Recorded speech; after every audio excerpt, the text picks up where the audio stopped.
Chapter 1: The Beginning of the Alaskan Gold Rush, 2008, Alaska. The black pickup truck sped down the road, driven by an older, stocky white man whose eyes occasionally glanced at the young blonde in the back seat. "How's Jenny doing these days?" Seemingly sensing that the atmosphere was a bit awkward, the old man asked. "Pretty good," Dolly spoke back. The Jenny in the old man's mouth was his current mother, while the old man named Jason was his grandfather whom he hadn't seen in who knows how many years. The old man nodded. "You just stay here and recuperate from your injuries without worrying about anything else." Hearing about recuperating, Dory subconsciously touched the back of his head. Finally, after passing through a silent and uninhabited area, he finally saw houses, and after traveling some more distance, they stopped in front of a hut. There was something in Dolly's mind as he looked at the somewhat aged cabin in the woods before him, bringing him into the cabin and organizing the room. And I don't know if it was a big heart or what, but Jason set him up and then took off with his shotgun and hunting dogs. At last, Dory lay on his bed, his eyes full of excitement. He wasn't originally from this world. His current name was Dory Slander. Apart from his parents, he also had an older brother who worked in the same forest as his father, and a pair of younger siblings who were still underage. His family is the most ordinary family in Alaska, barely making ends meet. He thought that he was going to live a life of inactivity until he awakened his golden finger. Thinking of this, he looked in front of him, and suddenly a screen appeared in front of him. Gold Rush Tycoon. Detection depth, 50 centimeters. Detection range, 2 meters. Detection accuracy, low. You can slightly detect gold in the earth. Gold points, none. 1 kilogram of gold converts 1 point. Note, gold points can be used to upgrade the above skills. The ability of the gold finger was simple, detecting gold. After learning about this ability, Dolly instantly sat down. Where is this? This was Alaska, one of the richest regions in the world in terms of gold. It can be said that there is gold everywhere, as long as you have the ability to find and dig it out. In the last century of the gold rush period, hundreds of thousands of people traveled across the ocean to this digging gold.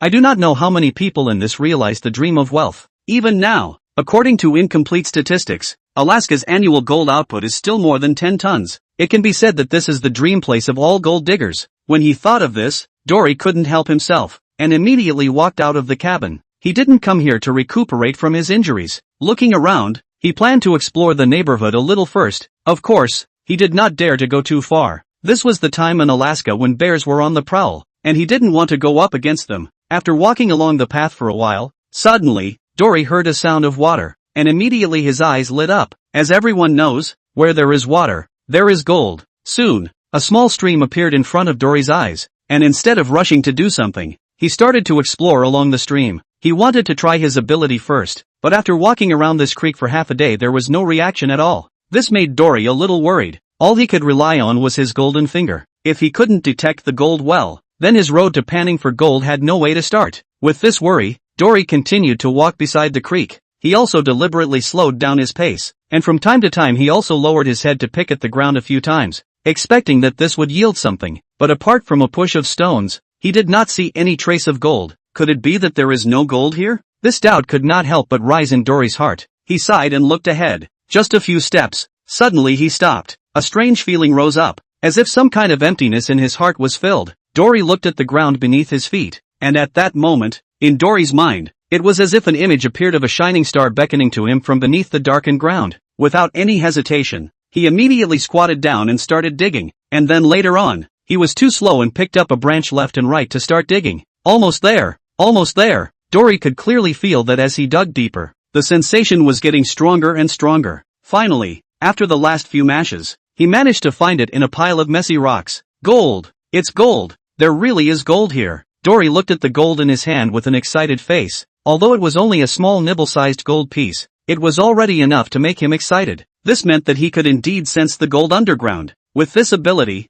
I can definitely still find more gold. Putting away the gold, Dolly looked at the creek in front of him with a fighting spirit in his eyes. But, right now, it was getting late and old Jason was coming back soon, so after packing up he went back to the cabin. In the evening, leaning against the fireplace, a pot of broth and a plate of potatoes were his supper. Naturally, the flavor was not that great, but his stomach had long since become accustomed to it. After eating and washing up, he lay down in his bed, and after a long day's running, he soon fell into a deep sleep. The next day, old Jason was just as he was before, ready to go out with his shotgun after eating, with an air of putting him out to pasture. Grandpa Jason. Foreign names are different from Chinese. Grandparents are addressed as grandparents, but usually preceded by a name. Dolly called out to him after some hesitation. What is it? Old Jason turned his head to look at him. You got any tools here? If you're panning for gold, the least you can do is have a handy tool. And he wasn't asking for much right now. A shovel would do. What are you going to do? You're here to nurse your wounds, old Jason said. I want to try panning for gold in the creek up ahead. It's close enough to Fairbanks that I think there will be some. Dolly didn't mean to hide it from him, after all. He couldn't hide it from old Jason if he wanted to pan for gold here. Panning for gold? That's not something you should be doing. Old Jason refused. In his opinion, Dory was here to recuperate from his injuries. Other than that, he had to ensure Dory's safety first. Besides, he didn't think there would be gold in the creek up ahead, but I did find gold there. Seeing old Jason rejecting himself, he hurriedly took out the gold he found yesterday.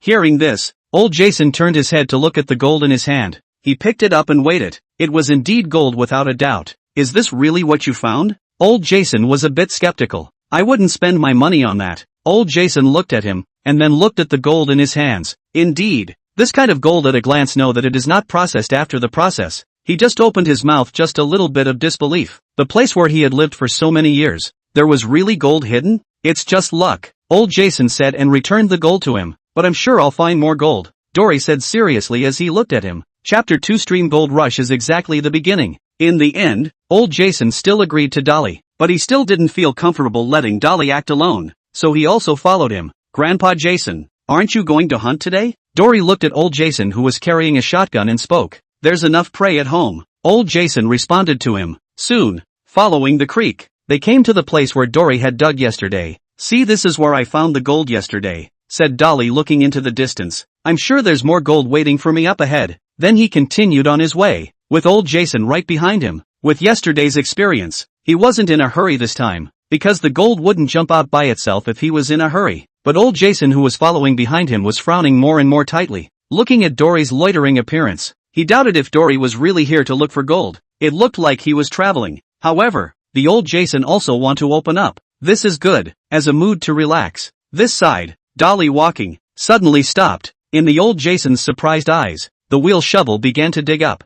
Just as old Jason was puzzled, Dolly rummaged around in the overturned mess for a while, and in no time at all found a grain of gold, slightly smaller than yesterday's. Look, I've found gold again. Old Jason leaned over. He looked at the gold in Dolly's hand with a look of disbelief. This really made him find it? How did you know there would be gold here? Old Jason asked. When he was young, he did not pan for gold, but the way in this is completely different. They are in the river constantly panning ore, so the harvest is still very few. But how about Dory? Just so casually digging on the ground 2 times to find gold. This simply broke his cognition. When did panning for gold become so simple? Feel, I believe there is gold here. Dory opened his mouth and said. He didn't want to pull any lofty reasons. He didn't know either. He did come here just by feeling. Old Jason was silent when he heard this. He felt that Dory was just fooling him. The next time, Dolly never found anything again, which made old Jason confirm that this kid was completely relying on luck. Take a break. Dory found a random place to sit down. He thought of a problem.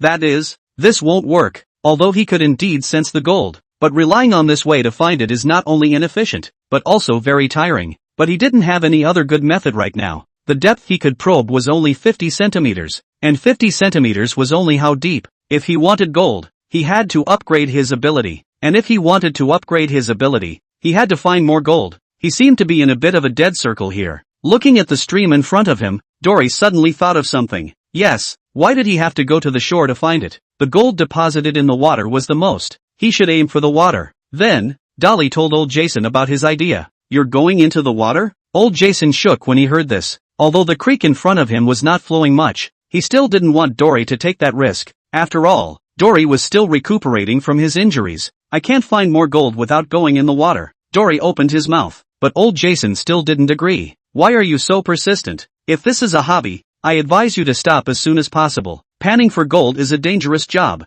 Dolly was silent for a moment and gave an answer. Because I need gold. I want to change my life now. Dory's current family wasn't rich, and the family struggled hard to make ends meet just barely here. In fact, if he hadn't awakened this ability, he wouldn't have had this idea, and he might still be working as a small clerk in that convenience store. Don't think that just because you're in America you're really born in Rome. Most of the people at the bottom are the same. They're barely making ends meet. And hearing Dolly's words, old Jason was silent for a moment. Afternoon. Plus you'll need to prepare some tools. After returning to the hut for lunch, Old Jason brought out the tools. When he saw those tools, Dolly froze for a moment. The gold panning basin he could understand. But what the hell is this homemade or washing device? Wanting to pan for gold just relying on the shovel in your hand is not enough. You have to have it. It can help you collect the gold that is hard to detect with the naked eye. Old Jason patted that or washing device with a hint of pride on his face. Of course, don't think that was some kind of lofty device. It was actually just a few planks of wood to make an opening,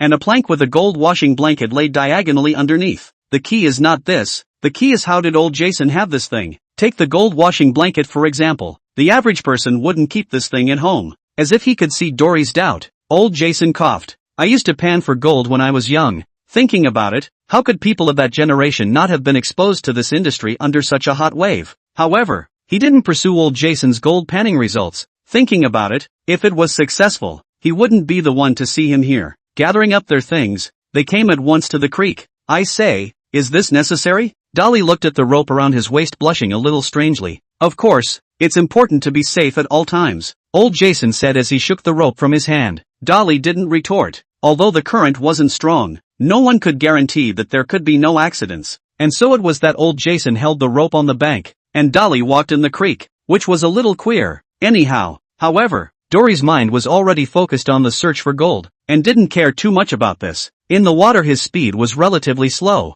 On the one hand the search was going to be large, and with the current, it affected his speed even more. But soon he made a discovery on the opposite bank of the stream. Immediately he called to old Jason, and the other did not hesitate to tie up the rope and go over with his tools. This is it, I'm sure there's gold here, Dolly said, pointing down. Old Jason did not have nonsense. After placing the panning tools, wheeled the shovel and started digging. It can be seen that he is also quite interested in panning for gold. Dory also did not care to follow the help up. Homemade gold panning device panning principle is actually very simple. The entire device in addition to the feed port are not in the water. In the back of the ramp has a mouth. When the mineral material from the entrance descend in, the back of the water flow will begin to wash these mineral materials. Under the action of the water flow, most of the stone will be washed away, and the heavier density gold will be left behind by the gold absorbing blanket. It looks simple, but in fact there are some doorways in this. For example, the slope of the ramp. Too high is easy to lose gold. Too low will clog the gold absorption blanket, resulting in a decline in the retention rate. Chapter 3 The difference between the harvest and old Jason. Is this kid really that lucky? Stop, I think I see gold. Dory shouted to stop the action. He had sensed the gold being dug out. Rummaging around on the gold washing blanket for a while, he soon found a gold piece the size of a broad bean. Look, it's gold, Dolly said excitedly as he picked up the gold. Old Jason was also stunned when he saw the gold in his hand, thinking to himself that this kid was really that lucky. After collecting the gold, Dory was ready to continue looking for another place to hide the gold, when old Jason finally couldn't look at it anymore. The way you pan for gold like this is not right. Saying that, he greeted Dolly and carried the washing device to the shore. Then he took out a bucket, removed the gold washing blanket and put it into the bucket to wash it. After washing the gold washing blanket, old Jason poured the bucket of dirt into the pan again. Panning for gold is not just about finding big chunks of gold. Those tiny grains of gold are also important. Even it is the main gold revenue. Old Jason panned over and over again, while not forgetting to teach him these techniques. Remember, don't use too much force when panning. Shake it slightly, let the water flow bring out the dirt slowly,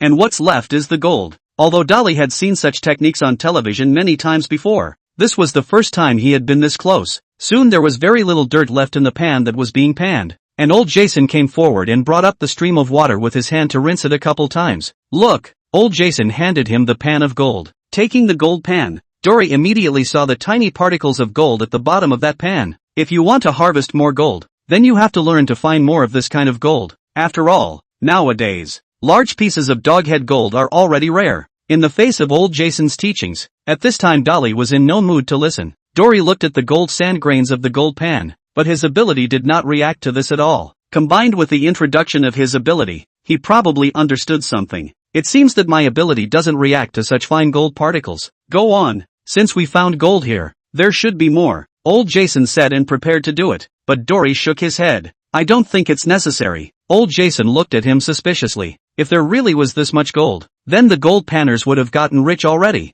Dolly gave his thoughts. He decided to go his own way. Rather than digging for gold that he wasn't sure of, he would rely on his own ability to find it. And by the way, he could also harvest tiny grains of gold. After all, where there were big chunks of gold there were also bound to be tiny ones. Old Jason finally agreed with Dory. After all, this belongs to Dory's gold rush. Of course, he didn't stop teaching Dolly. You should learn to look for gold more efficiently, such as in the back bends of the river, where there is a greater likelihood of gold being deposited. Dory didn't retort. Although he could find gold on his own, these experiences could save more time. Following old Jason's experience, Dolly focused his attention more on the back bend of the creek, and sure enough, in no time at all, here he made another discovery. The two men worked together again, and even though it was July, the Alaskan River was still a little chilly, so it was a good thing they both wore waders. But the downside of that was that it was inconvenient. But Dolly would rather have the trouble than the harsh river water. After the two of them worked for a while, they harvested another soybean-sized gold flake and a scarce amount of golden sand.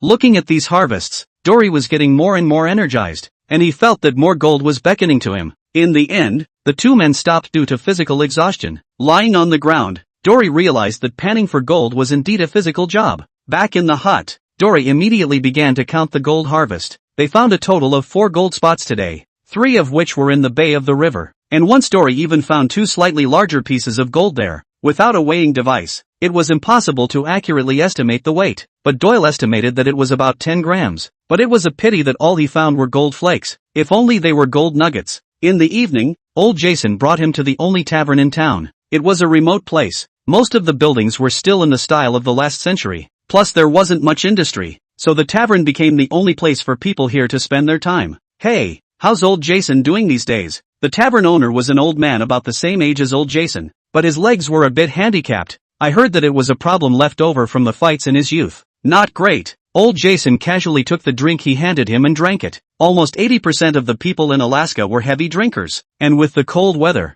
people needed a stiff drink to warm them up. Boy, you want to have a drink? The saloon owner asked. Looking at Dory, Dory nodded. Although he was not a heavy drinker, he also desperately needed a cup to relieve his fatigue. A cup of strong liquor down his throat. The whole person was a few points more relaxed. Dory sipped the liquor while surveying the environment of the tavern road. Strangely enough, old Jason seemed to be well respected in this town, and almost everyone he saw greeted him. Panning for gold? Interesting. Are you letting your grandson fulfill the dream of your youth? The tavern owner over here had already made small talk with old Jason. It's not me. It's this kid who wants to pan for gold. Old Jason denied his words, but in fact, he did have that much in mind. It could be said that what man in Alaska didn't have a dream of panning for gold in his heart? Him? The saloon keeper looked to Dolly. The boy has a good talent for gold panning. Old Jason spoke up. Really? It looks like something to look forward to. I wish you guys could dig up more gold in Moose Creek, so that you might be able to bring a group of gold prospectors to the town. To the saloon owner, the more people there were the more money he would make. Maybe. Old Jason gave Dolly a look.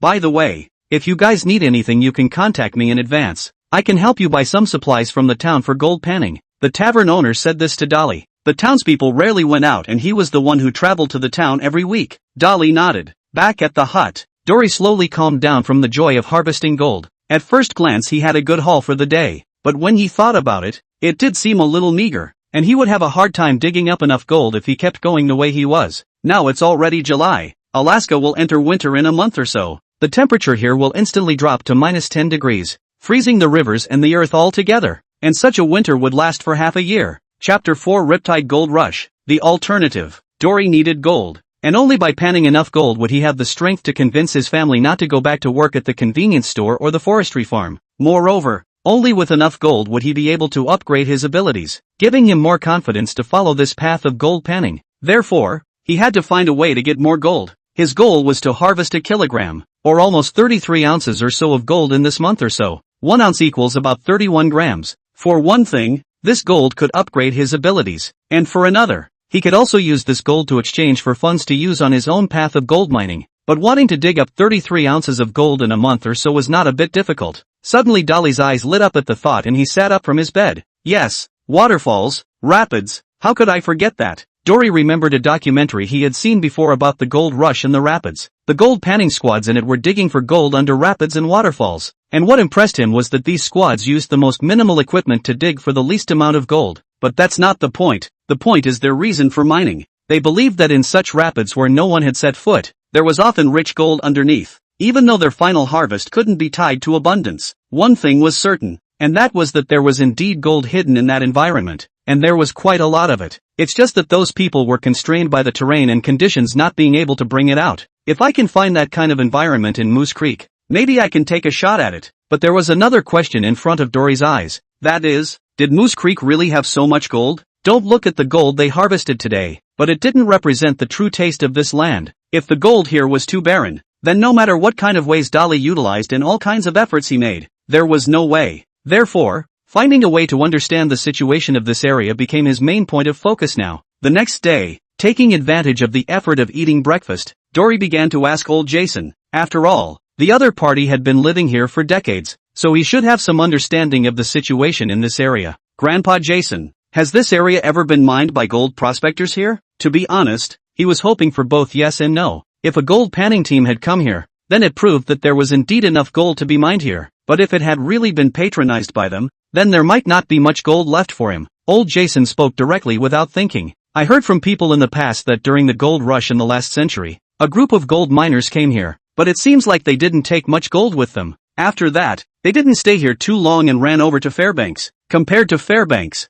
the gold here was less and more dangerous, which was why they left here. Gold prospectors needed to think about safety too. Hearing this, Dolly was relieved. A gold rush team had come through without taking much gold, so there must be some left here, and after such a long time, after the creek washed away, I think some of it will be deposited again. He wasn't like those gold panning teams. He just needed to dig up 33 ounces of gold, or 1 kilogram, and that would be enough. Why do you ask? Old Jason looked away. I want to find more gold, so it's necessary to know about this area. Dolly spoke up. Old Jason nodded. Looks like you're starting to look like a bit of a gold prospector. With that he got up and rummaged through his bedroom for a moment, and soon he pulled out a dusty map. First of all, the town of Moose is located here. We're right at the foot of the Alaska Range, and 100 or so kilometers north is Fairbanks. Dolly looked at the map, and at their location there was a river running through their town, then by way of Fairbanks and finally joining the Yukon River. The discovery made his eyes light up. It was well known that gold didn't just appear in one place for no reason. It was either the movement of the geology or the scouring of the river. Being half the source, the town of Moose must surely be harboring gold.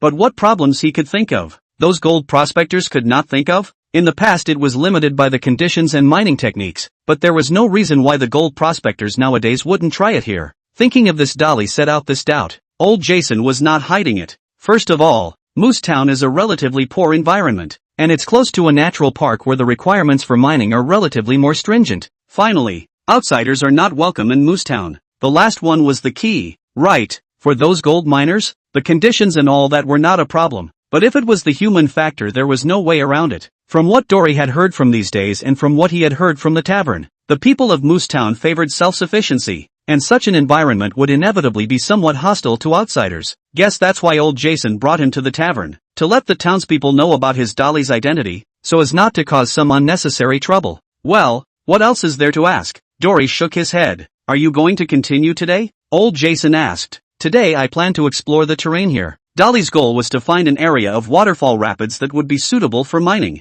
After eating and grabbing a few items, Dolly and Jason Sr. set out. This time, he planned to follow the upper reaches of the creek. Of course, if he found gold on the way, he wouldn't let it go. A mosquito is meat even if it's small. What he didn't expect was that this part of the road was a little too difficult to walk, although it was along the river, but some places began to need to be reopened. Good thing there is a good jungle, old Jason. Otherwise he could not go on. Also, on the way he heard quite a bit of commotion, and didn't know if it was wolves or black bears. It was not known if old Jason's reputation in this area was too grand. All those beasts just looked at them from afar and didn't dare to show their heads. Don't come over alone without my leadership. Old Jason looked to bark some instructions. Dory didn't dare to refute. He didn't dare to joke with his own little life. Don't say. The road really let him find a few places with senses, and the gold flakes dug out were also bigger than those downstream. This also made his guess a few points firmer. There must be more gold inside. After walking around for almost an hour, they stopped in front of a valley, and Dolly saw his ideal gold panning place here. In front of them is a small waterfall,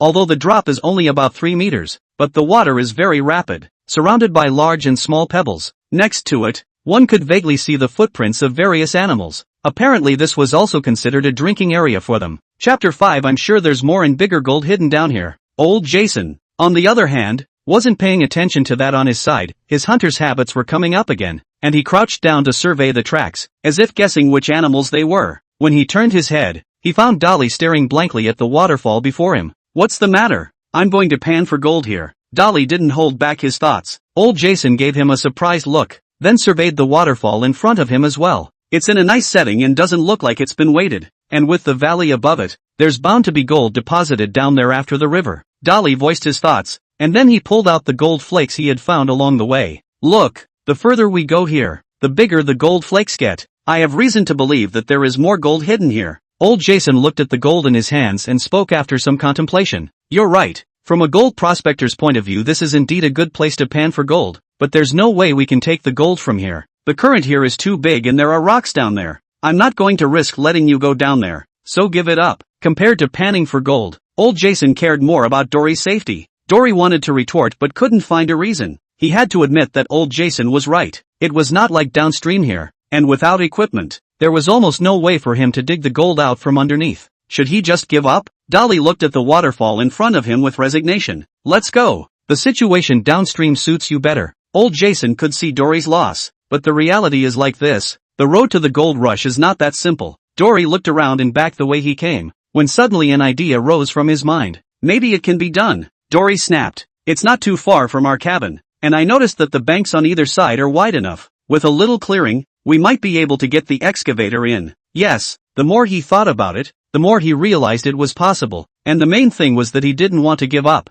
Old Jason looked at the determined face and was silent for a moment. Looks like you're not going to give up on this place. Dolly nodded. Then first we need to find a suitable piece of equipment, which can be hard to find. Inside the tavern. You said you wanted to rent a set of excavators? The tavern owner was a little surprised as he sized up old Jason and Dolly. Did you guys find gold? Old Jason looked at Dolly. Just an attempt. Dory spoke. Alright, even if we find it we won't share any of it with you. Old Jason spoke nonchalantly. Old Jason treated Dory and the outsiders with two completely different attitudes, but the tavern owner seemed to have gotten used to it a long time ago. It's not easy to find a digger. You know that there are few places in Moosetown that need one. Instead, there should be one in the downtown area in front of you. You should go there. Old Jason didn't say anything, just glared at the saloon owner. Would he not know there was one downtown? But with such a long way to travel, and the cost of renting the equipment, it was a bit too expensive for them. Joking aside, I think Splee has one at home, usually just helping people dig cellars, but it's a very small model,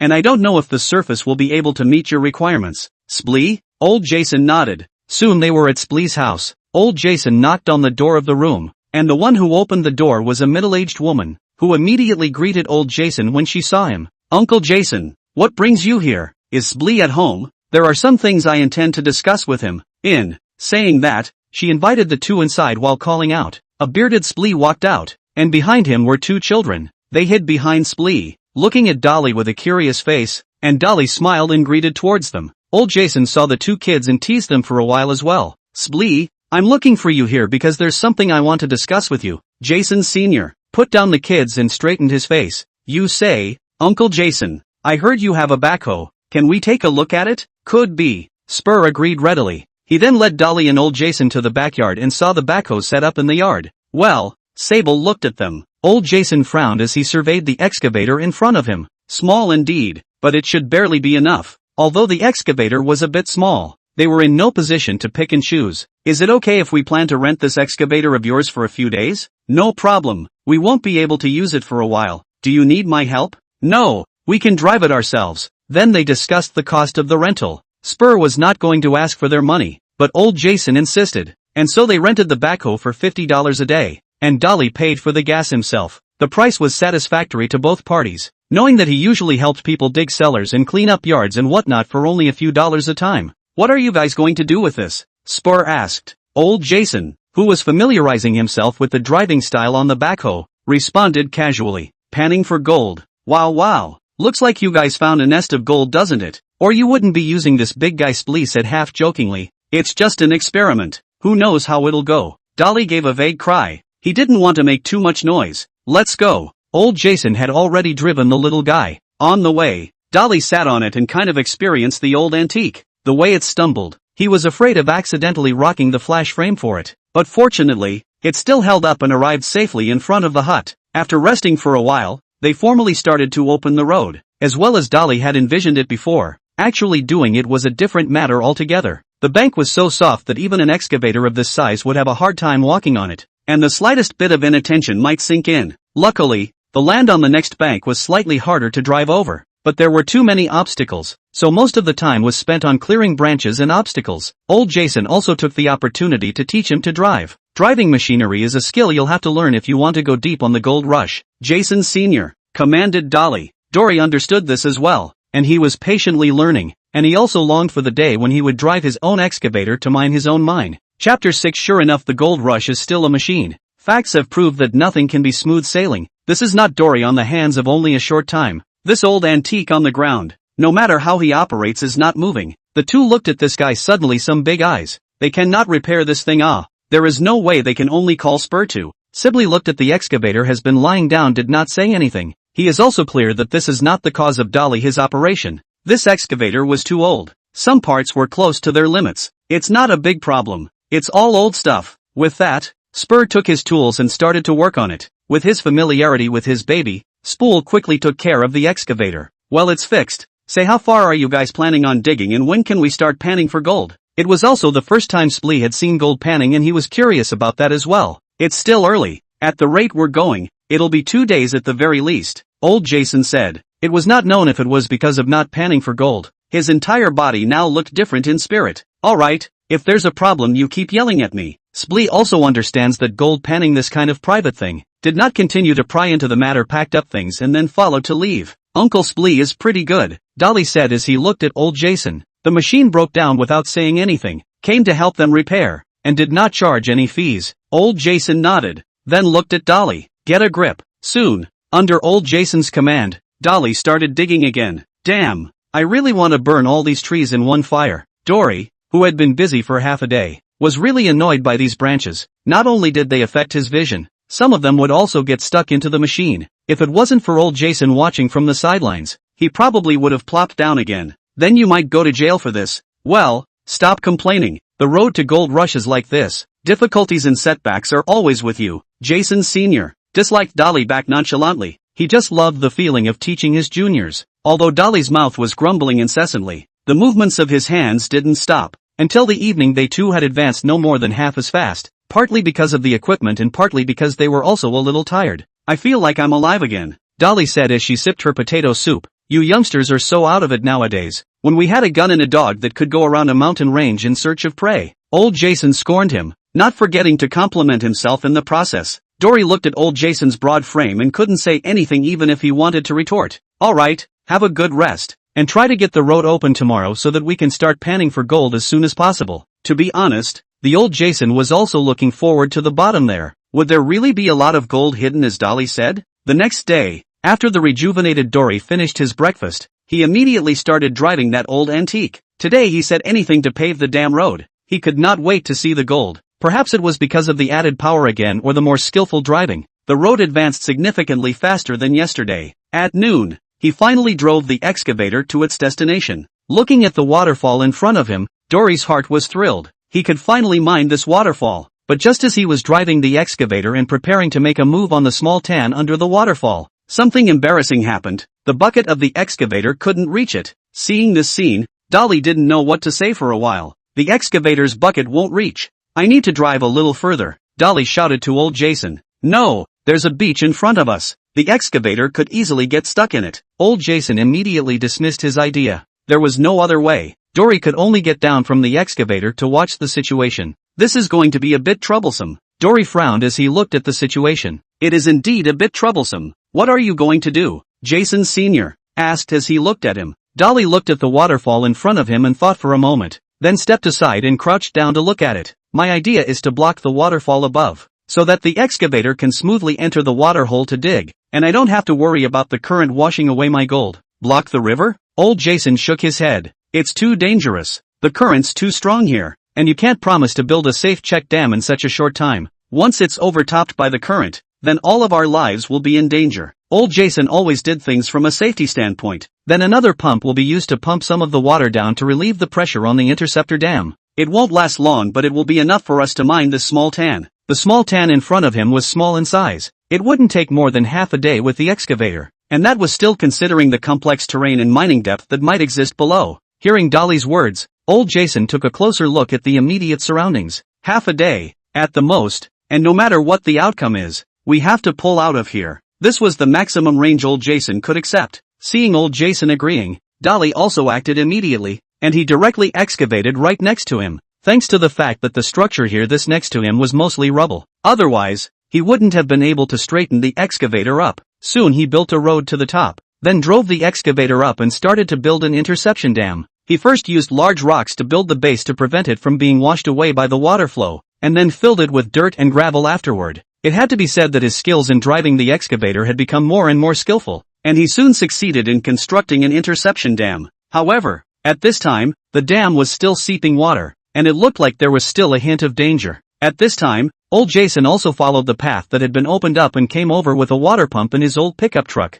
Without saying a word, they combined their efforts to place the pump upstream, and looking at the pump, which had already begun to pump water, Dolly's heart finally breathed a sigh of relief. This would reduce the pressure on the dam by a lot, and he would finally be able to mine the buried land below. With old Jason's guidance from the side, he drove the excavator inside the river, and the first thing he had to do was to first clear away these boulders on top of this. Only by removing these boulders can we dig deeper into the possible gold hiding place below. But this is not a simple job. Their hands' excavator power is still too low. Dealing with these boulders is very laborious. Fortunately, the old Jason in this area is quite experienced. After some busy work, finally we'll be in front of this pile of boulders to move away. Chapter 7 Mining and Panning. Unprecedented Harvest. Looking at the hidden gold place in front of him, it would be a lie for Dory to say that he wasn't nervous. Because of the limitations of his own ability, he couldn't accurately judge if there was really gold hidden here. It was possible to dig down and find nothing. It was also possible to harvest a large amount. In short, this was a gamble for Dory. Once he failed, he spent extra money, not to mention wasting his already precious time. Perhaps because of his inner worries, he didn't immediately start digging,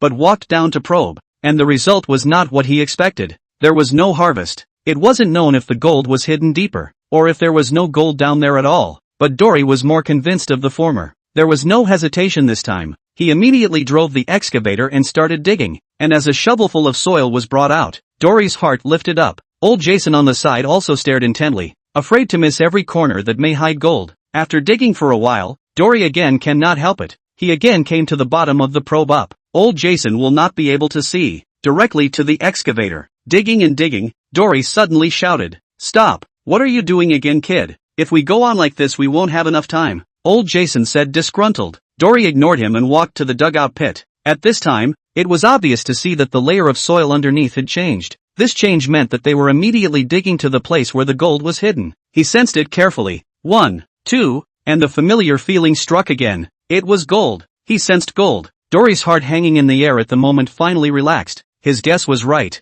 There really was gold here. I think we're not far from the gold. I think I hear them waving at me. Dolly smiled and came out to talk to old Jason. I think your brain is broken. You haven't seen the gold yet. Old Jason snorted coldly. However, he saw Dory's confident expression and his heart also had some expectations. This kid was suddenly so confident. Could there really be gold? After digging a shovel, Dory immediately came to that soil material side, began to rummage. Not a moment later his hands appeared a broad bean-sized gold nugget. Yes, not that kind of thin gold flakes. It was a gold nugget. Ha ha ha, gold! I knew there was gold. Dory shouted out excitedly, and the old Jason on the side instantly stepped out of the excavator when he heard this. Surprisingly, it really is gold, and the chunks are still so big. He also looked at the gold in his hand with some emotion. There should be more gold down there, as well as these earth materials shouldn't be wasted. We need to put them together separately. If we sift and wash it later, we might even get some gold. Dolly nodded. Although this was a bit of a hassle, as long as it was for the gold, it would all be worth it.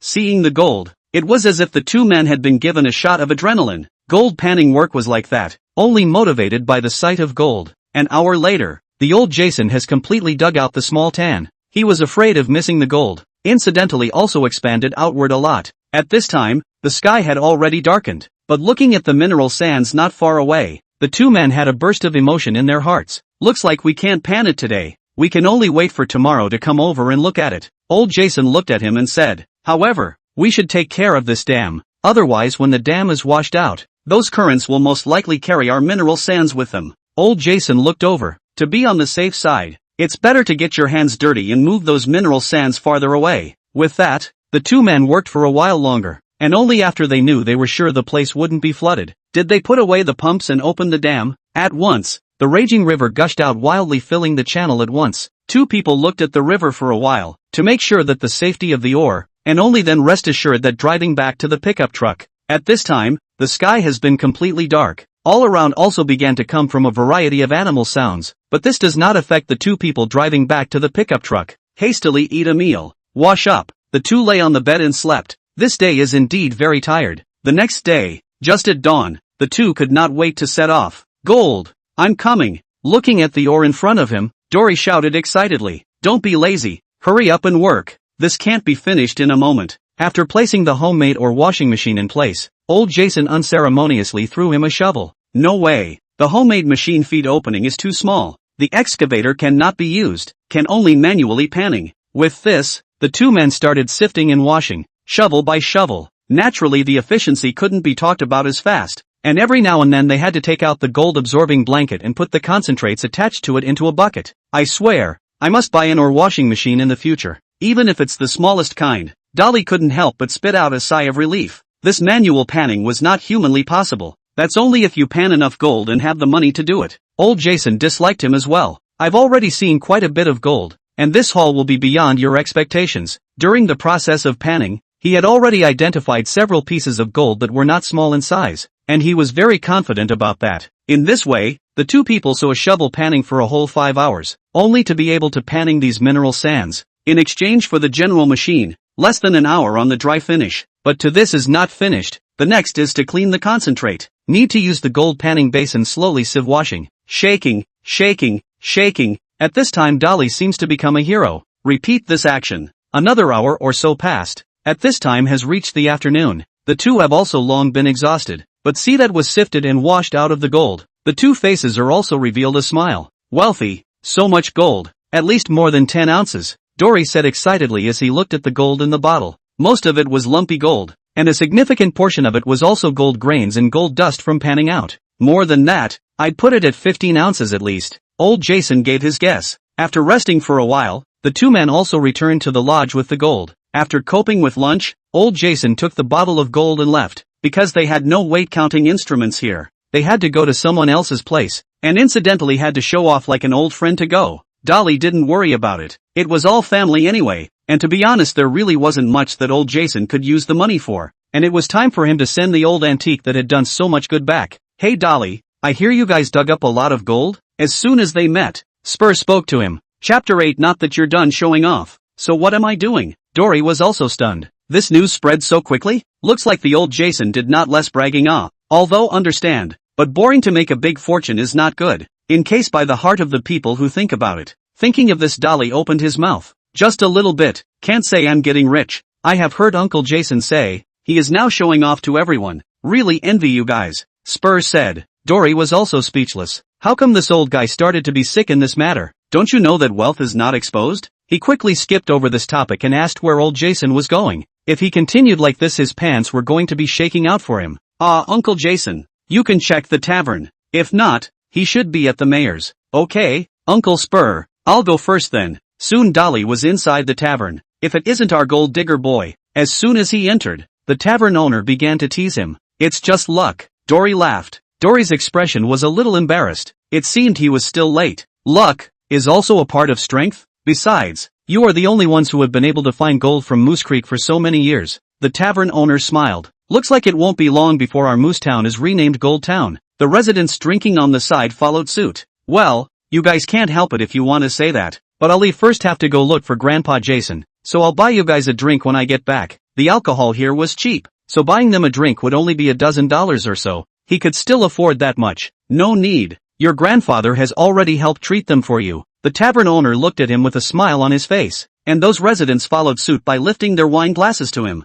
Dory also shook his head helplessly when he saw this. This old man really doesn't miss a chance to show off. Following the tavern owner's instructions, he circled around and came to the mayor's house. He had come to Moose Town for a few days and hadn't seen the mayor here yet. He was about to knock on the door when he saw old Jason walk out in a spirited manner. Dolly, you're here. Old Jason smiled when he saw him, then took out the bottle with the gold from his arms and handed it to him. Keep it. It's 83 ounces in total. 17 ounces, close to 18 ounces, converted to 551 grams. It was more than half a kilogram. Looking at the gold in his hand, he was a bit incredulous that this was only his harvest for about 2 days. Although compared to those real gold panning teams, these gold can only be described as pitiful. but for only him and Lai Lao Jason, two newbies, and the lack of equipment for the team has been considered a big harvest. What made him even more excited was that another time like this, he would be able to upgrade his ability to detect gold better. Is this your grandson? At this time the mayor, wearing glasses, also walked out from the doorway. I can see that he's a lot like you when you were young, with so much energy, boldness and confidence. The mayor also gave him a compliment. Then he looked over at Dory. I can see you've adapted well to life in Moose Town. Dolly nodded. I like it here because it brings me gold. Interesting, I hope you find more gold then. His last comment was obviously meant for old Jason and seemed to mean something else. Well, we should get going. Jason Sr. glanced at the mayor. On the way, old Jason didn't forget to brag to him about how much those people envied him. Hey, Grandpa Jason, is this really good? Old Jason looked at him and seemed to have heard the meaning of his words, opening his mouth to laugh. Kid, it's true to be careful, but I'm not stupid. This is Moose Town. When he said this, there was an inexplicable confidence in him. Seeing this, Dory no longer dwelled on it. Since old Jason was clear on this matter, it was fine. I'm sure he wouldn't give himself any trouble. So what do you plan to do next? Is to take this gold and exchange it for money to buy a car? Or take it to Dash? In old Jason's opinion, the first reaction of a young man like Doyle to get this money would be to spend it. And that would fit in well with the values here. Do what? Dory looked at the gold in his hand. The international price of gold was growing, and now it had come to more than $1,000 an ounce. In other words, the gold in his hand was almost close to $20,000 if he converted it into dollars. Is $20,000 a lot? A lot. At least here in Alaska, a lot. To know the current era corresponds to almost 08 years. Take his current family for example. They don't make more than $40,000 a year. And in Moose, that was pretty much the annual income of most of the town's residents. In other words, he had harvested the yearly income of the town's residents in just less than 3 days. How could this not make people envious? And how to deal with this gold? He already had a plan in mind. He did not intend to use this gold for other consumption. I plan to continue panning for gold. Dory looked at old Jason and said, he had already taken the first step towards success, and with his own golden fingers, there was no reason for him to stop here. It was important to realize that the price of gold was now gradually climbing up, and if he didn't expect it, this trend would continue for a long time. As such, the competition in the gold panning industry was also thought to become more and more intense, and he wanted to take advantage of this time to lay down his own kingdom as early as possible. Gold panning? Old Jason didn't seem surprised by his choice. Then you have to be prepared. It's an extremely difficult road. Don't look at the current Dolly gold rush path. But every year there were countless bankrupt gold prospectors in Alaska. Not everyone could dig gold out of the ground and make a large sum of money as a result. Dolly nodded. However, his current gold rush was not over yet. There was also still a month to go before winter came, and he was still halfway to his goal. For him, whether he could harvest the remaining half of the gold in this last hour would determine his path to the gold rush tomorrow. For this reason, he had to start panning for gold with old Jason in the creek again. But after the last gold panning harvest, he was already a little bit uninterested in this kind of panning method that was like playing house. He wanted to find another gold den and dig up more gold. And even, again, he had his eye on that area. It seemed to him that he had dug out so much gold in the waterhole that it was impossible that the valley up there should not have it. But when he voiced this idea to old Jason, he unsurprisingly got a rejection from him, and it was quite a definite rejection.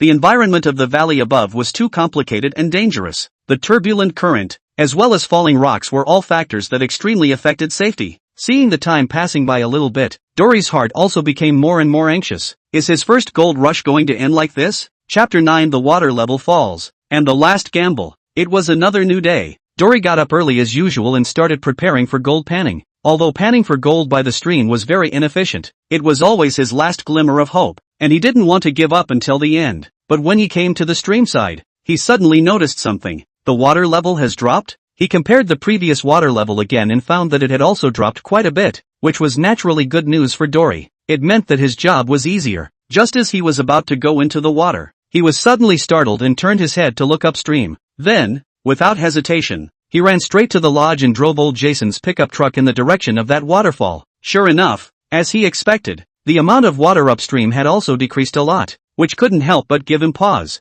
Maybe I can take this opportunity to mine this place? This idea never lingered once it rose, and after carefully studying the surrounding terrain, he felt that this could work. But there was something else he had to ask old Jason. Did you say water level? Old Jason didn't think much of it when he heard him. It's true. Moose Creek has that dry spell every year, probably because the snow water in the mountains has completely melted. Plus there's no precipitation. And how long does the dry spell last? Dolly asked with some excitement. This is hard to say. Sometimes it will last until winter has passed, or it may be 10 days or so. It also depends on the weather. Why do you ask this for? Old Jason was sensing something wrong by this time. I want to take advantage of this dry period to mine the gold in the upper valley. Dolly also bluntly stated his intentions. This is the best opportunity now. With less water, the risks we encounter will be greatly reduced. I've studied it. As long as the weather permits, we can make a trail on the side. It doesn't have to be much farther than a dozen meters. At that time, we just need to block the valley. We can dig out the gold hidden inside. This is our last chance. Once we miss it, we might have to wait until the next year. Hearing Dory's words, old Jason also frowned. But it's still dangerous. Although Dolly intentionally ignored this point, the difficulty of the mining operation in this was not at all the same level as before. Even though the water flow was reduced, the danger was still great. There's no such thing as panning for gold that isn't risky. Only the brave and decisive can dig out the gold underground, Dory said as he looked at him. Old Jason stared deeply at him for a while. What's your plan? He spoke as if compromised. Dolly also immediately pulled out a topographical map and pointed to a spot on it. I'm planning to follow the path we made earlier and cross the river to the other side. I've scouted it out and the terrain is a bit safer in comparison. After that, we just need to dig along the edge of the valley. I calculate that after 7 days at the most, we will be able to reach this narrow river channel, and then we just need to block it, and we can mine without worry. But old Jason gave him another reminder at this point. It's not going to be done by us. First you'll need a large excavator, and that old one of Spurs can't cope with this kind of work, and a truck to move the dirt, plus a driver with experience behind the wheel. We don't have experience working in this kind of terrain. And finally, what guarantees do you have that there will be gold there? Maybe they've all been taken downstream? Old Jason concluded with a soul-searching question. Dolly was silent for a moment when he heard this as well. Yes, it was all speculation on his part as to whether or not there was a great deal of gold in the valley. It couldn't be helped. Limited by his own ability, he didn't dare to guarantee that it was the gold land he wanted. Even the more experienced gold miners cannot conclude in this kind of thing. Sometimes obviously detected that there is gold just cannot be dug out, or dug out of the gold against the expenditure. This kind of thing in the gold panning world is already a common thing. Therefore, Dory without surprise is also gambling. Think of the consequences of failure. Dory also cannot help but secretly sigh. He swore that he would never do this kind of thing without certainty in the future. The feeling of being on tenterhooks was too unbearable, but now he had to do it again. One slow step at a time, one slow step at a time. The price of gold was increasingly skyrocketing, and he thought that someone must have already started hoarding land. The opportunities left for him would only become fewer and fewer. Thinking of this, Dolly looked up at old Jason. But this is the gold rush, isn't it? The unknown and the unexpected will always be with us, and all we have to do is to do our best to fight for that one chance. Looking at Dory, old Jason seemed to see the spirited look of his youth. Say, what do you need me to do? Since Dory had already made up his mind, he wouldn't stand in the way. Even if he failed, this would still be an important piece of his life experience. First is the equipment and personnel we need to get as soon as possible, preferably by tomorrow. Old Jason nodded. Time was still too tight for them. But think about that previous gold rush as well. It seemed as if Dolly had been chasing time. These are easy to solve. Later we will contact the gold recycling merchants and sell these gold on hand. With money it's all good. What worries me the most is another problem. The gold needed for ability upgrades was cumulative. It wouldn't count just because he sold them. The license for the land and the related certificates are known to most of the people in the gold rush town before us. He glanced at Jason Sr. As he said this, they know we've harvested quite a bit of gold, and I'm sure by this time the owners of the land have taken notice of us. The previous behavior may be behind us, but it's going to be a pain in the ass to keep mining. He sighed. That's the worst case scenario. The other is that the land here is owned by the government. But here comes the kicker. We have to have the appropriate certificates and permits to carry out an operation of this scale. All in all, at the moment this is my biggest headache. Gold panning also had its own rules. All related mining with large equipment had to be documented. Otherwise it would be considered illegal poaching. And not only would they be fined, but in serious cases, they would even go to jail. The way they were before they could barely muddle through. On the one hand, not many people knew about it, and also their gold panning tools were not considered large equipment. Just that excavator was a little controversial, but not this time, so even if it's a pain in the ass, he must get these, or else it's a waste of time, not to mention the risk of going to jail. But on the side of the old Jason heard Dolly this, the color of the god is a little subtle up. He coughed. This you don't have to worry about. Whether it's the documents or the relevant permits, I can help you out. You only need to think about the gold panning aspect. Chapter 10. No, I've been worrying for nothing. You're the landlord? Ah. Dory looked at old Jason with some surprise. The thing he had the most headache. Old Jason just so lightly agreed? It takes a lot of time to get these things done. He still somewhat did not believe old Jason's words, because these lands are all mine. Old Jason suddenly burst out with this sentence. This time it was Dory's turn to be dumbfounded. What? I'm saying that the ownership of all these lands is mine. To be precise, the surrounding 5-mile area is my private territory. Old Jason shrugged. So you don't have to worry about that at all. And as far as papers go, it's easy enough. I'm on good terms with the mayor, and the townspeople all respect me quite a bit, so there's no need for those either. I say, old Jason, what exactly do you do? Dory couldn't help but voice his question, and after so many days together, his name for old Jason was slowly changing. 5 miles of private territory. It's not like old Jason of this stature can have. Could it be that he is a hidden tycoon? Seemingly seeing his speculation, old Jason opened his mouth and said, to your disappointment, I am just an ordinary magistrate. Hearing this, Dory was considered to have completely understood. He said how the people in the town were so polite to old Jason. Dare he be half the head here? Magistrate. This title was already rare in America, and the specific duties were understood by a different title. In other places, it is generally called the police, but the magistrate's power could be much greater than that of a police officer, especially in this remote town. It could be said that apart from the mayor, the magistrate was a hand. But the key problem was, listening to old Jason, the town mayor was also wearing the same pants as him. Why didn't you say so earlier, causing me to be on tenterhooks for so long? You didn't ask either. I thought you heard them. Old Jason also didn't expect Dolly to be the least bit inquisitive about his own affairs. After a brief narration, Dolly also figured out old Jason's past. To put it simply, he came here when he was young to make his way, and accidentally befriended the mayor of the town as well as the tavern owner. That's right. The tavern owner's leg was injured at that time. Later on, the three of them slowly had their own families. One became the mayor of the town by prestige and means, while the other leisurely opened a tavern. As for old Jason, he was not interested in any of this. He just circled a piece of land and worked as his own hunter. And he would not have become this magistrate if not for the request of his best friend. After learning about these things, Dory instantly became spirited. What the hell was there to worry about? The hand of the town is his grandfather's best friend. And this place belongs to the old Jason's private territory. It's no exaggeration to say that as long as you don't burn this place down, there won't be anything. Just like that, Doyle's biggest problem was solved so simply that it was even a bit magical. Soon the two drove up to the tavern. Hey old man, what's with this plan to bring your grandson here to show off for me? As soon as they entered,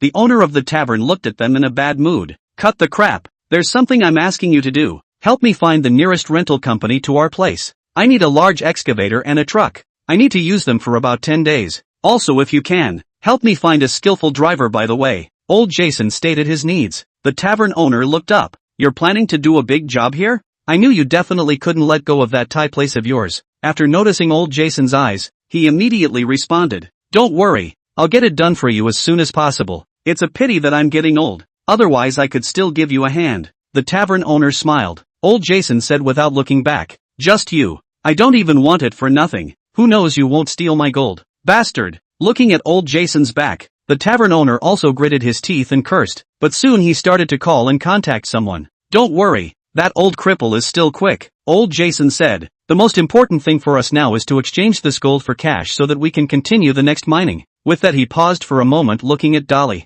Have you really thought about it? Dolly nodded as he touched the bottle with the gold in his hand. Since he decided to do something, then simply let go of it. Anyway, the big deal is that it's a waste of time. He's not afraid of wearing shoes with bare feet, but if it becomes, thinking of this his eyes are also more and more determined. After driving for about an hour, the two also finally came to the gold recycler. This Dory is also a direct explanation of their intentions. The other side to see the gold in his hands immediately understand what's going on. 1783 ounces, right? The other party weighed it. The two nodded. Gold merchants rarely messed around with the weight aspect, so their reputation in this regard was still very reassuring. Wait a moment. I need to test the purity of the gold. Saying that, the other party started melting the gold in front of them. This step was for better testing next. Soon the bottle of diluted gold turned into a golden lump. 95% purity. Not bad. The current gold price is $1,224 per ounce. With that he began to calculate. That's a total of $20,733.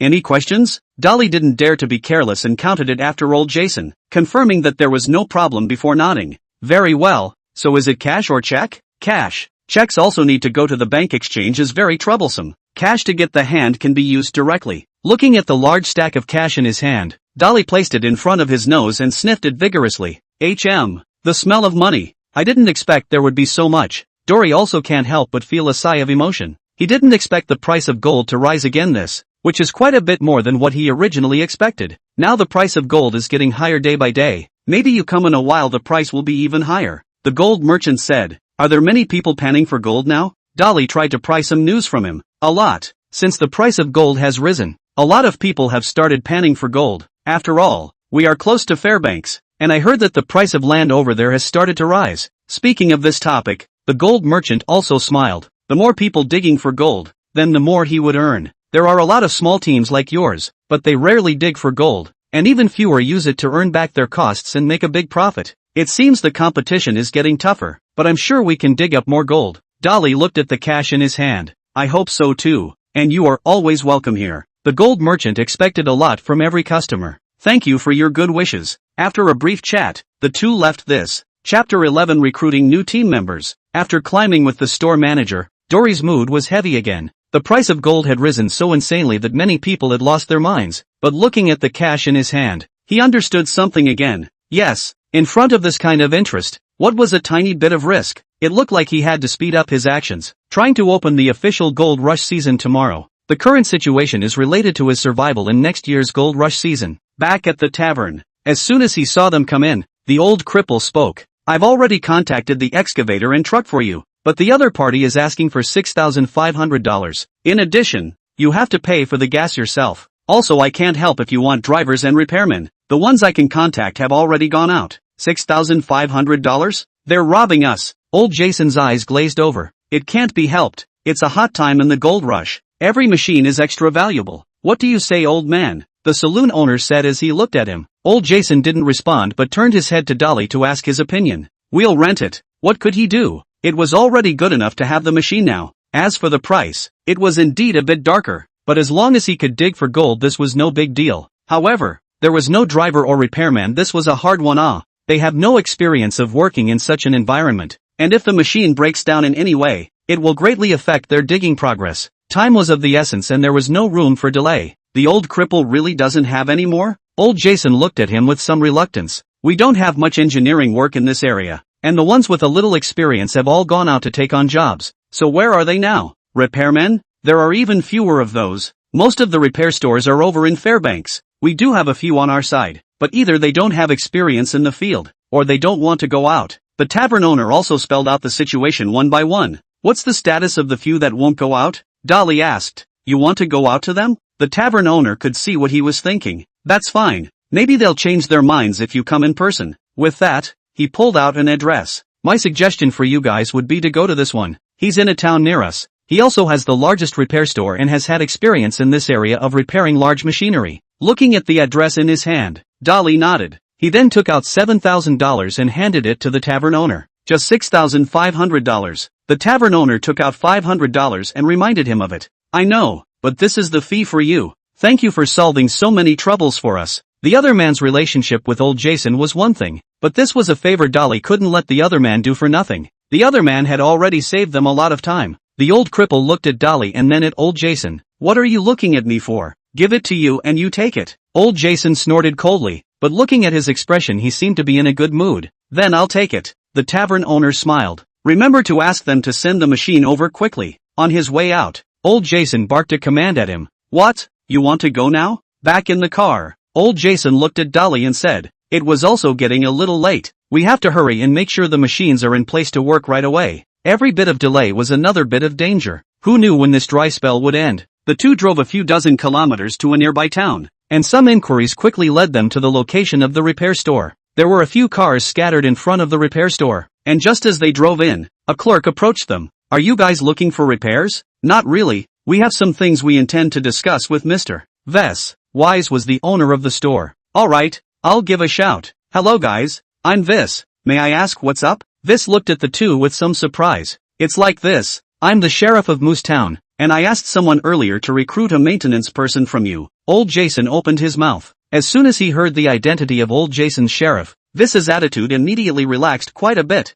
Indeed there was such a thing, but I refused. You see our store is not very well staffed and we don't have any extra people to lend you. This also explained his situation. How could he possibly go out when he didn't have enough people in his store for himself? Just 10 days. 10 days will do. We'll pay enough, Dolly said looking at him. Please can I ask what kind of work you guys do and why do you need repairmen? VES asked. Dolly and old Jason looked at each other. We're getting ready to pan for gold and we need a maintenance man to help with equipment problems. You know it's not long before winter and we don't want equipment failure to affect our process. Old Jason shrugged. Gold panning? Wes wasn't very surprised to hear that. In Alaska a large number of people go forward every year to pan for gold. But I'm sorry, I still don't have any extra hands here. VES eventually turned them down. Dolly sighed at the sight. And just as they were about to try their luck elsewhere, a figure flashed in front of their car. Hey, man, watch out. Jason Sr. poked his head out and said in a no-nonsense manner, I hear you guys are planning on hiring maintenance crews to go panning for gold? It was a freckled kid about Dolly's age who spoke. I've got maintenance experience. Maybe you guys could consider me. He immediately began to make a furtive offer. You,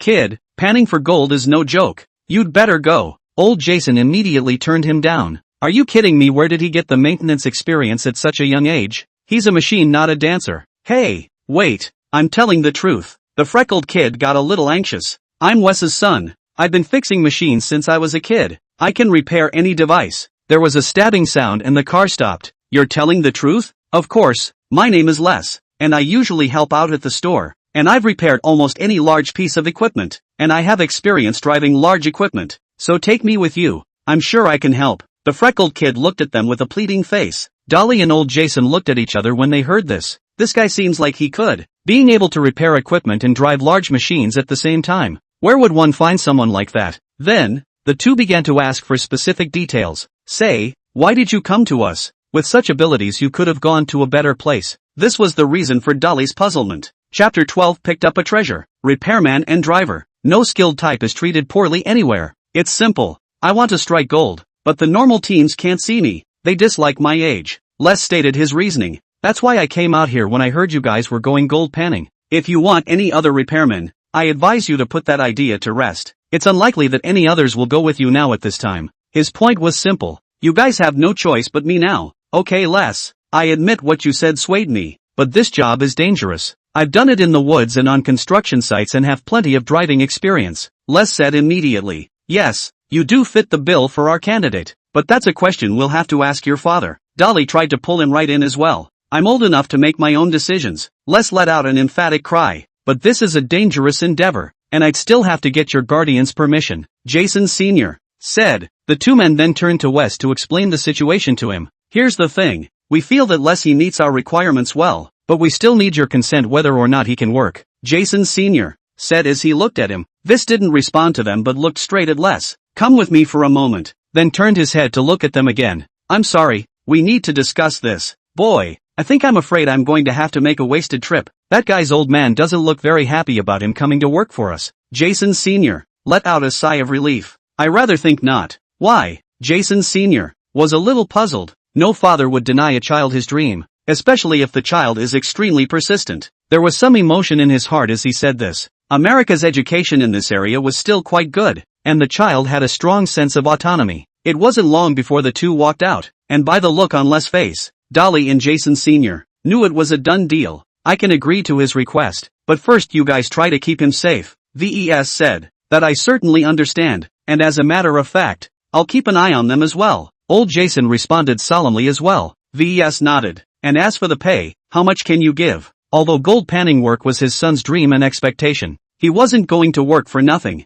About that, we are going to offer $2,000. What do you think? Dolly said. $2,000? That's fine. VES nodded, realizing that the guys in his store were only paid about $2,000 a month. The pay at the mine was generally higher, but Les was a newcomer after all, and in this short 10-day period, he was already satisfied to get that price. Okay, then this guy is all yours. VES extended his hand. Happy cooperation then. Dolly also reached out and shook his hand. Cool. I didn't think I'd finally get to work in the gold rush. Dolly, you know, I'd been waiting for this day for a long time. In the car, Les chimed in excitedly. The guy was planning on staying at their house as soon as he heard he was going to work. VES didn't care about that either. It seemed to be the old Jason sheriff status that put him at ease. Say, is this your first time panning for gold? Les asked. Sort of the second time, Dolly said. And how much did you guys harvest last time? Nothing more. I'm just curious. Les looked at him with curious eyes. We also harvested just under 17 ounces of gold in less than 3 days. Dory also came to be interested. After all, he didn't know the people in Moose Town well, and there was no one to say anything if he wanted to show off. It was hard to come across one about the same age, so of course he had to show off. Cool, 17 ounces in 3 days. So you guys aren't making a fortune? Les was a bit surprised. He didn't expect the other party to actually dig up gold. It's only $20,000. Not much, Dolly bragged. $20,000. If I had that $20,000 I could get those dancers downtown to do a striptease upside down for me. Les chimed in resignedly. Dolly's eyes glazed over as he seemed to hear something daring. Good lord, stripping upside down, that good at it? However, he didn't mind too much. The culture over here was still relatively open. Well, you can sleep here tonight. The machine won't arrive until tomorrow. Your work will be arranged for you then. After arranging for Les, Dolly and old Jason quickly rested as well. There was still a hard battle to be done tomorrow. The next day, the three were also up early. How's it going? Has the machine arrived yet? When do we start working? Les asked as he ate his breakfast. About another hour. Before that you need to go to the mine and find out what you're doing, Dolly said as she looked at him. I can't wait. Les finished his breakfast hastily. With that, Dolly took Les to the mine while old Jason went over to the tavern to wait for the machinery and equipment to come by. Is this the creek you guys are digging in? Is there really gold here? Les looked at the creek next to him with some curiosity. Of course, you have to understand that where there is water in Alaska, there is gold, and here it is. This is where we were digging before, Dolly said pointing to the pool of water. Here? This is where you guys dug up $20,000 worth of gold in such a small pool of water? Les looked at the small pool of water in front of him with some disbelief. That's right here. Is this panning for gold? Sure enough, getting rich is real, Les chanted. It's just that we succeeded, but there are more than a few who have failed, said Dolly pointing up and speaking. Up there is where we are going to mine. I'm sure there is more gold hidden there. Then Dolly also spoke out his plan, staring at Les's expression as he did so. To one's surprise, Les just raised his eyebrows. Wow, that sounds difficult. No wonder you need someone with driving experience, but it just so happens that I'm the one. Excavation can be dangerous. If you're worried about that, consider it. Dolly gave him a word of caution anyway. Although it was hard to find another driver at this time of year, nothing was more important than safety. Quit? How can I? Do you know how long I've been waiting? Les said excitedly. Besides, it's not that difficult for me. Just watch. Looking at Les's confident expression, Dolly was also relieved. It looked as if he didn't have to worry. Chapter 13 Les's Trust. Soon Jason Sr. came over with the backhoe and truck. Now that the equipment is here, let's finalize the plan again. Dory took out the map. First, our task is to create a road from the opposite bank to the mouth of this narrow river, and then plug it with gravel and dirt. This will allow us to mine the area. But since the dry season is so short and we don't know when it will end, it has to be done quickly, and that aspect is up to you. Les, Dolly and Jason Sr. stared at Les, and it was safe to say that Les had the heaviest task in this area. It's true that time is tight, but just feel free to leave it to me. Les patted his chest. Soon, they started moving, and Les first used the excavator to pave a road to the other side of the river, making it easy for the excavators and trucks to pass. Then, he didn't start digging the road right away, but was clearing the flat ground. Because of the amount of work they were doing, they were going to be generating a lot of dirt, and this side was so narrow that they had to clear out an area where they could pile it up so it would be easier to dig behind them. And the cleared debris and earth was sent to the other side of the river via trucks to avoid creating piles here. The large excavators were very efficient, and in less than 2 hours, several had cleared out a valve of wide open space. Then came the official digging. With a bucket of shovels, debris was brought out mixed with dirt and trees, and Dolly is driving a truck on the side, convenient less into the soil material. Excavator Dolly, although not too familiar, but the truck he is also considered experienced. After all, he hadn't gone to help out the forest before. Looking at the excavator that was working and the gap that was gradually being opened, Dory was also a burst of emotion. If it was the gold rush period in the last century, those gold miners could only be deterred when faced with this kind of terrain, but now it's different. Whether it's the current excavator or bulldozer, can easily change a piece of terrain. It can be said that in front of this kind of monster, there is nothing that can block the footsteps of the gold miners. But this is not to say that with these machines we'll be able to dig out gold from the ground. There are still a lot of bankruptcy for this. This is the charm of the gold rush. It is like a gamble. Some people earn more and more. Some people go bankrupt overnight. To be honest, Dory didn't want to gamble either. But there was no way. Time was too tight. One slow step at a time. If he had followed the previous way of panning for gold, not to mention other things, those tasteful lands would have long been circled by others. Therefore, the most primitive capital is often the most difficult to accumulate, so it is also necessary to use some radical means. On this side, the morning's work went well, and Dolly and old Jason kept a watchful eye on the side, fearing that something might happen to this Les kid. Luckily, his skills really weren't to be blown away, and nothing went wrong. How about that first day on the job? Dolly asked as he looked at Les during dinner. It's okay, no different from what I did on the construction site before. It's just that I wish I could see the gold soon. Les came here to work in order to experience the feeling of finding gold. Right, said Les, pausing to look at them. I found a problem. The edges need to be reinforced to prevent the risk of falling rocks and collapses. But this will delay the work for a day or even longer. This was something Les had discovered while digging.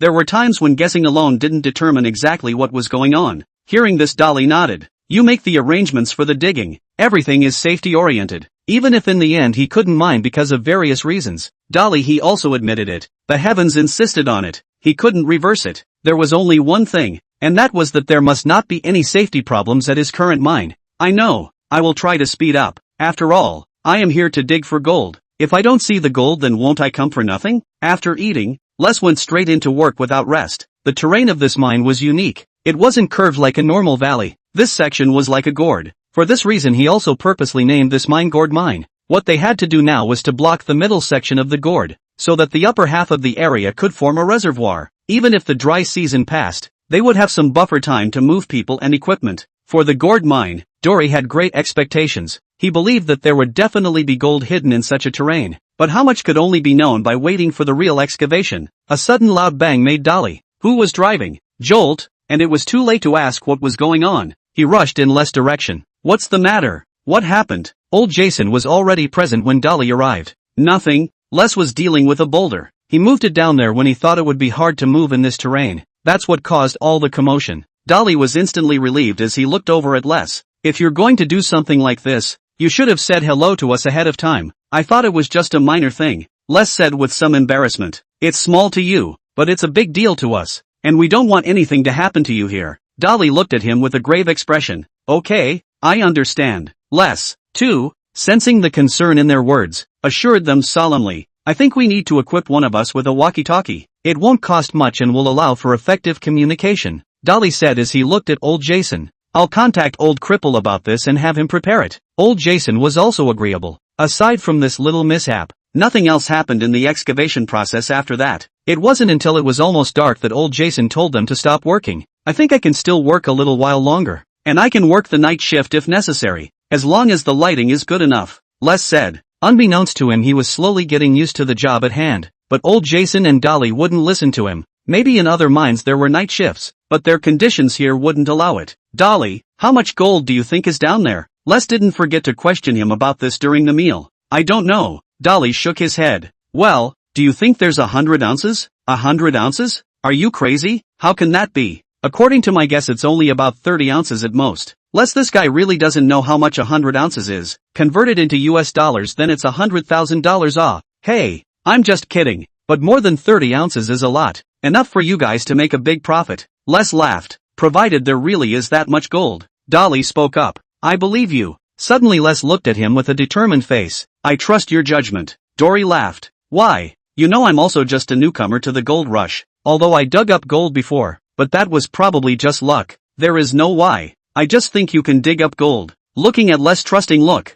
Dolly didn't know what to say for a moment. Chapter 14, an unprecedented sensation of a huge nugget. Perhaps it was fortunate enough that there were no more accidents for several days in a row, and by the 6th day, Rice's excavator finally advanced to the middle position of the gourd mine. Dolly, I've reached the designated location. Prepare the soil. Roger, be safe. Hearing Dolly's call back, Les lowered his walkie-talkie. Cool. Finally we can start digging the real mine. Gold, here I come. Les' face was filled with excitement and thrill, but even then, he didn't hold back, still patiently working on the base of the interception dam. By the time he was almost done, Dolly had also driven his truck to the designated location. Yeah, that's the spot. Poor old Jason was on the sidelines with a walkie-talkie to direct their work in unison, and under his arrangement, a truckload of earth was sent into the gorge. A couple more loads of dirt should do it, Dolly judged roughly. With the cooperation of the two men, Dolly also managed to dump the last load of earth material, but that wasn't all. Les drove the excavator for another reinforcement.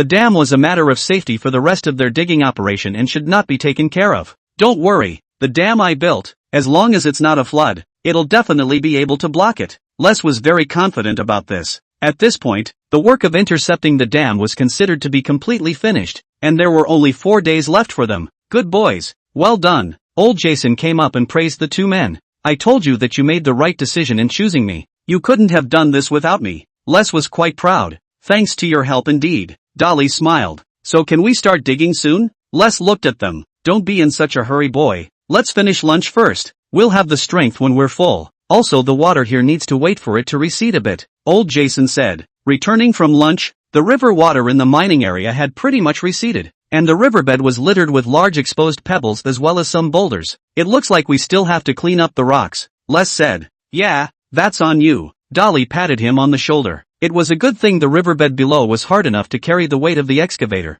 Hell, Les, will you stop throwing boulders like that at the truck? This is the second one already. At this rate, it's only a matter of time before you break the truck. Dolly started cursing as he reached for his walkie-talkie. Asterisk asterisk asterisk asterisk you. The excavator can't even go deeper without clearing out these boulders. Les had his reasons. Then don't you still have them stacked aside? You think I don't want to? The terrain is so small that stacking them will only affect the work more. The two began to get into an argument over this.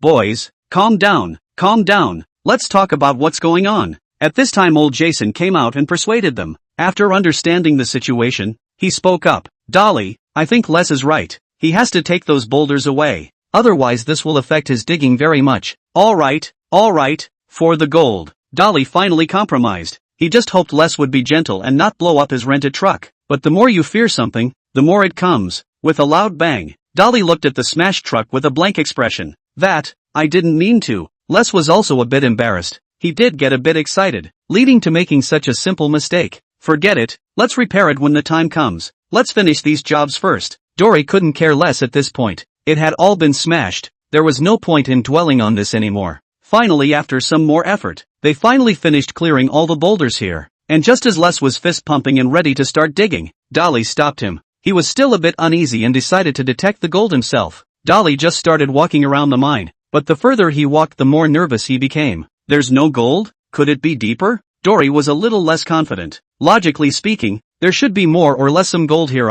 It's impossible that there's nothing at all. Stop, Dolly, stop. Just then, Les' voice suddenly came over. Dory looked up and realized that he had walked close to the side of the mountain, and that Les had called out to him because he was worried about him getting hit by the falling rocks from above. I said, what's wrong with you? Running out here without any protective gear on. What if something happens? Les began to educate him. I was going to explore the distribution of gold here. The gold is all underground. What can you tell? Les was a little puzzled, then pulled him outside. Look again, and keep an eye on it for me. With that, Doyle walked to the side of the mountain despite Les. Suddenly, the long-lost feeling came, and the feeling was more intense than it had ever come before. At once his eyes lit up, and he immediately realized that there was probably a large piece of gold hidden here. Thinking of this, he no longer hesitated and shouted directly. Les, I found it. This is it. Bring the excavator here. Saying this, he ran towards Les and urged him on. Quick, go get the excavator. Les froze, but ran over and brought the excavator over. Are you sure this is the place? Les asked again. He really didn't understand how Dolly could be sure that there was gold down there just by looking at it. Yeah, just dig right in. Okay, I'll dig then. Saying that, Les drove the excavator and dug a shovel towards where Dory was standing before. Stop, don't worry, put the dirt down. Dolly shouted at him. Although Les was a bit puzzled, he still put the earth material aside as Dory requested. Seeing this, Dolly immediately began to go up and rummage through it. Following his senses, he soon found the piece of gold that had caused his throbbing. It was a piece of dog's head gold that was as big as the palm of his hand. Just by holding it in his hand he could feel its heavy weight. Ha ha ha, I knew it. There must be gold here. Dory laughed out loud. Hearing his voice, Les also immediately ran over. Gold? Where is it? Let me see. He ran over excitedly. When he saw the gold in Dolly's hand, his eyes went straight. My God, I'm not dreaming. Such a big gold. He trembled and stretched out his hand, but then he was afraid that Dory would misunderstand and hastily shrunk back. Dory, however, did not care. He was now all about the joy he wanted to share. He took Les' hand and directly shoved the dog's head gold into Les' hand. At that moment, Les let out a cry of surprise. Chapter 15 Formal Amalgamation. Gold in the flesh. Oh, God. This feels so wonderful. Is this what gold feels like? I feel like I'm about to ascend to heaven. Les had already started babbling with excitement, and his face was a little red, showing how excited he was. I think we should tell old Jason about this. He will definitely go crazy too when he sees such a big gold nugget. With that, Les picked up the walkie-talkie. Old Jason, I think you need to come over here and take a look. Did something happen? Old Jason was there at the barrage, and his main task was to keep an eye on the barrage and notify them as soon as something happened. We found gold. Big gold, Les said excitedly. Old Jason froze and immediately rushed over towards them, and when he rushed to the two of them and saw the large gold nugget in Dory's hand, his complexion was also stunned. Geez, such a big gold. Where did you guys find it? Old Jason played with the nugget lovingly. It's Dory. He found gold on his side and I helped dig it out. Les didn't forget to emphasize his role. This nugget is at least 10 ounces. There must be more gold here. Saying that, old Jason looked at the mine with a burning gaze. You're right, there is indeed gold here. The appearance of the large gold nuggets once again proved Dory's choice. Hurry up and do it. I can't wait to see how much gold can come out of this place. As long as there are a few more pieces like this, then you guys will really be rich. At this time, Les was also a little envious, but in his opinion this was the charm of gold panning. Watching the deep underground gold being dug out, that sense of happiness and excitement was what he had been looking forward to. Dolly looked at this mine. His hanging heart is also considered to be finally put down. Right now is to collect these mineral materials, and so on the final panning, to see how much gold can come out. After seeing the gold, Dolly and Les are also full of power. A car after a car of ore was sent out. It wasn't until the evening, at the urging of old Jason, that they reluctantly left the mine. We've mined most of it today. A little more tomorrow and we'll be all done. Les was excited. Tomorrow he would be able to see the final harvest. By the way, have you guys prepared a mine washing machine?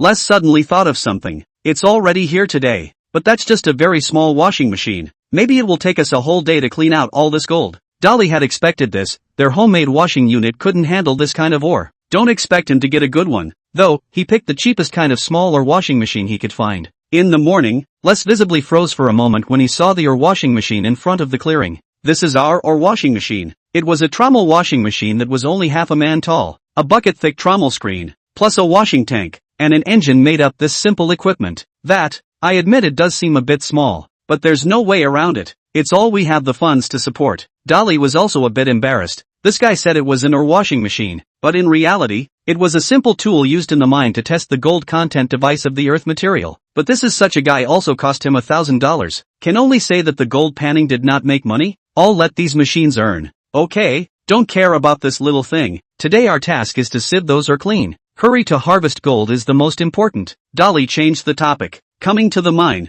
Les was also full of motivation. Soon they finished the remaining ore. Just as they were about to wash the ore, an uninvited guest came to the mine. The mayor wandered over with a pipe in his mouth. Dolly saw this and immediately called for old Jason on the walkie-talkie. Well done. You've already finished your homework so soon. The old man wasn't wrong. You do have a talent for panning for gold, the mayor said as he looked at him. It's just luck. Luck is also a part of strength. You don't know that old man bragged in front of me last night with that big gold nugget. Ha! Same as if I had never seen it. He said this with a hint of indignation in his tone. Dory a little embarrassed. He said last night the old Jason want that big gold nugget. Why? Dare to run over to show off. As for it, so old. In case two others angry out of the disease how to get. Old man how do you come? How also want to pan for gold? But unfortunately you do not have a grandson like me. Old Jason came up and started flirting with the mayor. Humph. I'm just checking to see if anyone is destroying our Moose Town's environment. The mayor wasn't used to him immediately letting out his harsh words. I say, is this alright? Les was also sensing that the atmosphere was a bit off and looked at him with a worried face. Dory waved his hand. He could see that these two people were just messing around. How could two old men who had been through life care about this little thing? Really want to pick trouble. In the beginning this mine will not let them mine. Alright, forget about him, hurry up and wash the mine. Old Jason urged out. Dolly didn't think much about it, and directly started the ore washing machine, and as the trommel screen ran, they put in the first shovel of ore. As the ore entered the rotating trommel screen, the stream of water immediately began to wash it away, washing away the dirt that had adhered to it, while the finer particles slipped through the gaps in the trommel screen and into the ore chute below. Large pebbles and gravel are discharged as the trommel rotates, as the fine particles flowed through the chute. Under the action of the water flow and gravity, the gold with a greater specific gravity would be intercepted by the chute and deposited on top of the gold washing blanket. I said, how long is this going to take? Les complained as he dumped a shovelful of ore into the wash. Well, don't complain, it's good enough to have this washer. When old Jason and I were panning with a homemade washing device, That was torture, said Dolly as he threw another shovelful of ore in. Les sniffed and stopped complaining. Dolly the boss was working together. What else did he have to say? Although it was only a small drone washing machine, but the efficiency was far beyond the previous broken thing. Only pan less than 1 ore material is less part of the speed visible to the naked eye. Stop, the ore chute seems to be full. It needs to be cleaned. He had already sensed that there was gold, large and small, calling to him from that ore trough. When he opened the mining trough, his eyes were filled with gold. Gold! It's gold! I see gold! Les started screaming again in excitement. Dory picked up a piece as big as a fingernail cap, and there were many more like that in the trough, not counting the gold particles that could not be seen directly with the naked eye. But at this cursory glance, they were definitely going to be rich this time. Chapter 16. 60 ounces of gold harvest were rich. The two men immediately removed the gold-absorbing blanket and proceeded to wash it in a bucket, rinsing the top concentrate into it. Old Jason saw this and picked up the gold pan again, ready to start sifting and washing, and was stopped by Dolly. There's a lot of panning going on this time. It's better to wait until we finish panning together and separate the gold with specialized equipment. It won't take much. Old Jason just wanted to nod. Suddenly thought of something carrying a bucket and came to the mayor. Don't know what they said. Saw the mayor face indignation pick up the gold panning disc and old Jason panning up. Seeing this, Dory also shook his head and ignored the two old men. After putting the gold washing blanket away, the two of them started panning again. This time panning took them a whole morning, and they harvested a total of 4 buckets of fine material. Finally finished panning. Dory, I think you guys must be rich this time, Les said as he looked at him. While the concentrates were being sorted out, large and small gold grains could be seen on them almost every time. A rough estimate would be at least 30 ounces. Dolly nodded as well. The amount of gold here was indeed a bit beyond his expectations. Well, after we finish eating, we'll go find a professional to separate this gold, and we'll know how much there is by then. After eating, the three of them drove dozens of kilometers to the gold separation house here, spending $400, officially began to separate the gold. With the pouring of buckets of concentrate, under the action of the gold separation device, a large area of gold began to show. 3 people see this on the face of the smile has not been broken. After half an hour of separation, all the gold has been separated out. The next is the most exciting moment, weighing gold. Along with the gold pouring in, the numbers on the scale were changing. 10 ounces, 20 ounces, 30 ounces. Dolly has exceeded 30 ounces, Les shouted from the side. But it didn't stop there. The numbers were still increasing. 40, 50, and it didn't stop until it was over 60. 64.73 ounces. Wow, that's a huge haul, Leston exclaimed at the time. 64 ounces converted to kilograms almost reached 2 kilograms. Based on the current gold exchange rate, it was over $60,000 here. Digging out 64 ounces of gold worth more than $60,000 from the Huluku mine in 10 days only proved that the taste of gold here was indeed high. Back in the car, Dolly played with the large gold nugget in his hand, the largest they had ever dug up, weighing 10 ounces alone. It looked like a work of art to behold. I think I should celebrate. What do you guys think? Les suggested as he looked at them. Then of course let's go to the tavern, just to let them know the good news as well. Dolly smiled. Whoa, look who's here. The best gold panning squad we have in Moose Town. As soon as he saw them come in, the tavern owner opened his mouth to the crowd, and at once all eyes looked at them, their eyes filled with envy. The 3 of them didn't shy away from the stage and directly walked over with their heads held high. They could afford the praise. Old man, I heard the town mayor say that you guys are completely rich this time? The tavern owner served each of them a cup of wine. Not bad, just a 64-ounce haul, old Jason said lightly as he took a sip of his wine, his demeanor subdued. 64 ounces. I didn't expect so much. I originally thought it wouldn't be more than 30 ounces. It seems that I still underestimated you guys. The tavern owner shook his head. Then he looked at Dory. I say Monopoly, aren't you going to buy everyone a drink? Of course, moments like this naturally call for a celebration. Dory spoke. Dory's words caused the crowd to cheer. Beautiful, just beautiful. This is a work of art. I think I know why so many people are obsessed with panning for gold. No one can resist this temptation. The tavern owner played with the large gold nugget. Those eyes were almost protruding. This doesn't belong to you, said old Jason, who unceremoniously took the large gold nugget from his hand. Hey, you old man. The tavern owner looked at him without a good mood. How do you want it? Dig it up yourself. Old Jason looked at him provocatively. Humph, you only have one good grandson. The tavern owner threw a scathing disdain. Do you really think it's old Jason's own skill? How long had he had that land sitting there? If it wasn't for Dory's arrival, he probably wouldn't have dug up such a large amount of gold in his lifetime.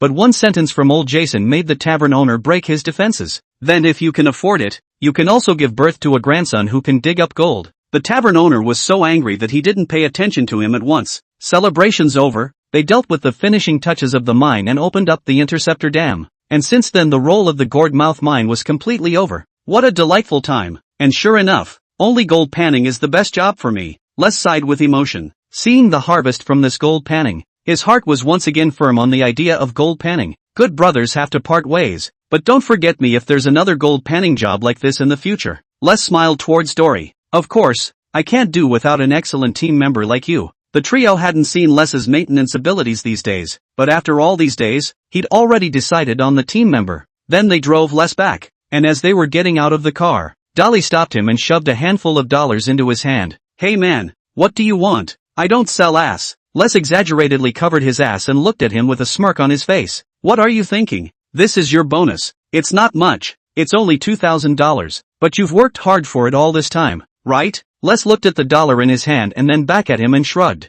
Well, since you said so, I'll take it. With that he stepped forward and gave Dory a hard hug. See you around, good buddy. Dory waved, and before long he heard Neris' loud voice. Hey, Pops, guess how much gold we dug up this time? Seeing this, Dory smiled helplessly. Dolly, I think it's time to contact your parents. On the way back, Jason Sr. suddenly spoke up. He knew that Dory had always wanted to start his own gold rush, but he had to at least ask his parents for their opinion. Dory, who had been in a great mood, sighed even after hearing this. It was time. He did not know how his parents feel about his choice, but looking at the gold in his hands, remembering the experience of panning for gold these days, his eyes were also slowly firming up. No matter what, he had no reason to retreat now. Chapter 17, Ability Upgrade. Back at the cabin, Dolly dialed the phone with trepidation. Dolly, is that you? Came the familiar voice. It's me, Mom. Dory took a deep breath. Have you gotten over your injury? How are you feeling now? Hearing the concerned question,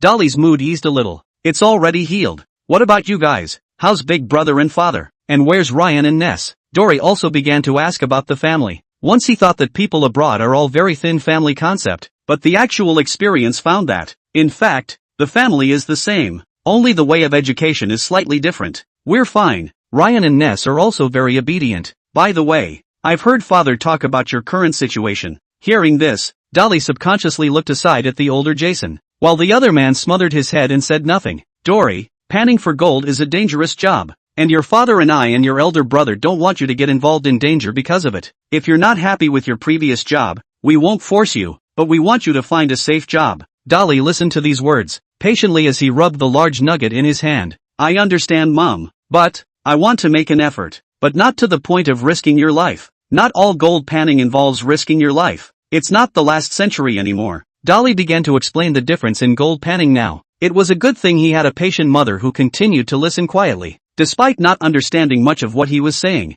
Besides, it's not like I'm unprepared. I dug up over 70 ounces of gold at this mine of Grandpa Jason's, more than enough to use on top of my mining for next year. Ugh, a sigh came. I see your determination. It's hard for us as parents not to be able to help you. If you do choose to do it, then go for it. Even if you fail, you're still our proudest child. Thanks. Love you, Mom. Putting the phone down, Dolly slumped back in her chair. There was no excitement or joy at being granted permission, but an indescribable feeling. When your parents let go of their stranglehold on you, it means you've grown up. But this fueled his desire to strike gold, to prove himself and at the same time change his current life. He then looked at Jason Sr. I'm going to Fairbanks next spring. Moose Township was not a high-content area after all, and the terrain here was not suitable for gold panning. The Huckleberry Mouth mine was ultimately only a very small probability. The only way to dig up more gold was to head to Fairbanks, the place that all gold prospectors flocked to. This really isn't the right place for you to develop. Old Jason sort of agreed with him, but before that,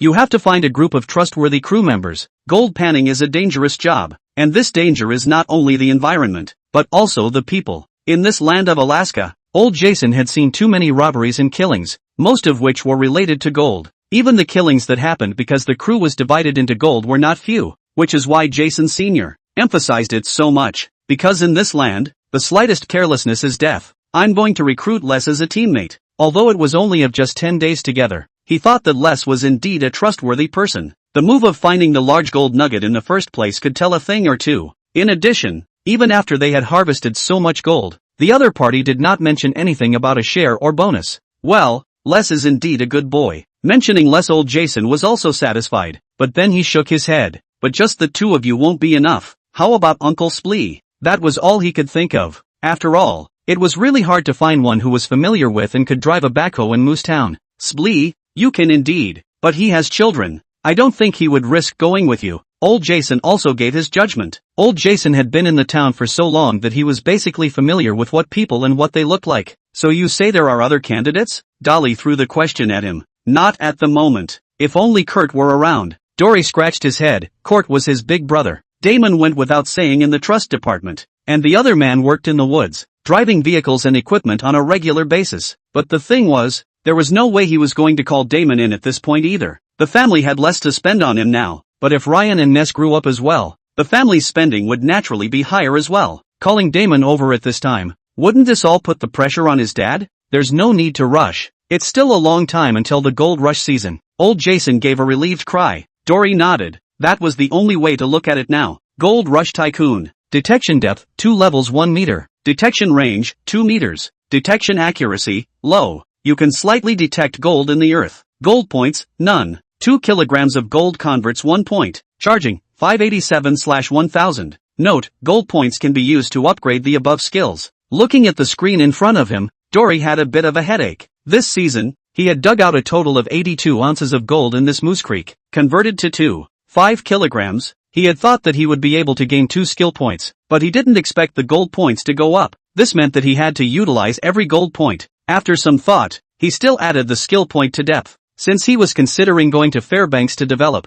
detecting depth was especially important. Of course, he was also thinking of ways to see if he could hit some luck in these last few days and harvest a dozen ounces of gold to recharge his gold points. But when he came to the edge of the stream, the surging water instantly dispelled his thoughts. This kind of environment was no longer suitable for panning for gold. And Dolly was glad in his heart that they had fortunately finished digging the Huluku mines before this, since there was no way to pan for gold. Then enjoy life now. Life is always incomplete. Besides, he had already harvested so much gold. What was there to be dissatisfied with? The weather in Alaska changes very quickly. Overnight the earth is white with snow. The river is also frozen. Belonging to the long winter in Alaska has come. By this time most Alaskans have already taken refuge in their rooms, drinking hot tea by the fireplace. And even the most persistent gold miners pack up their gear and head back to their homes at this time of year. No one dared to fight nature at this time of year. Dolly, on the other hand, was being led by old Jason to enjoy a different experience. Chapter 18, Picking Up Another Reliable Teammate. Hunting is something that requires a lot of patience. Even though you have a gun now, it doesn't mean that you will be able to easily hit the prey. Looking for the prey is just as important a skill. On the snowy ground, old Jason was patiently teaching Dolly the skills of hunting, while Dolly was patiently listening. The two were walking on the barren snowy ground when suddenly old Jason stopped and signaled him to look in the direction of his finger. Look, this kind of trail is caused by a small animal passing by. And small animals like this are usually very wary, as they cannot be captured with guns. Traps need to be used. Lasso traps are the most common and effective means. Then old Jason showed him again how to make a lasso and use it. And Dolly, who used to love to watch that kind of wilderness type of program, was naturally curious about this novel way of doing things. The size of the lasso also has its own rules. It has to be set according to the size of different animals. The two kinds used for hunting snowshoe hares and ferrets are different, and the same goes for birds of prey. Afterwards, old Jason taught him how to judge the size and type of prey according to those tracks. Only then did Dory realize that there were so many tricks in what seemed to be a simple trap. After laying out the lasso and spreading some berries,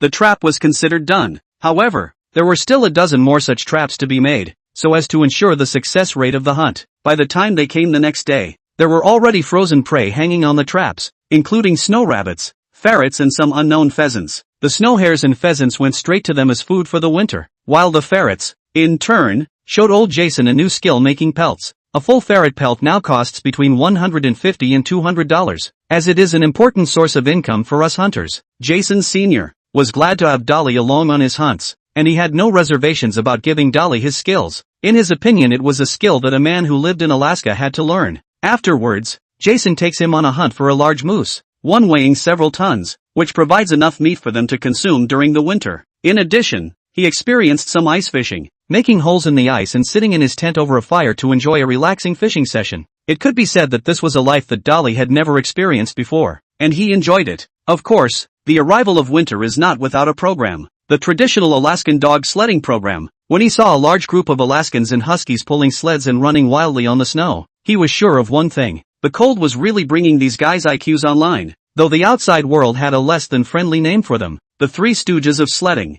They were trusted companions and family in Alaska. The winter months were long, but they passed quickly for Dory, and he had to start thinking about the gold rush season coming up. But the problem now was that he was still missing a teammate. Was he going to have to go to Fairbanks to recruit? For a small team like his, he was still reluctant to accept outsiders. Just as he was having a headache, old Jason brought good news. I found you one of the remaining team members. Well, I can't say it's a team member, but it's certainly a trustworthy person, old Jason said to him in the car. This made Dory a little curious. Who would be the person that old Jason trusted so much? Before long, the car stopped in front of a cabin, which was surrounded by a snowy field, with the only aisle that still seemed to be freshly cleared. It could be seen that the owner of this hut seemed to have just come back not long ago. Old Jason walked up and knocked on the door. Guy, it's me, Uncle Jason. Upon hearing his voice, a movement immediately came from inside the hut, and then a scruffy man with a beard and somewhat bloodshot eyes opened the door. Uncle Jason, it's you. As he said that, his eyes looked around towards the surroundings and finally rested on Dolly. My grandson, Dolly. Hearing this,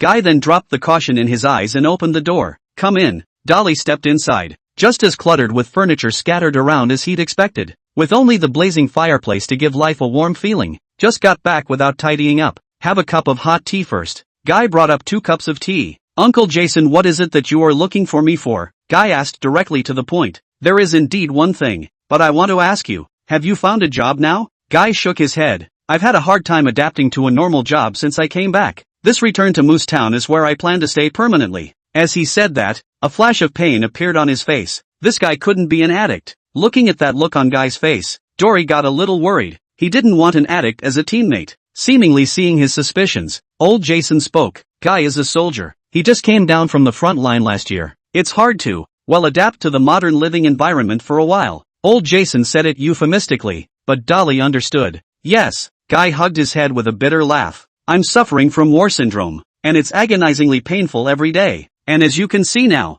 I intend to stay here. After all, it's where I grew up. I thought being here might ease a tiny bit of my pain and give my mind a little relaxation. Jason Sr. sighed and patted him on the shoulder. After gathering his emotions, he looked at Jason Sr. So you guys are here? I'm going to introduce you to a job. Jason Sr. wasn't hiding his purpose straight away. I intend for you to pan for gold with Dolly. Panning for gold? Guy looked at him with some surprise. Yes, you know that panning for gold is a dangerous job. I don't feel comfortable letting Dolly go forward, and you are worthy of my trust. Old Jason looked at him earnestly. And I do hope that this wilderness life will ease your symptoms. But of course, it's all up to you. Guy was silent as he looked at old Jason and then at Dolly. I say yes, quite simply without any thought. Guy agreed straight away. This made Dolly and Jason Sr. a bit surprised. After slowing down, Jason Sr. also extended his hand. Thank you very much. There's no need to say that. Without your help, there wouldn't be me now. After Dolly and old Jason left, Guy lay back in his chair. The reason he agreed so quickly was solely because of old Jason's trust.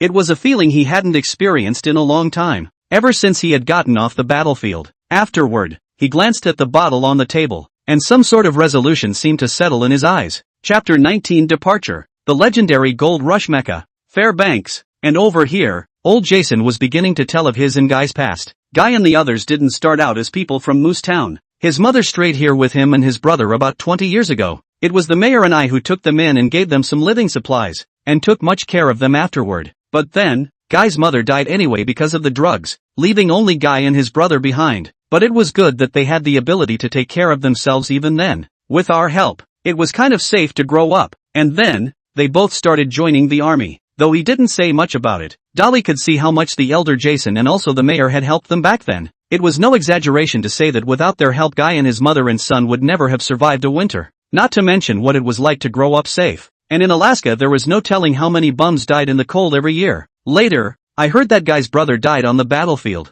and he retired because of that, but the damage that the battlefield brought to him stayed with him. Saying that, old Jason also let out a sigh, sympathizing with Guy's ordeal. Just like he said, he looked for Guy to come here because he needed his ability on one hand, and on the other hand, he did want to give Guy a normal job. He hoped that he could get Guy back on track with his life in this way. After listening to these words, Dolly sort of understood old Jason's intentions. It had to be said that old Jason was good at picking people. A veteran who retired from the battlefield and owed old Jason a great favor. There was simply no better candidate than Guy. Now that the last man had been found, It was time to open his gold rush season. After coming back, Doyle also did not delay to exchange the hands of the preparation. This money will be the funds of his gold rush season this year. That's when old Jason handed him the large gold nugget in his hand. Take this one too, I think you'll need him. Dolly looked at the large nugget and then at old Jason and shook his head. Keep this one. It's more of a memento than actual value. Old Jason didn't lack money, and this large gold nugget was the fulfillment of a dream he had when he was young. Like Dolly said, it was dug out of his Moose Creek, which made it even more significant. Perhaps in the future,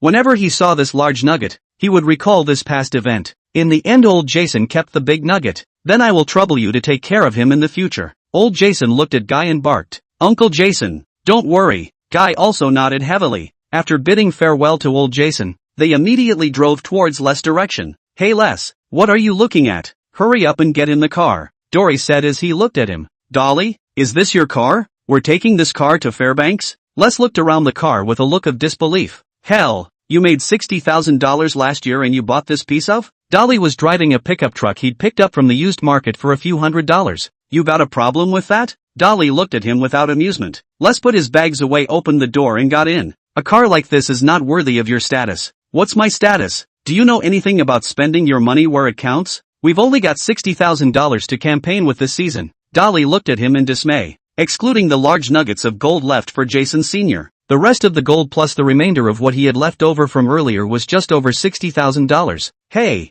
I'm just kidding. I don't care about any of this as long as I get to go gold panning. Les laughed. Introducing Guy, our new team member, ex-military, with a double duty of protecting us. Dolly introduced himself to Les. Wow, cool. Veteran. Hello, my name is Les. Guy. The two men shook hands briefly to get acquainted. Hey man, do you have any plans regarding this year's gold rush? Les began to ask about the business. First we have to go there to find a mine. After that, wait until we find the mine. It's already mid-April. Some of the gold panning teams have already started panning for gold. We have to speed things up a bit. By the way, one more thing about your salary this year. How about $20,000? Dolly said. $20,000. I know that's really a bit low for a professional repairman, but there's definitely a reward for following up if we can dig up enough gold. Dolly added. It's not low. I was surprised why you offered such a high price, and I seem to be just a novice. Les was a bit embarrassed. It seemed to him that he was just rubbing Dolly's crew the wrong way to learn the gold panning experience and fulfill his own gold panning interests,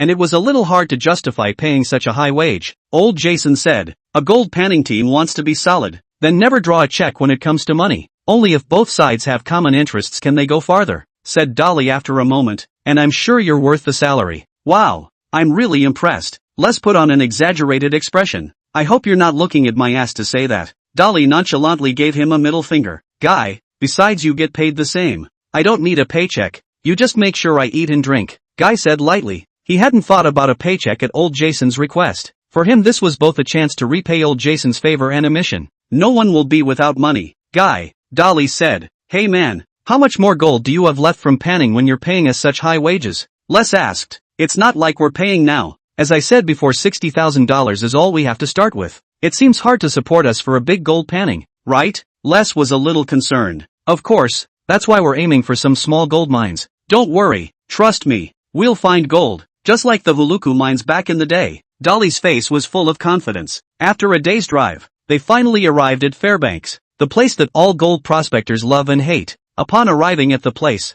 they immediately found a motel to rest. They were indeed a bit tired after a day of running around. Hey man, guess what I inquired about? Les said as he looked at him in the room. This year's Gold Rush team is expected to be a third more than before. That means we've got more opponents, and the competition here is even fiercer. This is indeed bad news. Dory's expression was calm. He had prepared for this mentally after knowing about the increasing price of gold. But not everyone can find gold, and we become part of the successful ones after all. The losers can only leave this sad place with remorse and tears. Chapter 20 Gold. It's gold. I've found the mine I want. The next day Dolly was up early, and there he was looking at a map he had bought for $20. Dolly, do you have any ideas yet? Les asked, looking at him. I'm going to look for suitable mines along the river. The recent gold rush has caused the price of land to go up 20% higher than it ever has. My intention is to find a piece of government land. It will cost us a fortune in exploration and mining, but at least it will be more cost-effective than mining on someone else's land. So then, you are planning to find a Huckleberry Mouth mine similar?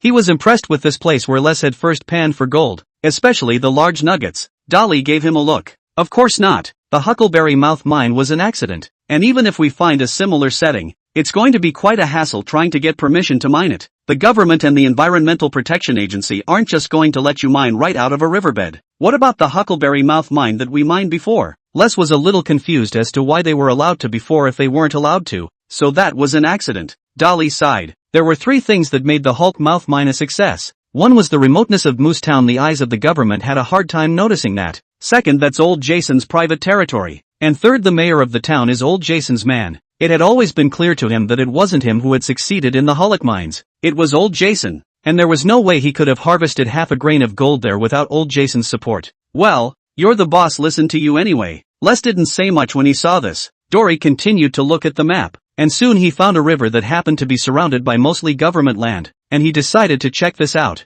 The main reason why he went to this area was because his ability could only detect a depth of 1 meter, and if there was an area near the river that contained gold, then the coverage would be slightly shallower in comparison. Of course, this wasn't absolute. In any case, the chances of this would be a little higher. After deciding on the direction, Dolly and the others began to move. What? You brought this here too? Is it hard for us to take it with us? Les glared at the mineral washer sitting there in the trunk. Of course not. We're just going prospecting this time. We won't need it, and it's just a device for roughly checking the gold content of the land. We'll need to use a bigger guy for the real panning. Hearing Dolly's words, Les was sort of relieved. The 3 of them then set off on their prospecting trip with their large bags. I thought I could pan for gold right away when I got to Fairbanks, but I didn't realize I actually had to hike. Les looked at Dolly with a depressed expression. Disappointed you? And also, this isn't called traveling. Calling it wilderness survival is a bit more apt. Dolly disliked back nonchalantly. Is this really good? What if we run into wild beasts? Les looked at the surroundings with some concern. He wasn't Dory. He didn't have any experience in this area. Don't worry, we have a big baby. If we do run into any beasts, I think you'll have one more delicious meal. Dory smiled and patted his backpack. Whoa, you didn't bring a shotgun. Les' eyes lit up. Alright, save your spirits for the journey. We've got a long way to go. Normal residents were not allowed to carry shotguns unless they had a hunting license, but this was too easy for old Jason, who casually arranged 2 hunting qualifications for Dolly and Guy. With guns, Jason Sr. was completely at ease with them. April in Alaska was the season when the ice melted and the rivers began to swell, which made their journey even more difficult. Along the way, Dolly did sense quite a few traces of gold, and at first he stopped to dig, but then realized that this not only greatly affected their speed, and wanting to rely on this way to harvest gold points that last dozen ounces of the gap is simply a waste of time. For this reason, he didn't stop later on when he came across this situation. The individual tiny gold was no longer worth mining for him, but this situation also proved the gold content of this land. As night arrived, they hunkered down in their tents, eating the improvised supplies they had purchased and barely relieving their fatigue with a sip of boiling hot water. After arranging who would take turns keeping watch, the first night passed. The next day, the spirits of Dolly and Les had obviously changed, and it was obvious that they were still a bit uncomfortable with the environment. On the contrary,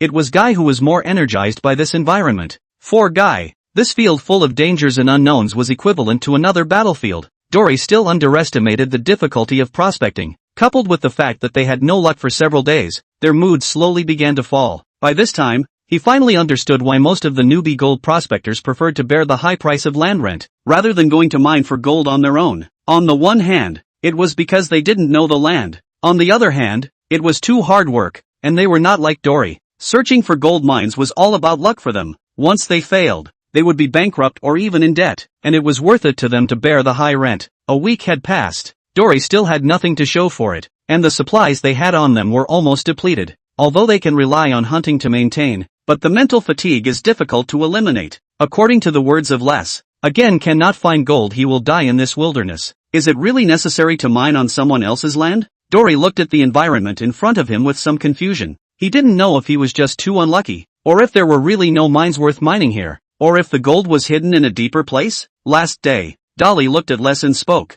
If we can't find it, we'll go and rent the land of those mine owners to mine it. Alright then, we'll put up with it for one more day. Give me a hand. I can't move my legs, said Les, holding out his hand. Dolly also walked over helplessly. Just reaching out his hand, he froze violently. A familiar feeling came over him. What's wrong? What are you waiting for? Pull me up, Les said in a no-nonsense manner. Dolly ignored him and instead looked straight at him. At the area under his ass to be exact. It was gold and it felt like more than a little bit. Then, as if to seal the deal on the land, he walked towards the woods. Dolly, what are you doing? Wait for me. Les saw that Dory was in the wrong situation and immediately got up to follow him, while Guy, who had been at Dory's side for a long time, was already at his side. 1, 2, much more. As he continued to walk, a steady stream of sensations came from all around him. It felt as if countless gold were shouting at him. Found it! We found it! Dolly looked at Les and Guy excitedly. I've finally found a place worth mining. This is our mine. Chapter 21, The Mine Owner's Calculations. Instead of the excitement they had expected to hear this, Les and Guy looked at him with strange faces. Dolly, are you alright? Actually, we don't need to be in such a hurry. Looking at the suddenly mad Dolly, Les was genuinely worried that something had gone wrong with him. Bring the mining shovel and the gold panning basin over here. Dory naturally saw their concern, but he didn't want to explain anything. Nothing was more convincing than panning out the results. After receiving the mining shovel, Dory began to dig at his feet, and after digging into the area after induction, he immediately filled a pan with sediment and walked over to the river to pan it. After some maneuvering, a small gold flake and a pile of gold dust soon appeared in the panning disc. Look! Dolly handed over the gold panning disc. After seeing the gold in the gold panning disc, Les also exclaimed, Gold! It's gold! There really is gold! It wasn't like there hadn't been gold panning on the road more than once before, but those were just individual gold particles and it was hard to prove anything. But the gold panning disc at the moment was different. This scale of gold content was already enough to reach the standard of mining. Could this be just an accident? Les was still a little worried. What if this was the only place with gold? Then we'll test it a few more times. Dory smiled. No one knew more about the gold content here than he did, but Les and the others didn't, so it was still necessary to let them watch the exact results. After several tests, Les was thoroughly convinced that this was the mine they were looking for. The densely packed gold particles in the pan were not going to lie. I knew it. Dolly, you'd find the gold, Les said as he looked at him. Seeing the gold made all these days worth the effort. That's not what you just said. Dory grunted. That was just a complaint, and there's still me in it. If I hadn't been lying there, you wouldn't have found this mine, Les said proudly. Indeed. It looks like I'll have to take you with me in all future mine searches. You'll be my very own lucky baby from now on. Dolly patted his shoulder. Les wasn't wrong in saying this. If it wasn't for him, it was indeed hard for Dolly to notice this area. After all, where would he run towards the forest when he was choosing a mine? So there was really some luck involved in things like finding gold. But when Les heard this from Dory, his face immediately changed. This kind of prospecting trip is enough once. A few more times. He was afraid that he would really die in this wilderness. I think it's better for you, Dolly, to get the credit. I'll forget it. Dory laughed and turned his head to look at the area in front of him. The prospecting operation hadn't ended yet. He just sensed that there was a dense distribution of gold here. But this point was not enough for large-scale gold panning. He had to take another look at other places to see if there were any, and how big the scale was. That way he had a slightly better way of dealing with it in his mind. Not long ago, he roughly determined the size of this mine. It was probably only about an acre. The unit of measurement was different on this side of America. An acre was roughly equivalent to the size of 9 basketball courts. It wasn't big, but it was just right for a small team like theirs. Too big meant higher mining costs. After leaving here, they didn't rest too much and came directly to the mining bureau in the gold town. They must get the corresponding license as soon as possible. But here they got a bad news. That area is a private mine. That is to say that in the end, they still have to work under the hands of the mine owner. Dory, what should we do? Les looked at him and asked. They had worked so hard to find a mine that they could dig, but it turned out to be someone else's. It was a hard feeling. The most crucial thing was that if Dolly didn't agree, then they would have to continue prospecting, which would take them quite a bit more time. Right now it was already the end of April, and all those official gold panning teams had already started panning for gold. Continuing to delay would probably delay the best time to pan for gold. Dolly looked at Les and sighed. Go talk to the mine owner. Dolly also did not expect that there would be discrepancies in the places marked on the map, but there was no other way out of this situation. Instead of delaying to look for other mines, it would be better to choose this one. Even if he didn't earn much in the end, it would be considered as accumulating gold points and experience. Naturally, Les was delighted at this news, and he would rather collapse in a mine than experience prospecting once more. Getting the mine owner's information, the three of them also immediately rushed over. Soon, they met the mine owner. Hello, Mr. Nian. I'm the one who approached you on the phone to confer. My name is Dolly. Nice to meet you. Dolly, young people nowadays are really getting more and more passionate. It seems that we old-timers will have to retire sooner or later. The mine owner, Nian, was a man with a goatee. So which mine do you want to lease? Nian took out the distribution map of the mine and looked at them. Here to here, roughly this area. Dolly widened the area slightly. This mine field well. Nern's eyes narrowed. That's fine. But first there's one thing I want to make clear in advance. This mine of mine is different from the others. Dolly was relieved to hear Nern agree, but perked up at Nern's next statement. Go ahead. I don't accept splits here. You have to deliver the rent in one lump sum, Nian said as he looked at them. How much? $5,000. Dolly was silent. He was a little confused about this situation. Most of the general mine owners adopted a split model for the sake of profit. The black-hearted mine owners could even pull the proportion to more than 20%. But the Nian at the moment did not ask for a share, but rather a one-time delivery of rent. There was definitely something wrong in this. Could it be that this guy didn't know the grade of that mine? Dolly's heart shook. This was the only explanation. He pressed down the excitement in his heart and tried his best not to let the other party see the clues. Mr. Nian, that's out of order. But that's just the way it is with me. Nian spread his hands. I can see that you guys are newbies. $5,000 isn't much for me, but it's a guarantee. After all, I don't trust the skills of your gold panning novices. First they were praising them, now they were starting to suppress them. It was clearly a set of words. Give it some time, we need to confer. Dory pretended to be hesitant even though he already had an idea in his mind. No problem, but you guys need to be quick. Maybe the next moment someone else rents that mine, Nian said. When they came out, Les immediately asked, Dolly, why don't you say yes to him? $5,000 rent is perfectly affordable for us, and it's not like your. Dolly immediately stopped him. There's something wrong with this mine owner. What's the problem? He's just worried that we won't get the rent if we can't dig up the gold. No, Dolly is right. That mine owner's purpose is definitely not this. Guy, who hadn't spoken for a long time, also said his opinion. He could all see that something was wrong with the mine owner. Could it be that this mine owner was simply trying to screw them out of a sum of rent? If that was the case, Dolly would let him know what it meant to regret it, but he felt that the other party was still harboring some kind of plot. Chapter 22 Negotiation and Preparation.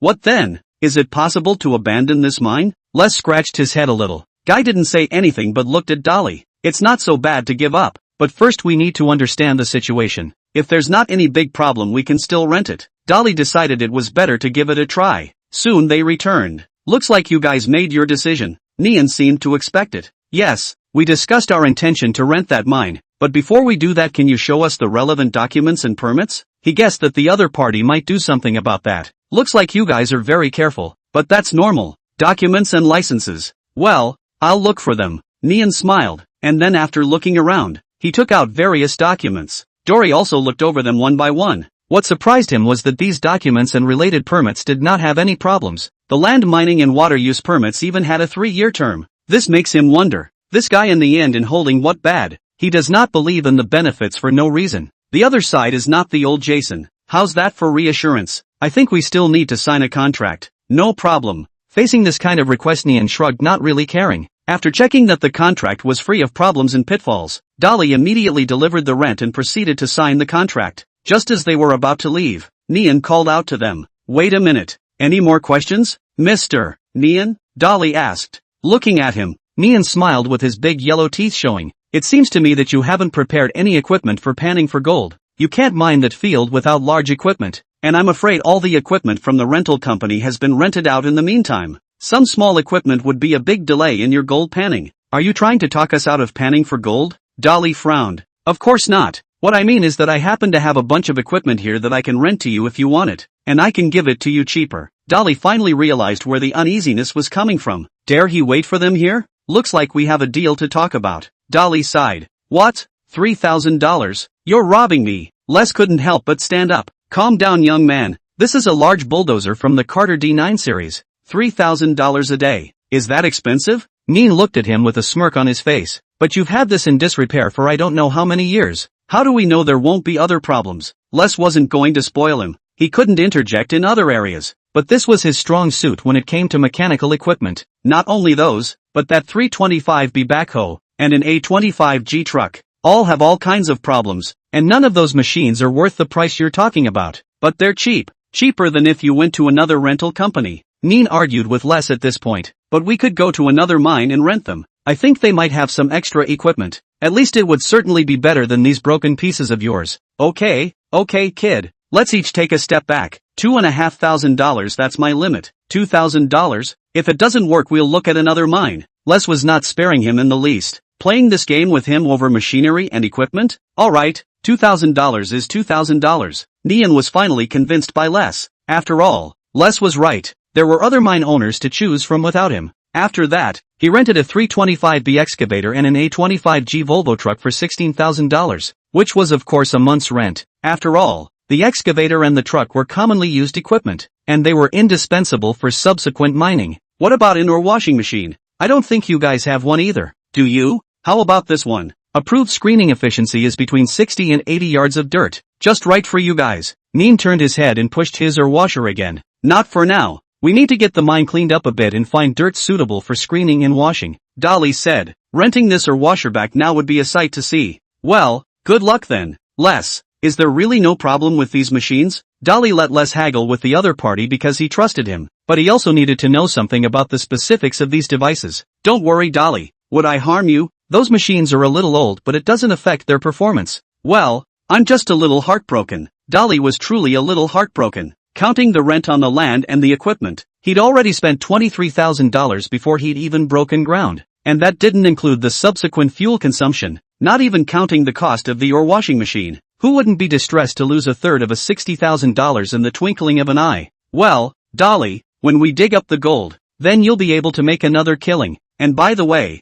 you'll be pissed off at that old guy, Les said. Dory took a deep breath to calm down. He was just a little uncomfortable with this rate of spending. Get some rest. We're officially starting tomorrow. They hadn't had a good rest once until now. They had to get in shape. The next day, the three of them drove their machines to the side of the mine. Les, I need you to clear a path to the mine, Dolly said to Les, tossing him a pair of overalls in the process. This wasn't something you could just do at the Hulk Mouth mine. The mine they were mining was a long way from the road and had to be cleared of debris and trees. Leave it to me. This is the big guy. Nothing can stop it, Les shouted excitedly as he got in the cab. The Carter D9 bulldozer weighed over 40 tons. The shovel's capacity was even as high as 13 cubic meters. Just standing next to it, you could feel the tremendous shocking power. Boom, boom, boom. When the machine rattled, Dolly knew that he hadn't spent his money in vain. No man could resist that kind of roaring sound. With that, Les operated the bulldozer as if it were like a hot knife slicing through butter, tearing through with ease. Wow, this feels so cool.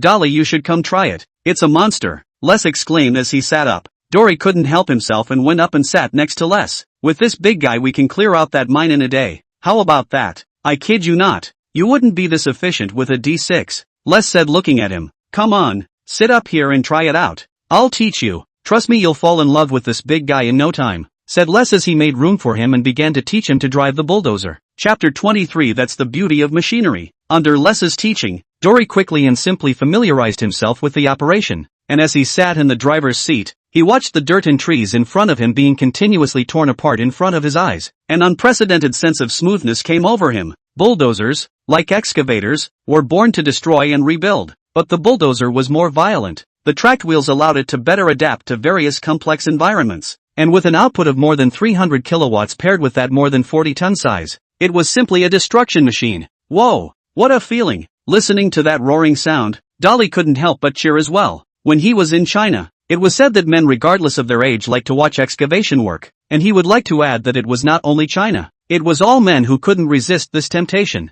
It was aesthetics of violence that belonged to machinery in its purest form. Right.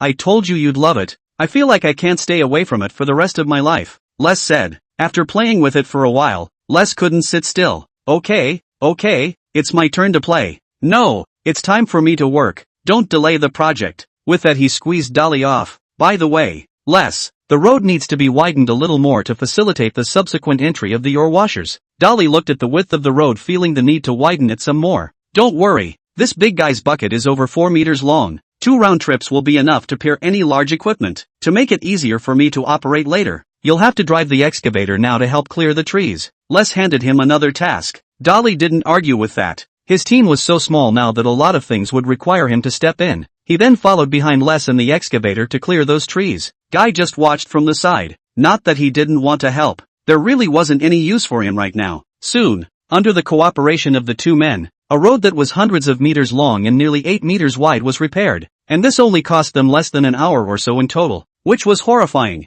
This is the charm of machinery. Back in the Huluku mine, if it was such a big guy, I would have been able to fix it in a day's time. The terrain back then would have made it difficult to get in with such a big guy, said Dory, looking at the mine in front of him. Hey bro, what's the plan? I can't wait to shovel them in this big guy. Hold on, I need to see it. Dory pulled out a map and looked at the terrain in front of him. Soon, he had a plan. Les, I need you to extend the range, partly to make it easier to stockpile the earth, and partly to arrange a location for the subsequent washers. He didn't know how to arrange these, but what the heck, just dig big. Anyway, this mine was only an acre in size. There was enough time for them to carry out other operations. Understood. I'll bulldoze the whole area, Les said with conviction. By the way, don't dig too deep when pushing in, just enough to clear away the trees and weeds on top, Dolly added. The cover over here wasn't that deep, or he wouldn't have sensed it directly. Alright Guy, we have something to do next. Guy nodded. With that, Les was in charge of pushing through the obstacles. Dolly was in charge of using the excavator to get some of the dirt and trees to the truck,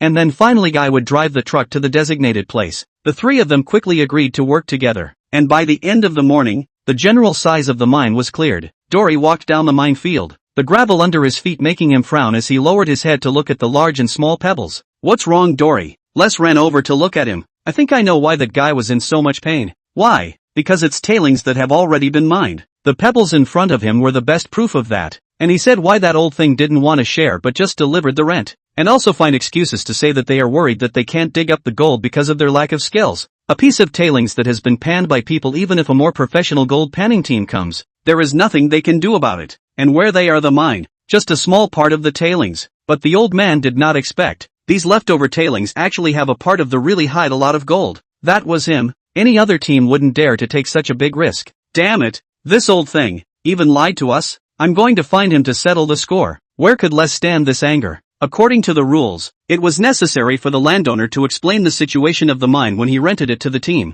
This was clearly not in line with the rules. Are you stupid? What are you looking for him for? We're the ones taking advantage. Dolly looked at him without any good humor. Was this guy really substituting himself? Yeah, oh, he doesn't know. Ha ha ha. If this old thing knew we found gold in this tailing, he'd go crazy. Thinking of this, Les couldn't help but laugh. Alright, keep this quiet, Dolly warned. It was better to keep a low profile until the gold was in hand. So we're ready to start stockpiling dirt now? Dolly shook his head. Let's put the dirt aside for now. I have a plan. You and Guy go get that ore washer in the car and take it to the river. You're not planning on sifting and washing with this little gadget. I'm telling you, Dolly, it can't take that much dirt with just this little guy. Les was worried that Dolly was going to save money on that washer instead. That would be too much for him to handle. Don't worry, it's just a test. Dolly didn't say much. As a matter of fact, he was planning to use this washing machine here to pan the difference of that last missing dozen or so ounces of gold so that he could move up another level in his ability. A higher ability would then be more conducive to his judgment of this current mine.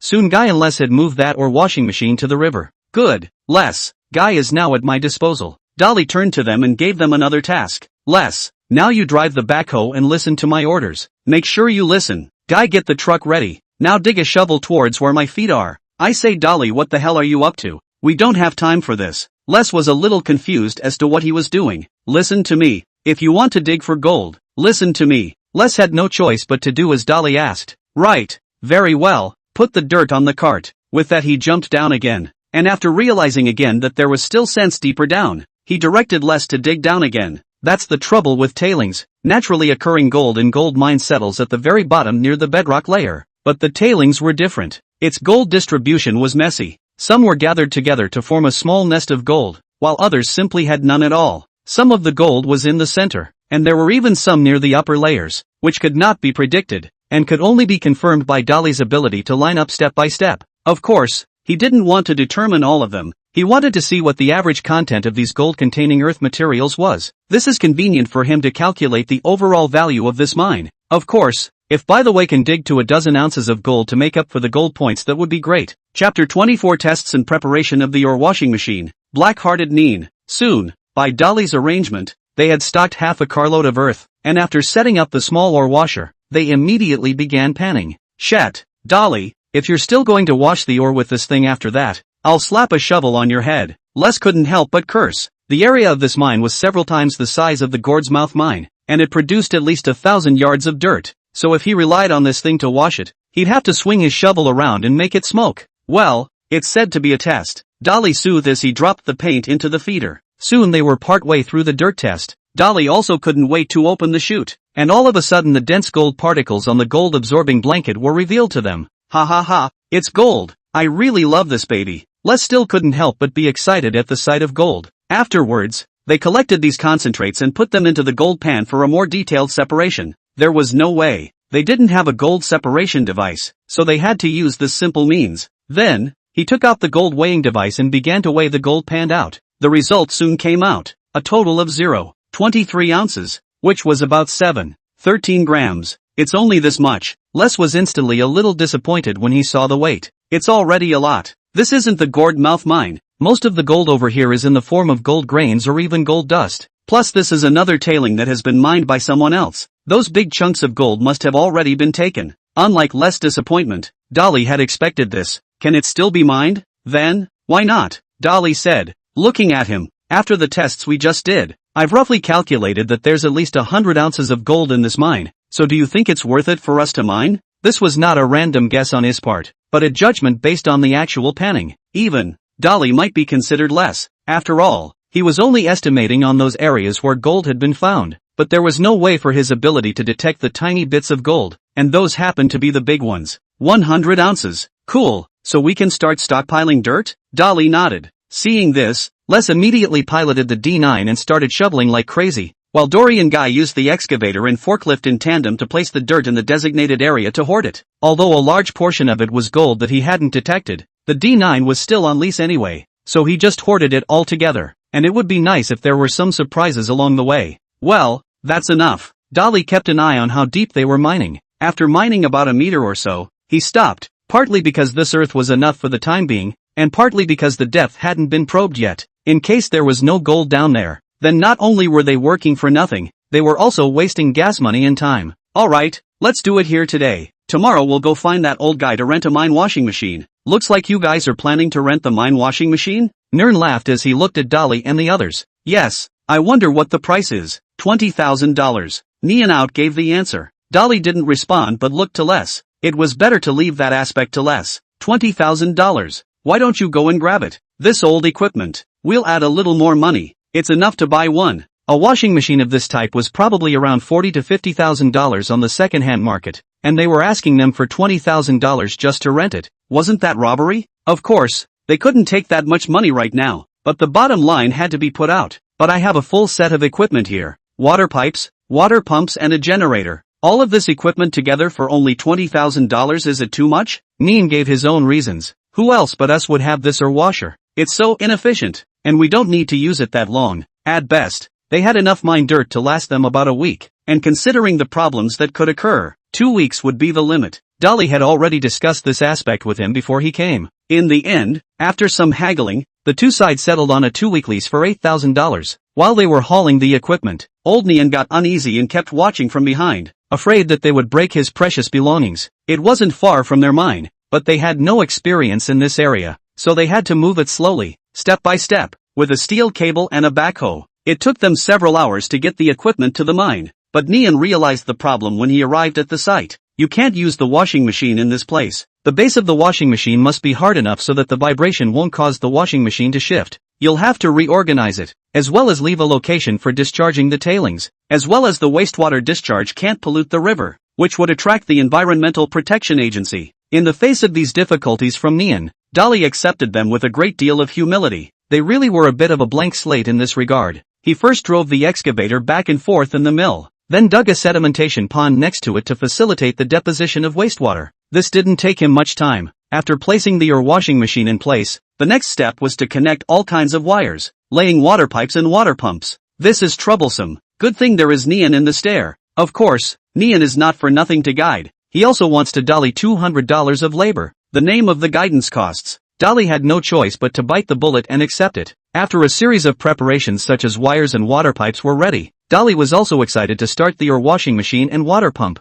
Accompanied by a loud noise, the water flow sprayed out normally, and the trommel screen also began to turn slowly, but did not wait for them to be happy. A muffled sound. The trommel screen stopped running. Seeing this scene, Dolly silently looked at Neon. There should be some parts out of order. Nothing major. I'll just repair it. Neon smiled awkwardly, then asked for tools to start repairing it. He looked at the gears and then at the tumbler screen, not knowing how to do it for a while. It was Les who couldn't stand to look at it, and after some inspection, he found that one of the belts had aged and snapped, causing the tumbler screen to be unable to run. It just so happens that this kind of belt Neon has at home. Take the belt and replace it, and then start the trommel again. This time the trommel finally started to run normally. Well, the machine has been delivered to you properly. Next start your gold panning, said Nian and left the mine directly without any lingering at all. If any problems occurred with the washing machine after this, then he would not need to take any responsibility. Chapter 25 Bad. I feel like I've caught Moldy Bean Todd's bad luck. Finally we can start washing the mines. Damn old thing.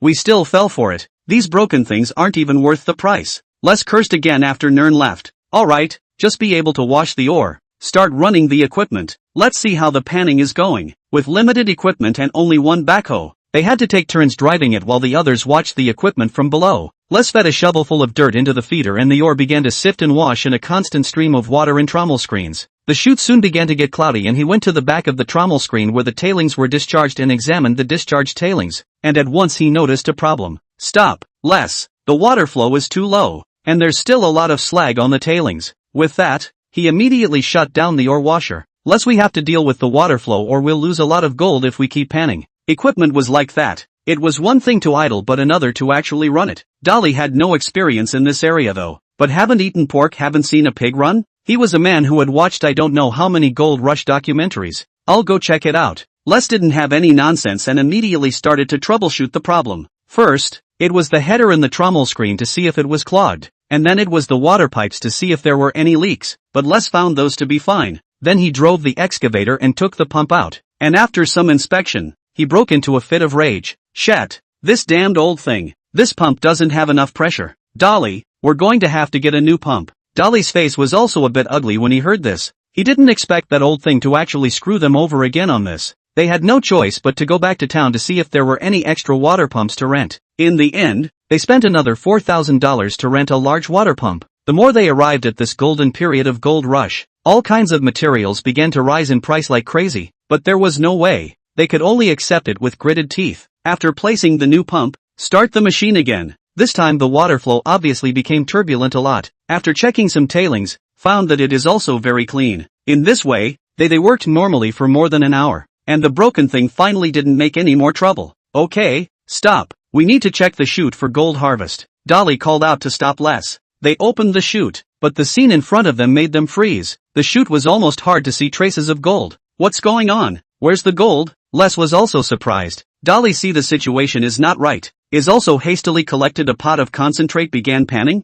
Not long before the gold pan appeared in the figure of gold. But seeing this Dolly was not happy. The quantity was not right. To know that this is his carefully selected ore. Before also did sieve washing. If according to this degree, they are afraid of the sieve washing even before the test cannot reach. There must be something wrong somewhere. Dory looked at the ore washing machine in front of him, and his heart couldn't help but feel a little annoyed. Sure enough, watching someone else pan for gold and doing it himself were two different things. His ability level was still too low to sense the tiny gold particles. After checking a bit, Dolly couldn't help but put his eyes on the chute. Could this be the problem? But this Les would not be able to solve it. Doyle spent another $500 to hire an outsider. The other man, after listening to him, immediately pointed out to him the cause of the chute. The angle of the chute is not right, and your water current is too fast, so that before the gold is deposited, it is all washed away by the current. The other party then took out a level and slowly had them adjust the angle. Then they tried another hour of sifting and washing, and when they opened the washing machine, this time the chute was densely packed with gold visible to the naked eye, but by this time it was getting dark,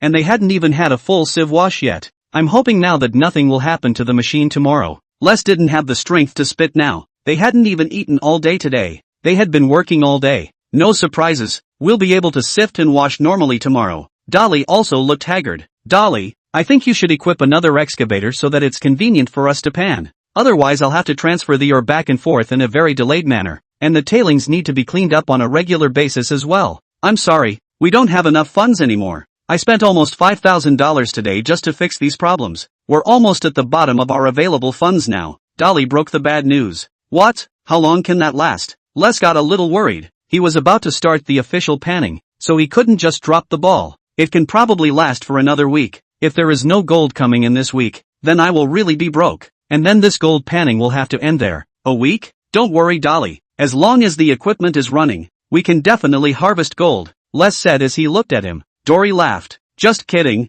We still have enough funds to last. They had indeed consumed a lot of funds, counting all the other various consumptions. They had spent nearly $40,000. The remaining $20,000 was not much, but it was enough to support their gold rush this time. Bastard, damn Dolly, causing me to worry so much. Les cursed. Well, get some rest. You'll have to fight your way to work tomorrow. After easing their depressed moods, Dory and Les dug into their tents and slept, while Guy silently kept watch for them at night. Right now it was the time when brown bears and black bears were on the prowl, especially in the last few days. He had seen black bears in the neighborhood. In addition, they slept in tents, so there was no guarantee of safety, so they could only let him keep watch. In the first few days, they had taken turns to come, but Guy didn't want to disturb Dolly's sleep because of this, so he simply kept watch alone until dawn. Guy, why don't you yell at us to get up and keep watch? Seeing that Guy didn't sleep, Dolly also asked, you guys still have to work today. I couldn't help much, so I didn't disturb you guys. Guy said, then why don't you go to the car now and rest? No,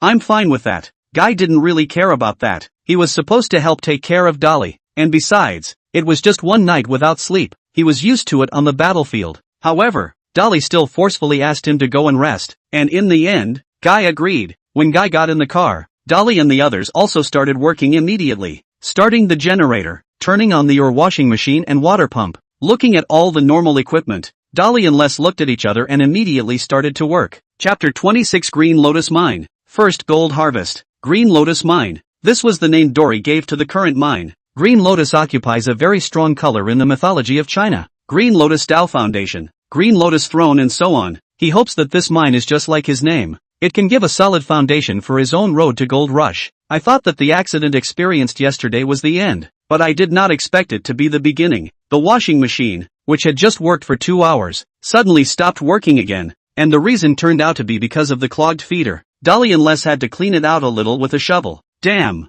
this isn't what I imagined gold panning work to be like. We've wasted a large portion of our time on repairing equipment malfunctions. Les grumbled. It can't be helped. It's a good thing these old wrecks are running. You're supposed to have to control the rate of discharging a little bit. Our washers can only go 40 yards right now. They can't handle that much dirt, Dolly said. And indeed, he knew how to solve the problem. Increasing the speed of the washer was the easiest way, but he really didn't dare to drive this thing too much. In case the whole thing fell apart, then it would really be no fun. There is also the possibility of adding an in-feed filler, which can deliver dirt to the washer at a fixed rate and can also screen the large boulders. But there was nothing he could do about that, not having the funds for that. It took another half hour before they finally cleared the clogged earth, and then it was time to repeat the digging and panning. Fortunately, nothing went wrong with the washer for the rest of the half day, and they finally completed a full screen wash. After shutting down the washing machine, the two of them also immediately started checking the harvest. It was reasonable to say that collecting it once every 2 to 3 days was more efficient, and it didn't affect the washing. But where did they care so much? One day without seeing gold,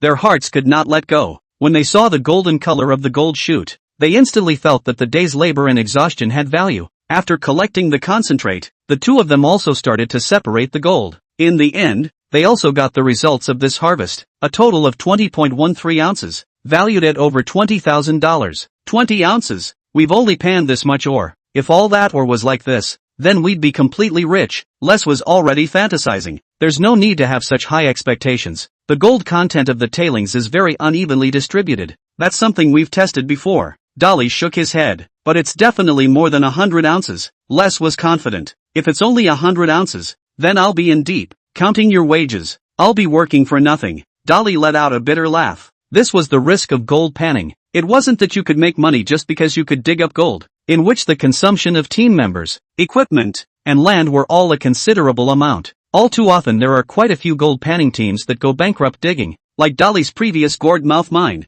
Don't look at the earnings so high. That was entirely because of old Jason. If that's the case, my share of the salary can be not, as long as you follow up to continue panning for gold to bring me on. Les looked at him seriously. Hey brother, what do you take me for? I'm not some black-hearted boss. Even if I go bankrupt, I will definitely give you the salary you deserve. Feelings couldn't stand up to spending. Dory understood that very well. Maybe Les was just holding on to a passion right now, but it wouldn't take long for him to understand the importance of money, and he didn't want to cause a disconnect between the two because of that. He was pleased with Les, aside from being a bit of a mouth breather, but he was excellent at both driving and maintenance. Maybe he wasn't as good as a professional driver or repairman, but he was much better than Dolly. And most importantly, he trusted Les and Les trusted him. What's the most important thing about gold panning? When he hadn't been exposed to gold panning yet, his answer must have been the taste of the land. only land of high enough grade could bring a gold panner a rich enough return. But now he had a different view. The most important thing was not the land, but the people, a group of trustworthy teammates. He somewhat understood why most gold panning was a family operation, because family members were more trustworthy to each other. Dolly, you need to get ready for the follow-up arrangements. The stockpile of dirt is going to run out in a day or two. Have you figured out which ones you're going to pick? Les asked. Don't worry, I'm sure. His confidence naturally came from the Goldfinger's ability. The gold he had just harvested had already allowed him to fill in the portion needed for gold points. Gold Rush Tycoon. Detection depth, level 3 2 meters. Detection range, 2 meters. Detection accuracy, low. You can slightly detect gold in the earth. Gold points, none. 4 kilograms of gold converts 1 point. Charging, 186/4000. Note, gold points can be used to upgrade the above skills. The 2-meter detection depth would allow him to detect the Green Lotus mines more effectively. After that, they discuss the mining plan for the mine, and finally decide that they will first mine all of the soil from the mine, and then pan together at the end of the day. It couldn't be helped that their squad size wasn't large enough to support them in conducting operations in multiple lines. It was only possible to arrange the processes together, and he had no choice but to spend another $2,000 to rent Nian's D9.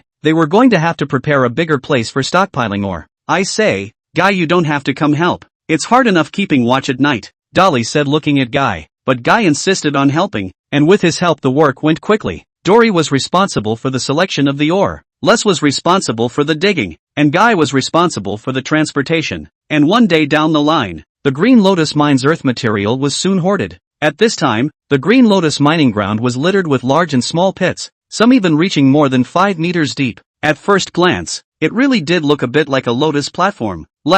Later on, please use a bulldozer to fill in these places. On the one hand, it was for safety, and also to facilitate the subsequent restoration work. The gold panning work nowadays wasn't what it used to be. Any land that had been mined had to be restored in the corresponding time, or else getting caught and fined was still light, and in serious cases, one might even go to jail. No problem, with the D9 bulldozer in tow. This kind of thing was a piece of cake. While they were busy, another batch of newcomer gold panning teams came to Nian's mine. Apparently, they were also attracted by Nian's low rent. Watching another batch of newcomers fall into the trap, Nian's heart was getting happier and happier. He couldn't wait for more and more newcomers like this so that he could earn more and more. Digging for gold? How risky was that? Wouldn't he enjoy collecting rent in peace? As for whether the gold panning team behind him dug up gold or not, what's that got to do with him? What? There's no gold in his field? That's just your bad luck. Chapter 27 An Unprecedented Gold Harvest. Dolly, I hear that old thing's got a new man at his mine, just a few miles from ours. Les had seen it on his way back from resupplying supplies.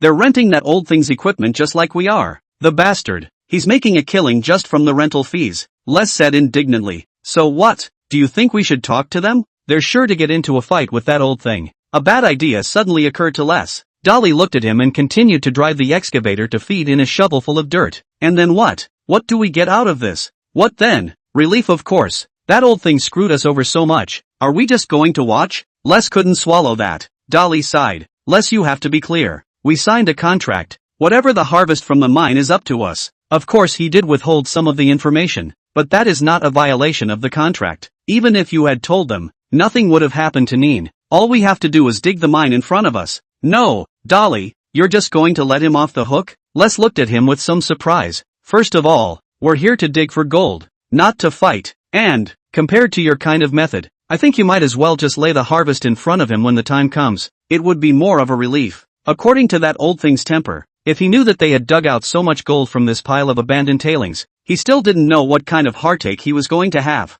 That makes sense. But we don't care about those newcomers? Why should we care? Do you know them? Or do I recognize them? Said Dolly looking to Les. Les, you need to be clear. We're all rivals here. It's only you and Guy. We're trusted teammates. Nothing else is worth caring about. Les was silent for a moment and nodded. Alright, I understand. But what if they come looking for us? Then we'll talk about that when the time comes. Right now I just want to pan all this ore and walk away with the gold. In the following time, they didn't dare to delay, and had been sifting and washing the ore as much as they could, which would finally give these old things a bit of face. There wasn't too much trouble, and this made their efficiency come up quickly. But on the 7th day an unexpected visitor came to the mine. It was Nian, and Guy, who had sensed the commotion, informed Dolly. Yeah, I got it. Send him in, Dolly said, turning off the intercom. What's that old thing doing here? Our equipment isn't even due for rental yet, is it? Les had heard their conversation as well. I guess that's the problem. In the normal course of events we should be due at his door soon.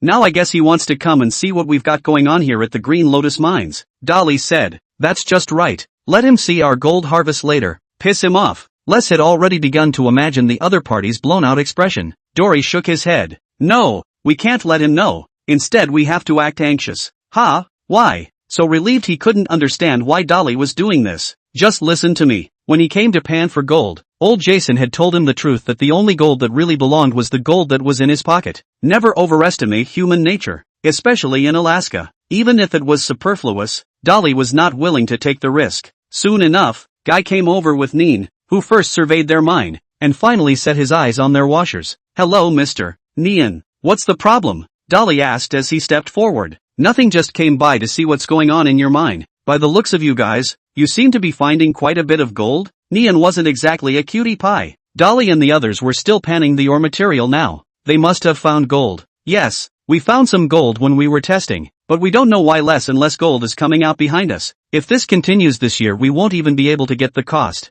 We even doubt that there's any gold down here at all, but there's no way around it. Now we can only continue panning to see if we can get any unexpected gains. With that he frowned at Neen. Mr. Neen, this is your mine. Do you have any suggestions? Hearing Dolly's words, Neen was instantly relieved. It wasn't worth being surprised to find some gold in the tailings, but clear as day, he wasn't going to tell them. It takes luck to pan for gold. Maybe you should wait a little longer. I can extend the lease if you're worried. Dolly looked over the mine and shook his head after a moment of contemplation. We're going to see how this ends up before we decide if we want to renew. Alright, if there's anything you need you can always come to me. Seeing this, Neen did not stay any longer and left the Green Lotus Mines. That damned old thing. Still wanting to screw us over again. After Neen left, Les cursed. Alright, let's continue our work. Neen's arrival didn't affect Dory, and the gold panning continued. Finally, on the 8th day, they finished sifting and washing all of the hoarded dirt. Woohoo! It's finally done. Soon we'll know how much gold we've harvested. Dolly, how much would you guess? I'd guess at least 150 ounces. I'd guess about the same. Then what are we waiting for? Let's hurry up and separate the gold. Les urged out. Dory nodded, and then took Guy with him and put the concentrates they had harvested these days into the car. They had only separated it slightly a few days ago, but the workload was too much. They simply left it all together to separate it. And in the meantime, they would see if there would be a surprise for them in the end. Soon, they drove to the gold separation house. An hour later all the gold came out. When Dolly came out with a tray full of gold harvest, Les' eyes went wide. Oh my god. He had never seen so much gold. Guy's face also showed a hint of surprise. Satisfied with their expressions, Dolly took out the weigher and Dolly looked at them and slowly said, let's see how much this Green Lotus mine can bring us. With that, he slowly poured the gold on. The numbers on the meter began to jump up madly. 80, 90, soon the numbers exceeded 100, 103, 104, 108. Les stared intently at the numbers on the meter, and his voice grew more and more excited behind it.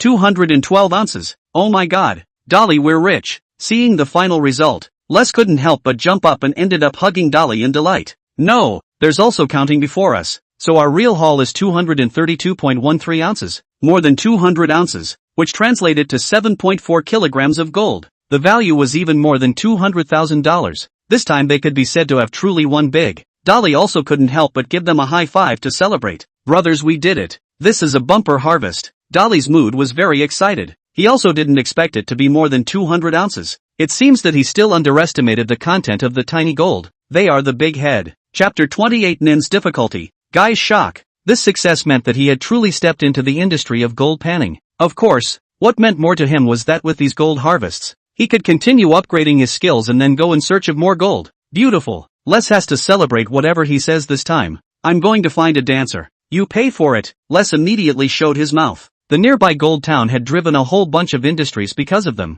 The gold prospectors, and the taverns and standing girls were one of them. Every year, they would come here at the start of the gold rush season, so to speak, and it was unknown how many gold prospectors' heart and blood had been spilled on them. There was this joke in the gold town that it wasn't them who were really making money from the gold rush. Those standing street dancers were the ones who were really here for the gold rush. Hey man, while I don't mind the expense, you deserve better. When we leave you can go downtown where the quality is higher. Dolly said. Here in America, this sort of thing wasn't uncommon, and people weren't that offended by the profession. Still, I think it's time for you to get a girlfriend so you don't have to worry about getting sick. Les seemed to think hard for a moment. You're right. I have enough capital to afford a girlfriend now. And of course don't get me wrong. It's not that talking to a girlfriend here costs a lot. It's just that it's a condition for you to attract the opposite sex. Unless you have good looks, those girls are happy to have a relationship with you. Say, where's your girlfriend, Dolly? I don't think I've ever heard you talk about it. Talking about it, Leston became interested.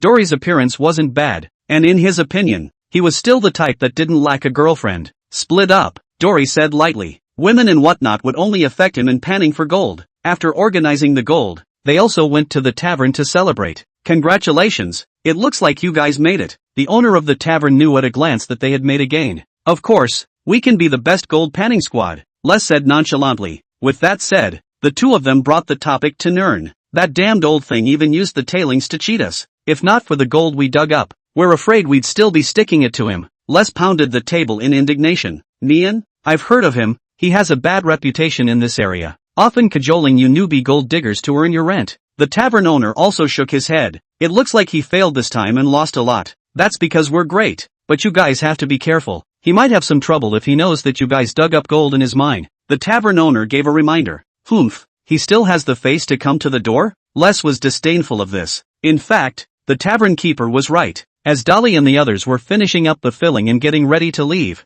Nian came to the door. Out of the car came his two sons, and the three of them looked at them with scowls of disdain. Les' face went a little white at the sight, and he subconsciously leaned toward Dolly's back. Hey Mr. Nian, I think the deal between us is over, isn't it? Dolly looked at the incoming men and smiled. No, the deal isn't over. You guys forgot my rent. Nian looked at them and glared. How could he not expect that this newcomer gold panning squad had actually found gold in this tailing mine, or a full 200 ounces, but he only charged them $5,000. Damn, according to the normal proportion, he could get at least 20 ounces, that is, $20,000. The more he thought about it, the more angry he got. Encouraged by his two sons, he came here ready to settle the fee. What are you talking about? The rent we have delivered in advance. Dolly pretended to be unaware of the situation. Don't lie to me. Nene looked at him through clenched teeth. I've already inquired. You guys dug up 200 ounces of gold here. According to the rules, you have to give me at least 20 ounces as a share. Saying that,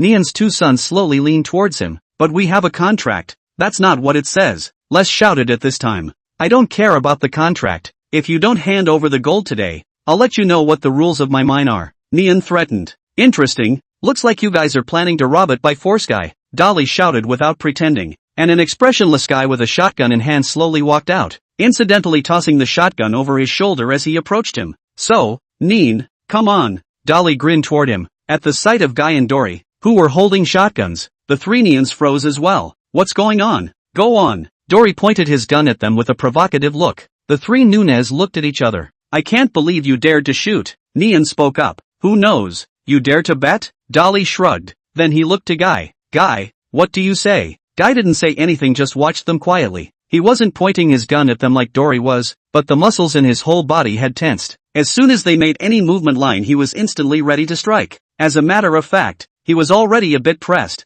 That familiar feeling came back. Blood was boiling inside him. He desperately craved for blood and death now. I forgot to introduce to you guys, Guy, a retired member of the Overseas Combat Unit. He just came down from the battlefield not long ago. He's still a bit unaccustomed to the current environment, but I think he should be very excited right now. Hearing this from Dolly, the three men's faces changed, and they all looked at Guy again with a hint of evasion in their eyes. What's the matter? Weren't you going to tell us the rules of your mine? I'll give you that chance. Come on, grab a gun and let's have a showdown that belongs to the men of the West. Win and take away everything. The loser gets nothing. Dolly looked at him with a smile. Dolly was really going to face off against them? Are you kidding me? As long as they dared to pull out their guns, he and Guy would dare to make the first move. Armed robbery was a crime, and they wouldn't have to bear any responsibility at all when the blame was set afterwards. Looking at Dory's arrogant appearance, the two sons next to Nian were a bit unable to sit still. They did not believe that Dory dared to shoot. Bang! A gunshot. Suddenly they were shaken. The original restless heart also immediately calmed down.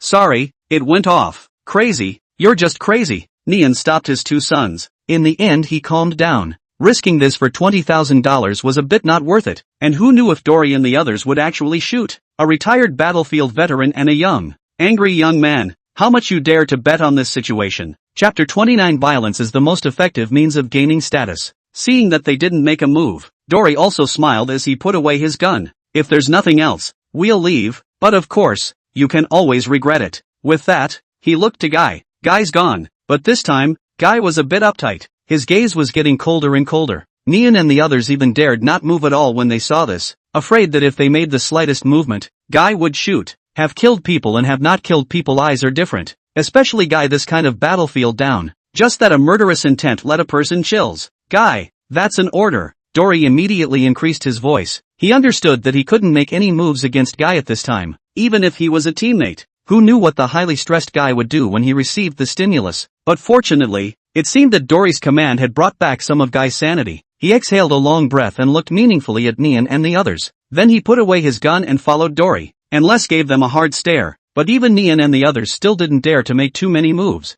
The atmosphere just now was a bit too scary. As Dolly drove past them, he nonchalantly gave them a middle finger. Softies, Les even shouted from behind. Old thing, if you don't have the guts, hurry back and drink your wife's milk. Until they walked away, Nian and the others cursed angrily. And in the end, Nian's two sons were even more angry the more they thought about it, where they had been wronged by this, immediately ready to take the gun and fight with them. But Nian stopped them. Now is not before. There is no need for this money to make such a big commotion. The most critical thing is that he feels that he is afraid that these people cannot do Guy. Ha ha ha, cool. Dolly, we were so cool just now. Did you see the expression on that old thing's face? It was wonderful. Les was flushed with excitement. This kind of scene he had only seen in TV shows. In America influenced by Western cowboy movies, most people couldn't resist that kind of dashing and ironic charm. He thought back on what had just happened as if he had become one of those cowboys, forgetting all about how he had just cowered behind Dolly. It was so exciting, especially that last shot of yours from Dolly.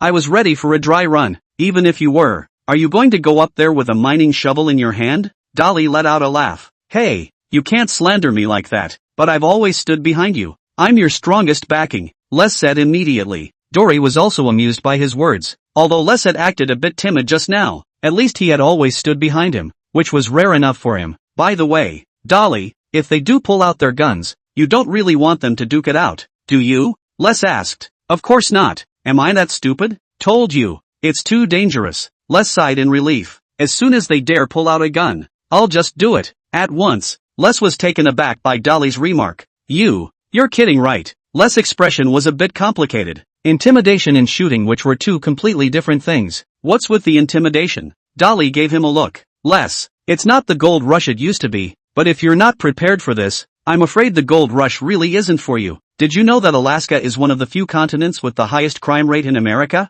And in this part of Fairbanks, nearly half of the homicides are gold-related. Old Jason told me that equipment isn't enough to pan for gold. Guts and guns are always a rare companion. Hearing this, Les was silent. This was nothing like he had imagined gold panning to be, but he also realized that Dolly was right. Gold panning was a job for the rich, and because of that it could cause ill will from those with an axe to grind. I see. Les nodded deeply. Don't worry, it's not like we'll have to deal with this in the future. After all, things are much better now, and besides, Guy and I are here. Dolly gave a sigh of relief. Over here. Guy leaned against the car window without saying a word. Is Guy okay? Dolly asked. Guy shook his head. I can send you back if you're not comfortable. After all, the gold rush is over for now. Dolly hesitated for a moment before speaking, a little worried about Guy's state. No, I'm fine, he said, taking a deep breath. I suddenly feel like this job suits me. And you need me, don't you? Guy wasn't lying. He really did like the job a little. Before he had only come to help Dory with the intention of returning a favor, but after this incident he realized that this was the life he wanted. He understood that because of his battlefield syndrome, it would be difficult for him to live a normal life for the rest of his life. But this job was different,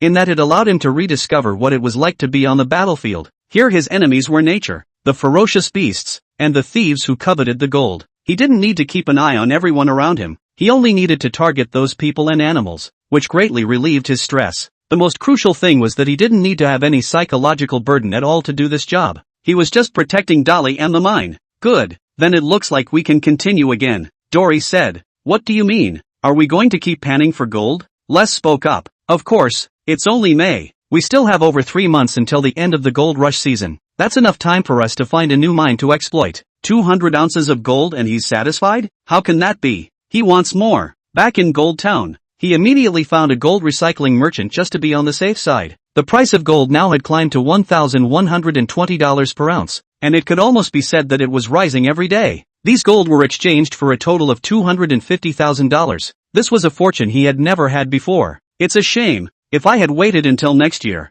It might have been worth a little more, Les said. But we need the money now. Dolly naturally understood this, but rather than counting for that small amount of money, he preferred to invest it in gold panning work. During the celebration at the tavern, quite a few people looked at them a bit differently, and it was only when they finally inquired that they realized that word had spread about their exploits. It was clear that people looked at Nian, a boss who victimized newcomers, with more than a few jokes, while for Dolly they had more respect and scorn, no matter where they were. Violence was always the main means of gaining status. Chapter 30, Lady Luck Shining? It was suspected that a gold belt had been discovered. You guys are kind of famous in this gold town, but you still need to be careful. The tavern owner gave a reminder. If he dares to come, we'll dare to blow his dog's head off. Les shouted as he lifted his glass of wine. Never mind. Dolly shrugged. My crew and I were looking forward to putting on a real Western showdown, but I don't think they have the guts. As they celebrated, I don't know where the dancers got their information, but one by one they came over, looking like they were dying to squeeze gold out of them.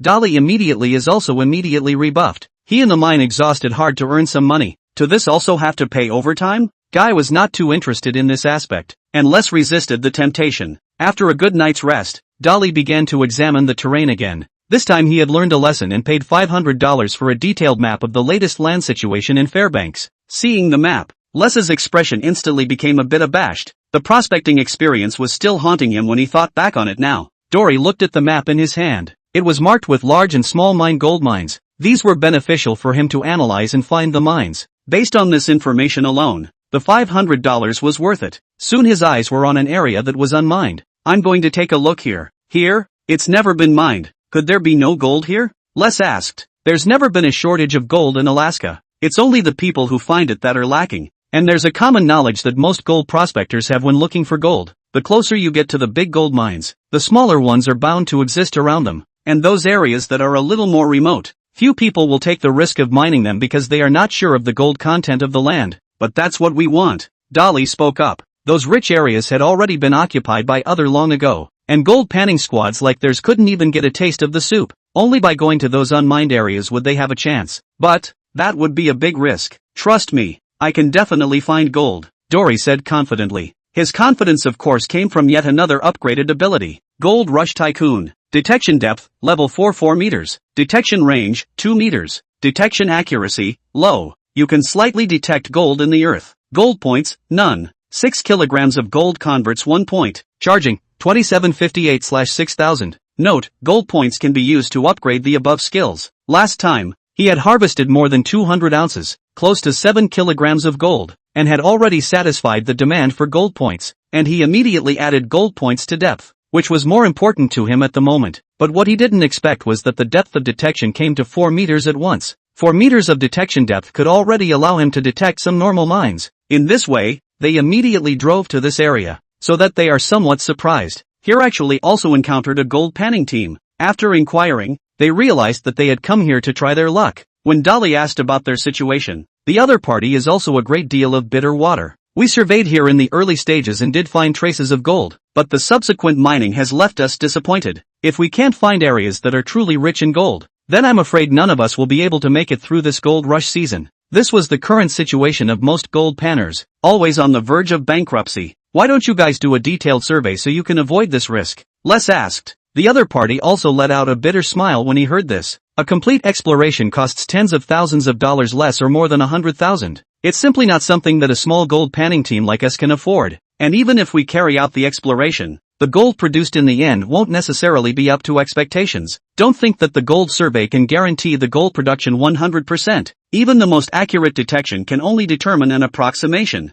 They also climbed into conversation for a while after that, and they also expressed their blessings for Dolly's act of going forward to prospecting. Dolly, why do I feel a bit bad? Can we really find gold this time? The more he learned, he realized that panning for gold was not a simple job, especially prospecting, which very much tested the experience and luck of the gold prospector. Have I ever failed? Dolly gave him a look. I've always succeeded, and I'll always succeed. Nothing will stand in my way. Almost June was beginning to get progressively hotter in Alaska, the rising temperatures causing the ice and snow to melt and the rivers to begin to rise. The various factors were making their prospecting trip difficult, but the good thing was that the days were getting longer and longer, which allowed them to have more time to catch up. Prospecting also has its own rules, not just follow the mountain range to find. Dory more eyes on the river and the valley. This kind of terrain is more likely to produce gold. I don't know if it's because of their luck. Just 3 days into the prospecting trip, Dory sensed gold on a plain, and it wasn't even a separate area. It felt just like the Green Lotus mines. Dory pressed down on his excitement and began to detect the specific range. But the situation here and the first 2 mines are different. Often one place has a sense, and another does not, and still intermittent. But when he marked this point on the map, it was instantly clear. The overall distribution of those areas was in a band, which meant that they had probably found an unmined gold belt. The sudden surprise made him a bit surprised, and he couldn't believe for a moment that this kind of heaven-breaking riches would fall on his head. An unmined gold belt. This is what all gold prospectors dream of. Soon, Dory calmed down. Maybe it was just his guess, or maybe there were just sparse gold particles here, but no matter what, he had to see how much gold was here first. This revealed the flaw of Dory's current ability. He could only survey the larger chunks of gold, and couldn't sense the tiny gold particles and gold dust. This also made it impossible for him to judge the specific degree of gold content here. But he didn't hesitate too much and immediately informed Les and Guy. I think I found the mine, but we need to test it first. Guy was fine with that, but Les was curious again.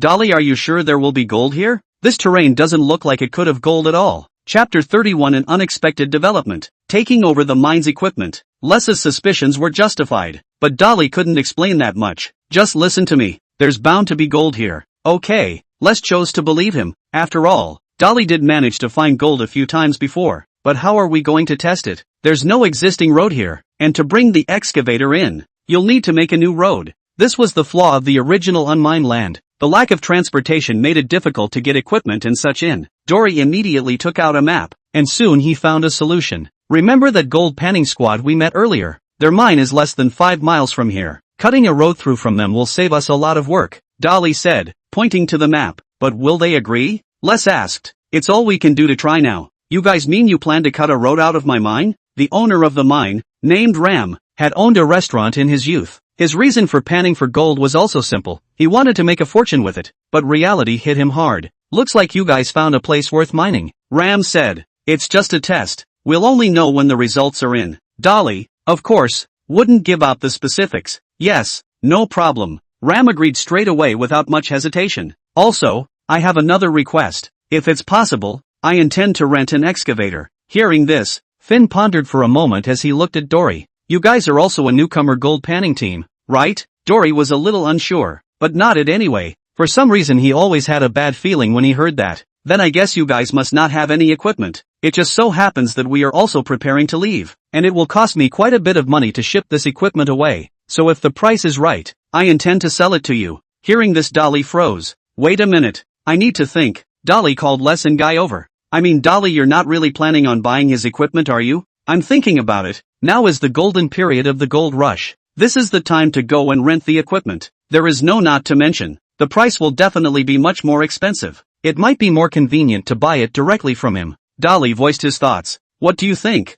I respect your thoughts. Guy had nothing to say. Alright, since you have an idea, then I'll support you. I'll take a look at the equipment aspect for you, so that you don't have to pluck back a bunch of rags. After discussing it, Dolly also gave a reply. That's fine, but we need to take a look at the equipment before deciding. Seeing this, Ram immediately brought them inside the mine while giving him an introduction to the equipment. We have 2 large excavators, 2 trucks, a loader, and a set of ore washing equipment. At this point in the mine, there were still people working, and Ram was explaining what Dolly and the others had come for. It looks like you guys are still panning. Why are you selling this equipment? Dolly asked as he looked at him. Ram let out a bitter smile. As a matter of fact, we're already losing money right now. This will be panning the dirt that was dug out before. By the time this batch of dirt is dug, we'll be ready to leave. And I don't have any money left over to continue. Soon after, Ram signaled them to stop the equipment. These pieces of equipment may look old, but performance-wise I can assure you there is nothing wrong with them. You can take them and use them straight away. Old means risk. I don't know when they'll malfunction, and time is precisely what matters most. Dolly and Ram began to pull their punches. Over here, Les was also examining the equipment, and soon he had a bottom line. The 2 320s I've checked and they're in generally good condition, but they're badly worn in places and will need further repairs. The ore washer is an old one, and to be honest it's a miracle it's even running properly, I think. The 2 trucks are a bit more problematic. The engines are obviously underpowered and there seems to be some problems with the steering. The other loader has some leaks in the fuel tanks and the tires are so worn out that I'm afraid they won't hold up for long. Les rattled off a list of problems. Hey man, they're not as outrageous as you make them out to be. Ram couldn't help himself. Any more talk was going to have to devalue his equipment, but that's what I saw. Les shrugged. Just kidding, his family owned a repair shop, and things like exaggerating problems were just too easy for him. Okay, so what are you guys going to do? What's the price you need? $200,000. Ram rattled off a figure. $200, and you can have all this equipment including the mine washing machine. I don't want any of it. Ram was in pain. He desperately needed this money to get his blood back, otherwise he would really be bankrupt. $200,000. This is too expensive. Dolly shook his head. Just the 2 excavators alone are worth $100,000. I was spending nearly $400,000 to buy this equipment. Dory wouldn't believe a word of Ram's words. $400,000 for all this crap? Really think he hasn't touched the machines? $100,000. This is the highest price I can give. Although Dolly somewhat sympathized with him, business is business. It was time to cut, or else it would just be cheaper for someone else. This price is too low. Ram shook his head, but that's the only price I can see. What followed was a long tug of war, of which Les was the main player. Eventually they came to an agreement and took the equipment for $130,000, which was certainly a bargain. Ugh. Anyway, congratulations on the equipment. Ram held out his hand. When can I get these machines? Dolly asked the question. Right away. As soon as these panning results come in, you can have them, and we're not going to touch the rest of the dirt. And seriously, you're not going to consider this mine of ours? It's only $10,000 for you guys. Ram didn't forget to give one last sales pitch. I don't think it's worth panning here. Dolly shook her head. Fine. Seeing this, Ram also dismissed the idea. Soon, Ram's final results of their panning came out. 1.2 ounces. I'm afraid that this amount of harvest wouldn't even cover the oil money, so it could be imagined how barren this mine of theirs really was. This is also why Ram anxious to get out of the reason. The more back panning he lost more. Might as well stop in time. Chapter 32 Mines that may be worth millions of dollars. After finishing the work, the machines and equipment were counted as completely delivered to Dolly. By the way, are you still short of men? It's still some time before the end of the gold rush season, and we happen to be done with work. Ram bluntly stated his thoughts. No, we still have manpower for now. Dolly smiled and declined. First of all, the other party he didn't understand, and secondly, the appearance of 2 groups in the gold rush squad was the most taboo, which would seriously affect the harmony of the gold rush squad. Okay, Ram seemed to have anticipated this. That afternoon, Ram's group of people took their things and left the mine that had broken their hearts, even leaving some of their household items behind. Hey Dolly, I'm kind of really picking up a bargain now. These guys can be sold for at least $180,000 with a little repair, Les said with a smile. Les, I didn't buy it back for resale. I need it to help me dig out gold. Dolly spoke up. Of course I know that. I just wanted to tell you these guys you didn't lose out on buying it at that price. Well, let's put those things aside for now. We need to start talking about the mine. Seeing this, Les and Guy came over. Les, how long would it take to open a road to our mine with a backhoe? Dolly asked, looking at him. 5 miles. That's a lot of miles. Relying on the excavator alone would take at least 2 weeks, provided the excavator doesn't break down in any way. Les thought for a moment, giving his answer. That's too long. We don't have that much time to waste on it. Dolly shook his head. Then there's another option, which is for me to drive the excavator straight through. But then there's no way to secure the road behind us for other equipment to come in.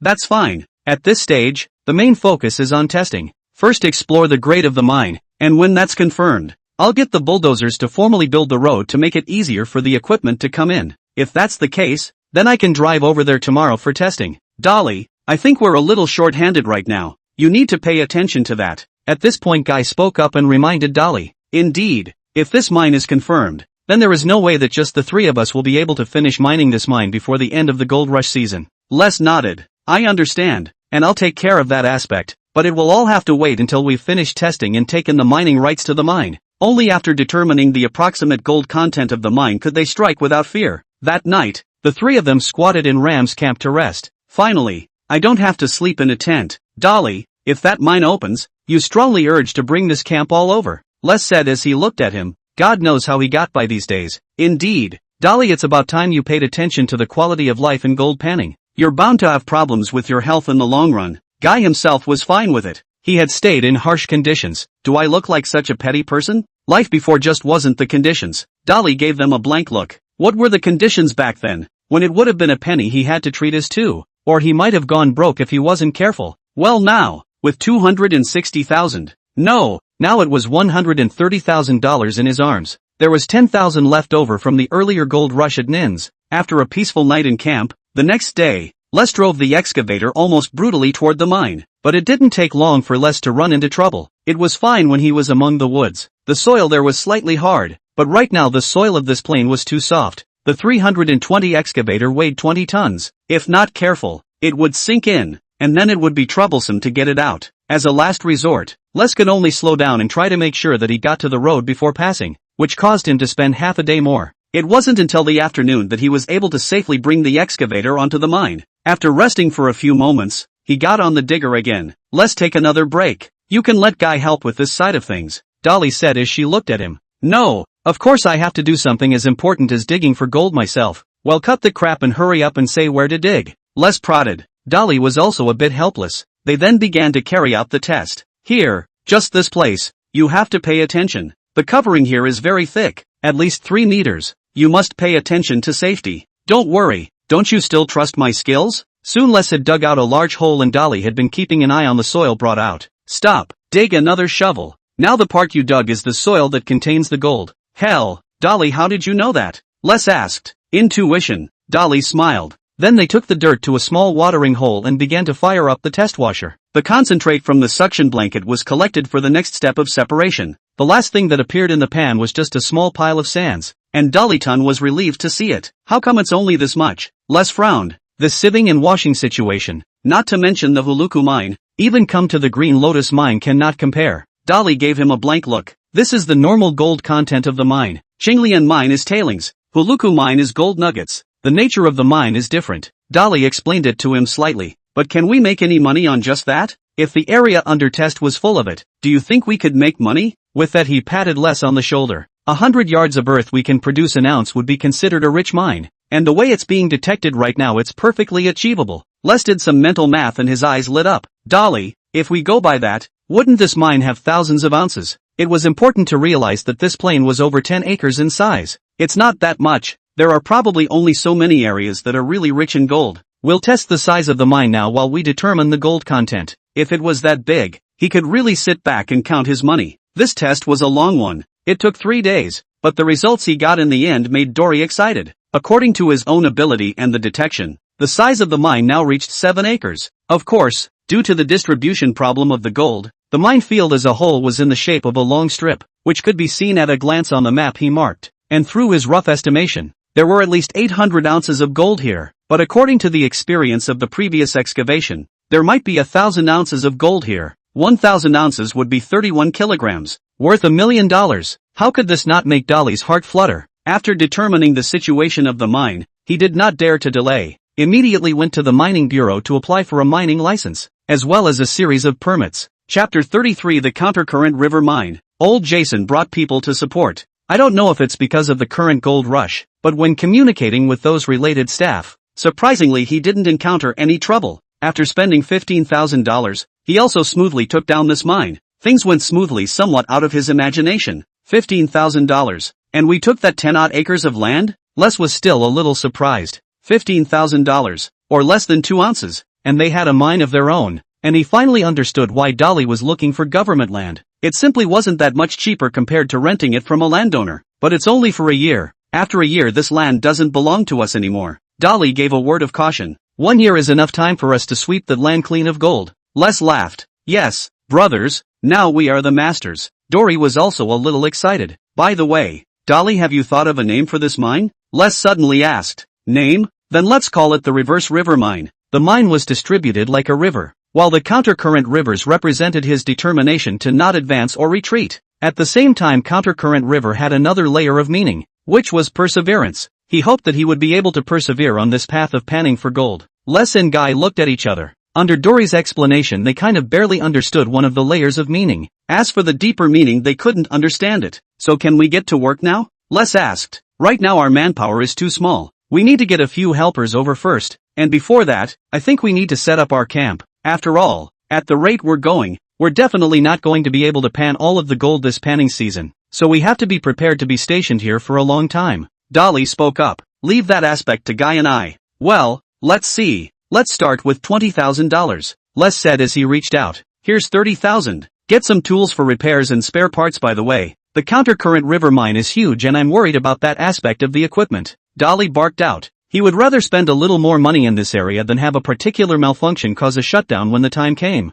By the way, you guys should also buy a car for transportation. It doesn't have to be much better to be able to use it. Dolly suddenly remembered something. You should have done that a long time ago. Les spat silently. With that, they split up and started moving. Dolly preparing things related to personnel, while Les went to buy supplies and equipment parts and so on. Watching Les and the others leave, Dory slowly let out a breath and took out his cell phone to dial a number. Hello? It's me, Dory, Grandpa Jason. I need help. He was having a hard time trusting other gold diggers right now due to what happened with Nene, and for that reason, he'd rather have old Jason recommend a few to him. Old Jason had a high prestige in Moose and knew the residents well, and the people he picked basically wouldn't have too many problems. At the very least they were considered a group out. It didn't take long for old Jason's side to give an answer. In a week at most, he would arrive at their location with his people. By the way, old Jason also asked once again about their current situation. Speaking of this, Dory was in high spirits. He told all the things that had happened during this period of time, including how he searched for the Green Lotus mine, and how he fought with Neon and finally managed to take away more than 200 ounces. Of course, the current countercurrent river mine he didn't forget to mention. Old Jason was also not expecting that after only being out for so long, Dolly and the others would have such a wonderful experience. He especially couldn't help but be proud when he learned that Dolly and Guy had almost gone to war with Nene and the others. After putting the phone down, old Jason immediately drove forward to the tavern. He couldn't wait to brag to old Cripple about it. Old Cripple's tavern never seemed to be short of people. What brings you here, old man? Seeing old Jason arrive, the tavern owner handed over a glass of wine. Old Cripple, I remember your youngest son just came of age. Taking a sip of wine, old Jason opened his mouth and asked, "What's wrong?" "Nothing. Just now Dolly called me and said that the mine needs some manpower. I'm going to take that little guy to try it out and see what it's like," old Jason said indifferently. "Dolly? I think he's with Guy and that Les guy. How's their gold panning going?" the saloon owner asked. "It's not bad. After digging up a mine before and harvesting just over 200 ounces, now they've bought a 10-plus acre mine. Over 200 ounces. Bought another new mine." The old cripple's eyes glazed over when he heard that. "Humph. I said, why did you, old man, suddenly run to me? So it's because you came to me to show off." Where did the old cripple not understand his intentions? "Why? You're so powerful. Find someone yourself." "Alas, I'm not worried about Dolly." Old Jason, who did not understand his temper, then began to talk about Dolly and Neen. "Well done, Uncle Jason. The people of our moose town should be so tough." Hearing old Jason's words, those residents who had been drinking also came over and shouted one by one. To them, Dory was already considered a member of their moose town. The tavern owner glanced at old Jason. "This kid is really like you, with that fierce energy." Old Jason laughed. "So, how about it? I'm here to guarantee him a $20,000 paycheck just for going." "Go! Why don't you go?" "When do we go?" The saloonkeeper was not going to let this opportunity pass. "Go tonight, but call on 2 more men." Old Jason had an arrangement in mind for the candidates. Soon, he led his men towards Dolly's countercurrent river mines. It wasn't until the 3rd day that Doyle received the news, which led him to drive forward to meet old Jason and the others. Doyle, the grandson of the old cripple. Banked is the grandson of the town mayor. And I don't need to introduce Spur. Old Jason briefly introduced the 2 men. Doyle's eyes instantly lit up. Good lord. Old Jason was the one who brought his 2 old buddies men here. This is obviously intended to let their generation form a group. Dolly is also happy to see this situation. There is old Jason and their layer of relationship in. Then there was an extra level of trust in each other. And that was exactly the criteria he used for hiring people. "Where is your mine proceeding to now?" Old Jason opened his mouth and asked. "The road has just been opened at the moment, and I'm organizing the camp now, just as you guys are here, so I'll have a much easier time." Dolly smiled. Following the repaired road, the party arrived on the reverse river mine. Old Jason and his party curiously surveyed the mine in front of them. "This is my countercurrent river mine. Welcome." Dolly looked at them with open arms and a smile. Chapter 34, You can't have anyone less than Les at the mine. "Ah, this isn't what we thought it would be. Where's the equipment? Where's your washing machine?" Jason Sr. asked. "Those haven't been relocated yet because of staffing issues." Dolly shrugged. "What do you need us for?" "I need you guys to help with the construction of the camp. Try to get those done by tomorrow and then get the mining operation going as soon as possible," Dolly said, looking over at them. After getting to know them, Dolly made arrangements as well. Doyle and Band were in charge of driving the 2 trucks. Theirs hadn't been exposed to excavators, but this aspect of the trucks wasn't much of a problem. As for Spur, he naturally drove the rest of the excavator. And old Jason was not idle and took over Guy's excavator's work. In this way they worked until 10 o'clock at night. and waited until it was almost dark before stopping to rest. The group gathered in the campground, and Dolly did bring out food and beer to entertain them properly. Old Jason. You don't know how hateful that old Nian guy is. When Les saw old Jason, he couldn't help but spit with him at once. It was just that Nian was so disgusting. Doyle and Bengt on the side were also listening patiently. Listening to someone relaying and the person in question telling this felt like two completely different things. After listening to Les, Jason Sr. smiled and looked at Guy. Tough on you, Guy. I should. You gave me this job, and I love it. And me, I also helped a lot, Les said in a rush. Of course, you're Dolly's indispensable partner. Dolly, can you tell me about this mine? How much gold is there? We're curious, Doyle said as he looked at Dory. They were about the same age, and with the relationship between Jason Sr., they were nothing rusty to Dory. Well, the Countercurrent River mine, my estimate would be in the range of 800 to 1,000 ounces. Dolly was also straightforward in this regard. Everyone was on their own, and it would make them more passionate about their work. Wow, so then, you can make over $800,000 at this mine. That's more money than we thought, Bant echoed. But the risk is also huge along with the investment. This used equipment alone that you're looking at now cost me $130,000. It was acquired at that mine on our way here. They were digging for gold too, but unfortunately they didn't find any and went bankrupt. Dolly gave them a little insight into the risks of panning for gold.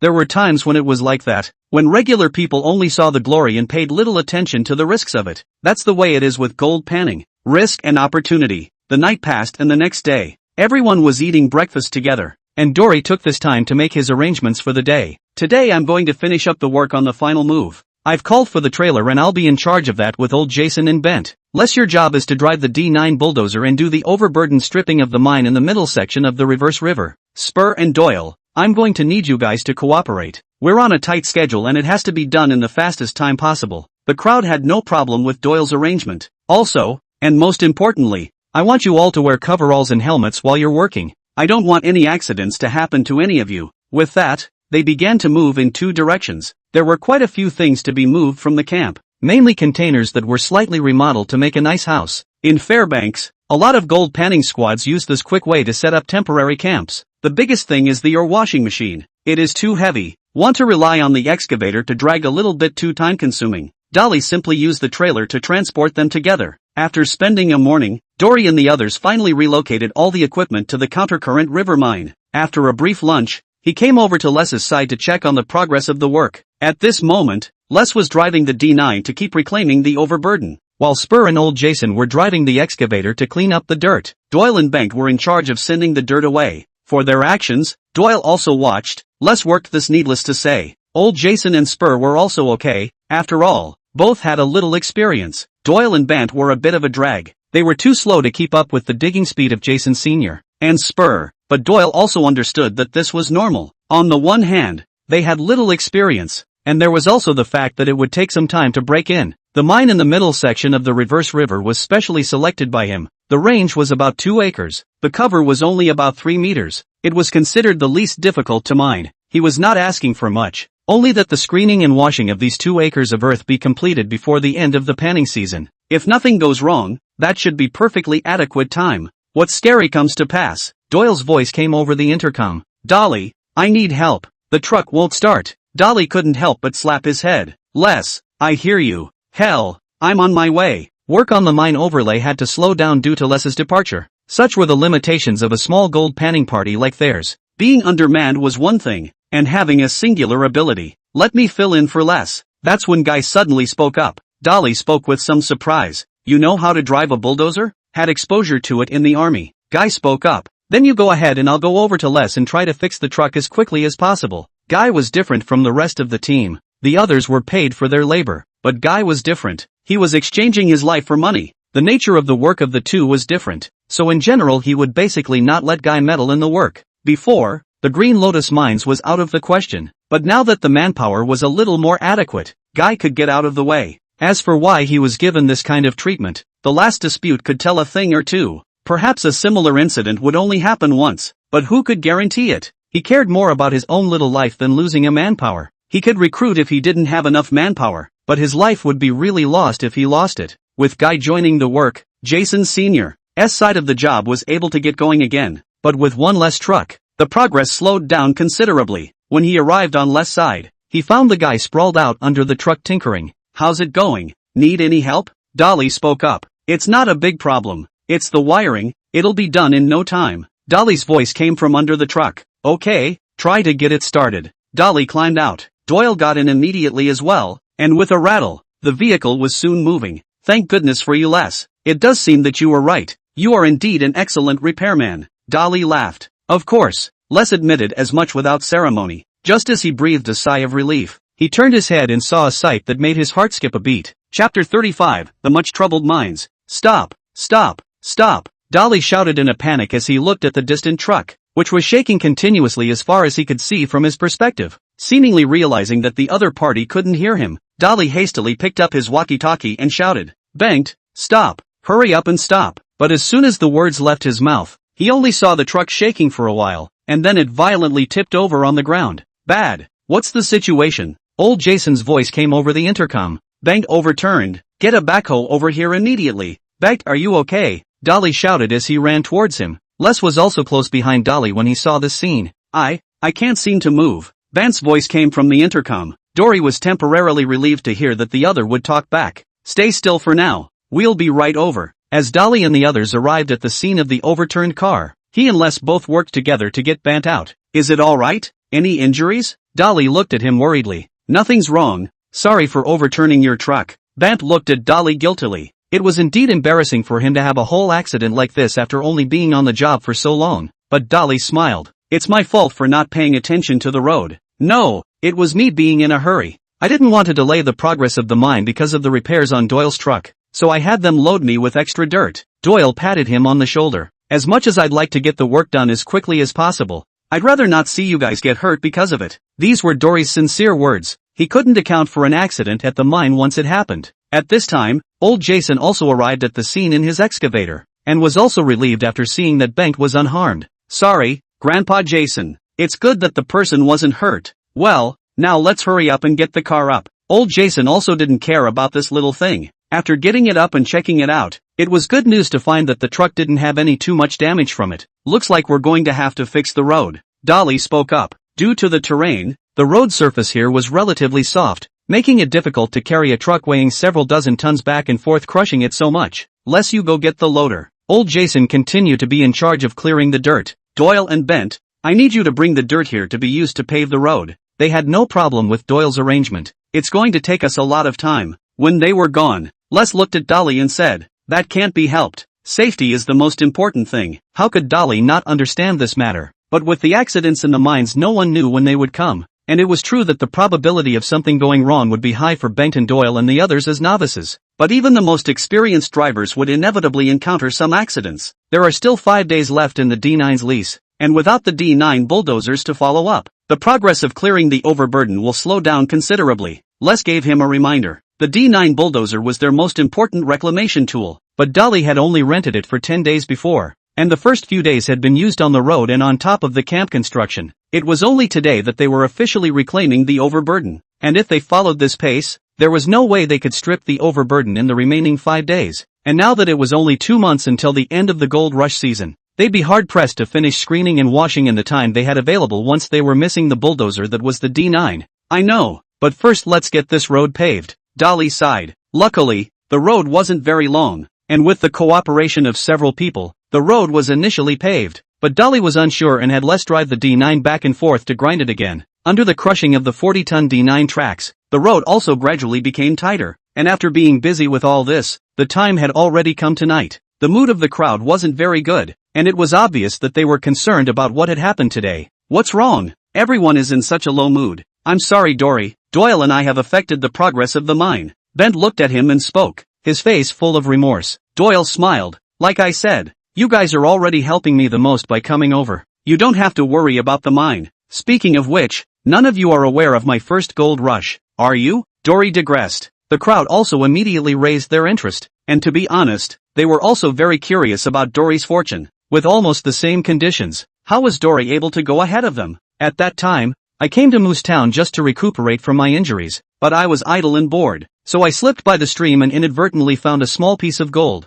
That's when it seemed to me that I had a talent for it, and I told old Jason about it. Thankfully, old Jason didn't discourage me, but found ways to support and encourage me, which is the biggest reason for my success. said Dolly as he looked over at old Jason, and the other nodded with a smile. After that, we began to slowly search for gold in the stream. At that time there was only a mining shovel, and a homemade panning device. Later, we decided to excavate a small tan. Also borrowed Spur's excavator, and you should have all heard about what happened after that. On the back of that gold income, I set my sights on the Huckleberry Mouth mine, and it was there that I got the most initial startup capital. Dolly looked at them. I'm not trying to brag about anything. I just want to say that I came through that kind of conditions in the beginning. Now that I have a mine of my own, with all this machinery and equipment, and you guys, why should I worry? Dolly's words also made them stir up their fighting spirit. Yes, it's still early, how can they be so pessimistic? Dolly, don't worry, we'll definitely complete the mission. Les was also determined. Considering himself to be the second in command of the mine, he would not allow their footsteps to stop here. After they left, Dory sat in his room, his face not as calm as before. The mine was getting bigger and bigger, facing more and more problems, and the pressure on his shoulders was getting heavier and heavier. He cleared the expenses of the Countercurrent River mine. Buying machinery and equipment cost him $130,000. Purchasing land cost him $15,000. And $30,000 was used to buy all kinds of living supplies and equipment parts. In the end, he spent another $20,000 to rent D9 for 10 days. And these added up to a surprising $185,000, as well as all those miscellaneous expenditures. The original $260,000 of funds. Now it consumed only $60,000 or so. He had to lament that the profits of gold panning were high, but the expenses were equally horrifying. Chapter 36, This mine grates me. Then, he calculated the daily consumption of the mine. The amount of fuel consumed by a D9 was around 5 gallons per hour. The 320 excavator was at 4 gallons, and the truck's fuel consumption was relatively small, it was only 3 gallons or so a day. A gallon is about 4 liters. Gas prices in Alaska are now $3.20 per gallon, which is already considered high. In the other continents of America, it even reaches $4 per gallon, and there is also the Alaskan era of heavy oil production. The price of oil has less impact. Based on a 12-hour day, these devices consume as much as $358 per day, but more than that, generators are just as big oil users, and more so. In addition, there was their daily consumption of supplies, which added up to almost $700. That kind of consumption shouldn't be expected from a small gold rush team like theirs. As far as his existing funds were concerned, they were still perfectly sufficient to last until the end of the gold rush season, but now he had to consider extending the lease of D9. The funds coming down then might be a bit difficult to come by. As a matter of fact, he could also scale down his consumption in terms of supplies, and estimated that he could keep it at around $500, but he didn't want to do anything in this regard. Panning for gold was already a very tiring job, and these team members had all followed him here because they trusted him. He didn't want to cut back on the only thing that could soothe him, food and drink, and this is also not in line with his idea of panning for gold. Panning for gold on the one hand is for gold and money, but also enjoy the process. Maybe he'd never be one of those capitalists, but so what? He only earns the money he should earn. Enjoy the happiness belonging to him on the line. Organize a good mindset. Dolly also made a decision in his mind. What the hell do you want to do? Afraid of where to do great things. The big deal is to borrow money in loans. Start again. Anyway, the personnel and equipment are here. What he is afraid of. After fixing the road, Doyle's run with Bant seemed to flow much more smoothly, and they gradually began to adapt to the rhythm of the mine. Gold panning work was like that. As long as they didn't get eliminated, then they would keep progressing. But after just 2 days of working like this, a rainstorm came and disrupted their plans, for which they had been completely unprepared, causing the mine to become substantially waterlogged and a pond. At this rate, Dolly, we'll have to dig a drainage trench or we don't know how long it'll take to keep working at this rate. Les yelled at him. But it's raining so hard now that it's hard to do the work. I'll do it. Les immediately took up the burden.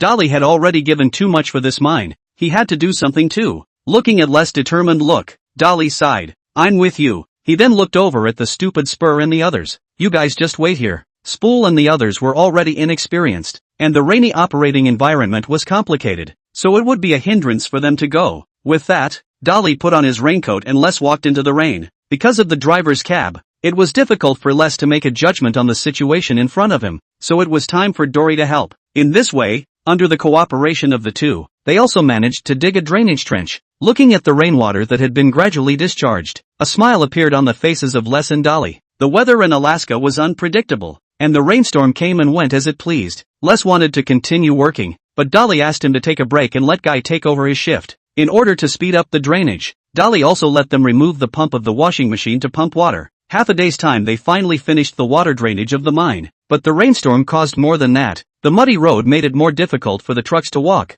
In order to be safe, Doyle and Banked can only pass slowly. During their digging, Doyle had been keeping an eye on the dirt in the mine, and after 10 days of work, a part of the area had finally revealed dirt worth mining. Seeing this, Dolly was also immediately arranging for people to form a washing machine. Due to the experience of the last time, this time they purposely left an area for the tailings to pile up. In addition to the wastewater sedimentation pond is also being built. However, setting up the washing machine was not a simple matter. Even though Dolly and Les had experience in this area, it still took a lot of time. As Dolly pressed the button, the trommel began to run with a roar, and Les and Dolly inspected it carefully. The same trommel washer screened and washed at about 80 yards. Dolly, I think the flume could be lengthened a little. This is not long enough to trap the fine gold. After some observation, Les gave his judgment. Dolly nodded. This was a problem that couldn't be ignored. Every share of gold lost was one more loss for him. I'll go to town. All he had asked Les to prepare were some equipment parts. Something like a sink could only be customized or purchased. He could only hope for a similar sink in town now. Stock up on as much dirt as you can before the sink comes, Dolly ordered and left. Fortunately, the town had nothing else, but was well stocked with relevant gold panning accessories, and taking the purchased flume with him, Dolly began to drive towards the mine. Just when he was thinking that he would be able to pan for gold soon, suddenly, an accident happened. The mountain on the side collapsed violently. Dirt mixed with boulders directly took away Dory's car. At this moment, Dory's heart only has one thought: it's over. This side of the Countercurrent River mine. After the delay in seeing Dolly's return, the people began to worry, especially after the phone call could not be reached. Jason Sr. became even more anxious. They immediately drove forward to look for it, and ended up seeing Dolly's car right in the middle of the road. Inside the hospital, Dolly slowly woke up and opened her eyes to see Jason Sr. and Guy next to her. Dolly, you're awake. Is it still hard? Old Jason came up with a burst of inquiry. Hiss, my hand. Dory was just about to move his body when he felt a sharp pain coming from his hand. Don't move. You broke your hand. It's in a cast and needs to recuperate. Good thing nothing else is hurt. Dolly looked at his right hand, then remembered something with a jolt. Where's the mine? Where's the reverse river mine? Les, they are still working. My advice is to forget it this year. You recuperate and continue next year. Old Jason spoke up. No, I want to be discharged now. What kind of joke is this? He paid so much for this Countercurrent River mine, and now that it's about to be harvest time to ask him to give up? How is this possible? But you need to recuperate now. Going there is just as good as recuperating. Dory looked at old Jason with a firm face. Chapter 37: Les's Secret. In the end, Jason Sr. agreed to Dolly going to the mine to recuperate, but only on the condition that he would not be allowed to do any work, only to watch. Dory was fine with it. Anyway, now that the mine was more staffed, he basically couldn't be used to drive the equipment. In the car, Dory looked at the road that has been repaired. The heart is still a little palpitating. When it comes to things like landslides, anyone would have to panic. According to old Jason, he was lucky. A huge rock happened to brush against his car. Otherwise it would not be saving people. It would have to be dug with a shovel. Dolly, I'm sorry. That's when Guy suddenly spoke up. Guy, what does this have to do with you? Dolly was a little puzzled. He thinks it's because he didn't watch out for you. He thinks if he had gone with you in the first place this wouldn't have happened. Old Jason said. It was an act of God. No one could have predicted it. Dolly shook his head. Honestly, he wondered for a moment if there was something wrong with the name of the mine. How come the problems never stopped? This time it even almost killed him. But soon he dismissed the thought. What an age. And this was in Alaska where that wasn't fashionable. Soon, they returned to the Countercurrent River mine. As soon as they arrived at the mine, he saw the piles of earth materials, and Doyle and Bent, who were constantly transporting them. Looking at them, Doyle picked up his walkie-talkie. Hey guys, long time no see. Instantly, a loud cheer came over the intercom. Dory, you're back. Great. You're okay. Les was the first to greet. The others chimed in one after another. Good. So now I need to find out what's going on at the Countercurrent River mines. Alright, we'll be right over. Inside the cabin, Les and the others sat excitedly around the dining room table. Dolly, your hand? At a glance, Les noticed the bandage on Dolly's right hand. It's fine. Just rest and recuperate. To keep them from panicking, old Jason hadn't told them about Dolly's condition before. I'm just a loafer at the mine anyway. Breaking an arm doesn't matter much to me. Dolly didn't care about that. What's the situation like now? I see heaps of piled up dirt. Why aren't you guys sifting and washing it? Dolly asked, looking at them. We don't know whether to pan and wash without you. And, Les didn't go on. The bottom line was that they didn't know if their work was going to continue. Dolly looked at them and smiled. First of all, You can rest assured that I'm here to tell you that the mining of the Countercurrent River mine is going to continue. However, before that, we're going to take a night's rest and adjust our condition before we work. Dory's suggestion was unanimously approved by everyone. The next day, everyone's mental state was obviously different. With you coming over, this little group of guys are energized to work. Old Jason also let out a sigh of emotion. Doyle's role was to act as a backbone, and with him and the team's heart would not fall apart. With Doyle feeding a shovelful of dirt into the feeder, the panning was declared official. Doyle then leaned over the sink to test the gold cutoff. Guy, on the other hand, was close by his side. After that incident, he was now afraid to leave Doyle's side at all. He was close to sleeping in his bed, to which Dory was also a bit helpless. Sensing the gold gradually deposited in the sink, Dory's heart slowly began to relax. There was still about a month and a half before the end of the gold panning season, but considering the environment they had here, winter was likely to come sooner. Therefore, they had to speed up the sifting and washing, and finish sifting and washing these clays before the cold winter arrived. For this reason, they even worked until midnight. And the good thing was that sifting and washing those hoarded earth materials would be done with just one person driving the loader. This job naturally fell to Les, who was more concerned about the situation at the Countercurrent River mine than Dolly. Well, Les, that's it for today. Dolly called out to stop Les. It's already late. You have to continue tomorrow. Hurry up and go back to rest. No, I can still work for a little while, but you should not come out at night with your injuries, Les said. Until the middle of the night, Les couldn't stay up any longer before stopping the sifting and washing. Early in the morning, the people began to clean up the concentrate in the sink. Once opened, what met their eyes was the densely packed gold. It's gold! There's gold in the flume! Doyle and Bant exclaimed excitedly. Calm down, isn't it a normal thing for gold to appear in the sink? At this time Les instead acted calmly. I say, you guys have to get used to it. There will be more and more gold in the back when we pan it. Les began to pose as a senior. But the crowd didn't care much about this. After all, the work of the mine was indeed all handled by Les. It was not too much to say that he was the second in command. Shall we send it to be separated? After collecting those concentrates, Les asked for his opinion. No, wait until it's all screened and washed together. They hadn't purchased the gold separation device yet. It was mainly a matter of money. If the output of the Countercurrent River mine was enough, then he could purchase one next season without the trouble of running to another place. With this gold harvest, the crowd was also more energized. After all, there was nothing more encouraging than gold. They came here mainly for the money. Not everyone came here with a passion like Les. But just at this critical time, the loader broke down. The loader is the key equipment for panning the soil. Without it, the speed of gold panning is greatly slowed down. Had no choice but to send out Les, but always in the mine all-powerful Les. But this time it is difficult. He could not find where the problem was, let alone how to repair it. He then saw Les holding a cell phone and chanting around the loader. Dolly padded over to listen and heard a tirade of abuse coming from the phone. Why are you so stupid? Are you usually lazy at the factory? I told you to open the hood and test the wiring inside. There is no problem with the wiring. Then find the transmission. Good lord, this is calling for outside help this is. Dolly is also a little speechless. Only Les can do this kind of tart operation. Who let the phone that end is his dad it? After tinkering for a few moments, Les was finally sure of the problem, and after he hurriedly hung up the phone, he turned his head to see Doyle and Guy.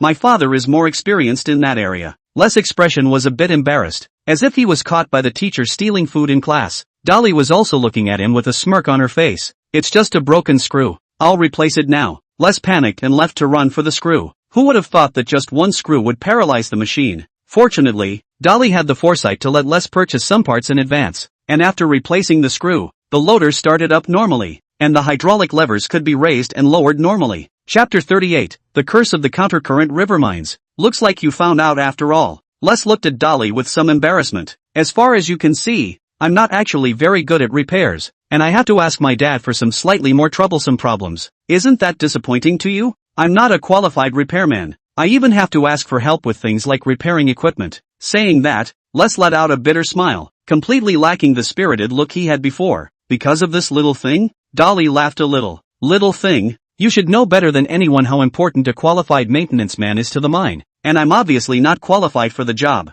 In fact, don't look at Les' usual cheeky behavior, but in fact, he had always wanted to prove himself through hard work. After all, he had emphasized that he was an excellent maintenance man in the first place. Dolly patted his shoulder. Even if your repair skills are not good, you are still my most important companion. Really? You're not going to fire me? Why would I fire you? It wasn't just Dolly who was going to laugh at this. Guy couldn't help himself. You're the backbone of the mine, and I can't do without you. This was indeed the truth from Dolly. It wasn't hard to find an experienced maintenance man, nor was it hard to find a crew member with driving experience. What was hard was to meet a trustworthy crew member or partner. Don't look at it. Doyle and Bent and the others had the relationship of Jason Sr., but it was Les that Doyle trusted the most in his heart. The two meanings of snow and icing on the cake are completely different. You really think so? Les asked, looking on. You accompanied me until now. It's not easy for the mind to develop. How could I abandon you? Do you think I look like this kind of person? You don't look like that. A black-hearted capitalist is not like you.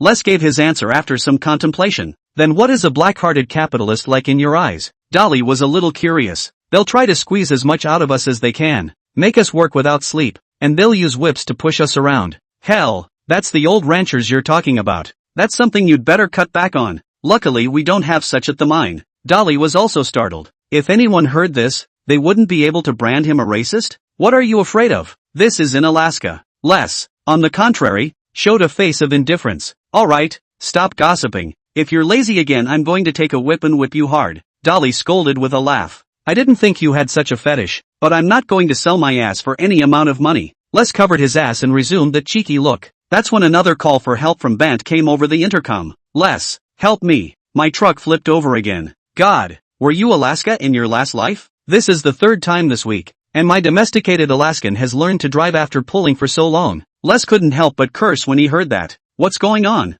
Dolly was a little confused by the situation. Les gave him a deep look. I think you seem to have the wrong guy. He shouldn't be at our mine. When they arrived at the scene of the accident, it was still a familiar scene. You should just go be a race car driver. Les cursed at Bant before driving the excavator to right the truck. How did you know my dream was to be a race car driver? Upon hearing this, Leston was speechless. After some understanding, he then realized that this guy Bant seemed to be allergic to trucks. Counting this time, this was already the fourth time he had flipped over. The key is, every time people are safe and sound. Even the car did not have any problems. Les and the others were worried from the beginning, but now they had gotten used to it. Anyway, this guy's life is great. That's why Les said to let him go to be a race car driver. Banked, it's dangerous what you're doing. Dolly sighed. I know, but I just can't help myself. Bant was a little embarrassed. At first it was fine, but after driving for a long time, he got a little stupid inside. I don't think this is the right position for you. Why don't you go drive the loader? The loader was only used to move dirt back and forth, and it wasn't as fast as the trucks.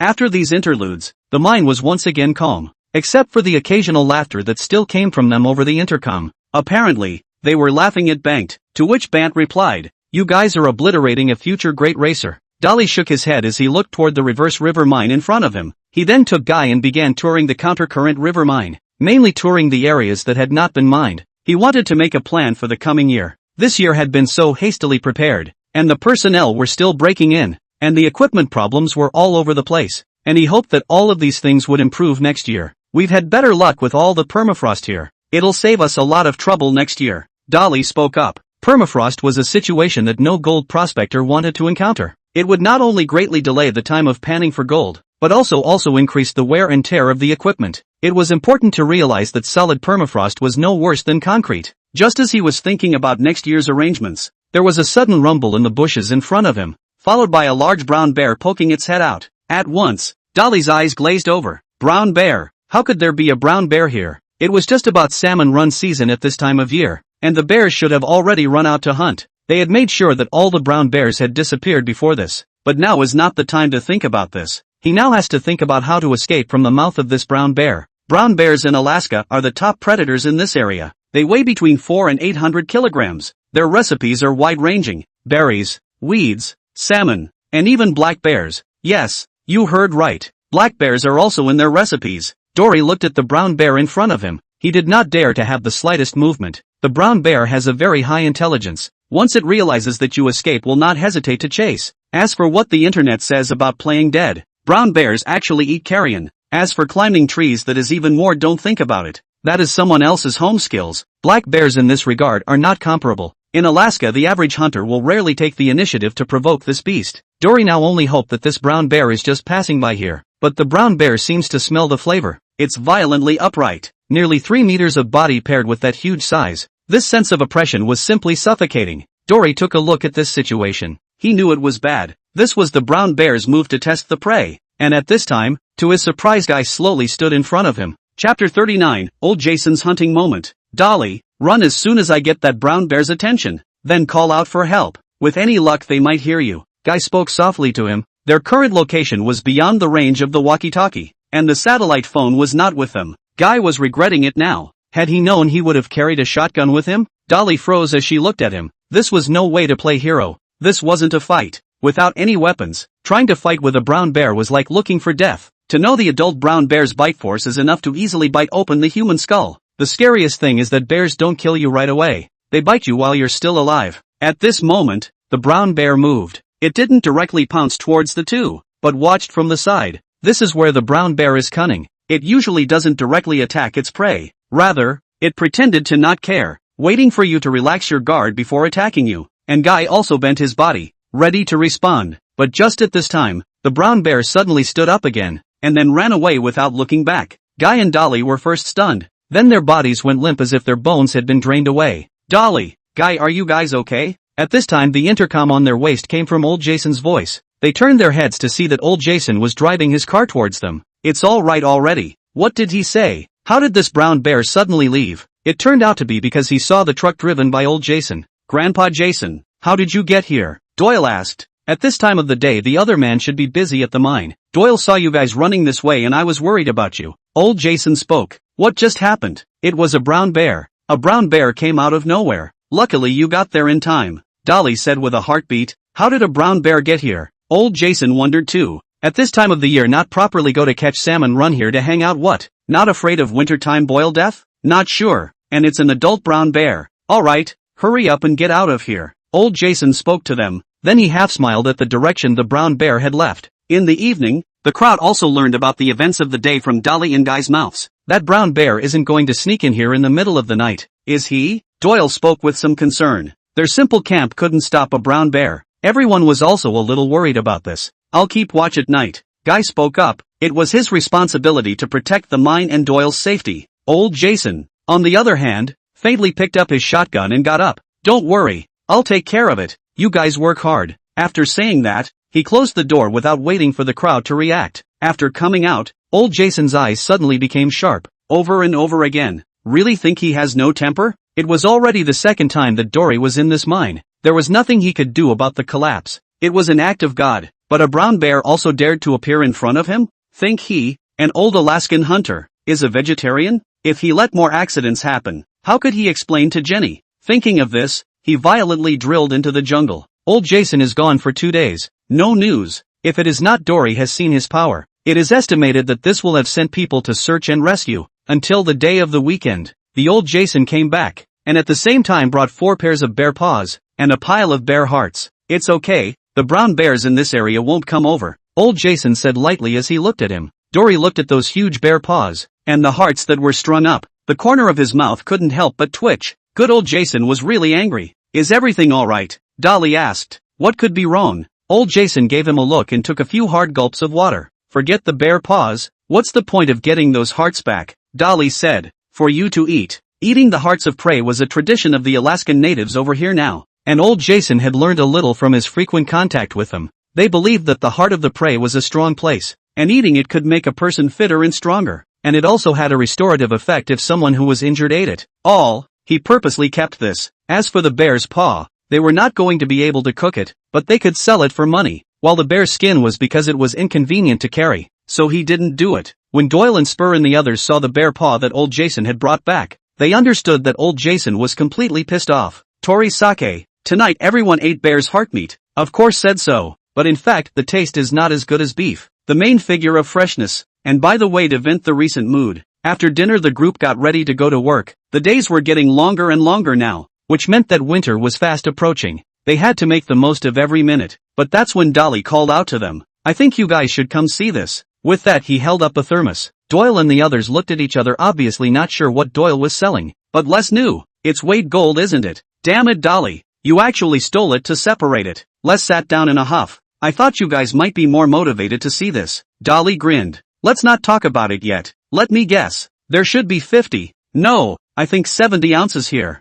Les spoke up. What about you guys? Dolly looked at them. Should be about the same. Bant and the others looked at each other. They had little experience in judging this. Dolly smiled and didn't say anything, instead handing the bottle to Les. Let me? Les was a bit surprised. Weighing gold was an extremely important matter, and it was usually done by the mine owner himself. Les was also very concerned in this aspect. He never forgot to instruct his team members not to approach the sluice at will, and when collecting the gold, he was even there in person to keep an eye on every detail. Is it hard to get me, an injured man, to come? Dolly laughed. Les froze, realizing that this was obviously an excuse. Old Jason was here, and seeing that Dolly trusted himself so much, Les was no longer ambivalent. Taking the bottle then, he poured it slowly into the scale on the table. That's what I like to hear. Listening to the rustling sound, Les opened his mouth. But right now, the crowd didn't care about him. Their eyes were all on the counter. As the gold was poured in, the numbers on the scale changed. Soon, the number exceeded 50 ounces,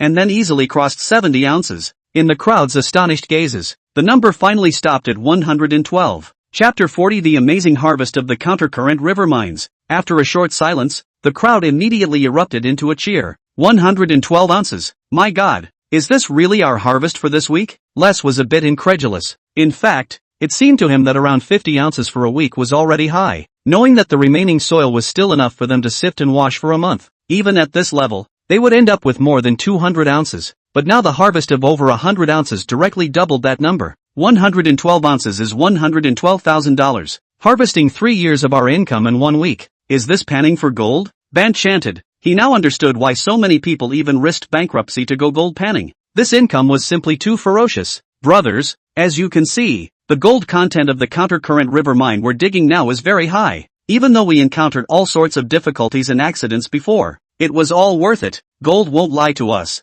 Dolly looked at them and said encouragingly, as long as we succeed in getting through this gold rush season, we think you will all receive payment that will satisfy you. There is nothing more encouraging than money, and most of them came here for that paycheck. Right now the gold output of the Countercurrent River mine was enough to allow them to work without worrying about their paychecks. Dolly, you haven't said what our goal is for this year. Les asked. A goal? Let's set a 500 ounces then. If we reach that goal, then I don't mind giving you guys a bonus. This was the custom of the Gold Rush team now. Every mine owner would basically set that one goal, usually for the future to urge themselves and their team members, and once that goal was reached, then according to the agreement, the mine owner should take out a portion of it and give it to the team members as a bonus. Such a mechanism was meant to bind the interests of the entire group together, and only the more they dug, the higher the income of the team members would be. A lot? Bengt asked. It won't disappoint you. Dolly grinned. Cool, then I'll hopefully get a sports car of my own when the time comes, and I'll be able to drive it to Anchorage to pick up girls. Bant said. You probably won't be able to wait then. Even a used sports car isn't something you can afford right now. Les struck out nonchalantly. Hey, can't I just think about it? Bant disliked back. What you should be thinking about right now is how to drive a loader. And I hope I don't have to remind you of that. If the other man was having problems with that, then he certainly wasn't going to suggest that Dolly keep him. Don't worry, I won't have any more problems. Hearing the warning in Les' words, Bant immediately assured, if this was kicked out, then he would be completely disgraced in Moose Town. And wouldn't he be beaten to death by his grandfather when he returned? After the playfulness, the crowd immediately began to work. But in this Countercurrent River mining field does not happen. A little problem is a little wrong. This is not yet a few days, that 320 excavator lying down. Well, Dolly asked, looking at Les. I don't know. Les gasped and pounded hard and heavy toward the excavator. It's my problem. I shouldn't have bought the used pile on the cheap in the first place. Dolly gave him a sigh of relief. It's my problem. It's my inability to deal with it. I'll find a way to deal with it. Les looked at him with a determined look on his face. It's okay. Just one digger can handle it now. Dolly told the man not to stress so much. If I can't, I'll rent another one. He didn't say anything about going to someone else to fix it. That kind of behavior just rubbed salt in Les' wounds. A week, tops. Looking at Les's determined look, Dolly sighed and nodded in agreement. He had expected Les to fix it the old-fashioned way, but what he didn't expect was that he directly called his old man over on the third day. Pops, help me. If you don't come, our family's reputation will be all ruined. Les started calling for help when he saw his old man. VES was furious when he saw Les' face. This time Dolly and Jason Sr. also came out to greet him. The three of them were considered old acquaintances, and they met and exchanged a few pleasantries. Les gave you guys trouble. Maybe I shouldn't have agreed to his involvement in the first place. This was still not clear about his son's weight. At that time, he agreed to Les only with the idea of letting him experience it. As a matter of fact, he didn't even expect Dolly and the others to dig up any gold in the first place. But the result let him not expect is, Dolly not only dug up gold, and the team also bigger and bigger. No, Les has helped me a lot. Without him I wouldn't be able to go today. Dory spoke up. There wasn't a father who didn't like to hear someone praise his son, and V's face softened when he heard that. Well, that's enough of the small talk. With that he glared at Les. Why don't you show me the machine? Les was startled and went over with Vess in tow. Dolly also shook his head when he saw this. He didn't follow over to see it. After all, this was sort of Les's father and son's private time together. How has it been? Ves asked as he opened his mouth. Pretty good. The originally talkative Les was somehow a little short on words when it came to his old man. Seems like you've adapted quite well. I thought you'd be running back before too long. How can that be? Panning for gold is my dream. And we didn't fail. Seeing that Vis was somewhat looking down on himself, Les immediately began to retort. From the Green Lotus mine to the current countercurrent river mine, Les simply told the story once. It looks good. As a matter of fact, Wis had already known about these things. However, right now it seems like the biggest shortcoming of this team is you. Vis immediately pointed out Rice's problem. If you were just an ordinary team member, then you're doing well. You can even say it's good. But you're not. Your job is to be a repairman, and you're not doing it well. Les was silent, and he was well aware of that. When they got to the place where the excavator had broken down, Wes began to go over it, not forgetting to teach Les what to do in these types of situations. Within 3 hours or so, father and son had solved the problem. The skill hasn't fallen, but it's not enough. It seems that after the gold rush season is over, it's necessary for you to further your education with me. Vis looked at him and let out a laugh. Les was a little taken aback. You're giving me permission to continue here? Why not? Your teammates trust you, so it's all the more important that you don't betray that trust. Ves left after helping out. He had a lot of things to do. He wouldn't have come all the way out here if Les wasn't his son. Chapter 41. Good news keeps coming. Skills of choice. Soon the week was just about over and the crowd was gathered at the table again. Obviously it was time to weigh the gold again. Dolly looked on, suddenly having a fun idea. Let's play a game. I've got $100 here. Whoever guesses closest takes the 100. Ben spoke first. I'd estimate about 70 ounces. This week there was a backhoe in for repairs, resulting in significantly less dirt being dug and sifted and washed than last week, so he guessed that the gold haul would be down as well. 80. Doyle followed suit. Spur thought for a moment. 90 ounces then. I'm running out of options. Then the crowd looked at Rice. 110 ounces. Les said loudly. 110 ounces. Les, are you crazy? How can we possibly reach it this week when we're sifting and washing less than last week? Bant looked at him and spoke. Who told you the more dirt we sift and wash, the more gold we harvest? Les glanced at him. If that was the case, there wouldn't be so many gold panning teams going bankrupt. What determines the gold harvest is the gold content of the earth material, and I'm sure that the further down you go, the higher the gold content of those materials will be. Les was confident. Of course, even if he guessed wrong he wouldn't lose anything. I'll guess 102 then. Dolly smiled. At once, the crowd looked at him with surprised faces. What are you looking at me for? I didn't know that Guy and old Jason took the gold harvest this time, said Dolly, looking at Guy and old Jason. The two also nodded. Everyone is fine with that, so I'll start weighing, said Les as he picked up the bottle with the gold and slowly poured it down, the numbers on the weighing tray jumping without fail. It soon exceeded 70 ounces, which caused Bant to let out a sigh, but not much disappointment was visible on his face. But the gold in the bottle continued to pour out. 80, 90, 100. Finally the number stopped at 107 ounces. Seeing this, the crowd all gave a gasp of surprise. They didn't expect that with the lack of a digger, this week's haul would even break 100. Wow, it's my win. Les nonchalantly picked up the $100 on the table. Compared to this $100, he was more happy that the harvest from the countercurrent river mine did not disappoint him. Compared to Les, Dolly was the happiest one. The harvest of more than 100 ounces, or around 3.1 kilograms of gold a week, had completely let him down. He had never doubted the gold content of the countercurrent river mine, but there were too many twists and turns along the way. But it was good that he had persevered.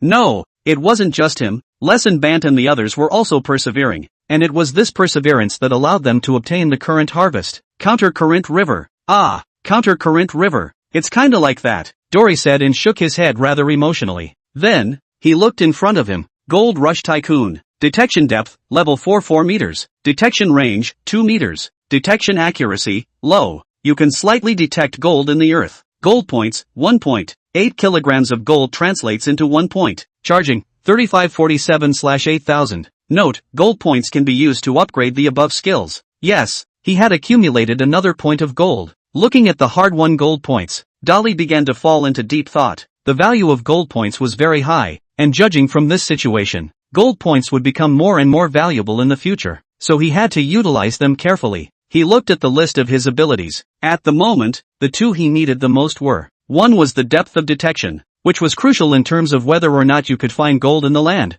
The second was detection accuracy. The current detection accuracy was still too low. He couldn't sense the fine gold particles. Not being able to accurately estimate the gold beneath the land was one thing, but he was worried that he might miss out on some of the best mines. After all, for this kind of sand gold mine, it was the tiny gold that made up the majority of the gold. After some careful thought, he decided to add the gold points to the depth. 4 meters of detection depth was still a bit insufficient. Take the countercurrent river mine for example. If it wasn't for the thicker cover in some areas, he would probably have just missed it. Thinking of this, he immediately added gold points to the detection depth. Gold Rush Tycoon. Detection depth, level 5 8 meters. Detection range, 2 meters. Detection accuracy, low. You can slightly detect gold in the earth. Gold points, none. 8 kilograms of gold converts 1 point. Charging, 3547/8000. Note, gold points can be used to upgrade the above skills. Seeing that the detection depth had changed from 4 meters to 8 meters, he was relieved. The gold needed for gold points was gradually increasing, but the metamorphosis of the ability was also increasing.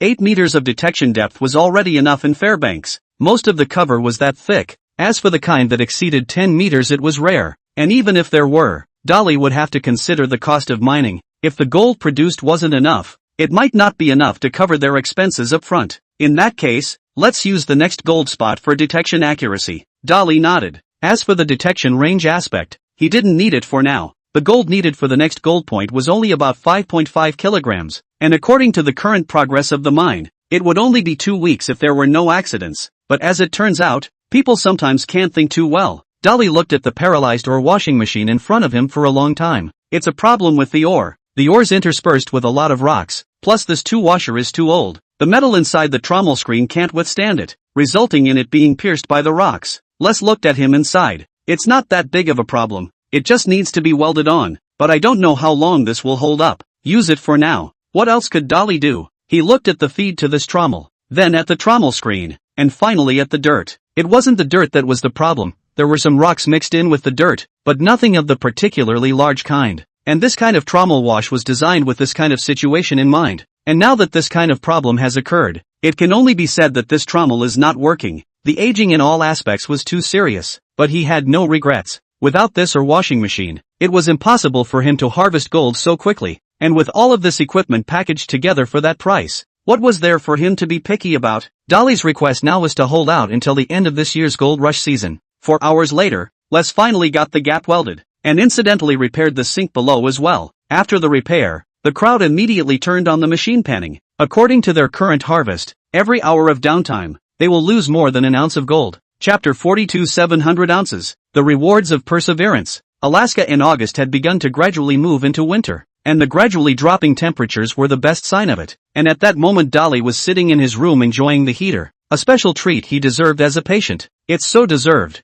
You're becoming more and more like a capitalist now. We're out there freezing to work for you while you're in here blowing on the heater. Hell, I can't believe you're drinking ice Coke, Les said, immediately stepping forward and grabbing his Coke. You're a patient. You can't drink Coke, especially if it's cold. And you know I'm a patient? Then you shouldn't deprive me of what little pleasure I have left. Dolly cursed with a laugh. Hey, if you want to have fun, you can get Guy to take you out on the town. You're okay with being hurt. Maybe they like to manipulate little dudes like you. Les gave him a bad idea. Dory extended his normal arm to give him a middle finger. There's plenty of them for me even if I don't go to town. You'll have to watch your ass then. Some people are good for that. Les shrugged. After a gag, the two got down to business. How long will the rest of the dirt take? 2 days should take care of it if there are no problems. But you know, there's never a shortage of surprises here at the countercurrent river mines. Les said. Let's say a week then. And after a week, we'll pull out. Dolly said. Leave now? The temperature has dropped now, but we can prepare for next year's mining program.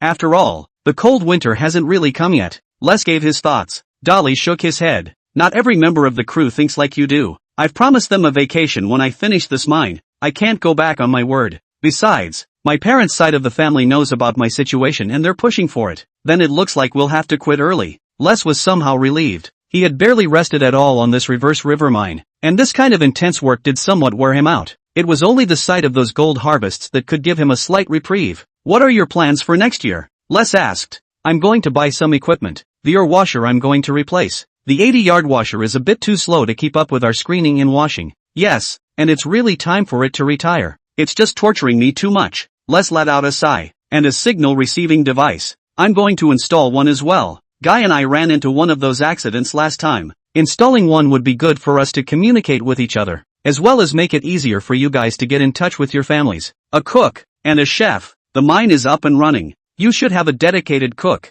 Les strongly suggested. For the most part Guy was the one cooking during this time. Dory wasn't running around, so that was all the idle guy could do. And the taste of the food could only be said to be barely adequate. But for this kind of intense work, a tasty meal could greatly relieve their fatigue. Well, I'll find a way to recruit a chef now. Guy, I'm sorry, your job is going to be taken over by someone else, Dolly said half-jokingly to Guy. I'm fine, but I think all that food actually tasted pretty good. Guy voiced his thoughts. You call that not bad? Les glared. If he hadn't seen Guy eating with them, he would have wondered if he was purposely screwing them over. The thing that had them worried didn't end up happening, and that mine washing machine finally didn't have anything wrong with it in these last few days. Oh yeah, finally we can go home. Bant gave vent to his excitement loudly. Don't even think about slacking off. It's not over yet. Les, who was cleaning up the concentrates, shouted. Wow, I'm finding that I'm getting used to seeing more gold. I'll be disappointed if I don't see them while cleaning the sinks one of these days, Doyle said half-jokingly.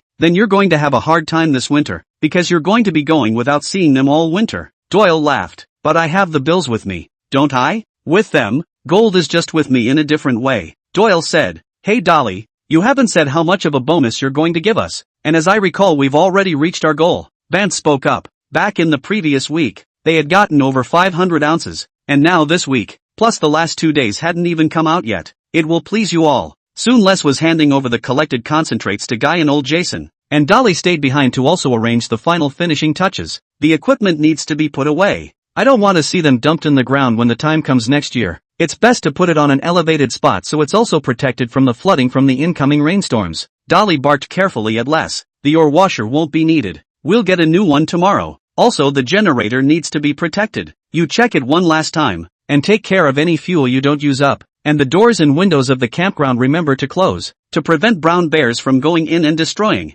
Les listened intently as well. Honestly, I'm tempted to build a shed for all this equipment. Dory sighed. He was a little uneasy about just leaving it out in the open. Well Dolly, they're not us. A little rain is just a small thing to them. Les was speechless too. Do you know how much time it takes to build a shed? They didn't have time to mess with that. But the rain will accelerate the corrosion of the equipment. And you don't want to have to repair the machines as soon as next year comes around. Dolly gave him a look. Les mused for a moment. Well, you do have a point. These used devices are indeed fragile, but the most I can add to them is a tarp. That's as far as I can go. Evening. The crowd gathered for the last time at the table, which was laden with food and beer, as usual, with Les taking care of the weighing. Wow, I feel like the gold is heavier this time than it was even before, Les exclaimed. Hurry up, we can't wait. Bengt opened his mouth to give an urging cry. Les smiled and slowly dumped the gold onto the weighing disc. With that, the numbers on top of the weighing plate were jumping, and so were their emotions. 216 ounces. Oh my god, we broke the record. Bant shouted excitedly. This wasn't their week's haul, but it was indeed their highest weigh-in record, counting the 503 ounces they had accumulated before.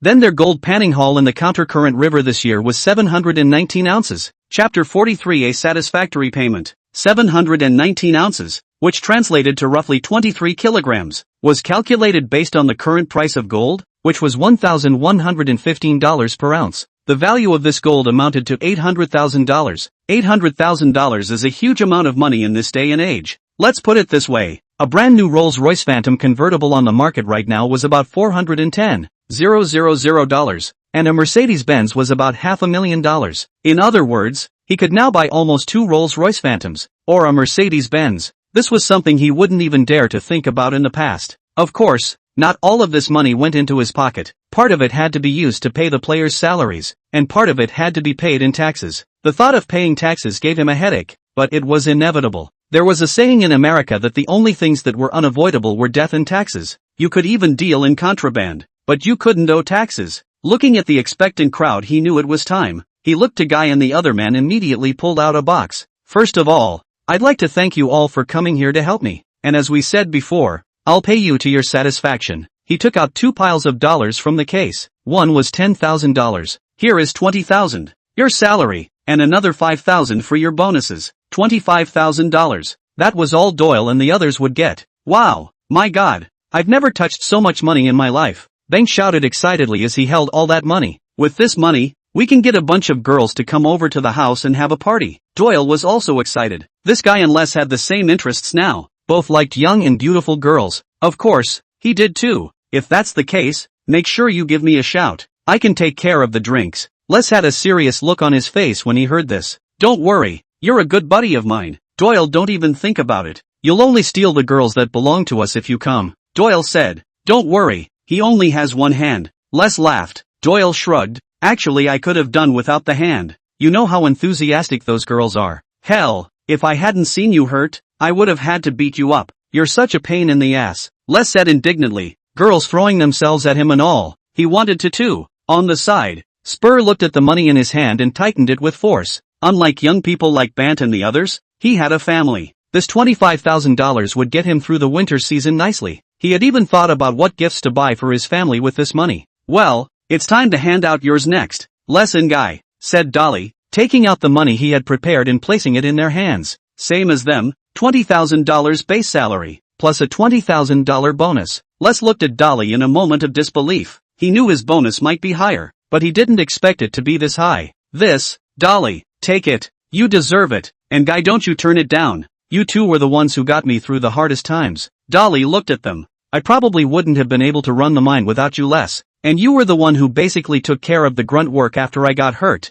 So you should take it. Then he looked back to Guy. I know you're trying to say you don't need this, but it's from me, and without you I'd probably be dead in the mouth of a brown bear. Dolly, you dick. I've decided that I can make an exception and let you come to my party. Les wiped his eyes. He was touched not only by the fact that his efforts had paid off these days, but also by Dory's trust and support. That leaves you then, Grandpa Jason, Dory said as he looked at him. Old Jason shook his head. I don't need it. Seeing you have what you have now is the most satisfying reward for me. Dory looked at him and understood what he meant, and no longer insisted. At this point, everyone's paychecks were finished. $155,000 in all. This shortened his funds by a hair. To say that it didn't hurt was definitely a lie. After all, before the gold rush, his salary was only a few $100s. How could it not be hard to send out so much at once? However, Dolly also understood that this was due to pay. Without everyone's help, he couldn't get a penny from the ground. And gold panning never depended on one person, but a team.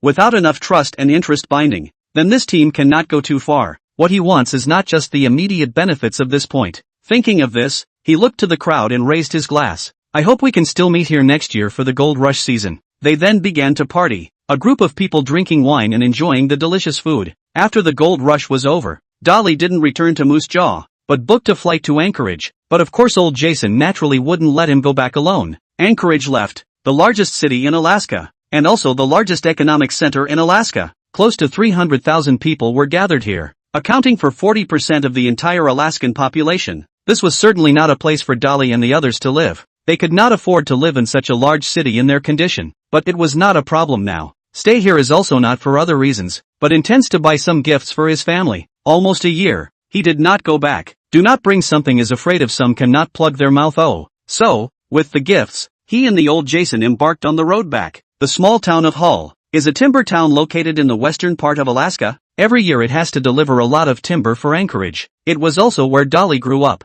Meyerson, haven't Dolly and the others returned yet? Jenny's with blonde hair asked worriedly. My dear, you've asked for the 5th time. Didn't father already say that they would be here soon? Meyerson sighed. I'm worried about him. His last trip to father's was to recuperate from his injuries, but now he's come back even more injured. Obviously she already knew about Dory's injury. Well, it's okay, a little injury to a boy doesn't hurt, and your father was there to take care of him, wasn't he? Meyerson gave a burst of relief. Hey, isn't my good buddy back yet? Kurt, built as if he were a bodybuilder, walked down the stairs and poked half his body out. Kurt, you should go babysit your siblings and tell them to stop playing around. Meyerson was shouting when suddenly, the doorbell rang. Instantly, all of their gazes went to the door, and Jenny even ran straight over. The moment she opened the door was a familiar face. Long time no see. Mom. Chapter 44. Of course the rich and famous should return home. Dory. Jenny immediately stepped forward and hugged him gently, but soon she noticed Dory's bandaged arm. Your arm? She said as tears slowly flowed from her eyes. What mother wouldn't be heartbroken to see her son hurt? It's okay, it's much better. Dolly smiled. Well, let the boy in. Meyerson called out from the sidelines. Father, this would be Jenny, and focusing her attention on Jason Sr. I've bothered you to take care of Dolly all this time. She gave Jason Sr. a gentle hug. It's my fault. I should have taken better care of him. Jason Sr. looked at his daughter rather guiltily. Jenny shook her head. Grandpa Jason, Kurt greeted, then yelled toward the stairs. Ryan, Nessie, hurry down. Your brother Dolly and Grandpa Jason are back. After a thud, Ryan and Nessie happily ran down. Dory, you're finally back. Brother, hey kiddo, you should address me as brother instead of calling me by my first name, Dory said as he looked at Ryan, but his tone was not much of a scolding. Then he stroked Nessie's head. Nessie's grown up too. Ness nodded and then looked at old Jason and yelled and jumped into his arms. Well, come in and eat. Dinner is ready for you, Jenny said happily as she wiped the tears from her eyes. At dinner, Jenny sat next to Dolly, looking a little too enthusiastic for Dolly, whom she hadn't seen in a year. Mom, I'm not a child. I don't need you to hand feed me. Dolly looked at her a little helplessly. But you're hurt now, and besides, you'll always be my child just like Ryan and Nessie. Jenny looked at him with a serious look on her face. To the side, Ryan was snickering when he saw this look on Dolly's face. I heard you were panning for gold in Fairbanks and had a mine of your own. That's when Meyerson spoke up and relieved him. Yes, father, Dolly sighed in relief. Cool, Dory, is it the kind of gold panning I thought it would be? Ryan looked at him with an excited face when he heard that. It's even better than you imagined. Dory grinned. Wow, you must have dug up a lot of gold and made a lot of money then. Kids always said whatever came to mind. Ryan, you should be concerned about your brother's injuries, not prying into this, and watch the name calling. Dolly is your brother. Jenny frowned as she lectured Ryan. Kurt, on the other hand, was there heartily gloating, from which it was roughly obvious how they were related. Although Dory was the second in line, he was very much favored by Jenny, and this point could not be separated from the fact that he was handsome. Jenny thought to herself that Dolly had inherited her genes completely, otherwise she wouldn't have let Dolly go to Moose Town in the first place. So Dolly, tell us your story about the gold rush at Grandpa Jason's. We're curious too. Court looked at him and spoke. Dory nodded and recounted briefly what had happened earlier. Of course some dangerous things were naturally left out, like the confrontation with Nene with a gun thing, but even then, the family listened with rapt attention. 700 ounces. Hearing Dolly's last words about the harvest from the Countercurrent River mines, Court couldn't help but exclaim in shock, and even Meyerson froze for a moment. How much is 700 ounces? Ryan asked. An ounce of gold is about $1,100 right now, Meyerson said as he looked at him. Hearing this, Ryan immediately moved his fingers and counted, and Ness beside him followed him in a similar fashion when she saw this, but after half a day of counting, he still hadn't figured it out. It's about $800,000. Dolly couldn't look at it anymore. It was a matter of waiting for him to count it out. There was no telling how long it would take. It couldn't be helped. Most of the people on Amelika's side weren't very good at arithmetic. $800,000. God, you actually earned this much in a year. Won't you become a rich man? Ryan looked at him with disbelief. It's not really that much. After all, there's still some of it used to pay salaries. Then it must have made quite a bit too. Dolly, no my dear brother. You must have brought me a present, right? Ryan immediately changed his tune and looked at him with an expectant face. Next to him, Nessie, unsure, shouted along, gifts, gifts, of course. Saying that, he and old Jason took out a bunch of things from the package. This game console is my gift to you, and this is from Grandpa Jason. A game console. Wow, my dear brother, I love you so much. And Grandpa Jason, Ryan exclaimed excitedly as he received his gifts. Presents, presents. Nessie eyed it from the sidelines. Of course there's nothing less for you. Dory stroked his head and pulled out 2 dolls and handed them to Ness. Then he looked over at Court and pulled out a couple of football tickets and handed them to him. Me too? Kurt was a little surprised. Of course, we're all family. Kurt's eyes went straight when he received those rugby tickets. Jenny was also relieved to see this scene. That's when Dolly turned his head to her and pulled a box out of his pocket. This is for you.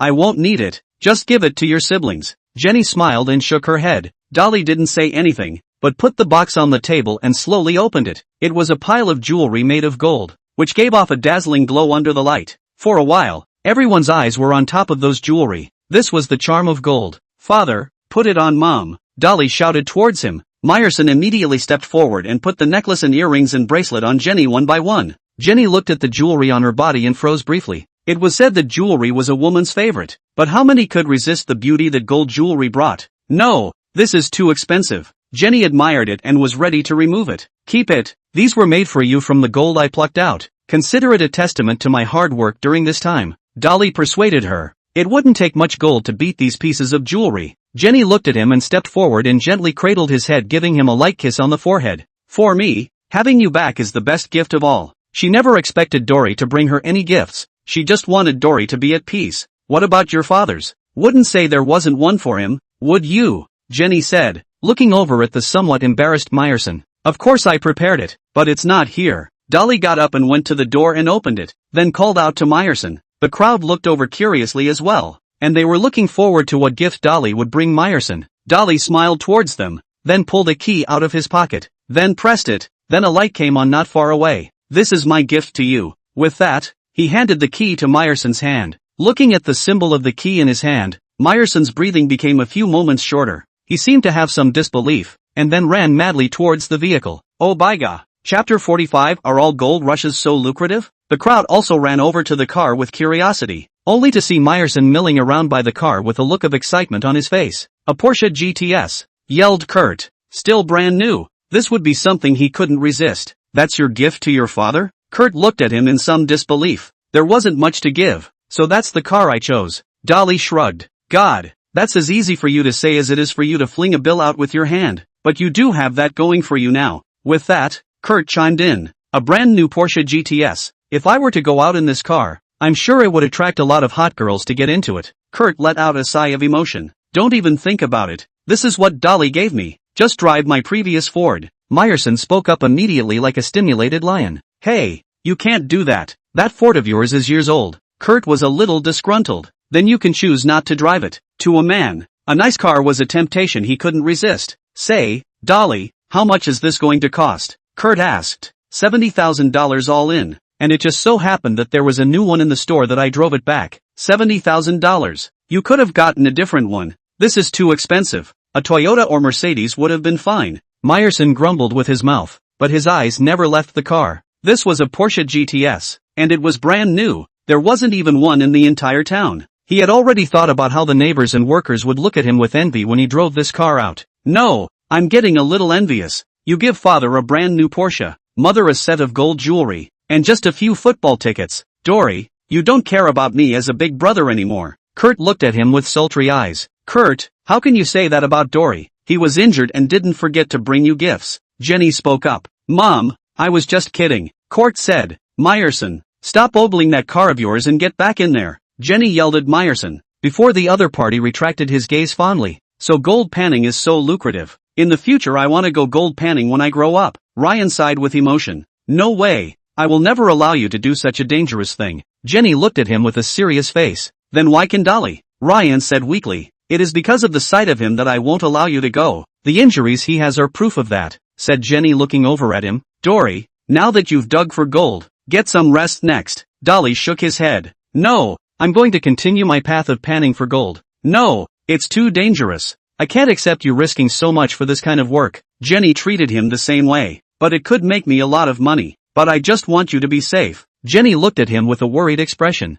Dolly, you know, I've been praying ever since I found out you were hurt. A bird that hides in its nest is not destined to fly high, and I want to try. Dolly looked at her with a determined face. Well, Jenny, the children are old enough to have their own ideas and you can't force your will on them. At this point Meyerson came out to moderate. I'll be safe. In fact, it was just an accident. I basically don't need me to turn on any equipment when I'm working. Dolly began the persuasion again. It took a while before Jenny was barely persuaded, but she still wanted Dolly's assurances that she had to keep her posted at all times, and that she couldn't be out of touch. Dolly had no choice but to agree. Then Dolly talked about the idea of moving. I was thinking of moving us to Anchorage. What do you guys think? Dolly looked at them. The idea of moving to Anchorage wasn't a sudden decision on his part. The town at the moment was nice, but it wasn't suitable for them in terms of either security or development. We're moving to Anchorage? That's so cool. Ryan laughed. Jenny and Meyerson looked at each other. Why did you get that idea? I just thought it would be better there, and we have enough money to live there now. But we've been living here for over 10 years now, and we have neighbors and friends here that we know well,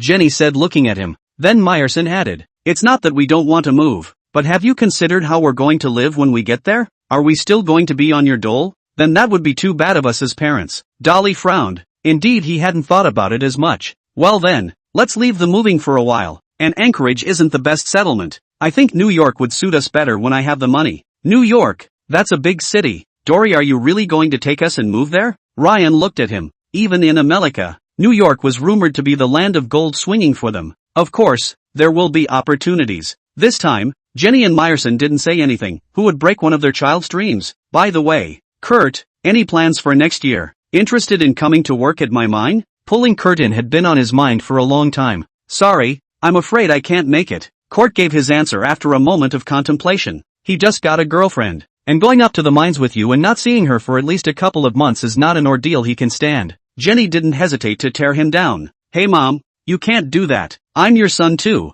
Kurt chimed in. If you were like Dory, I wouldn't even have to worry about your girlfriend. Jenny spat again. Woodland. A Porsche drove down the road, drawing envious stares from the workers around them, and just as they were guessing whose vehicle it was, Meyerson stepped out of the car with Kurt. Meyerson, God, is this your car? A brand new Porsche? Did you win the lottery? They looked at Meyerson in amazement. Of course not, but it was given to me by my son. Meyerson looked proud. Wasn't this the feeling he was waiting for? Hell, is it Dolly? He got rich? Sort of. Meyerson gave a vague cry. Of course he wouldn't be stupid enough to reveal all about Dolly, even the jewelry that Dolly had given away. Meyerson also emphasized not to talk about it outside. In this town, although there were very few robberies, there were quite a few cases of theft. And while gold jewelry is undoubtedly easy to attract the attention of those who are interested in it, as for the cars, it's a different story. These are documented. Very few people would risk stealing a car. It was too obvious. Chapter 46. A trip to Chinatown. The days in the town were normal.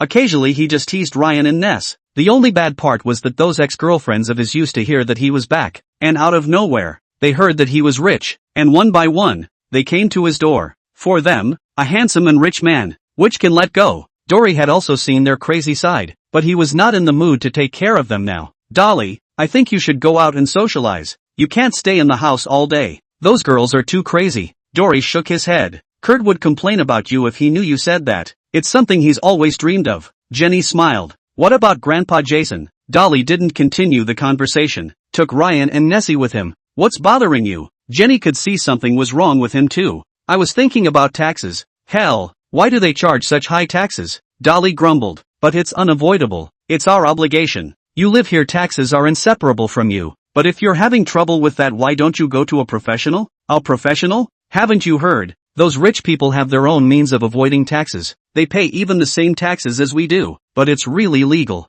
Dolly thought about it for a moment, and indeed, he did need such a professional right now, and as his mind gradually grew, he would have to pay attention in that area as well. It would save him a great deal of money. In the evening, when Meyerson came back, the smile on his face was unbroken, so it was obvious that he was out of the limelight today. At this time Jenny also brought this matter up. Not bad. If you want to continue on this path, then you should indeed think about this. In fact, you can register a company yourself. It would save you a great deal of money. For example, you could put that car in the company's name, and the taxes on that would be reduced. Of course, you still need to listen to a professional's opinion on how to do it exactly. After a discussion, the people also decided to go to Anchorage on Sunday. On the one hand, to solve Dolly's trouble, but also to do some sweeping. But when the day of Sunday came, they were in some difficulty. Jenny meant for Dolly to ride in the new car, considering his injuries, but Ryan and Nessie insisted on getting in too, and with that she wouldn't be able to fit herself. I'll take the old Ford with Kurt and Grandpa Jason.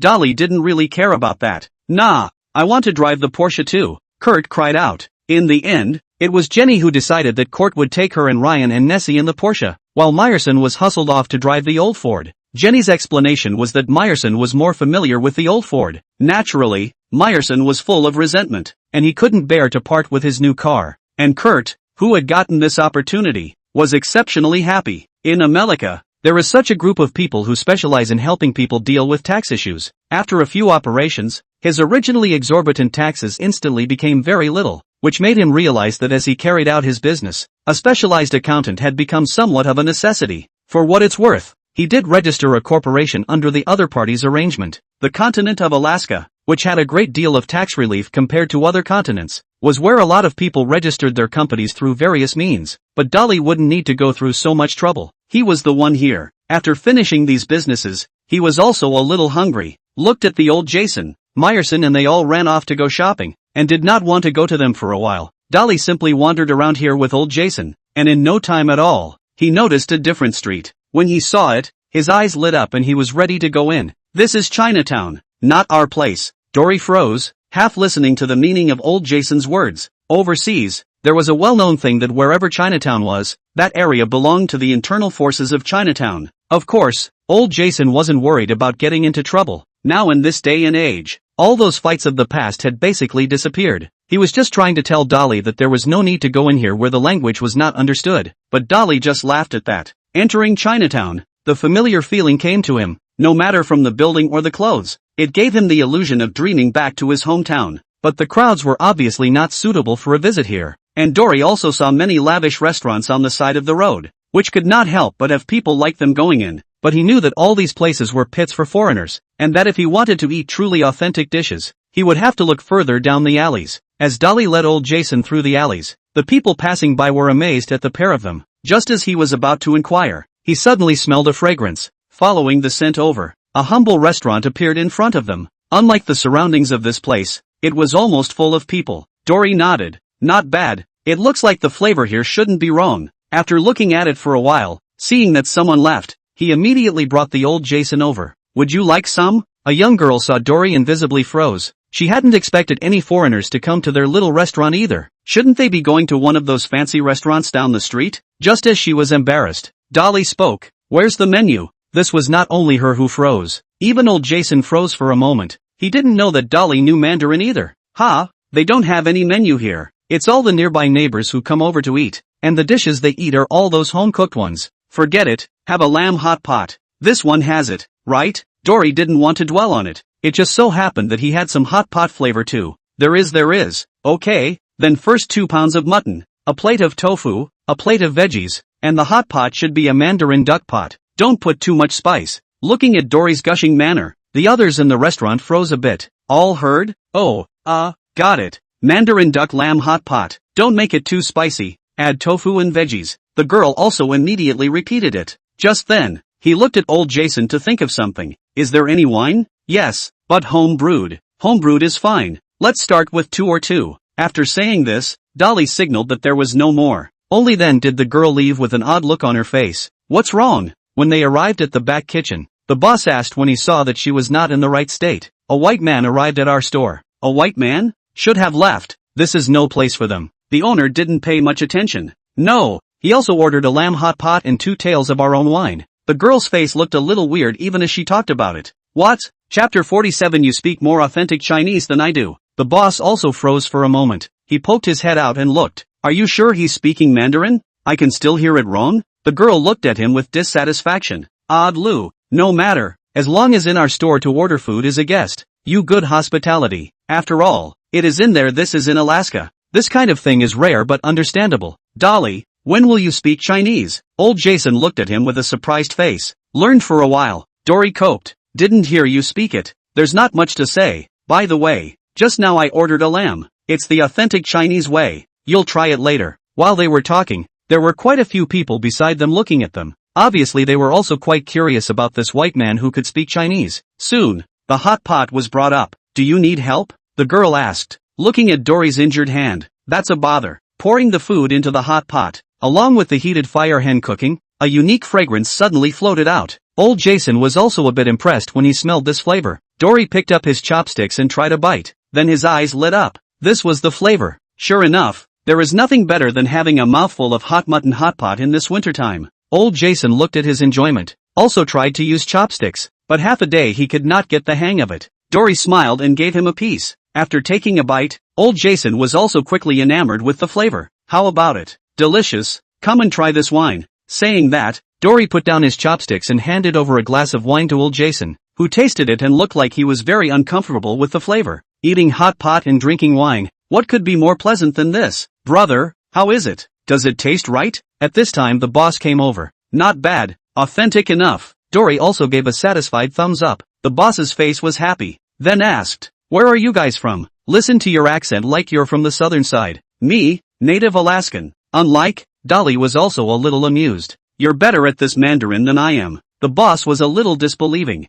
Learned it for a while. By the way boss, how come your lamb doesn't taste the same as the store? Dolly digressed. This is what we pull to slaughter ourselves. Those white people kill meat without bloodletting. That can eat it. Speaking of this, he also looked disgusted. Obviously not used to seeing this kind of waste. Dolly nodded. In Alaska, cattle and sheep and other livestock are required to be slaughtered in the slaughterhouse in a unified slaughter sent to the supermarket. But as I said before, Chinatown is relatively unique. Plus they don't sell to the public, so the top turned a blind eye. 2 pounds of mutton is not much, but for Dory and Jason, it's just right. At that moment, Meyerson and the others also happened to call. Well, how much is it, boss? That'll be $17. Dolly frowned. It wasn't too expensive. It was too cheap. Right now lamb was about $3.20 a pound and beef was about $3.50 a pound equals about a pound. In total, they were ordering 2 pounds of lamb, 1 pound of beef, and some veggies, tofu, etc., all of which added up to almost over $10. That's not counting the hot pot base, alcohol,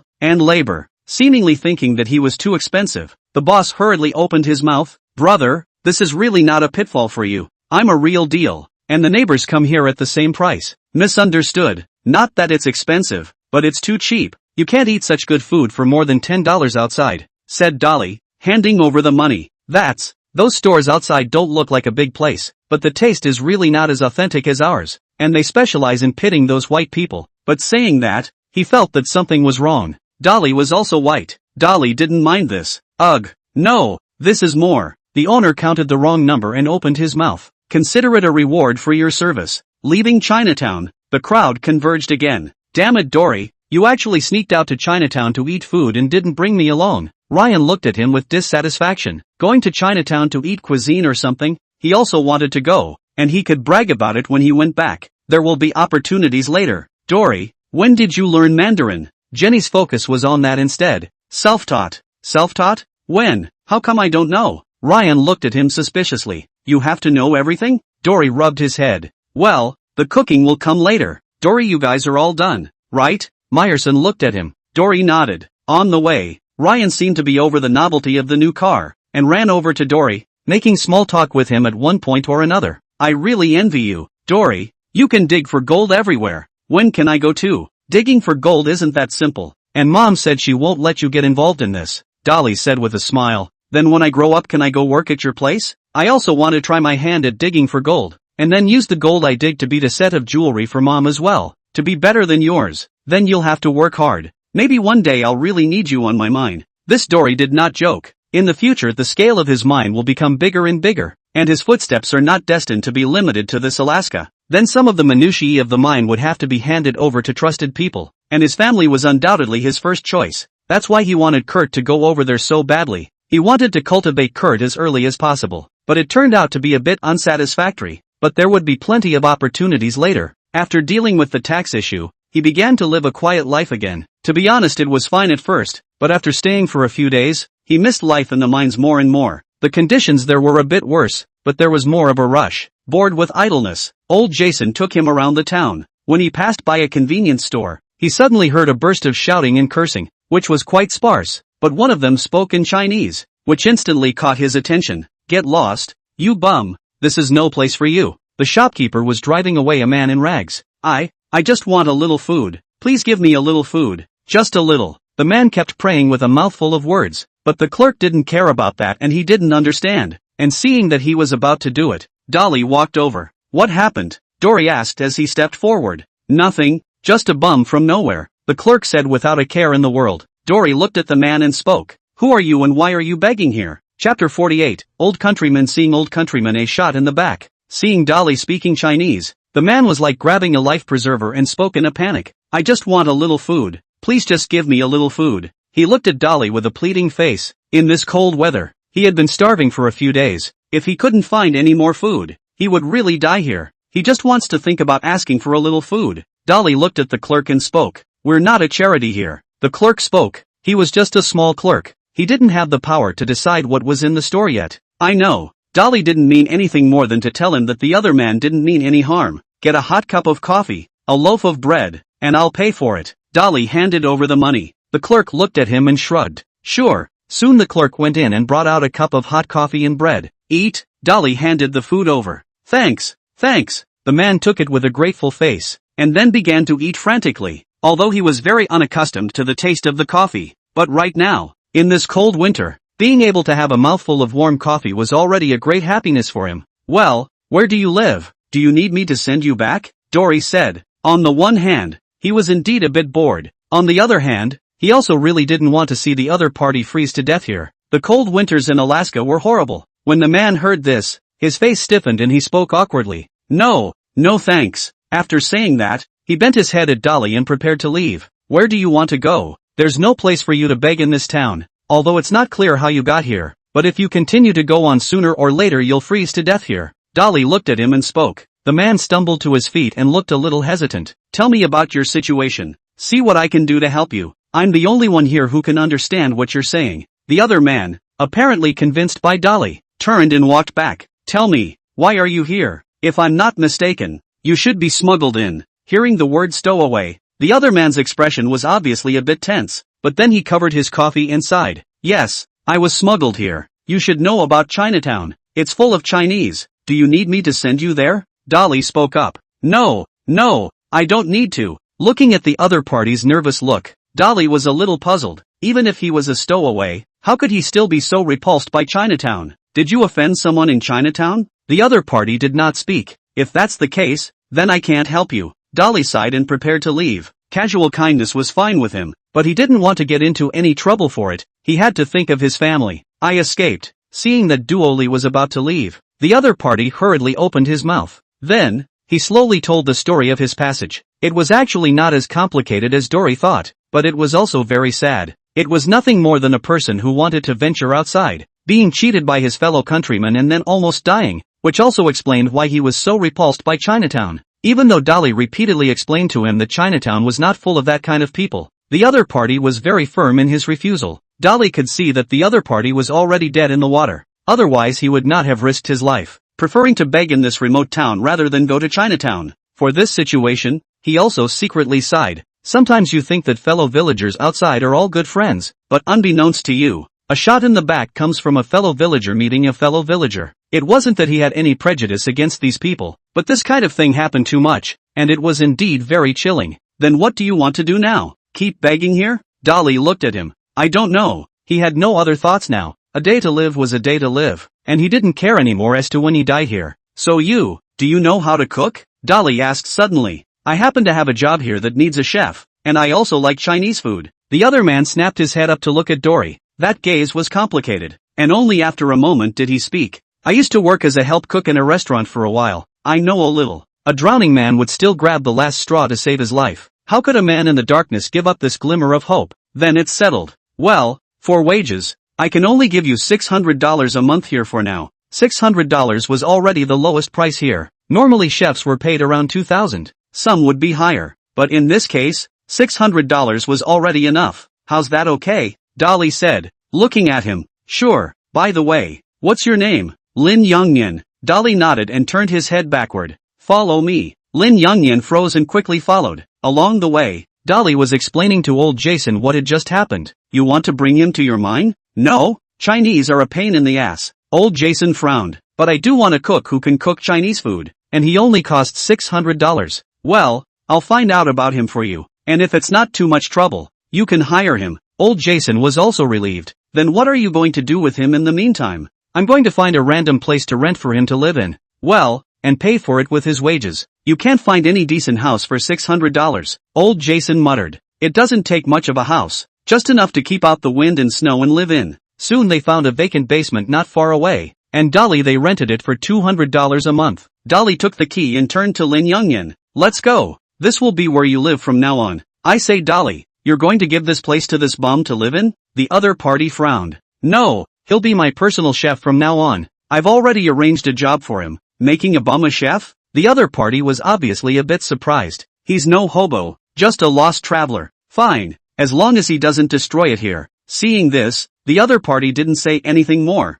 This place was empty anyway. Renting it out could still make some money. Dory turned his head to Lin Youngyan with the key. Although it's not appropriate to say it now, I still want to ask, why do you trust me so much? Not afraid I'll sell you out? In a strange country, following a strange person, especially after experiencing such things. How did he trust himself so much? That was something Dolly was curious about. Chapter 49, All crew members in cultivation. You don't have to. Lin Youngyan just shook his head. He wasn't being cute either. There weren't many white people who could speak Mandarin in the current era, which was enough to prove that the other party had a good origin. Secondly, The other party's behavior of relieving him on the road proved that he had a good heart, and he was just a penniless beggar. It was hard to believe that the other party still looked at his flesh, but the identity of the other party is not at all must be so troublesome. He is a black family. Just find a place to tie him up is. Of course, all of the above is his conjecture. Moral appearance is also a lot, but he can't see that kind of feeling from Dory's body. The other party simply didn't care to do such things.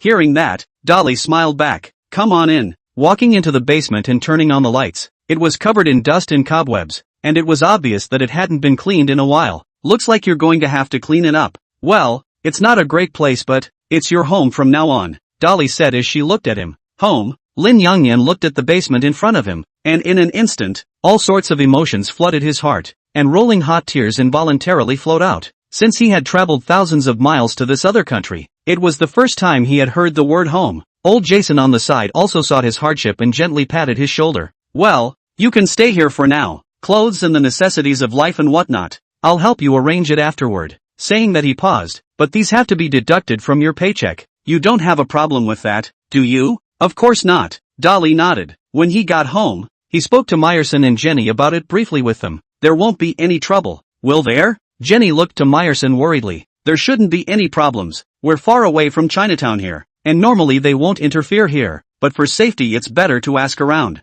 Meyerson spoke. Then you shouldn't go over there alone during this time. Dolly. Jenny was still a little worried about him. After all, Dory was still injured at the moment. After 2 days, Meyerson had sort of inquired about something by relying on his own connections. At a forest farm in front, it said that a few Chinese helpers have disappeared. It should be their batch of stowaways. Meyerson spoke up. That's good. Jenny breathed a sigh of relief. The ones that escaped from the forest farm, that was fine. As long as they didn't get in trouble with gangs or anything. Here's some old clothes. You'll be able to use them. Plus I'm going to install a stove in your place. There's no need for a stove. I have enough with these clothes. Lin Yangyan was a little embarrassed. Alaskan winters aren't something you can get through with clothes alone. In addition, there are some cooking utensils I'll get for you as well. Don't worry, I'll definitely cook well. Lin Yangyan opened his mouth. The only thing he could repay was in this area. After that, Dolly took him to the supermarket to purchase some food and kitchen utensils. While purchasing, Dolly didn't forget to instruct Lin Yangyan on some things to pay attention to,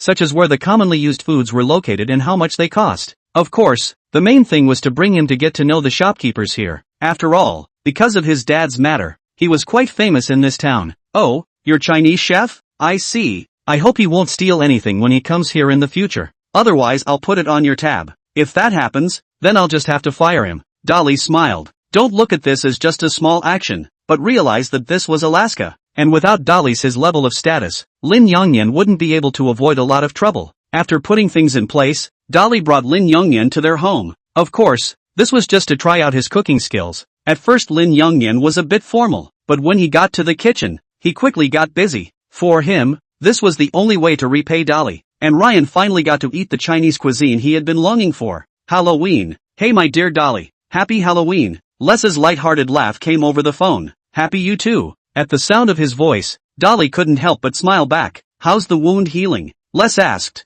The cast has been removed and I can barely move around now. Wow, that's pretty fast. It's only been less than 2 months. Les let out an exclamation. It shouldn't have hurt much. Dolly also felt that this recovery speed of his was a bit fast, but didn't pay much attention to it. By the way, how have you been? Dolly asked. I'm now furthering my education on my dad's side, and I'll definitely give you a surprise next year. Just from the phone, Dolly could hear the confidence and anticipation in Les' tone. I'll look forward to your performance then. Dolly smiled. By the way, just so you know, Bank bought a car. Oh, did he really buy a used sports car? No, not a sports car. You'd never guess he bought a truck. It would be Dolly's turn to freeze. A truck? Then Les was laughing too, while telling him what happened. It turned out that Bengt had gotten an immediate scolding from his mayor's grandfather when he got back, and then had all of his paychecks taken back, then used that money to buy him a truck, and then wouldn't let him do anything but drive around in a truck filled with dirt. I'm telling you, Bent's grandfather was in the hospital because of it, and the kid drove and flipped it over a couple times, and ended up being fine on his own and giving him a fall. Les couldn't help himself when it came to that. Dolly was also a little amused. This Bant was really something. As for the mayor's approach, he could probably guess a little. It should be that he didn't want to lose face in front of old Jason. After all, his grandson to help him, what work did not do well not to mention, but also all day to make these accidents, and finally take such a high salary. This let the other party's old face put where. Then, Les was also talking about the situation of the others. Not only Banked, Doyle and Spur were also improving themselves. They also intended to show Dolly a different version of themselves next year. Hearing that they were so motivated, Dolly was naturally pleased. By the way, Anchorage's machinery show is about to start, so you and I and old Jason will go over to take a look at it then. He hadn't forgotten about changing equipment. Cool. I'll be sure to personally pick out the coolest washing machine ever. Les was a little excited. It's all about performance. What good are looks? Dolly spat. He then told Les about Lin Yunyan's situation,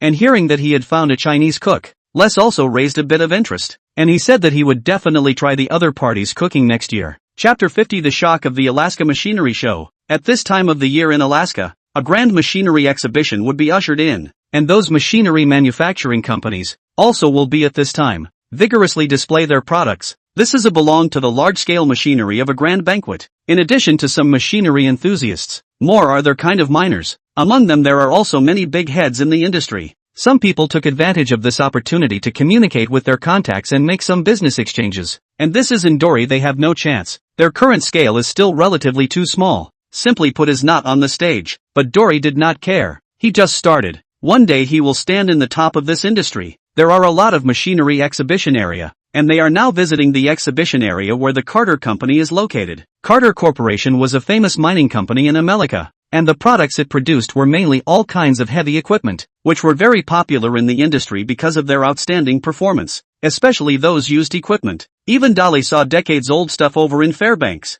and it actually moved. It showed the quality of Carters in this area. Look, Dolly, what is that? AD-11, exclaimed Les. Dolly looked over as well and was instantly mesmerized. They walked over to it, while a number of other people stood beside them, and there was all sorts of awe and admiration in their eyes, all obviously enamored of the beast. And at this time, the employees of the Carter Company on the side also began to explain when they saw this. Gentlemen, welcome to visit our Carter Company's production D11 series bulldozers. This D11 CD bulldozer is our Carter Company's design that focuses on the mines, and has an extremely outstanding performance. On the basis of the previous one, our company has carried out further upgrading and remodeling, so that it can have a more powerful operating capacity, and at the same time reduce the consumption of fuel. As Dolly listened to the employee, he was also eager to buy it right away. This thing was a mines tool. The D9 they had used before was a younger brother in front of it. The D11 was about 6.1 meters in length, 4.8 meters in height, 4.3 meters in width, and its weight was an exaggerated hundreds of tons. It is the king of 100 tons in the real sense. The famous Tiger tank know it. This thing is even bigger than the Tiger tank, but he was just thinking about it. The price of this thing is as high as a horrible $1,800,000. What kind of concept is that? A brand new Rolls-Royce Phantom costs only $410,000, and a Mercedes-Benz costs only $500,000. One Carter D11 could be worth 4 Rolls-Royce Phantoms and 3 Mercedes-Benzes. This was his most intuitive sense of the price of machinery, which was simply prohibitive. This was also the reason why in their industry, the vast majority of them used second-hand equipment. It was truly unaffordable. He now has a somewhat refreshed concept of luxury cars. What Rolls-Royce Phantom? What Mercedes-Benz? See, this is the real luxury car. Leaving this reluctantly, they turned their heads and saw the excavator showroom again. These were made by the Carter Company. The Carter 320 used in their mine was also seen here, but it could only bow its head in front of its brother next to it. Carter 330, 340, 350, these series of heavy excavators, is the boss. Again, these are not cheap. A brand new Carter 350 costs $300,000. In addition, there are loaders and mining trucks. A variety of machinery to see them are not able to look at. Of course, what was displayed here was only part of the merchandise, and there was more that couldn't be displayed. For example, a super large excavator developed by the Carter Company. Have you seen the mountain excavator in The Evil Knight? It's almost that kind of size. When that thing is running at full power, it really does dig up a huge mountain in minutes. Okay, stop looking. Let's just look at the mine washing machine. Dolly pulled away the fondly remembered Les. After that, they saw the mine washing device they wanted in another exhibition area. Dolly, what do you think of this washing machine? Les said as he looked at him. The same one was a drum washing machine. There were several types of washers: drum washers, shock washers, and spiral washers, among others. Each type is designed for a specific environment, and the ones that are used more on the Alaskan side are the drum washers and the shock washers. Excuse me, what is the efficiency of this washing machine? Dolly called out to the officer next to him. Hello sir, This drum or washing machine can wash 180 yards of dirt per hour, and the whole machine is of one-piece design, making it easier to handle. Also drawing on experience, we have deliberately reinforced some areas to give it greater resistance to wear and tear. 108 yards, that was more than twice as efficient as their broken thing. So what's the price at? Seemingly seeing Dolly's willingness to buy them, the other party was obviously more enthusiastic. Full payment of $250,000. We can deliver it to the designated place for you and arrange for professional personnel to install it. Dory nodded. The price was still within his reach, but some necessary haggling was still needed, and naturally Les was up for it. In the end, they sold for $220,000, but that wasn't all. He spent another $50,000 on a feed filler at Carter's, with which they wouldn't have to worry about oversized rocks jamming the washer and causing a blockage. Dolly, when do you think we'll have such a monster at the mine? Les lamented a bit. That kind of heavy equipment is not something we can afford nowadays, and even on those large mines, the ones they buy are mostly second-hand equipment. At this point Dolly was still heartbroken about his money. It had only been a short stroll and he had spent out $270,000. Now he only has $300,000 left in his hand. It's true that doing this business is making money fast and spending money fast. Right. Sometime you help me keep an eye on the situation over in Fairbanks. See if any of those lands are being sold. Dolly spoke up. Aren't you going to go prospecting? I'd like to, but prospecting takes time. I can't get away from me in the mines for a while yet, and there's enough in the Countercurrent River for us to have a gold season next year at best. Gotta speed things up a bit, so buying land outright is the most efficient means, Dolly said. The main reason they went prospecting before was because they didn't have the money, but now that Dolly was already gradually on the right track, wasting this precious time in order to save that little bit of money was obviously not worth it. But Dolly, we need to be in such a hurry too. Even so, Les was still a bit puzzled. Usually, gold panning teams waited until they had finished digging one mine before deciding on the next one, and if the earnings of the current mine were not optimistic, the road to panning for gold might come to an end. In Dolly's case, he didn't see any concern. He was so sure, as if he was destined not to fail. Chapter 51. The curse of the Countercurrent River mine strikes again. If Les wants to go far, he has to see far. Dory didn't explain anything too much. Still, the land hoarders were getting bigger and bigger, and if he didn't step up his game a bit, then most of the good land would be taken up by them. In the future, the struggle between the gold panning industry would only become more and more intense, and if he wanted to gain a foothold in the business, he would have to speed up his pace. The long winter passed quickly and Dolly was ready to leave. Mom, just take this money and use it first. Jenny shook her head. We don't need it at home, just keep it for backup. And remember, safety is the main concern in any situation. Meyerson also nodded his head. You're in the middle of your career right now,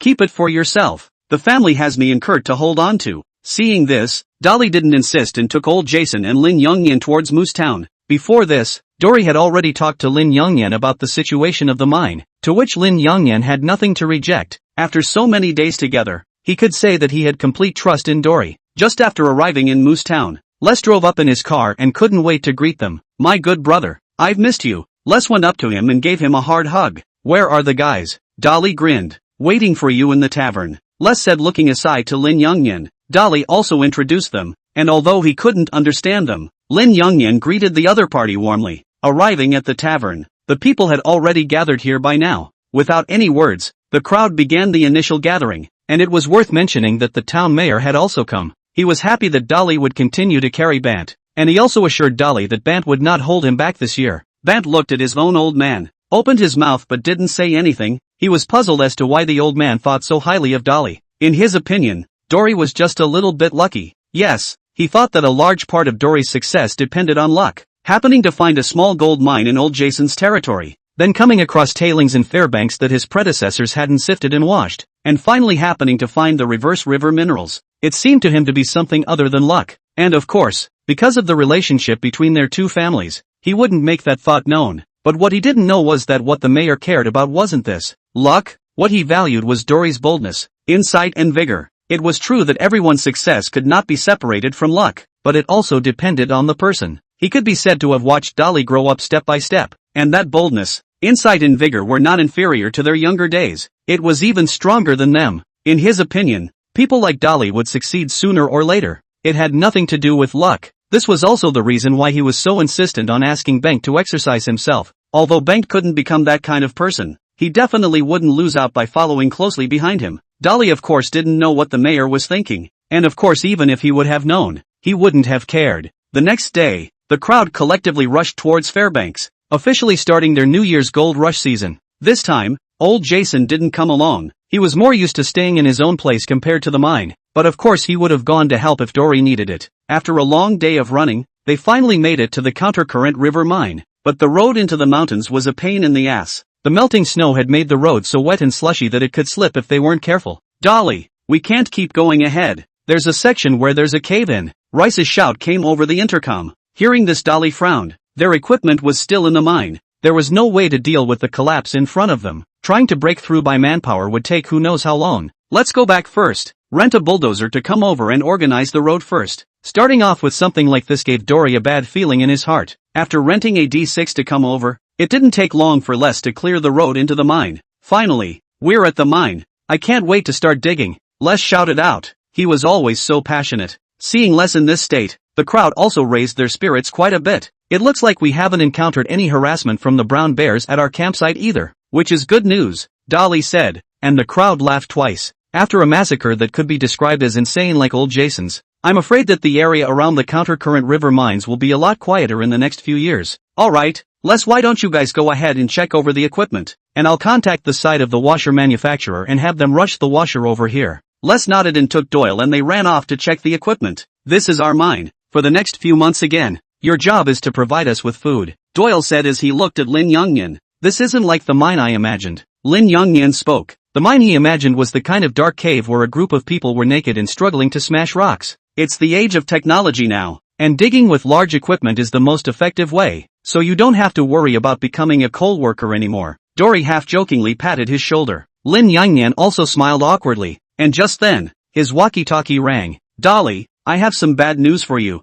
All of our equipment is paralyzed. Instantly, the smile on Dolly's face disappeared, and he immediately drove towards the place where the equipment was planted. As soon as he arrived at the place, he saw a group of people standing in an open space with their equipment laid out next to them. What's the situation? What's wrong with the equipment? Dolly came up and started asking. Les scratched his head. It's a pain in the ass. There's aging wiring, rusty parts, and some unknown other reasons. All in all, it's a pain in the ass. How could Les not expect something like this to happen? It was obviously driving fine last year. There were some glitches, but it wasn't so outrageous. All of it? Dolly asked. Looking at him, Les sighed and nodded helplessly. All checked. About how long will it take to repair? Dolly could only hope for less repair skills. It's hard to say. Some common problems don't take much time, but some need to be troubleshooted slowly. And there's so much equipment, said Les, taking a deep breath. Looking at him, my suggestion would be to get a new set of equipment. This kind of equipment would be hard to hold up for too long even if it was repaired. The Dolly man was numb. He just bought used equipment last year,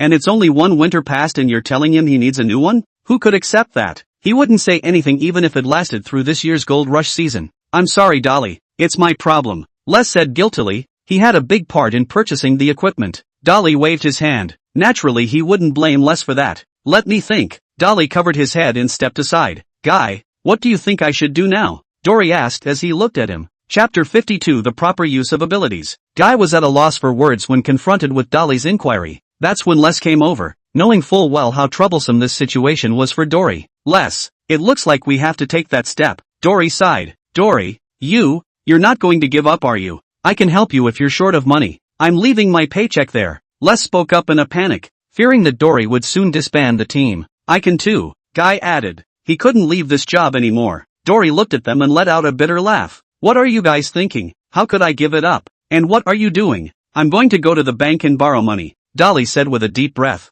After going through so many situations, I don't trust those used equipment anymore. All buying new equipment is our only option. Dolly looked at them with a determined face. But purchasing equipment can cost a small fortune. Les was a little worried. Don't worry, there's still the Countercurrent River mine. I'm going to take it as collateral. I should be able to apply for quite a bit of money, said Dolly as he stood up and came to Les' side. While I'm away, you need to keep an eye on the mine, and there's also a better chance of making a detailed plan. When the equipment arrives we can proceed with the mining. Les nodded heavily. Let's go. Dory looked to Guy. Then, he explained the daily chores with Lin Youngyan before leaving the mine with Guy. Soon, his brows furrowed. Don't look at how confident he acted in front of the team, but in reality, he didn't have much certainty. But he was the backbone of the team. Once he panicked, the hearts of the team would soon fall apart, so he had to hold on. Thinking of this, he took a deep breath and slowly exhaled. Inside the bank. Hello, sir, How can I help you? The clerk opened his mouth and asked.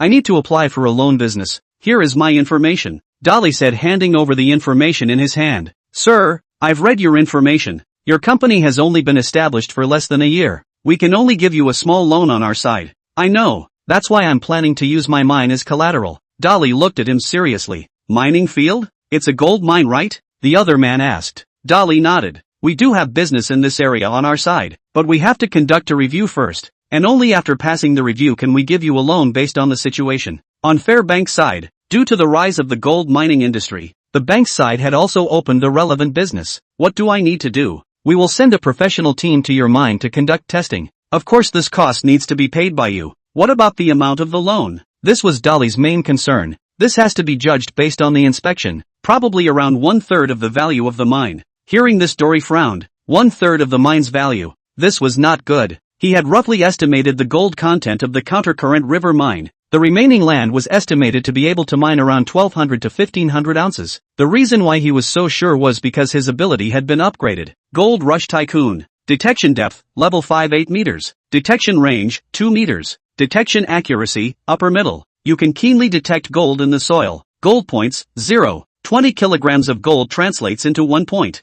Charging, 4519/20,000. Note, gold points can be used to upgrade the above skills. The last harvest from the Countercurrent River mines had given him 2 survival points, all of which he added to his detection accuracy. Before, he could only sense gold the size of a broad bean, but now after testing, he could already sense gold the size of a grain of rice. This was undoubtedly a huge leap. If it was according to his detection, then he could only apply for up to $500,000, and with his remaining $300,000, it was still not enough. But he suddenly thought of something. The other party was basing their judgment on the value of the mine, and if they wanted to detect the results in detail, they had to rely on the corresponding equipment and instruments. So could he do something about it? Of course it didn't mean bribing the other party. You have to know that even the most advanced equipment can only sample a part of the area, average the value of the mine through the collected data, and then analyze it statistically at the end. General people certainly can't do anything in this regard. After all, the distribution of gold in the underground, who does not know? But Dory knew it well. He could select those areas with high content and let the other party test them, so that the results of the final test would be greatly improved. The more he thought about it, the more he felt that this method could work. Maybe this is the correct use of my ability? Dory secretly scoffed. Then, he immediately agreed to the other party's request. Okay, then how much do I need to pay on my side? And when will your team conduct the test? We need $20,000 for the testing on our side, and we can probably arrange it the day after tomorrow. The other party also responded quickly. After paying the money, Dolly exhaled a long breath, now waiting for those teams to go over for testing. After 2 difficult days, the team from the bank's side also finally set off. They brought the most advanced equipment and followed Dory to the Countercurrent River mine. Seeing Dory arrive, the crowd immediately leaned over. They were now very concerned about Dory's progress. They're the bank's detection team now. They need to do a preliminary analysis of the gold content of our mine and then place a loan based on that. Dolly opened his mouth and said. Hearing this, the worried hearts of everyone except Les suddenly relaxed. Based on last year's mining situation, the gold content of the remaining mines in Countercurrent River would never be low.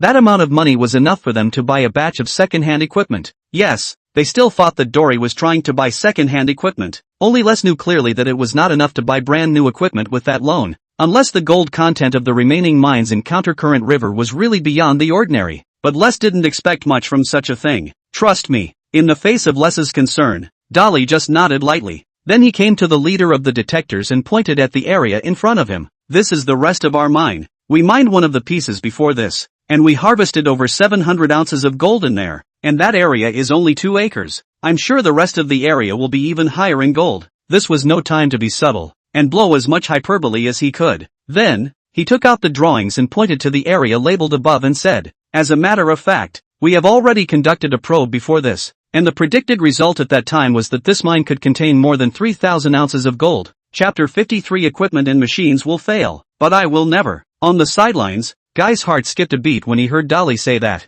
When had they ever made a detection? That was a really bold thing for Dolly to say. To know that this behavior in the grand scheme of things, that's loan fraud. It's punishable by prison. But looking at Dolly's confident look, Guy forced down the doubts in his heart again. Over here, Dolly was still explaining the situation of the Countercurrent River mine to them. According to our preliminary probing, the cover of this mine is very uneven. 2 acres of it, which is also where we mined last year, has a cover of only 4 meters, and the rest of the area has basically more than 6 meters of cover, but it's also the area with the highest gold content. The person in charge took a look at the situation of their mine and basically concluded that Dory wasn't lying. After all, the traces of mining wouldn't lie. It seems then that a good mine has indeed been found. As a matter of fact, if it weren't for the equipment, I wouldn't have mortgaged this mine. Dolly spread his hands. Thank you very much for your help. We'll catch up on the detective work and get you the results as soon as possible. Dolly nodded. In fact, he hid part of it, such as the fact that not all parts of this mine had gold. As I said before, the gold in this area was distributed in the shape of a curved river, which was also the source of the name Reverse River Mine. During the exploration process afterwards, Dolly also made his own suggestions from time to time, focusing on bringing them towards places that were richer in gold. For this kind of request from Dolly, they didn't care too much about it. Anyway, it was all batch testing. It didn't matter if the location or anything was a bit off. After a morning of testing, the results soon came out. Sir, according to our detection, the gold content of this mine is indeed very high, and according to our estimation, the gold in these 2 mines is expected to be around 3,000 ounces. As a matter of fact, they still had reservations. This gold content mine was also extremely rare during their detections. Seeing this result, Dolly was also fiercely relieved. With 3,000 ounces of detecting results, according to the previous negotiation, he could get a loan of more than $1 million. This was enough to solve his need to purchase the equipment. Thank you very much. Dolly shook his hand towards him. When the other party left, Dolly was also full of joy as he looked at the report in his hand. Guy, now our problem can finally be solved. Dolly, our mine is this high grade? Guy was also surprised. An estimated 3,000 ounces of gold. That was worth over $3 million. How can that be? Dolly shook his head. If it were really that much, wouldn't I have become a millionaire long ago? But this detection result. Guy opened his mouth. Dolly looked at Guy and smiled. So, the results of any instrument and equipment detection can only be used as a reference, but not absolutely accurate. Only by thoroughly digging out the underground gold can we confirm the final results. Then how are you so confident? For this question, Guy did not choose to ask it. After all, it was an extremely private experience for any gold prospector. Dolly seemed to see what he was thinking, and returned blandly. I'm just particularly sensitive to gold. It's sort of an intuition I have. Well, hurry up and get the loan down. Les and the others probably can't wait. Inside the bank, it was the familiar teller again. Dory handed over the information in his hand again. The other party nodded after carefully looking over the information. Mr. Dory, you do meet our bank's lending needs. This side needs to ask, what do you need this loan for? Purchase new equipment. Only with enough equipment can I mine the gold underneath the mine.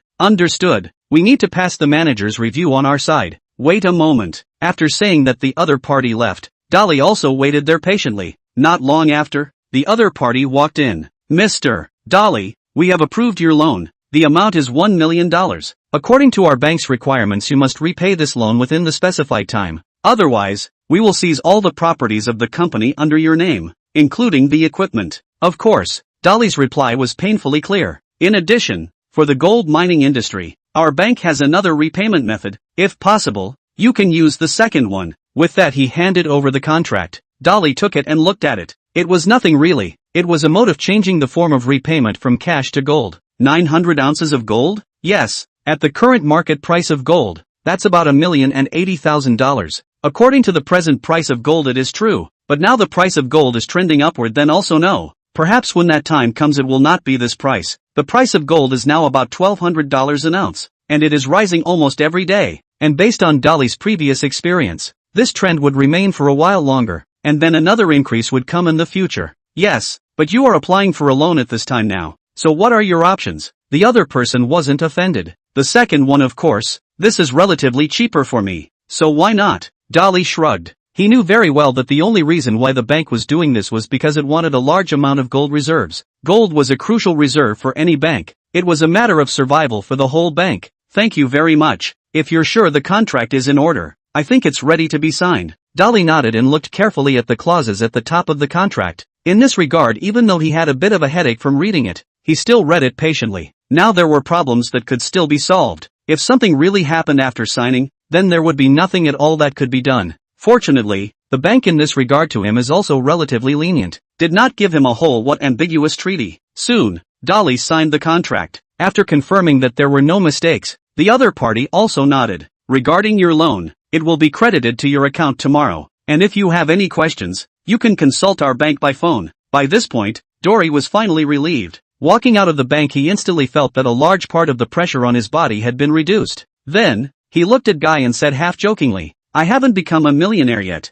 but I'd become a millionaire negative first." Guy also laughed. "Well, tell Les and the others the good news. It's about time they put their hearts down," said Dolly as he dialed Les's number. And Les immediately got excited at the news and then couldn't wait to share the good news. Chapter 54, Crazy Shopping. Back at the Countercurrent River Mine, after learning that Dolly had gotten a loan, the hearts of the crowd also regained their motivation once again. In their minds, as long as they had the equipment, they would be able to dig out the gold hidden underneath the Countercurrent River Mine. Then, Dolly called Les to his room, and the two of them sat down in front of the computer and began to sift through the equipment. Carter must Carter, Les emphasized emphatically. There were quite a few companies that manufactured large-scale equipment, but there were only a few that were more famous in the industry. Excluding Carter, there were also the small days of Komatsu's reputation was quite good, but Carter is a local company in America. The Federation has higher welfare support in this area, in order to strengthen the domestic economic cycle. Moreover, on the Fairbanks side of the equipment is also mostly used Carter.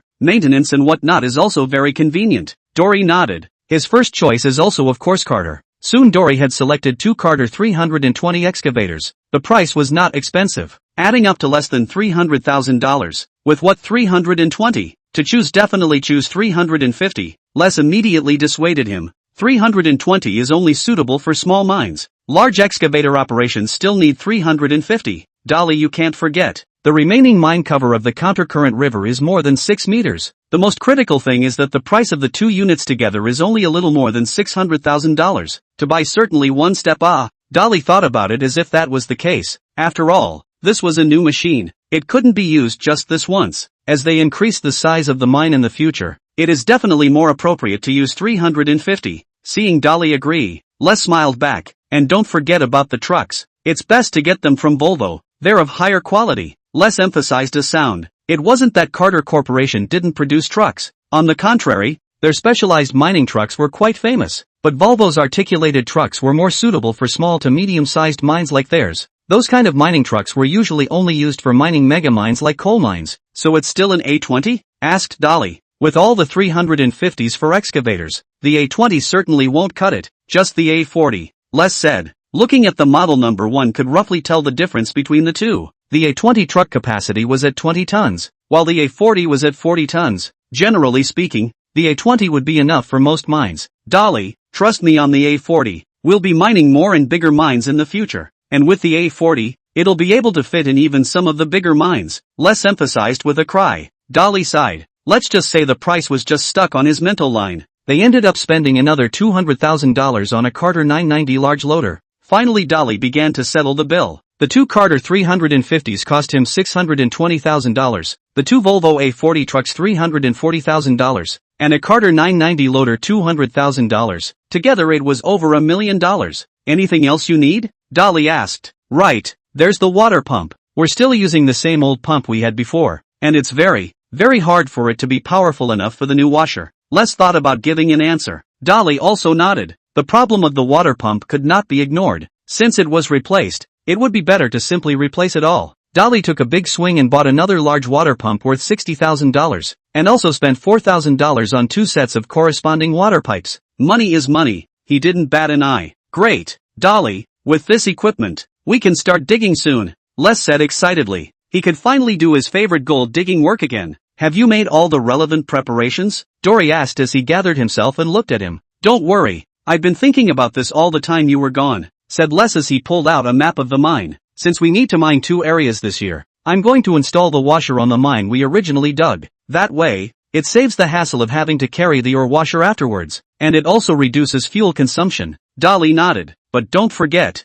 our customized ore washer is much larger and can't be laid anywhere like it was before. It has to be built on a secure base. That way, the discharge tailings won't interfere with the proper operation of the washer. I understand, but there are still a few issues that you need to take care of, Les said as he looked at him. What problems? The bulldozers. Now that both areas have more than 6 meters of cover, we have to use the bulldozers to operate more efficiently. Then we'll rent 2 more D9s. But is there anyone else on the mine that can drive them besides you and Guy? Doyle asked. Don't worry, Doyle came to me for a lesson over the winter. and he's already largely familiar with some of the driving properties of the bulldozers. Just give him some time and he'll be an excellent bulldozer driver. So who's going to drive the truck? Dolly suddenly thought of that. That's the other point I was going to make to you. We're going to need to recruit extra hands, preferably skilled in operating all kinds of machinery. Les said. Manpower? Dory nodded. The mine was really starting to get bigger now, and the most crucial thing was that he already had his own squad. This way, he didn't need to have too much concern when it came to recruiting manpower. Alright, I will recruit 2 team members to come over as soon as possible. The news of Dory's purchase of equipment was quickly known by the crowd, who were amazed that Dory had spent such a high amount of money on new equipment. But at the same time, they couldn't help but be excited. To them, new equipment meant fewer breakdowns, which was more favorable to their mining operations. It will take about a week for the new equipment to arrive at our mine. In the meantime, everyone can relax for a while, Dolly said. He wasn't the kind of black-hearted capitalist who would force his employees to make a show of it when he knew nothing could be done. Instead of affecting everyone's mood in this way, it would be better to just take a vacation, and everyone could soothe their tense emotions these days together. Hearing Dolly's words, the crowd cheered as well, although they were well aware that they would have a very heavy task ahead of them after the arrival of the machine. But this made the rest time at hand all the more precious. Old Lin, fix more dishes tonight. Let the big guys eat well, Dory said as he looked at Lin Yongyan. Don't worry, I'll make sure you guys eat comfortably. Lin Yongyan smiled. In the evening,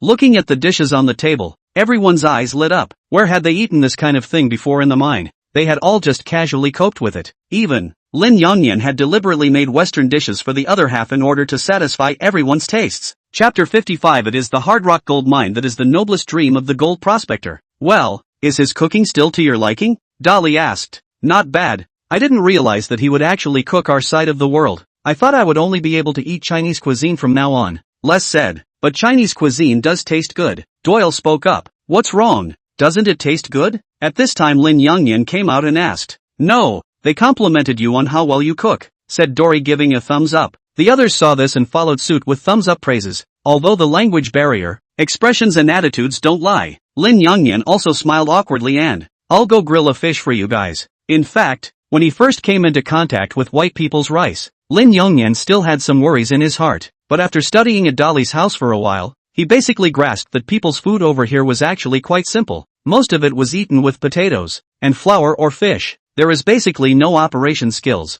Macaroni can be bought directly, pizza he can roll his own noodles, fish and so on. Needless to say, these are the most basic operations. There was just one thing he was not used to. They loved sugar, and a lot of it. Looking at the food on the table, Dory suddenly remembered something. That was when he was first taught to make salads. Lin Yongyan heard salad is killing him, frightening the other's face, and only after some explanation did he realize that the so-called salad was a dish. Taking advantage of the meal, Dolly also spoke out about the planned arrangement to recruit people. This point was unanimously agreed by everyone. More people than their work would be much less stressful. After dinner, Dory sat in the campground's clearing to enjoy the dazzling aurora borealis in the sky. Dory, why do you think I didn't realize that the aurora was so beautiful before? Les chimed in beside him. If the most abundant thing in Fairbanks was the various minerals, then the most famous thing must be the aurora borealis here. Every year, hordes of tourists would come over to enjoy the dazzling aurora borealis, because we're always busy. Dolly smiled. People like them who were always working in the mines, how could they have the free time to appreciate the aurora borealis? They were more concerned about the condition of the mines. After all, how good or bad the mine was determined their income for the year. Les, do you have any plans for the future? Are you just going to follow me and keep digging for gold? Don't you have any other dreams? Dolly looked at him and asked. No, my dream is to dig for gold and dig for more gold. Of course I have thought about forming a gold panning team by myself before. Les smiled. Why? Since following you in gold panning, I've learned a lot, and I realized that what I thought before was too simple. If I were to pan for gold on my own, I would definitely go bankrupt. So I'm going to keep tagging along. If you want to learn from experience, I'm sorry there's not much I can teach you. Dolly looked at him seriously. He'd found it all on his own. What experience could he have? What do you think Les is? Les laughed and whacked him. Seriously, Dolly, I'm sure you can make it. You'll never stop at this little mine. Maybe you can find the really big gold mine that all gold prospectors dream of. Les wasn't talking about alluvial gold mines like theirs, but hard rock gold mines. There were two broad types of gold mines: hard rock gold mines, alluvial gold mines, and associated gold mines. In fact, in the eyes of a gold prospector, there are only two types: hard rock gold ore and others. Hard rock gold ore is usually formed when magma cools, and it is characterized by being large and extremely high in content. All alluvial gold mines, including the countercurrent river mine where they were now mining, were brought down by the constant washing of hard rock gold ore through the river. In comparison, alluvial gold ore was such a small tip gouged out of hard rock gold ore. Even the most common hard rock gold ore contained gold in tons, and when converted to ounces, that would be 35,000 ounces. Of course Dolly knew what Les was talking about. He smiled. Hard rock gold mine or something is still too far away from them now. First of all, they don't have the funds. Hard rock gold mining is hundreds of millions of dollars to start. Secondly, and also the most crucial, his ability is still not enough. Hard rock gold mines are often buried in the very deep underground. When he can detect those gold, then perhaps he will consider this aspect of mining it. By the next day, to Dory's surprise, it didn't take long for someone to respond to his recruitment message. On that day, 2 applicants came to his mine. To be honest, this was Dory's first time to be an interviewer, and it was a little bit exciting. For this reason, he even dragged Les along. As for Guy, he always followed Dory around. The 2 applicants were not very old, and by the look of their relationship they seemed to still be friends. Dory and Les exchanged a heartfelt glance. Okay, first of all, welcome to you both. Can you introduce yourselves? Dolly said as he looked at them. The 2 men did so with a brief introduction, followed by a brief overview of their abilities. Dolly and Les looked at each other. I'm sorry, we need skilled miners for our mines, and we have no plans to train newcomers for the time being. Les looked at them and opened his mouth to reject them quite directly. Are you kidding me? They already have enough newbies in the mine. A few more would make Les' head spin, but most of the subsequent ones who came to apply for the job could be in this situation, which made Dolly a bit depressed, because the salary you offered is too high. A base salary of $20,000. That's already what those large mines have. Les spat out his sentence. Most of the small mines didn't have such a thing as a base wage. The mine owners decided on it based on the final gold production. If the gold production wasn't enough, they might even work a whole season for nothing. This was the means by which most mine owners avoided risk. It was understandable why so many people came to apply for the job. On the one hand, the base salary given by Dolly was really high, and the second point was stability. Even if in the end the mine earnings do not work, they can still get $20,000, not to the end of the day, not a dime. But Dolly does not care about their kind of model. He wants a stable team. This model is difficult to cohesion team. Besides, not just a little salary, as long as it can bring him gold. He does not mind sharing a mouthful of their soup. I think there were 2 good ones before. Why did you reject them? Is it because they are female? Les asked, looking at him. Right, Dolly responded bluntly. Oh, you're being discriminatory. If the women's leagues found out, they'd smash up your mine. Les shouted. Come on, I'm not the only one who does that. So many mines in Fairbanks do it. Dolly gave him a blank look. Chapter 56 The Countercurrent River. You named this, purely for yourself to find pain. The mines don't use female miners. In fact, this is too common in Fairbanks. Miners were a job that required a great deal of physical strength and willpower, and they often spent months living in the uninhabited wilderness. Though some mechanical devices were now being added to the mix, it was still a grueling job. Of course, none of the above was the direct reason for Dolly's refusal. His thoughts were simple. He just wouldn't allow his mine to have female employees, because in his previous life, there was no such thing as letting women into the mines on the gold mining side of his hometown. Not for this kind of reason anyway, arcane as it was. After hearing more, he also naturally had this kind of idea. So the piece about employees was never a multiple choice for him. Les just shrugged at this. He was just kidding. Really let him choose. He would definitely choose male. In the end, they managed to recruit 2 miners with years of experience in the mines. At this time, their machines and equipment also entered the field one after another. Watching the brand new equipment being sent into the mine one by one, the hearts of a group of team members were all excited. With this equipment they could start working right away. After signing for the orders, Dolly immediately gathered a group of team members. Gentlemen, we've been delayed too long before this, and now we must catch up the progress. Murphy's, Raoul, your task now is to pilot the D9 to strip the cover layer. I will be on the sidelines to assist you with the exact scope and process. Murphy's and Raoul were the new employees. They had considerable experience piloting and were familiar with almost any equipment. Doyle then proceeded to organize the others into workstations as well. Doyle and Bent were still in charge of driving the trucks, while Dolly and Spur drove the backhoe and Les was in charge of the loader. Yes, he couldn't afford to be lazy at this time either. He had to finish stripping the overburden as fast as he could. As for the ore washing machine, it wasn't time yet. When it was almost time, he would inform the manufacturer's side to bring the washing machine. For a time, the Countercurrent River mine resumed its busyness once again. The place where they were now mining was the lower section of the Countercurrent River mine, about 2 acres or so. His plan was to first fully strip the 2 areas of cover, wait until the cover was all stripped, and then focus on mining one area at a time after that, trying to utilize the 2D9s to the best of their ability. After all, the cost of renting this thing was really too high, $2,000 a day. Just when everyone was working with great anticipation and enthusiasm, accidents came again. First, Doyle and Bant's 2 trucks stalled for no apparent reason, then the 350 he was driving had all sorts of poor operation, and finally even the D9 wasn't spared. The day's work was over quickly, and while Doyle had envisioned that they should have stripped at least 2 meters of cover, it turned out that they were less than halfway there. Much of this was due to equipment malfunctions. Back inside the camp, Dolly's face was clearly a little off. At that moment there was a knock on the door and Les walked in, surveying Dolly carefully. "Are you alright, Dolly?" "Hell no." Dory couldn't hold it in any longer. He hadn't vented before for the sake of his teammates' emotions, and now he just couldn't help it. "Les, it's a new machine. A new machine. It's only been a day and it's given so many faults." It turned out that used equipment had a lot of problems. He could understand that, but this was brand new equipment that had just been bought. The old equipment is in this situation,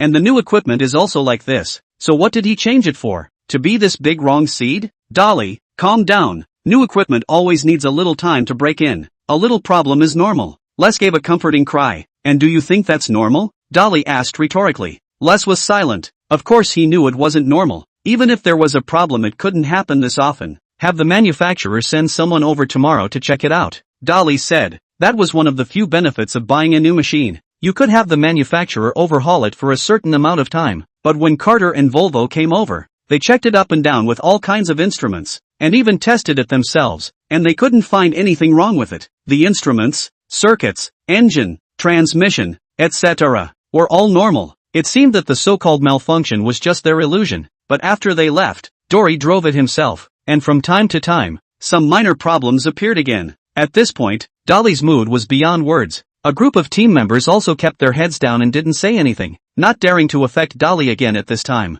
"Casually eat something." Dory walked out. Guy beside him did not say a word. He knew that at this time Dory needs to calm down and calm down. Suddenly a sound of footsteps came from behind. Guy turned his head to see that it was Lin Youngyan, who was walking over with a big bowl of chicken soup. "Dory, have some chicken soup. You haven't eaten much." After this period of time together, Lin Youngyan had completely treated Dory as his family, as he was also a little anxious to see Dory annoyed. Dory sighed and casually found a place to sit down. "Old Lin, what do you think is going on here? How could something go wrong? It's obviously a new machine." Dolly sipped his chicken soup and said in a depressed voice, "I don't understand this either. But there's no method to deal with it?" Lin Youngyan spoke. "All the people from the manufacturer were called over to inspect it." Dolly sighed, then thought of something else and continued to speak. "You say, how can I be so unlucky? Since arriving at this mine, the equipment machine is not a few days normal. This year just started before the machine is all scrapped. For this mine, I even took my own life twice." Lin Youngyan listened and frowned. "How about it? Panning for gold isn't as easy as you thought," Dory said with a light laugh. "However, given the choice I would still continue." Lin Youngyan frowned. He opened his mouth but hesitated for a few moments. "Old Lin, just say whatever you have to say. I'm the only one here who can understand you." Lin Youngyan thought about opening his mouth and said, "Dolly, you said this. How do I feel that you have some evil in this mine? Other than that, on the name of your mine, against the flow of the river. Although my culture is not high, but it is also clear that the river is downstream.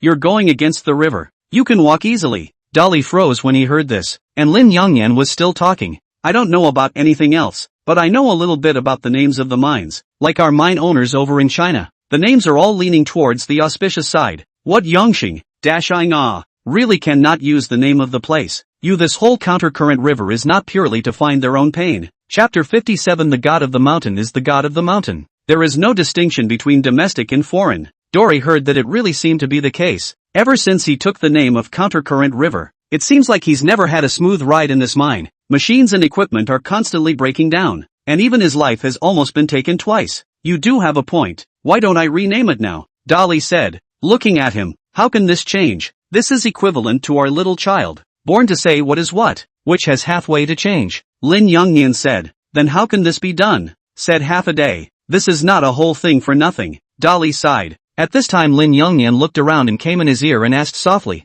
"I said, Dory, you have worshipped the mountain god here?" Dory froze and turned his head to look at him. Lin Youngyan thought he didn't know what that meant and quickly explained. "You may not know the mountain god. Our side believes that the big mountains all have spirits. The mountain god is the god of the big mountains, Any begging for food in the big mountains must have worshipped the mountain god, to pray for the mountain god's shelter and blessing. But I don't know if the ones over here have a mountain god. Dolly's eyes glared. What words? That what? Just that it's a superstition. I'm just saying, don't take it too seriously. Lin Yongyan laughed twice in embarrassment. What this side? That side? A mountain god is a mountain god, Dolly warned him. Of course he knew about the so-called mountain god. In his opinion the mountain god was the mountain god. It wouldn't change just because the place was different. After all, the big mountain was there. It was only the people who changed. Thinking of this, he instantly wanted to slap himself twice. How could he have forgotten about this? Working in the big mountain. He did not worship the mountain god. This is not a mess. Maybe it is contact with the outside things for a long time. He is a little forget about this.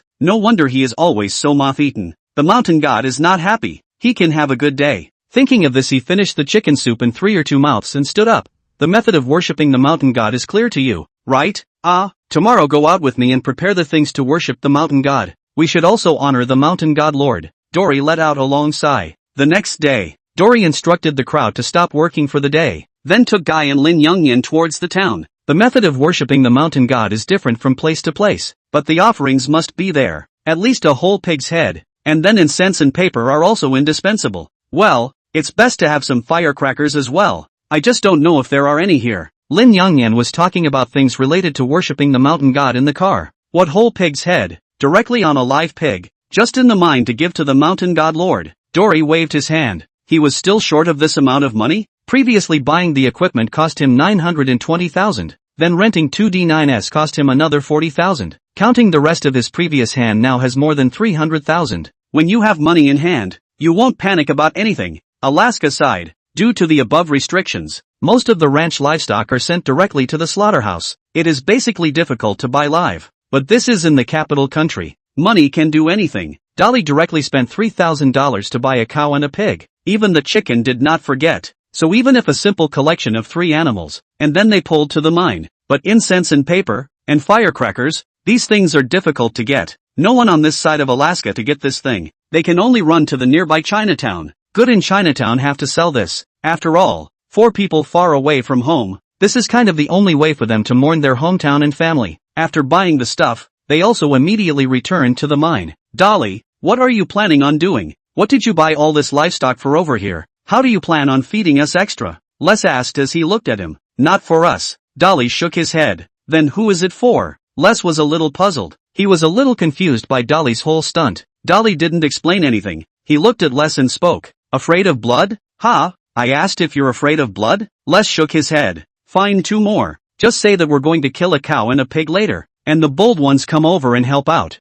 Dolly spoke up. Les froze. Didn't he say he wouldn't give it to them? Why did he want them to slaughter it again? What are you waiting for? Hurry up. Dolly prodded. Although he couldn't figure out what Dolly was doing, Les went over and shouted. Then, Dolly and Lin Yongyan watched the mine and chose the location under the biggest big tree in the east. The realization of the purple gas to the east, although they do not understand this, but choose this location should not be too bad. Also Dolly did not have time otherwise high and low to bring a feng shui master over. After choosing a good place, Dolly also let them pull the 3 animals over. Subsequently, Dory and Lin Yongyan burned incense and paper under the tree, and so lest they arrive to see this scene are confused. This is the whole witch out. Guy, can we see blood? Dolly turned her head to look at him. Guy gave him a deep look, then nodded heavily. Good then. I'll leave the slaughtering of the livestock to you later. He explained some more precautions to the other man. Dolly, is this some kind of witchcraft we're doing? Guy still couldn't help but ask. This was burning paper and slaughtering livestock. How did this look like some kind of ceremony?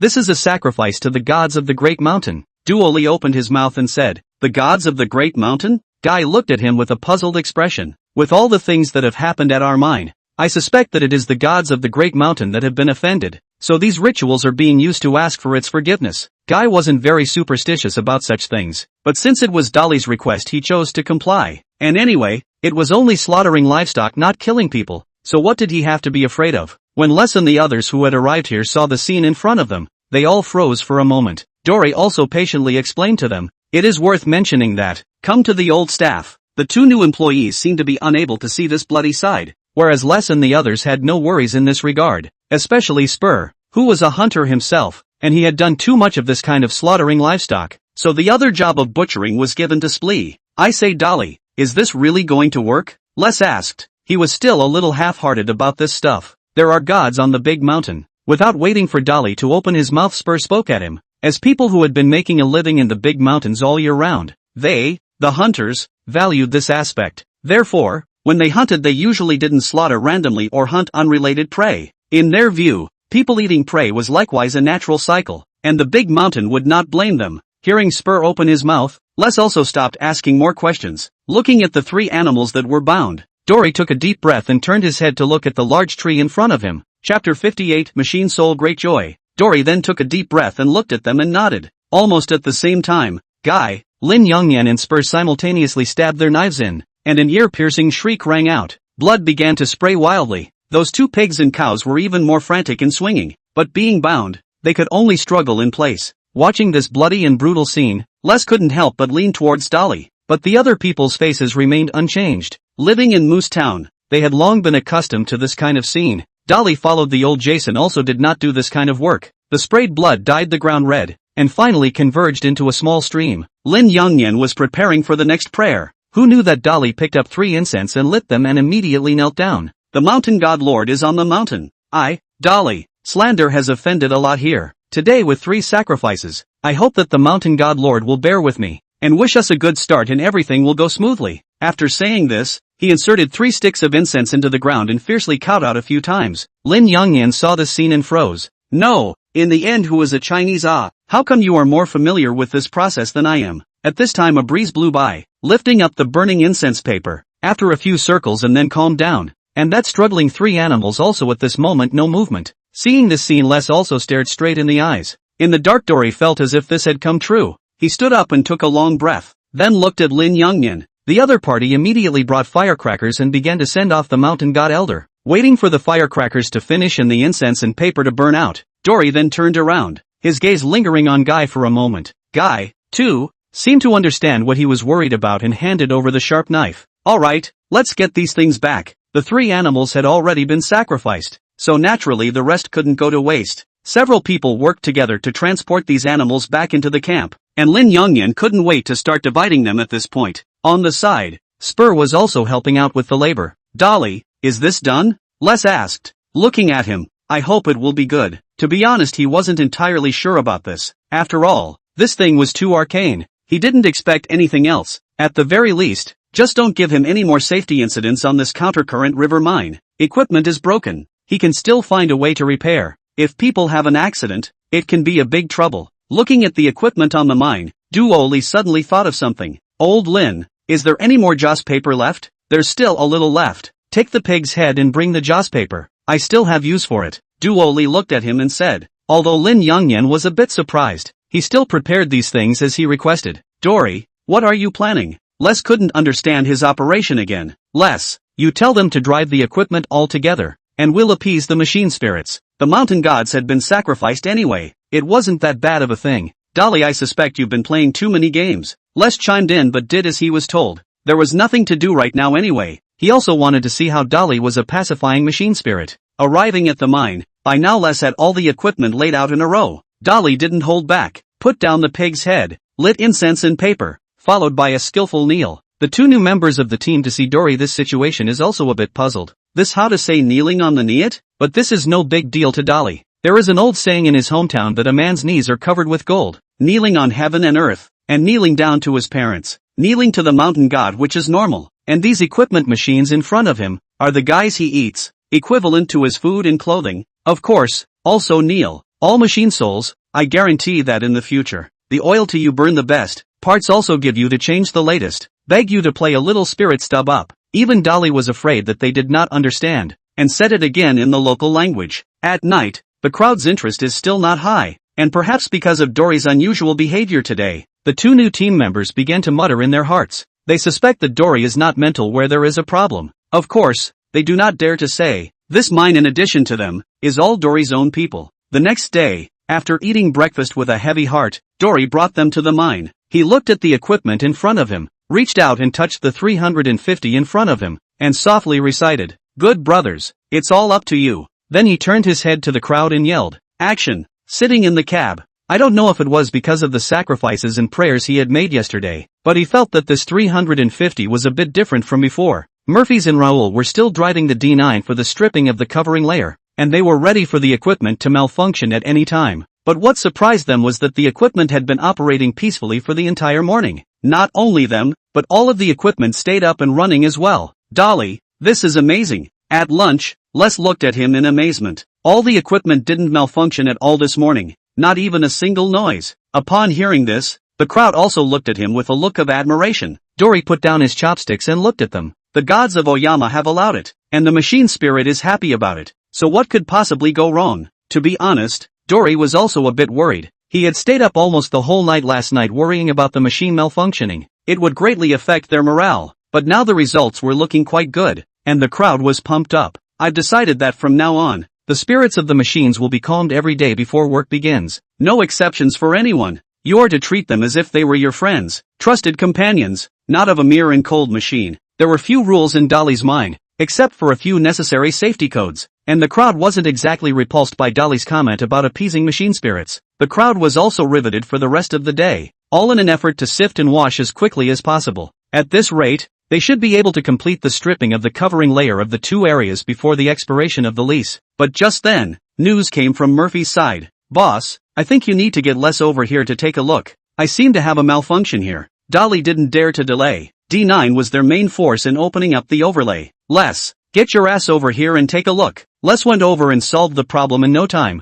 and the stripping of the overlay could continue again. During dinner, Dolly looked over at Murphy's. Murphy's, are you not doing what I asked you to do? It was hard not to make Dolly suspicious when all the other machines were normal, and it was only his one that had a problem, and it was the same glitch as before. Sorry boss, Murphy's didn't dare hide the fact that he really hadn't performed the act of calming the spirit of the machine at the start of the day. He had thought that it had no effect, but who knew that it would be a problem? Murphy's, you should have complied. Even I don't forget this behavior. There is no next time. As the mine owner, he was able to comply down. What reason did Murphy's and the rest of their team members have to violate it? Okay boss, I'll pay attention. Murphy's also spoke in a hurry. He didn't want to lose this current job. Chapter 59, Optimus Prime? Decepticons? Are you guys trying to tear down this mine washing machine of mine? It was a new day, and as soon as Dory started work, he began the usual pacification of the machine's soul. Hey old buddy, I'm counting on you again today. The work was now on its second area, and soon it should be done for the day. This was thanks to the D9's powerful bulldozing capabilities, without which they wouldn't have been able to accomplish all of this in such a short period of time. Of course, there was also the main part of the reason. There was no permafrost in the countercurrent river mine, which provided excellent conditions for their mining operations. Dolly, the overburden will be over soon. When's our ore washer going to arrive? Les shouted over the intercom. That's right, I can't wait to start panning for gold. Bant echoed. It's been notified and will probably arrive tomorrow. Dolly grinned. Murphy's, Raoul, tomorrow you're going to start preparing the pedestal for erection, Dolly commanded. 3 weeks had passed since they had started work, and so far they had not produced a single grain of gold. According to his original plan, they were already sifting and washing the earth by this time, but it was good that they still had plenty of time. The next day, the washing machine that they had been longing for finally arrived at the mine, just as Murphy's pedestal for them was also completed. The entire pedestal was 6 meters wide and about 4-5 meters high, with plenty of room to place the washer on top. With the assistance of the vendors people on the side, Les drove the 350 a little bit to move the ore washing machine into position. The next step was to connect the water pipes and the circuit point operation, and Les was watching carefully from the sidelines. Now there can still be someone to help, but in the future, they can only rely on themselves. After connecting all the water pipes, circuits, they began to install the feed filler feeding device again. After getting everything ready, under Dolly's signal, Les officially started the ore washing machine. As the machine began to run and the water began to flush, everything was in order. Doyle, get a load of dirt ready. It's time to start testing the machine, Doyle shouted as he picked up the intercom. In no time at all, a load of dirt was delivered. Les ran to the loader again. He shoveled up a load of dirt and fed it into the feeder filler. Soon the dirt was being slowly fed by the conveyor belt. Dolly, meanwhile, was standing by the flume, sensing the efficiency of the flume's cutoff. But this was only an efficiency run, and then Dolly had Les crank it up to the standard 180 yards. As the screening and washing speed increased, Les also had to increase the speed of the fill. But fortunately, with the feed filler, they didn't have to worry about clogging the washers with too much fill too fast. After determining the cutoff of the washers, Dolly also immediately began to make announcements. The brothers will have to pick up the pace, or we won't be able to satisfy this big guy. Don't worry, we're replacing the big guy now. Bant laughed. Indeed. He was now glad that he had bought a 350 instead of a 320, or else with their digging speed, it would be difficult to supply their washers with the slightest problem. Dolly, we should name this new ore washer, Les said excitedly. Dory was so spirited that he was just about to give it a handsome and majestic name, but suddenly he thought of the countercurrent river mine, and he instantly dismissed the idea. Let's call it Iron Egg. Iron Egg was the Chinese name for it, and according to Rice's understanding of them, it was an iron lump. This instantly caused them to be dissatisfied. No, Dolly, this name is too ugly. Les shouted in dissatisfaction. That's right, you should have a more handsome name, like Optimus Prime or something. Vance said. I think Decepticon is better. Doyle made his suggestion as well. Doyle's face darkened. Optimus Prime, Decepticon, those two names could be taken? Those two things were either falling apart or on their way to falling apart. Iron Egg is good, although the name is a bit cheap, but it's good to feed And so it was that Dolly argued for the new washer to be named Iron Egg. The day's work was soon over, and the crowd immediately went to the water trough and began to collect the concentrate. The newcomers, Murphys and Raoul, were also excited about the situation, and wanted to see what the grade of this mine that Dolly had gone to such trouble for was really like. The moment they opened the sink, the eyes of the crowd were filled with the brilliant gold color. Gold! It's all gold! Iron Egg's chute was quite a bit larger than the previous one, but even so the gold was still all over the entire chute. This is truly the highest grade mine I've ever seen. Mind you, this is only the result of us sifting and washing for a day. Murphy's was also shocked at the haul before him. Dolly wasn't surprised by the situation. The gold content of the countercurrent river mine was unique among the entire alluvial gold mines. Otherwise he wouldn't have preferred to take out a loan but also chose to mine it. The only pity was that the scale was not big. Otherwise, just this one countercurrent river mine would be enough to make him rich. Dolly, how much do you guess there is here? I guess it's over 100 ounces, Les said as he looked at him. Getting 100 ounces in one sifting and washing was something he wouldn't have dared to think about in the past, but this was at the countercurrent river mine. Last year's harvest was enough to prove that the gold content of this mine was rich to the extreme.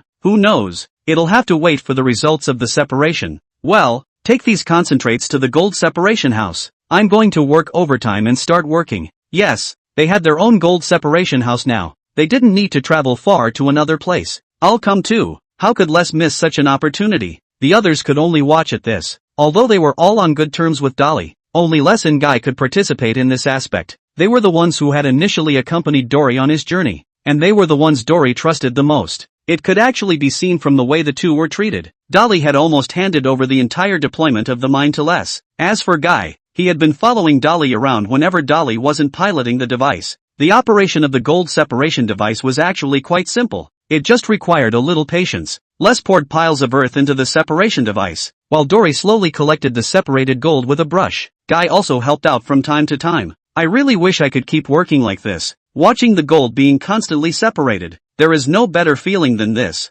Les said. I'm sorry then, I can't have you, or I wouldn't be able to get my mine up and running. Dolly laughed. An hour or so later, all the gold had been separated, and Dolly dried it out, then checked it over with a magnet. In the end, they got a pot of glittering gold. Let's see how much there is. Les looked at him with expectant eyes. What's the point of just the few of us? Come on, let's all take a look. With that, Dolly walked out with the gold in his hand. At this moment, the crowd was converging on the dining table, and they were all discussing today's harvest. When they saw the plate full of gold in Dory's hand, their hearts completely relaxed. Chapter 60 Iron Egg's amazing debut. 78 ounces. When the crowd saw the number that was displayed on the weigher, each one of them exclaimed, 78 ounces. This is still the result of our one day of sifting and washing. At this rate, we can harvest at least 1,000 ounces. Banks shouted. Unbelievable. Murphys exclaimed as well. The gold panning teams we've stayed with before didn't harvest gold this easily. This gives me the feeling of being in a dream.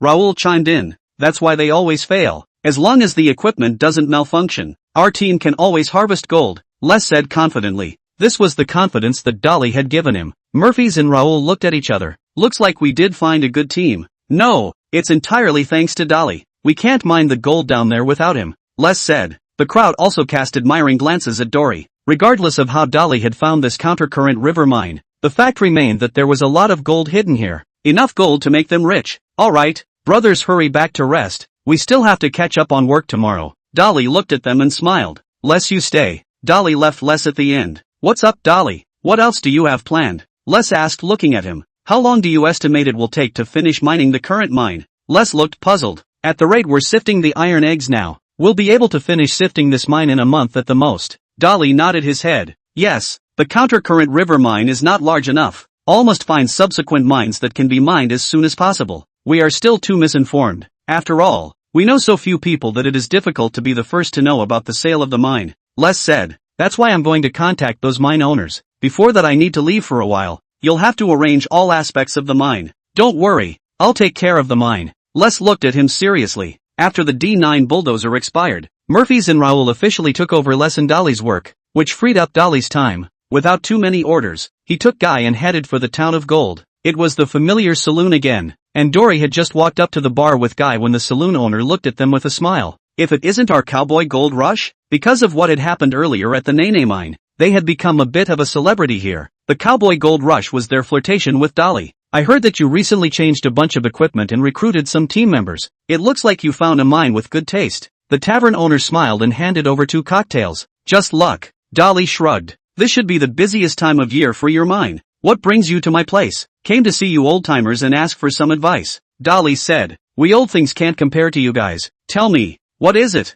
I wanted to ask if any of the mine owners have been willing to sell their land lately. Sell land? The tavern keeper frowned. As you know, this is the time when the gold rush is hot. Many mine owners are trying to find ways to hoard land. They won't choose to sell it this time. Although it was clear, he couldn't help but sigh when he heard this news. I want information on those mine owners. Saying that he handed over $100. He knew that this old man definitely had the contact information of quite a few mine owners in his hands. Sure, but I advise you not to hold out too much hope. Receiving the $100, he quickly took out a piece of paper. Printed out on it was the contact information of various mine owners, but of course other specific information was missing. After getting the contact information, Dolly also stopped staying and started to contact them one by one according to the information on it. However, the result disappointed him. Most of the mine owners would rather rent it out than sell it, and a portion of those who were willing to sell were either the land was too small or the grade was unsatisfactory. He and Guy had spent several days frozen in their tracks, but they hadn't found a mine that suited them. Did they have to go back to prospecting again? Honestly, he really didn't want to go until his skills were up to snuff. It was too time-consuming.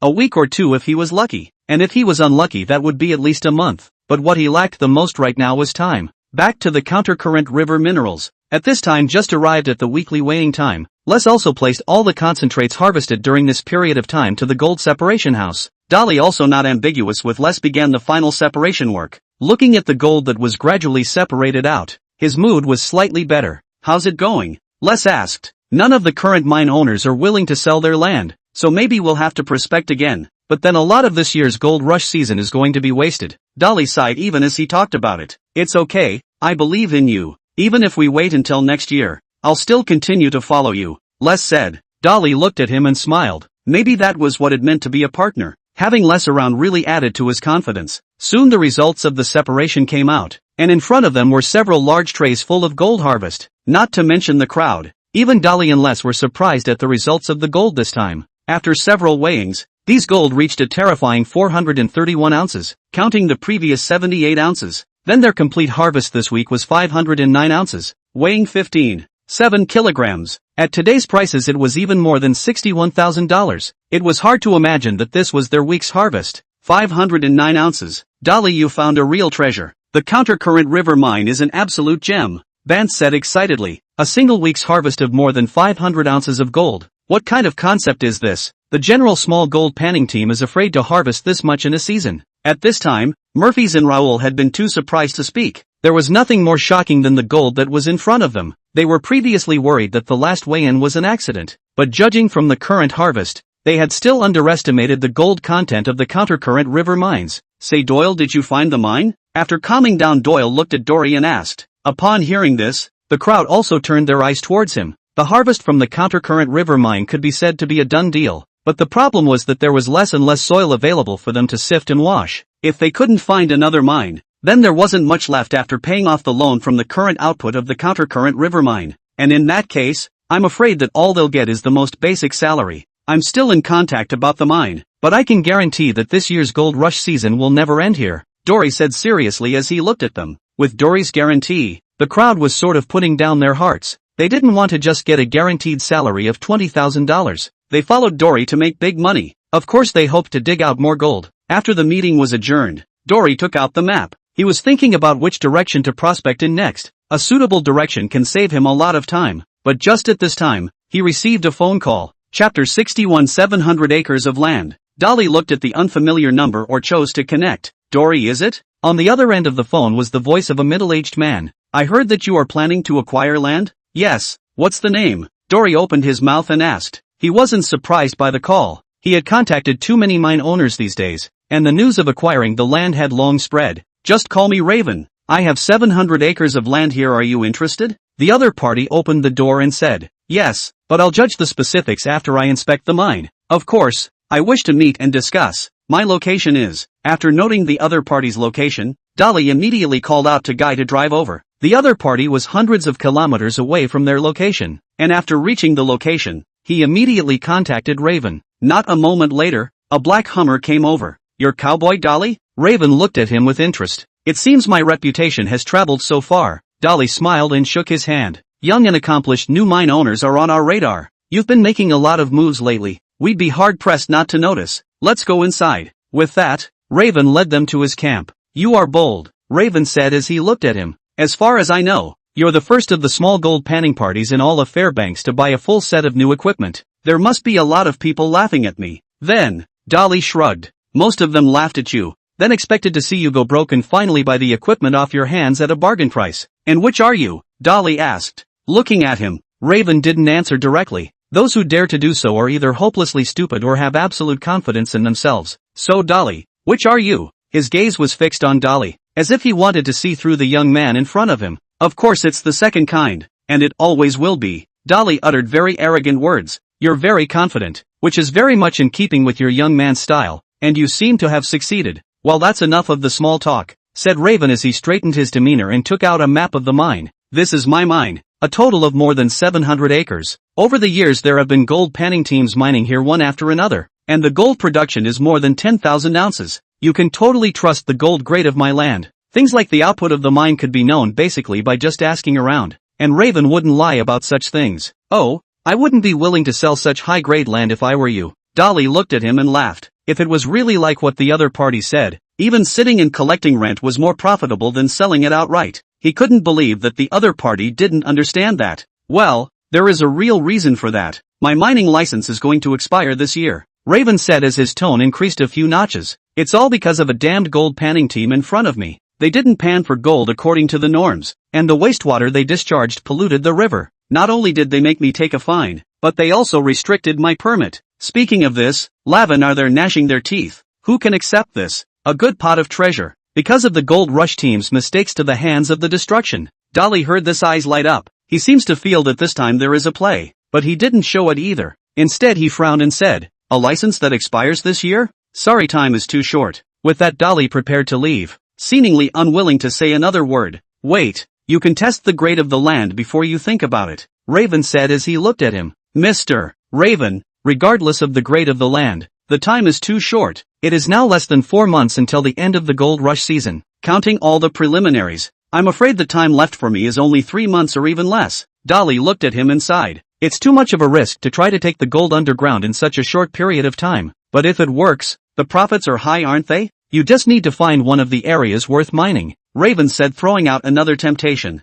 I can give you a favorable price. The only thing is that I only accept buyouts, not rentals, which is why I contacted you. That's not fair. I'm taking on too much risk. Dolly shook her head. But you also get more profit, Raven said compulsively. Dolly nodded after a moment of contemplation. Okay, I need to explore the mine. Sure, I have a small excavator here that you can drive over to do preliminary digging tests. Raven acted enthusiastically. It was no wonder he was so enthusiastic. It was really because he could no longer find anyone willing to take over his mine. This mine of his had been mined for many years, and some of the high-value lands had long been mined out, and the remaining areas were either undetected or of low value. There are a few small gold panning teams that have rented some areas, but Raven doesn't expect much from them. After all, they haven't been detected. How much gold can be dug out all depends on luck. That is to say, the rent he can finally receive is also uncertain. And it was only when Raven accidentally heard the news that Dolly was acquiring land that he set his eyes on the other party. In his opinion, Dolly could spend so much money on new equipment, so why couldn't he buy in this mine? Of course, buying it here didn't mean all of it, but a certain area. Compared to renting it, Buying it out in such a short period of time was less risky and more profitable. Dolly, have you really decided to buy this mine? Guy asked, looking at him. Just considering buying an area, but before I do that, I want to determine the grade of the land here before making a judgment. That was the risk involved. With a mine of this size, and with so many gold panning parties having mined it before, trying to determine the high-grade land available for mining in a short period of time, this was just impossible. But Dolly, he could. His advantage was that he didn't need equipment to accurately find gold-rich land. Taking the map of the mine, the large and small markings on it are the places that have been mined by those gold panning teams, and some are blank areas. According to Raven's statement, these areas also have the same mining value. That is, he did not ask the survey team to explore. Dory naturally did not believe all of his words, but he also wanted to try in that area. If it did lead him to a high-grade and not too big yard, he might consider it.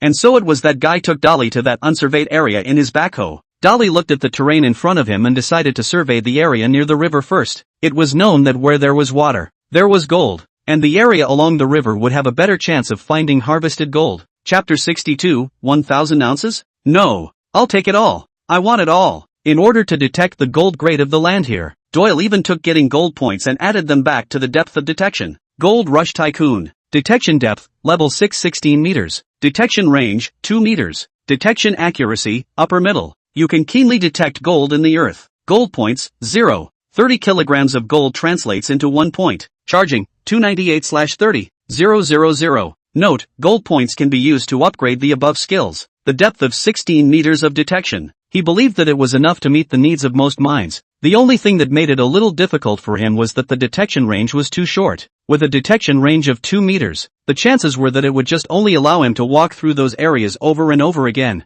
But there was no way around it. Gold points were too precious, and it was definitely impossible to invest in this in the early stages. After 2 days of exploration, Dolly finally found an area worth mining. This is the benefit of buying a mine. He doesn't need to spend a lot of time looking for valuable land. But saying that, the situation of the exploration really made him a bit difficult. Not the problem of gold content. After his prediction, that area below contains at least 3,000 ounces of gold, but the key is, that area is close to 40 acres in size. 40 acres their countercurrent river mine is only 7 acres or so, in terms of gold content, although not compared to the countercurrent river mine, but it is also completely worth mining. The problem is that they can take all the gold below in the little time left. This problem was a headache. Don't look at him now. The size of the mine gradually increased, but the driving skills of those team members were still relatively insufficient. Thinking of this, he dialed Les's phone. He hoped that Les could give him a little advice. Les, what's the situation at the countercurrent river mine? Dolly asked as he opened his mouth.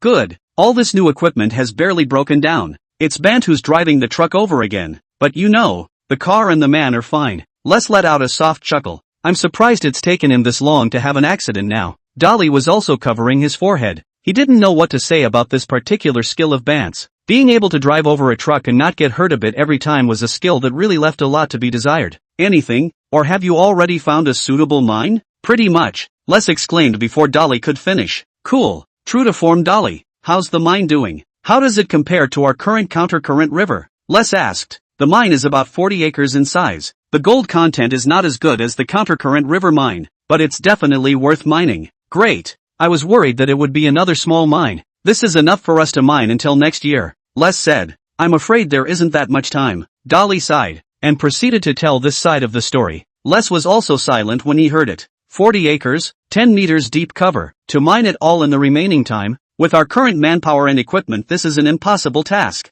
Les gave his answer. Yes, that's where I hesitate. Maybe we can try. Dolly, we don't need to take all the gold inside, just as much as we can. Les began to persuade. Even if it doesn't end up being very profitable, at least we'll get through this gold rush season. And if that's the case, you don't have to pay my salary at all. For Les, what he enjoyed was the process of digging for gold with Dory, and he believed that Dory would go farther and farther, so he didn't want to see Dory stop here either. I understand. Dory nodded. Then Dolly brought Guy up to Raven to start talking in detail. Looks like you've already decided. Seeing Dolly back again, Raven's heart dropped a great deal. Yes, I have my eye on an area where I think there might be gold, Dolly said as he pointed to an area on the map. It's about 40 acres or so. Not bad. It's really a nice area and it hasn't been mined, Raven said. So, what's the price? Dolly asked. $200,000. For $200,000 it's yours. Raven held up 2 fingers. That's impossible. $200,000. almost the equivalent of 200 ounces of gold.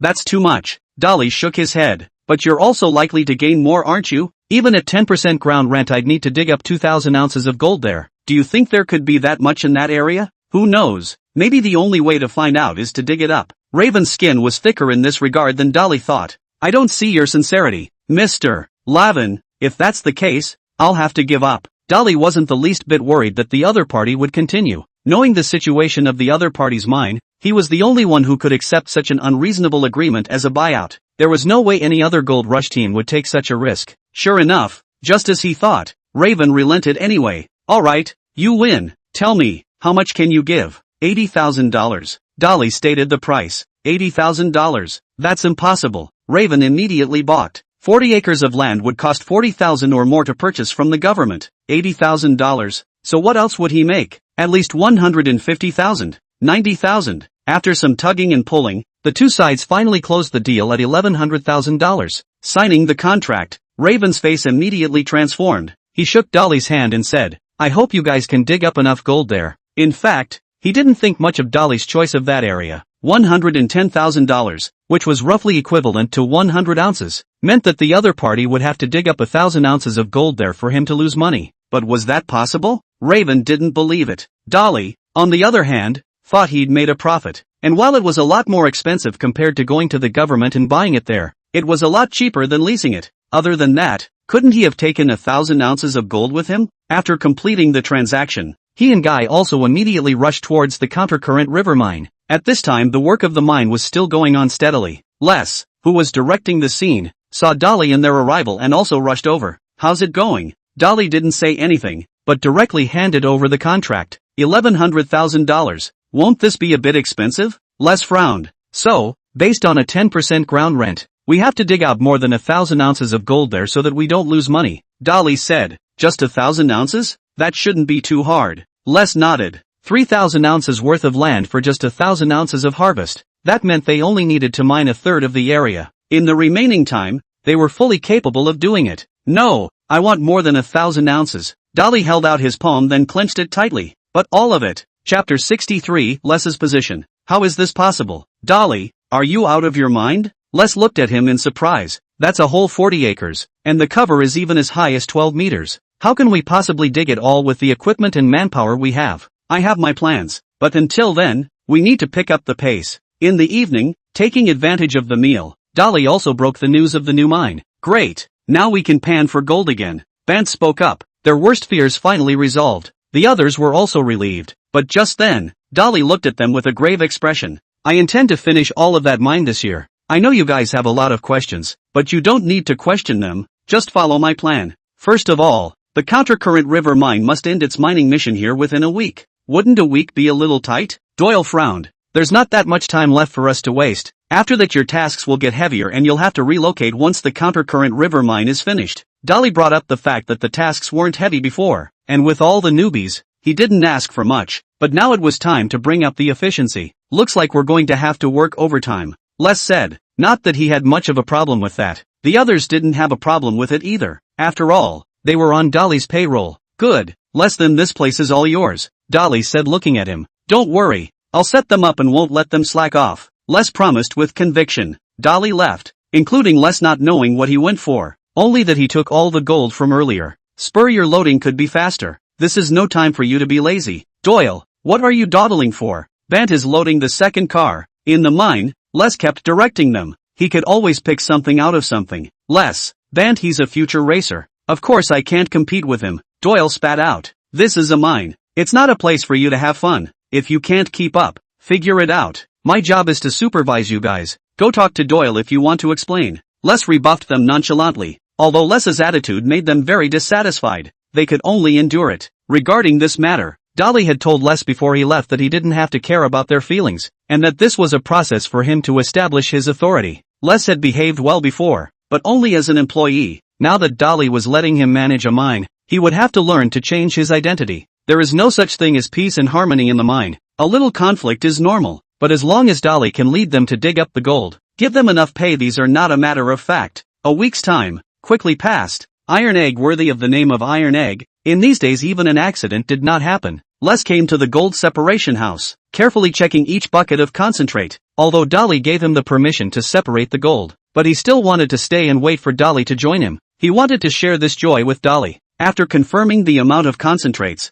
he quietly breathed a sigh of relief. Although most of the people here were people that Dolly trusted, but the necessary protective measures should still be there. After all, there is just too much gold here. And for this reason, during the time that Dolly is not here, Les is sleeping directly here, even if he is afraid of any accidents. At this time, Dolly and Guy, who had been missing for a week, also rushed back. Well, is it all done? Dolly asked as soon as he saw Les. The concentrates are all in the gold separation house, just waiting for you to come back to separate them. Dolly nodded. No major conflicts, right? Changing from a comfortable rhythm all of a sudden. It was inevitable that this would stir up some emotions in them, and Dolly could have expected that. It's okay, no major problems for now. Les didn't care even though he knew they were a little upset with him. He just had to fulfill the task Dolly had given him. Tough on you. Well, let's separate the gold together. Dolly didn't say much, as tray after tray of gold was separated. Les's bitter emotions of the week dissipated. He was such a purist. He loved gold. And even more so, he loved the rewards that this gold brought.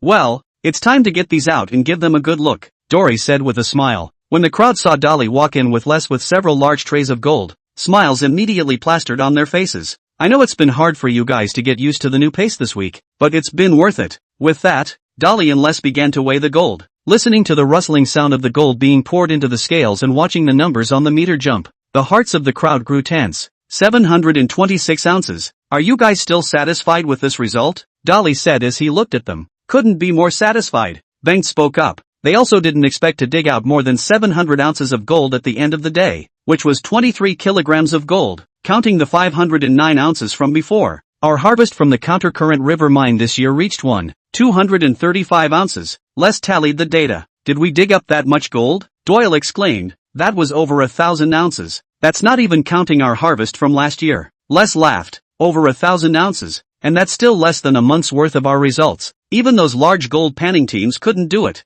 Bant spoke up. Of course, I spent time in large gold panning teams, and while they have a lot of equipment and personnel, the harvest is mediocre. Murphy spoke up. How can they compare to Dolly, knowing that we have never failed? Les said proudly. It was a confidence built up over several mines. Alright guys, as much as I'd like to give you all a vacation, the other mine can't wait. After we finish backfilling, we need to start moving, Dolly said as he looked at them. Sure enough, the crowd's looks immediately dropped when they heard this as well. No one would want to work all the time, but Dolly didn't have time to take care of their emotions this time. He continued to speak. Also, there's one more thing. After arriving at the new mine, your work pattern will also change. There I will turn on the 24-hour non-stop mode. You'll rotate through 24-hour shifts, of which I'll make arrangements for staffing. Any problems you have can be brought up now, or if you want to quit now, that's fine. Dolly's gaze swept over them. 24-hour shift no downtime mode. This was an idea he had done well before. Only then could he complete the sifting and washing of all the land in a limited amount of time.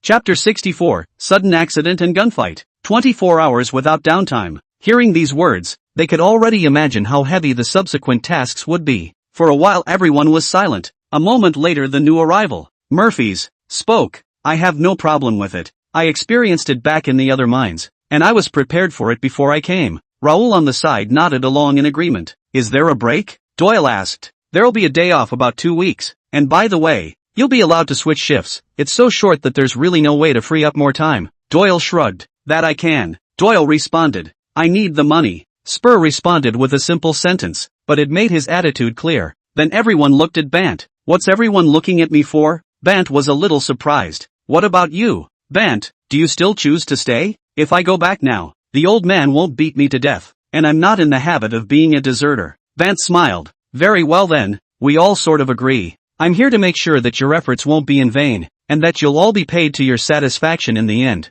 Dolly finished and there was nothing more that needed to be explained. The next day, Les had already arranged for them to be working on the final backfill, for which he had Dolly rent 2 D9s. About how long will it take? Dolly asked. Looking at him, the backfill won't take long. It'll probably be done in 2 days. Les said. Try to do a good job. I don't want the EPA coming after me for a ticket when the time comes. Dolly smiled. Mine backfilling was something that every gold prospector had to do, and once the backfilling was not done up to standard, not only would you face fines, but but you could even have your gold prospecting license revoked. To Dolly this was also his promise to the mountain gods, and they would never be allowed to be ambiguous. Well, you're in good hands. Dolly didn't linger, taking the gold and leading Guy towards the new mine. He now desperately needed to convert the gold in his hands into cash, but just as they were on their way out of the mine, suddenly from a distance they saw someone waving in front of them, and by the looks of things it seemed to be broken down. Just as Dolly was about to speak up and tell Guy to stop, Guy's face fell. Dolly's not right. What's wrong? Dolly hadn't sensed anything at this point. Is there anyone else panning for gold around here besides our mine? Guy's words instantly stunned Dory. Yeah, there's no one else around here besides their group of gold panners. So how did this man come to be anchored here? You mean? Dolly was still a little unsure at this point. Someone might be watching us. Guy's face didn't change. Then, ignoring the man's cries for help, he simply drove off. It should be okay now, right? Dolly asked. It's hard to say. Prepare for the worst. If we're really being watched, there's definitely more than just this one. Guy spoke in a deep voice. Understood. Dory took a deep breath and his gaze grew firm. Damn it, wanting to hit him with the idea of gold, really thinking he was easy to bully. He didn't think that there would actually be someone who would do such a thing, and although he wasn't willing to cause trouble, he would never be afraid of it either. Thinking of this, he immediately took out a shotgun from behind the seat. Good thing he had the habit of keeping it in the car. Then, he dialed Les number again, and this time he was also glad that he had installed a signal receiver at the mine. Dolly? Les, we're being watched. Is everything okay on your end? Have you seen any strangers? Dolly asked as he opened his mouth. What? You guys are being targeted. Everything is fine on our side. Where are you guys? I'll bring someone over right now. Les spoke in a panic with a shocked face. No need. You guys don't have guns? You won't be able to help much if you come. Dolly shook his head. Then we'll help you call the police, Les said. He knew what he could do in this situation now. It's no use. It's too far from the police station. That was why the other party chose to strike at this place. By the time the police got here, they'd be long gone without knowing how far away they were. Dolly, there's a situation. Guy spoke in a deep voice. Dolly's eyes glanced over and realized that two cars had scurried out behind them at some point. Well, without further ado, if I don't get back to you later, leave immediately with the men. With that Dolly hung up the phone. Through the rearview mirror, Dory realized that the two cars were still accelerating. One of them was even close to being next to them. Dory, give me the gun. Guy spoke violently. Without hesitation Dory directly handed the gun over, and the moment that white Ford approached them, Guy immediately pulled out his gun towards the other's tires and violently pulled the trigger. Bang! With a gunshot, Guy immediately stepped on the gas, and acceleration overtook the other side, dodging that suddenly out of control Ford, and then handed the gun to Dolly in his hand. The other side. As soon as Guy opened his mouth, Dolly stuck the gun out of the window, and he also unceremoniously fired a shot towards the other side's tire. The sudden blowout of the tire was also what caused that remaining car to lose some control, and then Dolly even put a solo bullet in the other's face. If the previous is just a deterrent, then his next move is clearly tell each other. Next time can be the real thing. The one-tipped bullet is for hunting bears, and at this distance, the thin car door can't block it. They, too, seemed to sense Dolly's determination and slowly dropped their speed, and soon their vehicle disappeared from Dolly's view. Phew! Only then did Dory exhale a long breath. I didn't think that someone would actually hit us over the head. Dolly chimed in. Hadn't he ever heard of their Cowboy Gold Rush nickname? Guy didn't say anything, but the look in his eyes told Dory that he was excited. And looking at Guy's hands gripping the steering wheel so tightly, Dory even suspected that if the other guy dared to come up here, he would really dare to shoot him. Okay, Guy, calm down. It hasn't come to that yet. Dolly gave a comforting cry, but just at this time, an accident happened. A car suddenly came straight out of the woods by the roadside. Even though Guy reacted, it was still too fast. The car still crashed into the back of their car. Dory only felt a heavy blow. Just like when he experienced the collapse, the vehicle was still spinning. Without much hesitation, Dory directly handed the gun in his hand to Guy. Hiss! The vehicle made a sharp scraping sound and eventually stopped straight in the middle of the road. Almost the instant it stopped, Guy opened the door. At a glance he saw the two men coming down from the car, and also saw the shotguns in their hands. Almost instinctively, both men immediately raised their guns, but Guy was quicker than they were. The moment they raised their guns, he pulled the trigger, and the next moment, a flower of blood blossomed from the chest of one of them. Chapter 65 Bant. Finally, someone tells me it's okay to drive fast. Hearing the gunshot, the remaining man subconsciously shrunk his head, then picked up the shotgun and pulled the trigger on Guy. But Guy immediately turned around and hid behind the front of the car after firing the gun, not giving him a chance at all. After the other party finished firing his gun, he turned his head to look at his fallen companion on the ground and instantly cursed. Shatter! How could he not expect this to happen? The other party's reaction was simply too fast. There was hardly any hesitation. This was not at all like how a normal person should react. A normal person wouldn't have such a fast reaction, knowing that hunting with a gun and hitting people were two completely different things. And the most outrageous thing was that the other party's marksmanship was still so good, so short a moment to kill one of his companions. This time he instantly a little regret. What he didn't realize was that for Guy, taking a gun and shooting had almost become his muscle memory. Hesitation and indecision didn't exist with him. Nothing was more important to Guy than getting out early. Shatter! After sensing that his companion was hopeless, he fired another shot in Guy's direction, then scrambled to the cab. What else was there to do but run? He didn't want to keep going up against this ruthless man, but a sudden gunshot made him move. He looked down and realized that his chest was already red with blood. The one who fired the shot was none other than Dolly, who at the moment was holding his gun up and looking out the back window at the man across the street. Even though the other party was no longer moving, Dolly still didn't lower the gun in his hand. At that moment Guy, who had noticed the commotion, stepped out, first looking at the condition of the man in the car across the street, and then at Dolly. "Okay Dolly, it's okay, put the gun down, it's okay, I'm here." Never in a million years could Guy have imagined that he would have such a day of comforting Dolly to put the gun down. Hearing Guy's voice, Dory then slowed down. He took a deep breath and slowly lowered the gun in his hand. "Guy, are you okay?" Dolly asked as he looked at him. "But he did hear a few gunshots just now." Guy shook his head as he took the shotgun and checked the bullets in it. "I'm going to go check it out. Just stay here." With that he walked over carefully with the gun, and after checking on the two men he returned to Dolly here and shook his head at him, not breathing. To be honest, he was surprised. He was surprised not at Dolly's marksmanship, after all the other man had practiced with old Jason, but at Dolly's boldness. In this kind of critical situation, he was actually able to shoot towards the other party so calmly. This was already more than just courage that could be explained. "I'll handle it." Hearing that the other party wasn't breathing, Dory first froze and quickly slowed down. He didn't know why he was so calm. By all rights he should have felt some sort of discomfort after killing someone, or vomiting like in the novels, but he didn't feel anything like that. All he felt was his heart beating fast and his breathing was rapid. Other than that there didn't seem to be any other reaction. The phone dialed quickly, and Les's anxious voice came through immediately. "Dolly, God, you finally called back. How's it going? Are you guys okay?" "It's complicated. We shot down 2 robbers. Now you drive and get here immediately without Bant," Dolly shouted. "What? You guys? You guys?" Les was a little speechless when he heard this. It was just that the situation had developed so unexpectedly. "Listen Les, right now, do what I say. We're safe," Dolly emphasized emphatically. Okay, I'm on my way. Bring Bank with me." Les wasn't sure what was going on, but he chose to trust Bant. It didn't take long for Les and Bant to arrive at the scene. Their faces changed when they saw the bodies that had fallen on the road and in the car, and Les was so nervous that he slumped to the side and vomited. "Les, there's no time for you to throw up," Dolly said as she walked up. "What the hell happened?" Les asked as he fought back the nausea. Instead of answering him, Dolly looked to Guy. "Guy, trust me?" Guy nodded, although he was a little unsure. "Well then, Les doesn't have time to explain it to you now. Call the police immediately. You and Guy stay here and wait for the police." "What about you?" Les asked. "Bant and I need to get this gold out of here as soon as possible," said Dolly as he called out towards Bant, who was looking at the body. "Bant is watching. We have business to attend to." For Bant's reaction, Dolly wasn't surprised. After all, the other man had seen a lot of blood. To him what was in front of him was perhaps nothing more than 2 slightly larger prey.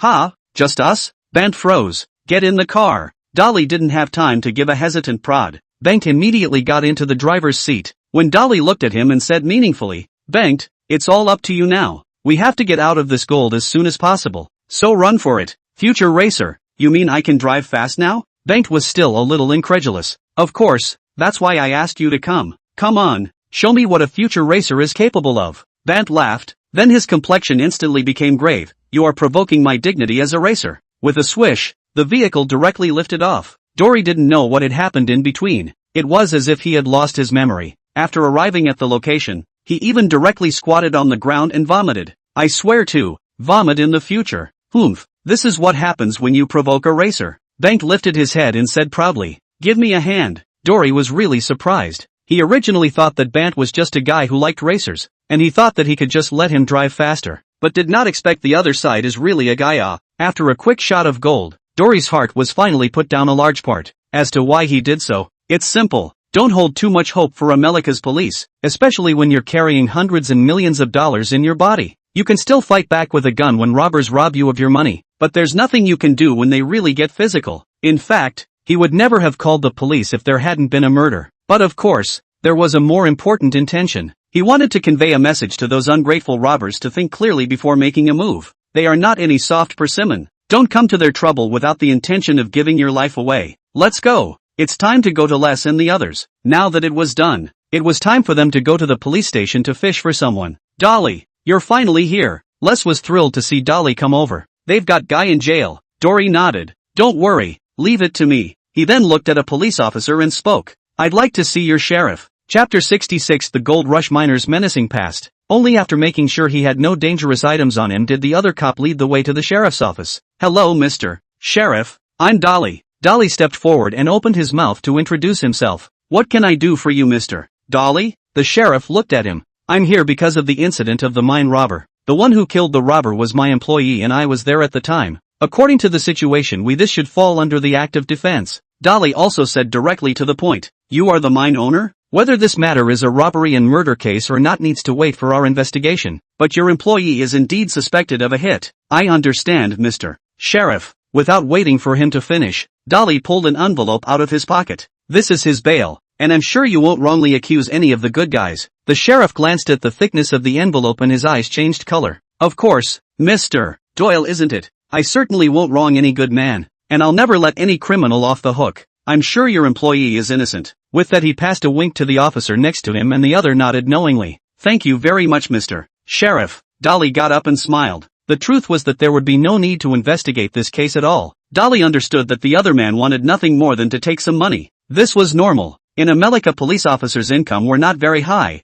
The main source was still various bonuses. Bail money like this was one of the few legitimate incomes they had. Soon enough, Dolly arrived in front of Guy's cell, and the cop nodded to the two guards. Then he went in and uncuffed Guy. Okay, it's okay, let's go. Dolly looked at him without saying anything more. Dolly, is this settled? After leaving the prison, Les was still a little incredulous. They had killed someone. What more do you want? We acted in self-defense. We don't need to take any responsibility no matter what angle we take. Dolly gave him a look. Alright, let's not talk about it. Let's go to the bar and relax. Having just gone through this kind of thing, Dolly was also clearly not in the mood to care about what was going on in the mines. Several people arrived at the saloon and skillfully ordered a drink. Whoa, cowboy boy. I heard you guys did a great job. The saloon owner looked at them and laughed. Oh, did the news travel that fast? Dory said as he looked at him. Sure, it's a big deal. Almost everyone who is panning for gold in Fairbanks right now has heard about it, and they're all worried right now.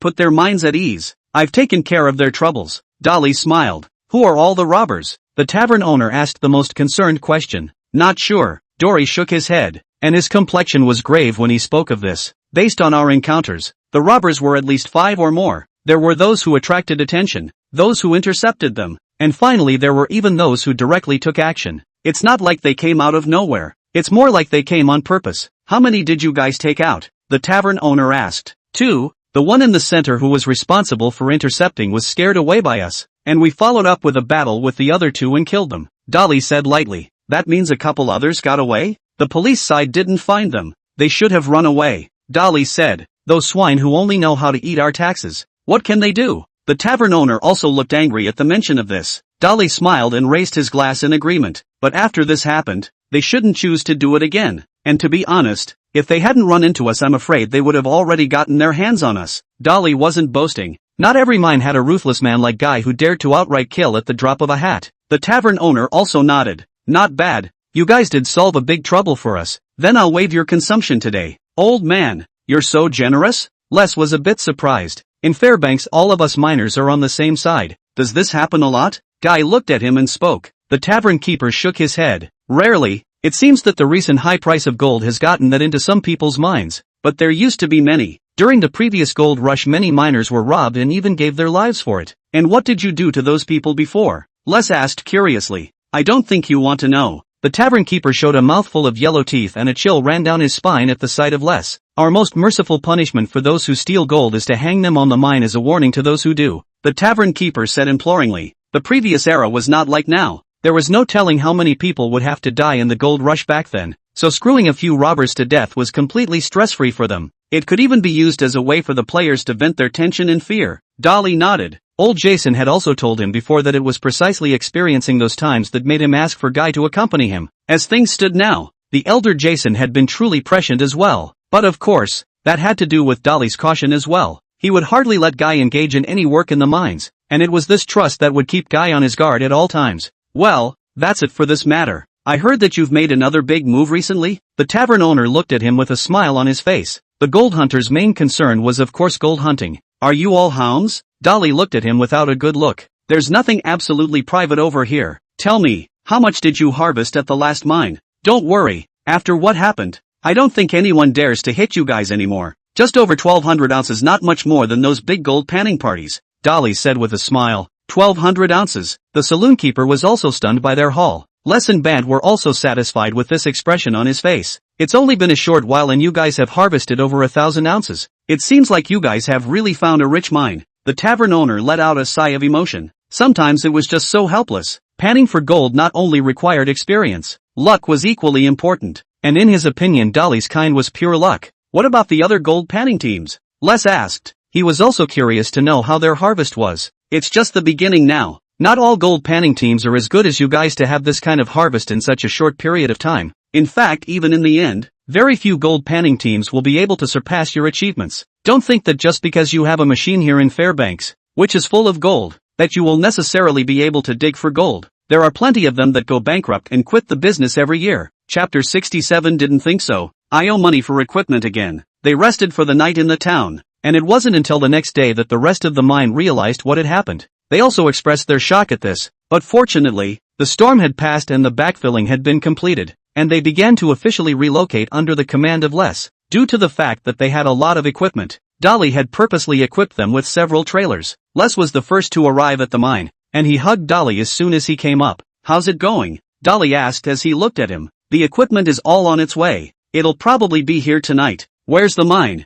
Let me see it. Les' eyes were full of eagerness for the new mine. Dolly smiled and proceeded to drive him to their current mine. As soon as they arrived at the mine, Dolly saw two D9s there reclaiming the land. Suddenly he realized something. Looked at Dolly with a surprised look on his face. Those two D9s are new. Despite the amount of sludge on the vehicles, Les could tell at a glance the condition of the equipment. Yes, you read that right, it's new. I got two brand new D9s, our own. After all, I don't want to rent it every day. But a brand new D9 costs $800,000. Where did you get that kind of money? Les asked. Even counting their entire previous haul from the Countercurrent River mine, this wouldn't be enough. I bought it in installments. $400,000 down, and I have to deliver the remaining $1,300,000 by the end of the gold rush season. That short? Les was a little taken aback. Can't help it. They wouldn't agree to give me an installment otherwise. Dolly was also a bit helpless. Not only did he have to spend an extra $100,000, if he hadn't paid by the due date, the other party would make him pay a liquidated damages at the same time as they took away the equipment.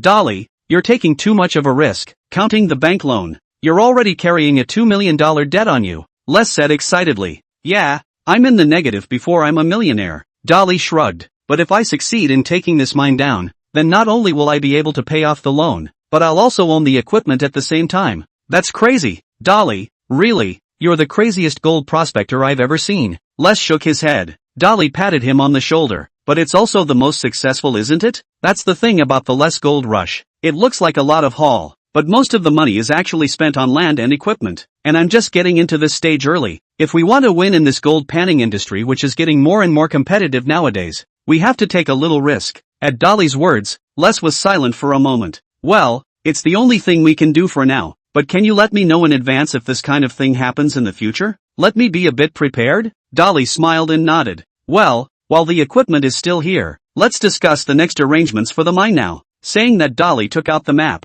The two of them also had some experience, and quickly conferred on the issue of the arrangement of the mine. Since the area of this mine was the largest they had ever mined, some of the arrangements were also arranged in as big a way as possible. They planned to place the washing machine to one side of the mine, and build a settling pond over there, while reserving an area next to it for the tailings to pile up. There's also the water source. If that's the case, we'll have to also dig through an aqueduct to catch the water from the river. It'll save us the trouble of having to lay out a hose. Les spoke up. Dolly agreed with his suggestion. What about the candidates? You're not just going to have our current people scheduled to work 20 hours a day, are you? How can that be? In addition to the 2 bulldozer drivers we have now, I plan on hiring 2 more excavators as well as a truck driver. Now that the reputation of our mine has spread, I'm sure there will be a lot of people willing to give this a try. That night the equipment was all in and they set up camp as fast as they could. The next day, the crew was quickly put to work under Les's arrangement. Mr. Les made the two D9s stop what they were doing. The most important thing now was the construction of the mine.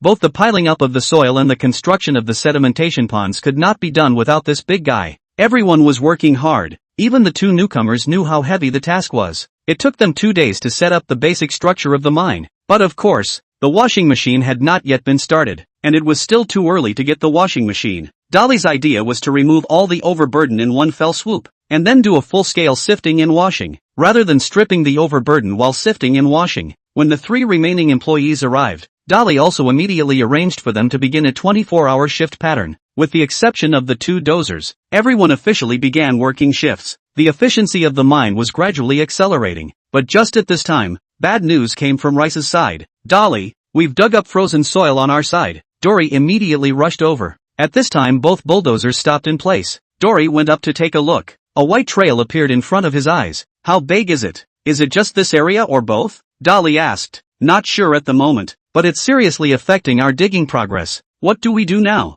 Les looked at him. The appearance of the tundra had immediately disrupted his plans. He looked at the site he was digging. If the entire mine was underneath this tundra, then the digging would soon have to outpace the D9's reclamation. Call an excavator over to determine the extent of the permafrost. Dolly shouted. Les nodded and called Murphy's over on the walkie-talkie. After their digging tests, almost a third of the area was underneath this permafrost. There's nothing we can do about it now. We can only have D9 switch to the loosening hooks to break through this permafrost first and wait for it to thaw. The rest of the time we'll just go all out and mine the areas that don't have it. Dolly commanded. He now only hoped that the hot sun during the day would melt these frozen soil as soon as possible. After replacing the loosening hooks, the 2 D9s immediately began their earth-breaking operations. In front of the D9s that possessed powerful horsepower, the permafrost that had a hardness comparable to concrete was immediately torn apart. This was the reason why he had always picked heavy equipment. Only they could cope with and solve such extreme situations. For that matter, the permafrost didn't seem to be much of a problem, and as long as it could be thawed out successfully during the day, then they wouldn't be delayed for long. But as it turned out, Dolly had still underestimated the hazards that the permafrost brought with it. The next day, Dolly fell silent when he saw the mine that had almost turned into a quagmire. Chapter 68, Poor Harvest at the New Mine. The good news is that the permafrost started to thaw in one day, but the bad news is that we weren't prepared for it, and the thawing water flow turned our mine directly into a swamp. Les said as he looked at him. My problem is that I didn't take that into account. Dolly sighed. That should have come from me. I'm the one in charge of these jobs. Les grinned. So what are your plans and arrangements? Dolly asked. He was the mine owner and his main task was to set the team's goals and guidelines, but it was Les's business to operationalize those. He couldn't do everything himself. It wasn't realistic. I'm already arranging for people to clean up this wet and muddy earth material. In addition, listening to Murphy's and their previous experience, I plan to dig 2 more drainage channels on both sides of the tundra to drain out that standing water. Dolly nodded. But that would split our mine in half, so all I'm suggesting is,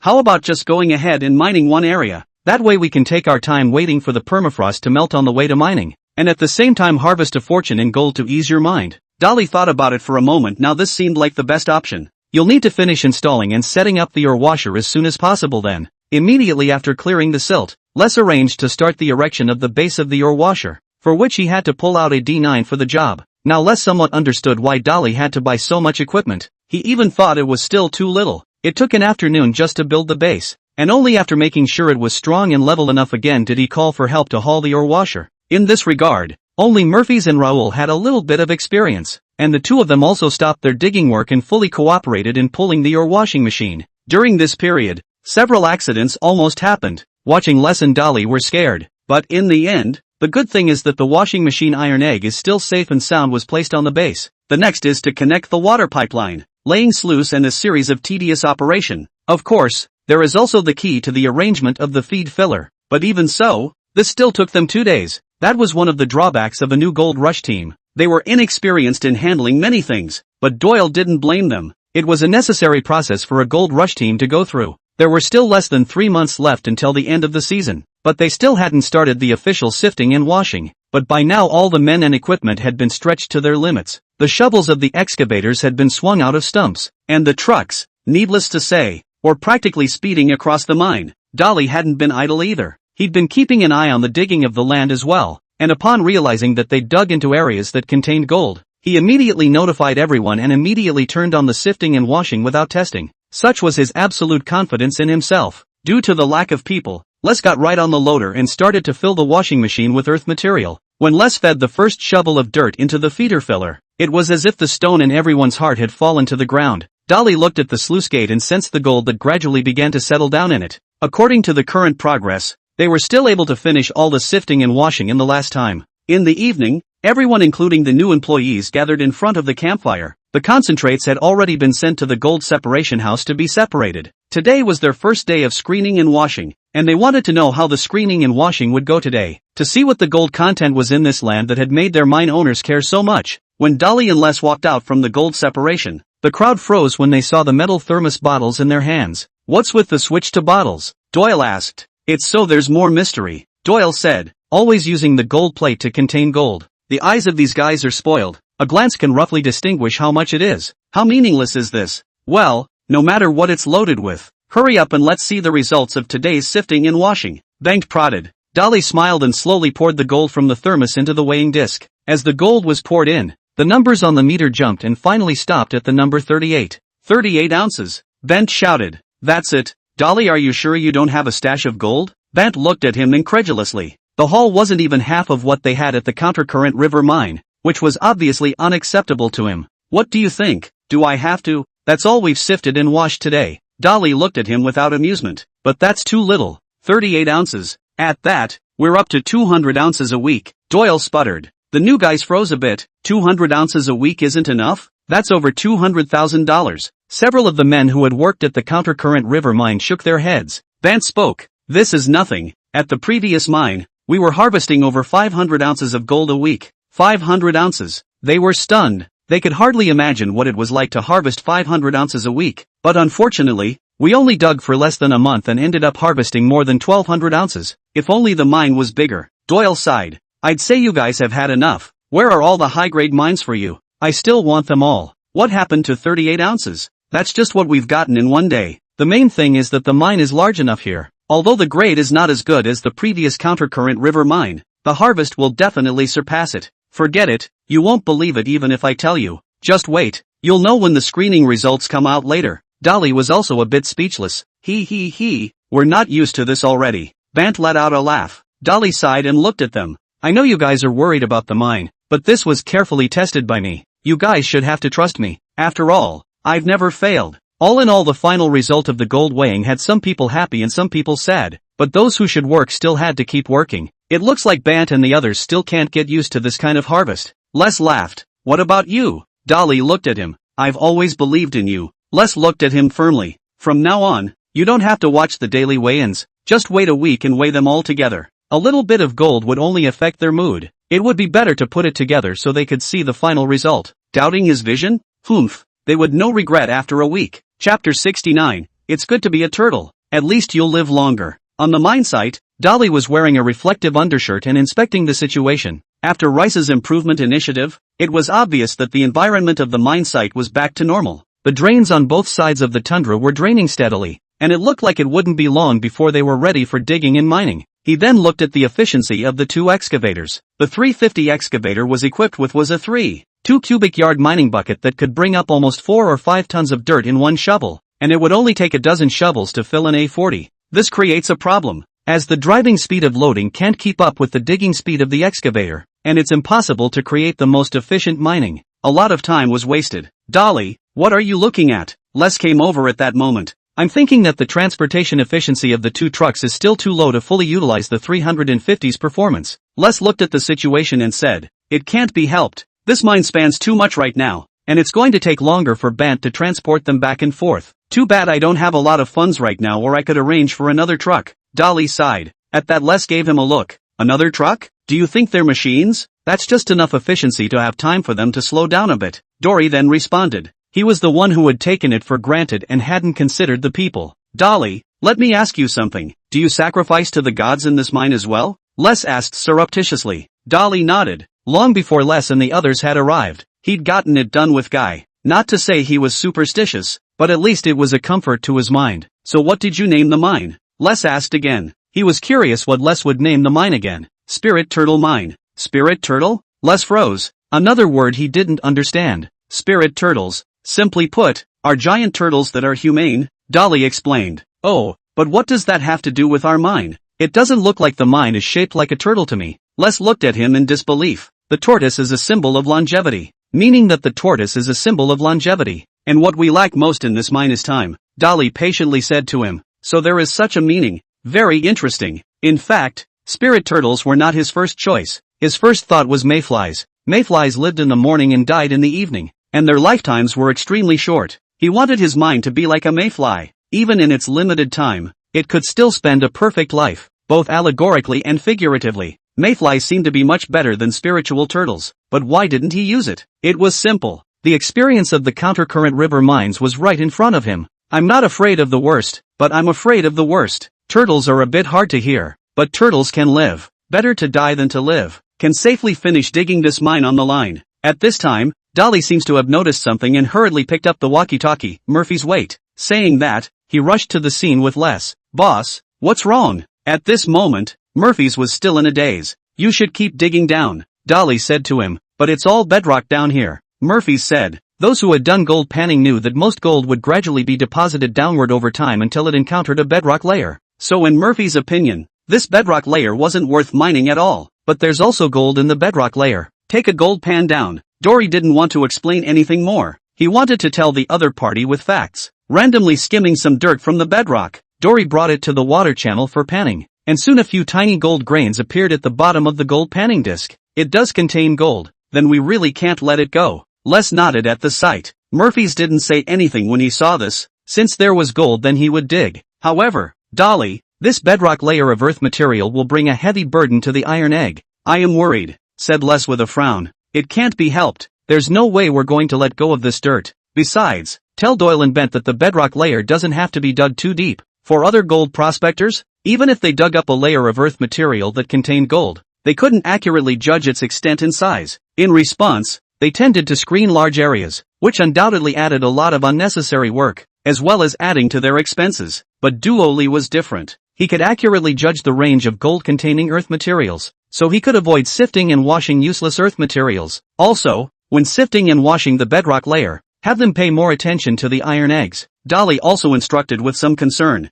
What's scary comes to pass. And that night, still asleep, he was woken up by Les's frantic shouting. Dolly, it's bad. Something's happened to Iron Egg. Hearing the situation, Dolly immediately got up and changed his clothes and rushed in the direction of Iron Egg. Working in the mines was like this. Once something happened, they had to rush to solve it. When they rushed to Iron Egg's place, they found that Iron Egg was already down. What's going on? What happened? Dolly asked as he looked at the new loader driver. Not sure. I was loading dirt when I heard a loud bang coming from the washer. I immediately shut it down and then notified Les. The other man briefly explained the situation. Dolly frowned and led Les forward to check out the situation, and they soon discovered the cause. A large pile of dirt was clogging the feeder of the Iron Egg. It's just clogged with dirt. It's not a big problem. I've just need to clear it out. Les breathed a sigh of relief. Thankfully it wasn't a malfunctioning or washer. It took a few people half an hour to finally clear the clog off the dirt, and they found the culprit that caused it. A flattened rock that had gotten stuck right there, causing the conveyor belt to stop running and the dirt to just be slowly piled up there.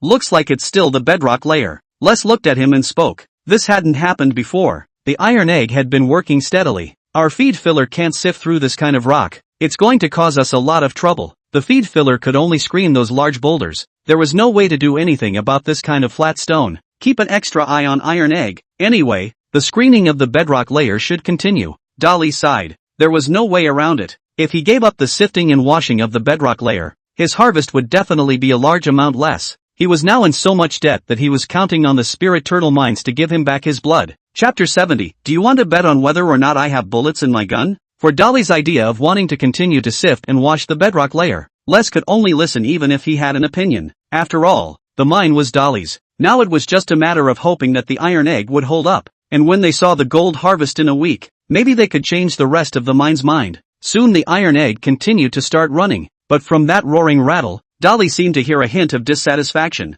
Still dry or not? I'm a mine washer, not a crusher. Don't feed everything into my mouth. Believe it or not, I'll get you down right away. Dolly slowly came forward and stroked Iron Egg. He sighed. Iron Egg? There's no way. this is what you were born to do. I know that the current soil material is very stressful for you, but your iron egg, I promise, I'll make sure to give it a good maintenance once the gold rush season is over. You know how many your washers don't have the same treatment as you. As if hearing his words, the voice gradually became less harsh. After pacifying Iron Egg, Dolly went back to sleep. The next day, Iron Egg was still running steadily, and after some daily encouragement to Iron Egg, he began to patrol the mine, and it was at this time that Guy's voice came over the intercom. Dolly, there's a group of people who say they're from a nearby mine who want to come and visit our mine. I've stopped them. Do we need to kick them out? From a nearby mine? Dolly thought for a moment. It would be Raven who said those other people who were renting the land. Wait, I'll be right over. Getting into his own pickup, Dolly quickly made his way to Guy's.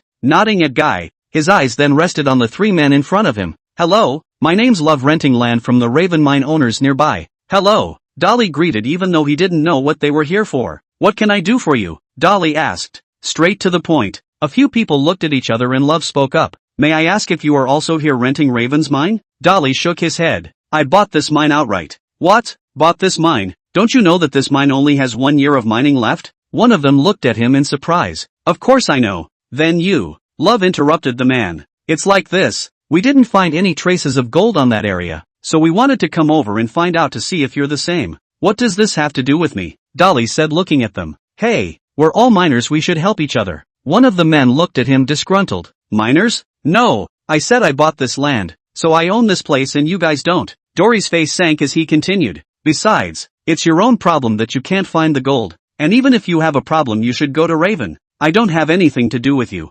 Dolly's harsh words instantly displeased them. Originally they were in the tension of bankruptcy because they couldn't find the gold, and were stimulated by Dolly so much that they couldn't sit still at once. They wanted to give this self-possessed and arrogant young man a taste of his own medicine. Just as they stepped forward, Guy nonchalantly aimed his gun directly at them. Stand down. I said stand down. Stay away from my boss. Being so intimidated by Guy, those two were instantly dumbfounded. Or it was Love who stepped forward. Misunderstanding, they are a bit agitated, but there is no malice. But no matter how he explained, Guy remained unmoved. His icy cold eyes kept gazing at them. Listen, I don't care what you guys want to do. It has nothing to do with either. But I'm warning you that you'd better not let me see you show up around our mine. With that he sneered. Or else there'll be 2 more bodies of robbers in the police station. Those two heard these threatening words from Dory. Their faces were a bit unsettled, but Love seemed to be remembering something. His face suddenly changed drastically. You're the Cowboy Gold Rush team that took out the 2 robbers earlier. Looks like you guys have heard of it.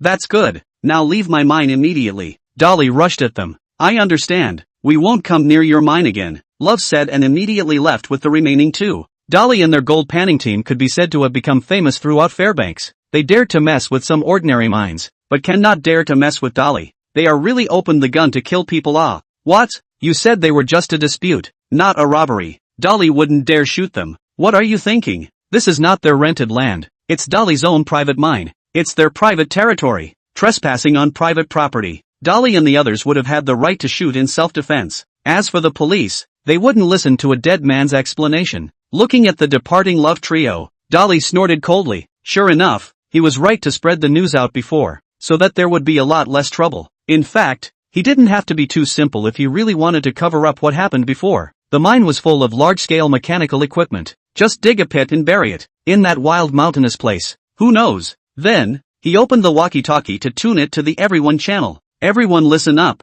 As soon as you see anyone in the mine that isn't one of ours, notify Guy immediately. What's going on with Dolly? Bant asked as he opened his mouth. A group of men came to our mine looking for trouble and were chased off. I'm afraid they could cause us a bit of trouble. Dolly spoke up. There won't be any problems, will there? Les spoke with some concern. After experiencing the last robbery, he was a bit sensitive to this kind of thing. It shouldn't be, but it's still important to keep an eye out. After all, there's Guy here. Hearing this, the crowd was also relieved. If Dory was the backbone of the mine, then Guy was the linchpin of security. When they were at the Countercurrent River mine, they were still repulsed by the fact that Guy never worked. After all, they all worked at the mine, so why should he not have to work? But since the incident of the robbers, no one had this kind of emotion anymore. It can be said that as long as Guy is in the mine, they can dig at ease. The furor over this incident quickly passed, and the man crew on the mine, from time to time, still took him out as a laughingstock. Soon, a week's time passed. Iron Egg did not live up to Dolly's expectations. Complete run for a week. Then the next step was the moment of weighing the gold that the crowd was most looking forward to. Everyone's eyes were looking towards the thermos in Dory's hands, and they were eager to know how much they had gained from completing a week's run. Looking at this mine is not as Dolly said. Chapter 71 Les says he's the foreman, but ends up making me a laborer? Everyone's eyes were glued to the numbers on top of the meter as Dolly began to pour gold onto that weighing pan of mine. Dolly loved the feeling that everyone was enjoying the moment of weighing the gold together. Most gold panning parties are sensitive about their gold haul, and those mine owners tend to only show it to people they trust. Some would even hide it secretly. Talk about you, old Jack. But Dory was different. He wasn't worried about the gold. Not that he trusted these team members so much, but even if they hid the gold themselves they sensed it. Together with the prestige of the previous battle at the Countercurrent River mine, no one dared to make a move on this issue yet. Soon, the results of the gold weighing came out, and when the number stopped at 328 ounces, it was as if the crowd breathed a sigh of relief. 327 ounces, counting the 38 ounces from before. That makes our harvest this week 365 ounces. Les spoke up. Does anyone else feel dissatisfied now? Dolly looked at them. 365 ounces was 11.7 kilograms, which was already worth over $400,000, and this was only their harvest for a week. The most important thing was that they could still mine for a long time in the Spirit Turtle mine. It's not bad. If it keeps up then it's really good. Bant made a pretentious comment. Dory didn't even want to bother with him. Well, brothers, you've seen the harvest, and you by no means need to worry about the taste of the Spirit Turtle mines. All you guys need to do is listen to my plan and follow Les's instructions, and when the time comes we'll be able to harvest a large amount of gold. The crowd nodded. They were also looking forward to the harvest that the Spirit Turtle mines would bring them. By the way, there is one more thing, although it's a little late for that, said Dolly, looking to Les. I'm going to appoint Les as foreman of the mine, and from now on you'll all need to follow their instructions. They didn't really have a problem with that. In fact, Les had been doing the job all along. It was just that now Dolly was giving him a name. When they were gone, Les looked at Dolly. Dolly, is this going to be inappropriate? He didn't think he was up to the task. After all, he had come in as a maintenance man before. What's inappropriate about it? Is there anyone else in the mine more suitable than you? Said Dolly, patting him on the shoulder. You and Guy are the ones who have been with me since the beginning. If you can't, should I put Guy on? Just do what you did before, except you have an extra identity now. Les nodded after a moment of silence. Besides, I'm going to leave the mine for a while. Les hadn't gotten over the emotion of becoming a foreman, and suddenly stood up when he heard this from Dolly. What are you going to do? You can't leave the Spirit Turtle mine now. Dory was the backbone of the mine. This was not just a simple statement, although it seemed that Dory was not involved in anything, not even any operations. But if he is in the mine for a day, everyone will not be confused, and the confidence he exudes all the time is inspiring to every member of the team. Murphy's and Raoul had said that they had never seen such a confident mine owner. It was as if they could never see the word failure in his body. Following such a boss put them at ease. So in Les's opinion, even if Dory did nothing and just stayed in the mine, even if something happened, he didn't have to worry about affecting his morale. Calm down, Les. The mine is up and running now. It's the same with or without me. Just keep it the way it is now. Besides, aren't there still you, the foreman? If something happens, this is why he had to announce this matter in front of everyone. Reason. With this name in, Les can support the banner. No one would be able to deploy any job without someone having a heart attack. So you want to use me as hard labor? Les immediately understood his intentions. Well, that's not what it says, but I do have something to leave. What is it that makes you so anxious to leave the Spirit Turtle mines? Les squared his shoulders as well. Prospecting, Dolly said in a hushed voice. Prospecting? Yes, Dolly sighed. Now that we do have the Spirit Turtle mine, we don't have to worry about the gold rush season this year. But what about next year? I still underestimated how much land they own, and judging by the current trend of rising gold, they're never going to sell what they have in hand. So to continue next year's gold rush season, you have to get the land done. Of course there's also the option of you going prospecting with me. Dolly looked at him with a smile. No need. I'm fine here. Dolly, don't worry about prospecting. I've got the Spirit Turtle mine here. Les swore with assurance. Let him go prospecting? What a joke. He didn't want to go through what happened before. But why this time? Les asked. Because I can't stand it in winter. Dory's answer was simple. He didn't want to leave the Spirit Turtle mines at this time either. But once the gold rush season was over, it was a long winter. To go prospecting at that time, he could only say that he would die 9 deaths, and the Alaskan winter would punish anyone who looked down on the cold. As for going next year during the gold rush season, that would be too much of a delay, so picking and choosing was the right time. At the very least, he didn't have to worry about this year's dirt now. Well, since you've got it all set up, go ahead. Wait, you're not going to take Guy with you too, are you? Les suddenly realized something. Dolly shrugged. What else? Am I supposed to go alone? But what are we going to do when you're all gone? Les was really panicking. Who wouldn't be? A backbone. A pillar is gone. What can he do as a foreman? Don't worry, I've added a helper for you. Dolly looked at him with a smile. A helper? Quickly, Les realized who the helper was that Dolly was talking about. Hey, Grandpa Jason. Long time no see. Les went up to him and greeted him warmly. Les, I heard from Dolly that you are now the foreman of the mine. Not bad. I think your father will be happy for you when he hears this news. Jason Sr. spoke up. To Les, the man who had always accompanied Dolly. Old Jason also appreciated him. My father, he'll just ask me why I let Dory buy a new machine and if I'm dragging him down. Les shrugged. It was obvious he knew his father well. Jason Sr. smiled and didn't say anything. Then he looked over at Guy. Looks like you're in a situation that I don't have to worry about anymore. Yes, Uncle Jason. I like it here. Maybe this is where I should be. Guy nodded. Chapter 72. Old Jason's surprise, tough iron egg. Several people gathered in the room as Dolly and Les told Jason about the events of this year's gold rush season.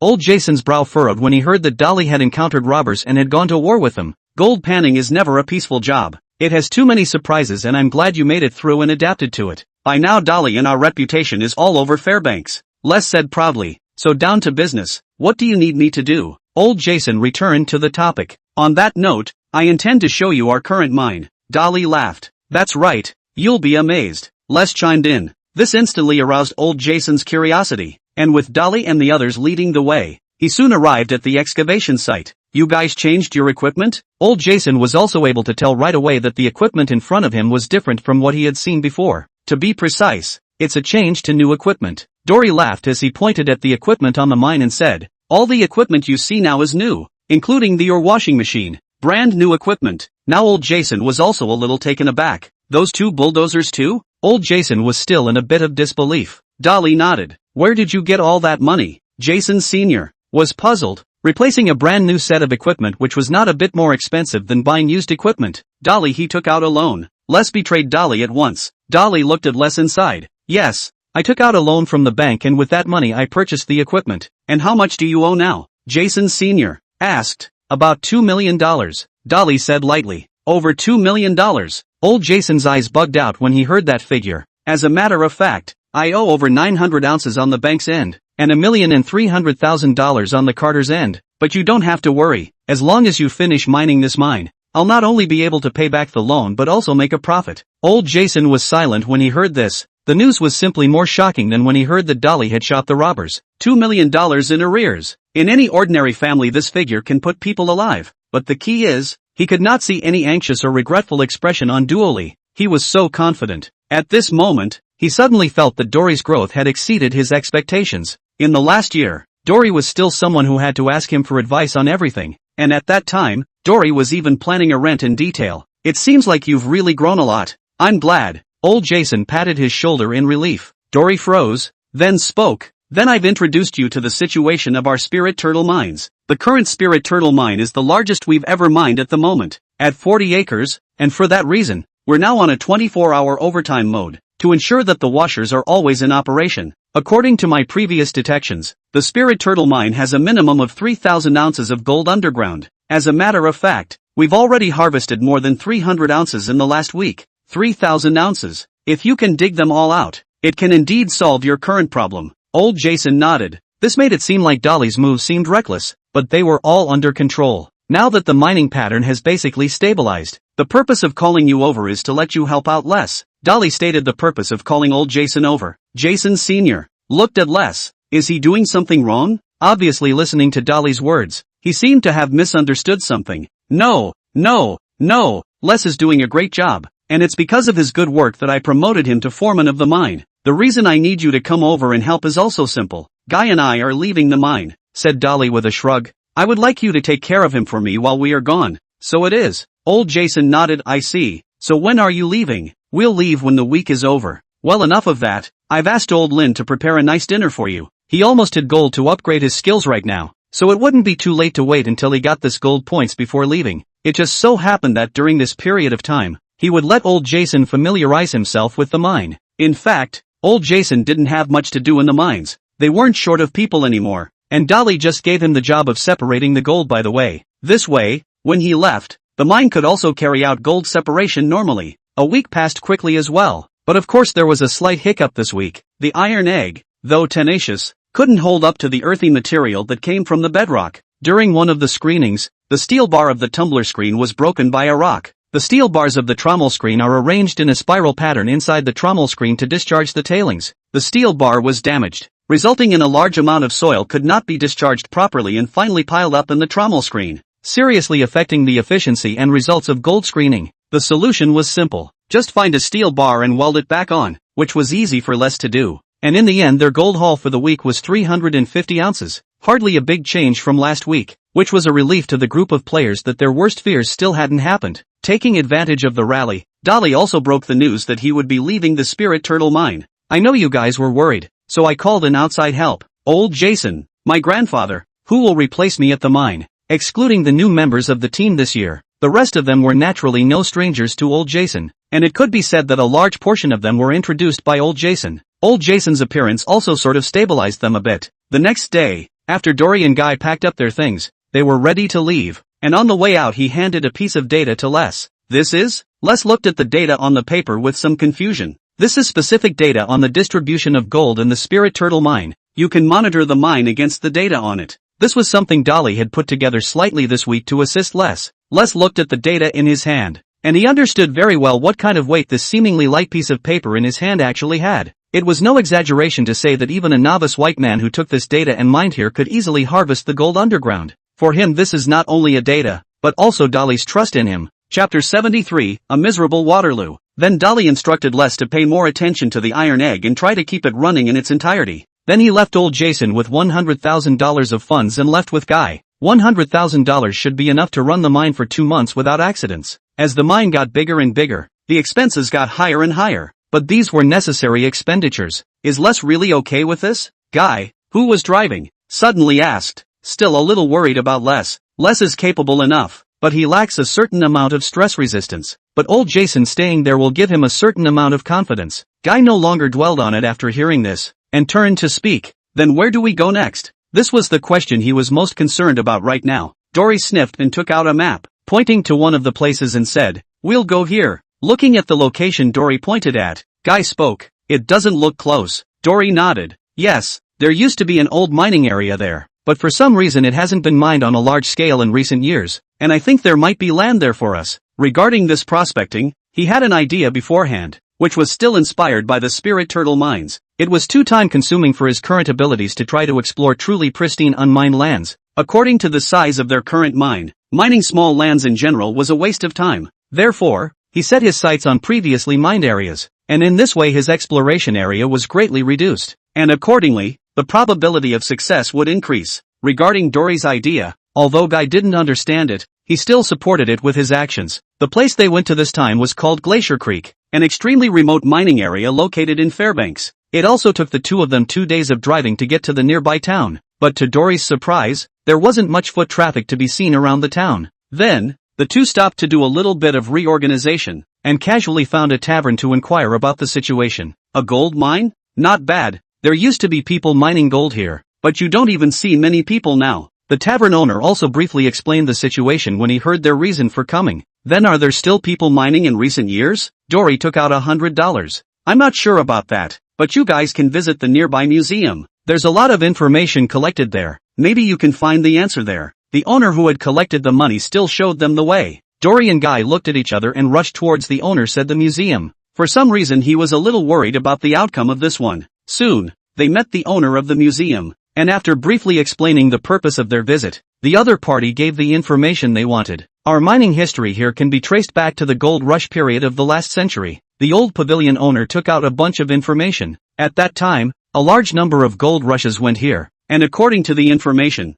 they took away more than 130,000 ounces of gold here. 130,000 ounces. The weight had exceeded 4 tons. But then with the discovery of the big gold mines in the central region, slowly few people came here. Dory listened to the old pavilion owner's introduction and read those materials again. What was recorded on it was indeed similar to what the old pavilion owner said. But then there was a doubt. Why would such a once rich mining area be left behind? Could it be that the place had all been mined out? But the old curator was adamant that there was still a lot of gold hidden here. For the words of the old curator, Dory was half believing. but the unusual behavior of the seniors here really made him a little puzzled. After paying a consultation fee, the old curator was also very enthusiastic and handed them a specific map, and also gave away a message. About 4 hours drive from here, there was a gold panning factory there. After getting this news, the two of them rested for the night and immediately rushed towards the place indicated on the map the next day. As the vehicle traveled, the roadside environment gradually changed. Beautiful mountains and rivers, charming waterfalls, and the mist surrounding the mountains, as if it made them come to another world.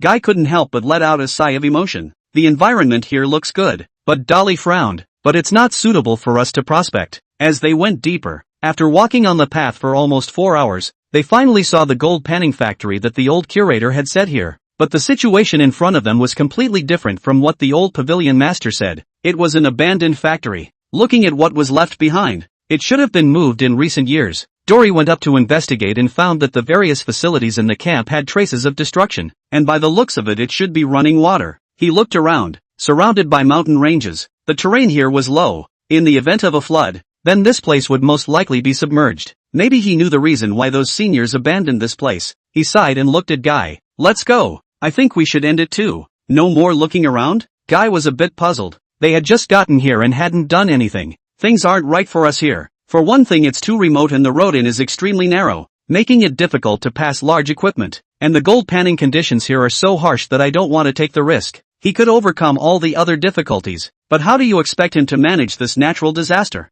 Besides, the terrain here wasn't suitable for prospecting, and just like that, their first prospecting trip came to such a dramatic end. But Dory was not disappointed. He had long been prepared for this. Next, he set his eyes on another place. Gold and Silver Creek. Gold and Silver Creek. As the name suggests, this place once produced a large amount of gold, and it was rumored that more than billions of dollars of gold had been mined here alone. It took Dory and the others another day to get there, and the terrain was more what Dory expected. Large areas of wilderness were exposed to his eyes. Similarly, he came to the nearby town to learn about the situation, and compared to the Glacier Creek side, it was relatively much more lively. After inquiring, in recent years, with the price of gold rising, some batches of gold panning teams gradually sailed into this place. Apparently they also held the same idea as Dolly, and I heard that some of the gold panning teams did get rich here, which made Dory seem to see a glimmer of hope. After a bit of tinkering, he found a map of the area. Treasure Creek was huge, with tens of thousands of acres of wilderness around it, where former gold prospectors had mined over and over again,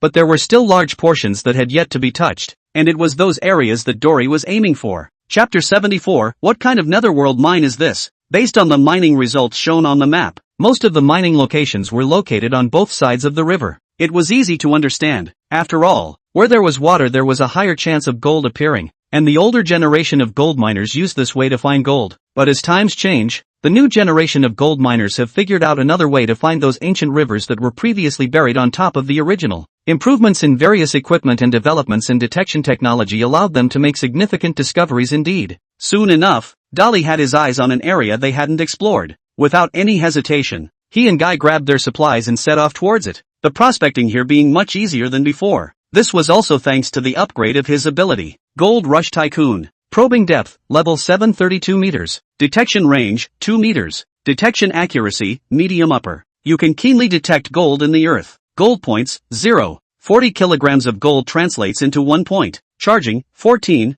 969/40, 000. Note, gold points can be used to upgrade the above skills. With a detection depth of 32 meters, he was perfectly capable of sitting in the car and conducting the detection, but he still wasn't satisfied. If the probing depth was a bit deeper, he could completely take a helicopter to conduct prospecting, and that efficiency could be unknown how much higher than now. For this reason, he planned to add all the gold points in the back to the exploration depth. In this way, Dolly took the map to indicate the direction, and Guy was responsible for driving. But after circling around for more than 10 kilometers, they still didn't find anything. The gold was still far away from them. But then they encountered another problem. The car was stuck in the soft ground. They couldn't find any other vehicles to help tow it in the middle of nowhere. So Dory and Guy had no choice but to do it themselves. It took them a long time to get the car out. But by this time, the sky had already darkened, and they had nothing to say. So they set up camp in the same place. Although the environment was not much to speak of, the two were not said to be preachy people, and they had been through more bitter situations. So now it was good enough for them.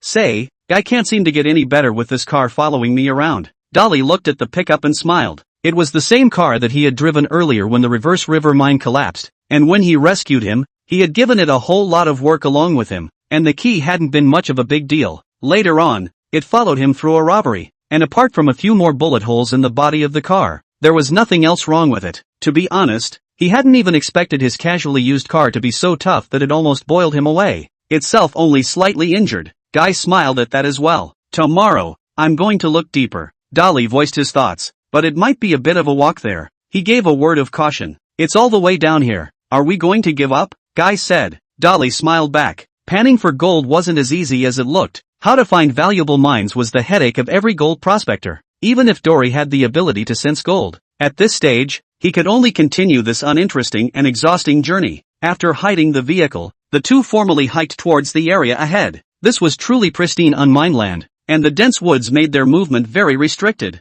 which also reinforced Dory's desire to acquire more gold. He'd have to put helicopter prospecting on the agenda, but the accident came so suddenly. He suddenly sensed the presence of gold. The location is about 4 meters deep. The content is not high, but this is already a good news. Knowing that gold tends not to appear alone, since traces of gold were found here, there must be some in the vicinity as well. He immediately stopped and followed this sense as he kept walking. Guy could see that something was wrong as well. Dolly seemed to have found something. He looked from side to side and couldn't make any sense of it at all. Guy followed Dolly, sometimes forward, sometimes to the right or left, and then jerking back to where he was. A series of moves that looked really confusing to Guy. What he didn't realize was that this was Dolly determining the extent of the gold below, but as he continued to explore, his brow grew more and more furrowed. There was gold here all right, but the content never changed. Instead, the cover layer was getting deeper and deeper. If this continued, there was clearly no need to mine here. However, he still held the idea of giving it a try and continued to explore, and after walking for 100 meters or so, a sudden, unprecedentedly strong sensation hit him. It was as if a heavy blow had slammed into his mind. It was gold. So much gold. Dory had never encountered such a situation before. It felt like a sun had suddenly appeared in the darkness. It was so dazzling. He immediately began to detect the scope of the gold below, but the results made him a little difficult. Not to say that the gold content down here wasn't high. On the contrary, it was one of the highest gold content places he had ever seen without a doubt. Even the reverse river mines couldn't compare. To know that just the gold he sensed alone, he estimated it to be over 1,000 ounces. As for why he said that, it was simple, because he had only sensed so much. That's right, the gold down there was hidden at a depth of 32 meters, or even deeper. This was also the reason why he was in a difficult situation. There was indeed a lot of gold down there, but the full 32-meter deep covering layer was really making it a bit difficult for him. He could imagine how difficult it would be to excavate this mine. It wasn't just a simple matter of digging down 32 meters. This kind of depth couldn't be done by drilling holes. In order to dig, he would have to clear at least a large area of land around him, so that he could allow the excavator to enter the site and dig up the gold soil below.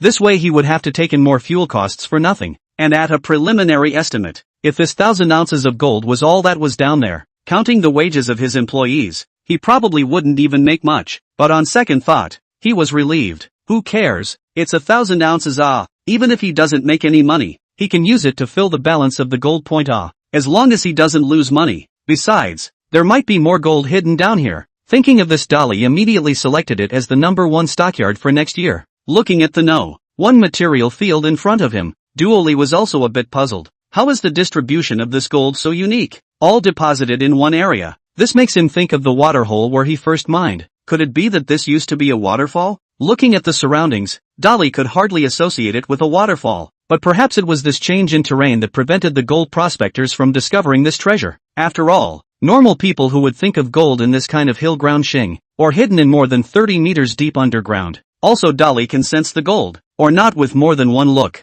Chapter 75. Another major discovery. Good news, Guy, I think I found the right mine. Dolly shared the news with him immediately as well. A mining site? Here? Guy looked around a bit bewildered. It didn't look like there was any gold in any way. It does seem like the god of gold is looking out for us. Dolly smiled. In Alaska, most of the gold prospectors believed in the legend of the god of gold, and they believed that they could only dig up gold if they were favored by the god of gold. Who said that people out there didn't believe in these arcane things? It was actually all the same in a sense. So are we going to continue? Guy asked, looking at him. Of course. Dolly nodded. Since traces of gold had been found here, why not continue? They still had plenty of time, and there were still plenty of areas here that hadn't been explored. With that, Dory once again set off in search of the mine. Judging by the condition of Quarry 1, this place should have experienced a major geological shift a long time ago. Then his thinking should have shifted a bit. I don't know if it was just his luck, but 2 days later, he surprisingly found traces of gold again. The only unfortunate thing was that the gold was not very high. It was only like 1 or 200 ounces, but this was certainly good news for Dory.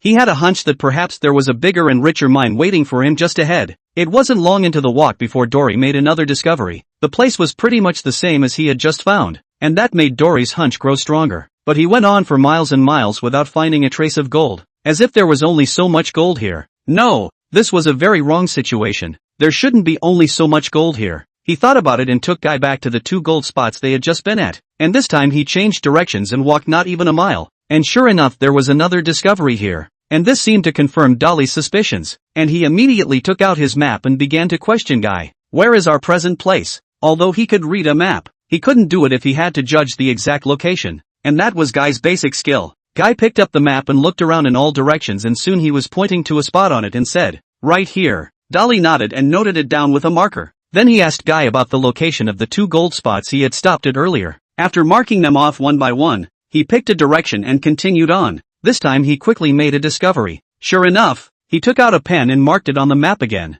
and the locations of the several golden points on it were revealed. Upon closer inspection, it could not be said to be unrelated. It was simply unrelated. These layers of gold dots were spread out in all directions without any pattern, but this happened to be the best pattern. If Dory hadn't guessed wrongly, they should have already found the mine, but this mine was different from all the others. The distribution of gold in unusual mines was either even or concentrated, but this was different. It was in a stellar pattern, which was likely related to previous geological shifts, and Dory was not a scholar of geological movements, but he knew that this might be a busy time. A week. The 2 men had been circling here for a full week. Dory had only roughly mapped out the situation here, so what if it was well hidden? But he couldn't help but be hung up on it. The large and small marks on the map, each one is his step-by-step detection out of the gold point. According to his detection, the large and small gold points here add up to at least 3,000 ounces, but its area span came to a horrible 400 acres. These gold dots were distributed haphazardly in this 400 acres area.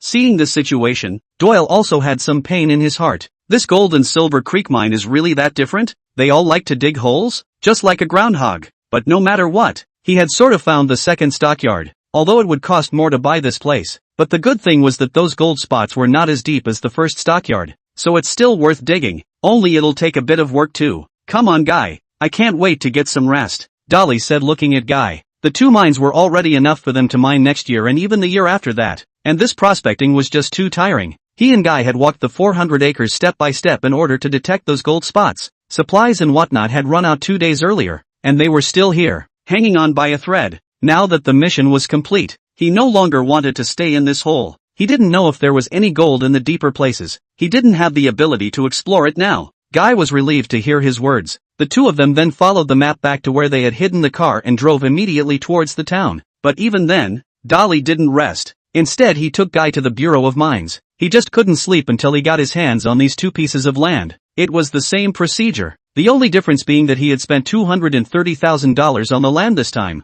This was actually a bit of a surprise to him. After all, according to his preconceived notions, the 400 acres of land at the No. 2 mine would cost at least $400,000, but it turned out that he only spent less than half of that, and after the staff's explanation, he realized the price of the land was related to various factors, such as the local environment and the area purchased. Generally speaking, the price will be cheaper in a relatively poor and remote place. Secondly, the more land you buy, the more favorable the price will be. In fact, these are the easiest things to do. The most difficult thing is to get the appropriate permits, mining permits and water permits. It took Dolly a lot of effort to get a 2-year permit, and it's okay to use it up, but then he'll have to do all sorts of inspections, which is a lot more trouble than it's worth. In other words, within 2 years, he had to finish mining all of the first 2 mines. For this, Dolly still had confidence. After being busy with all this, he and Guy also finally had a time of rest. But what Dory didn't expect was that not long after he had just finished buying the land, those gold panning teams that appeared out of nowhere began to contact him one by one. The purpose is just to want to rent a piece of land from his hands. Obviously,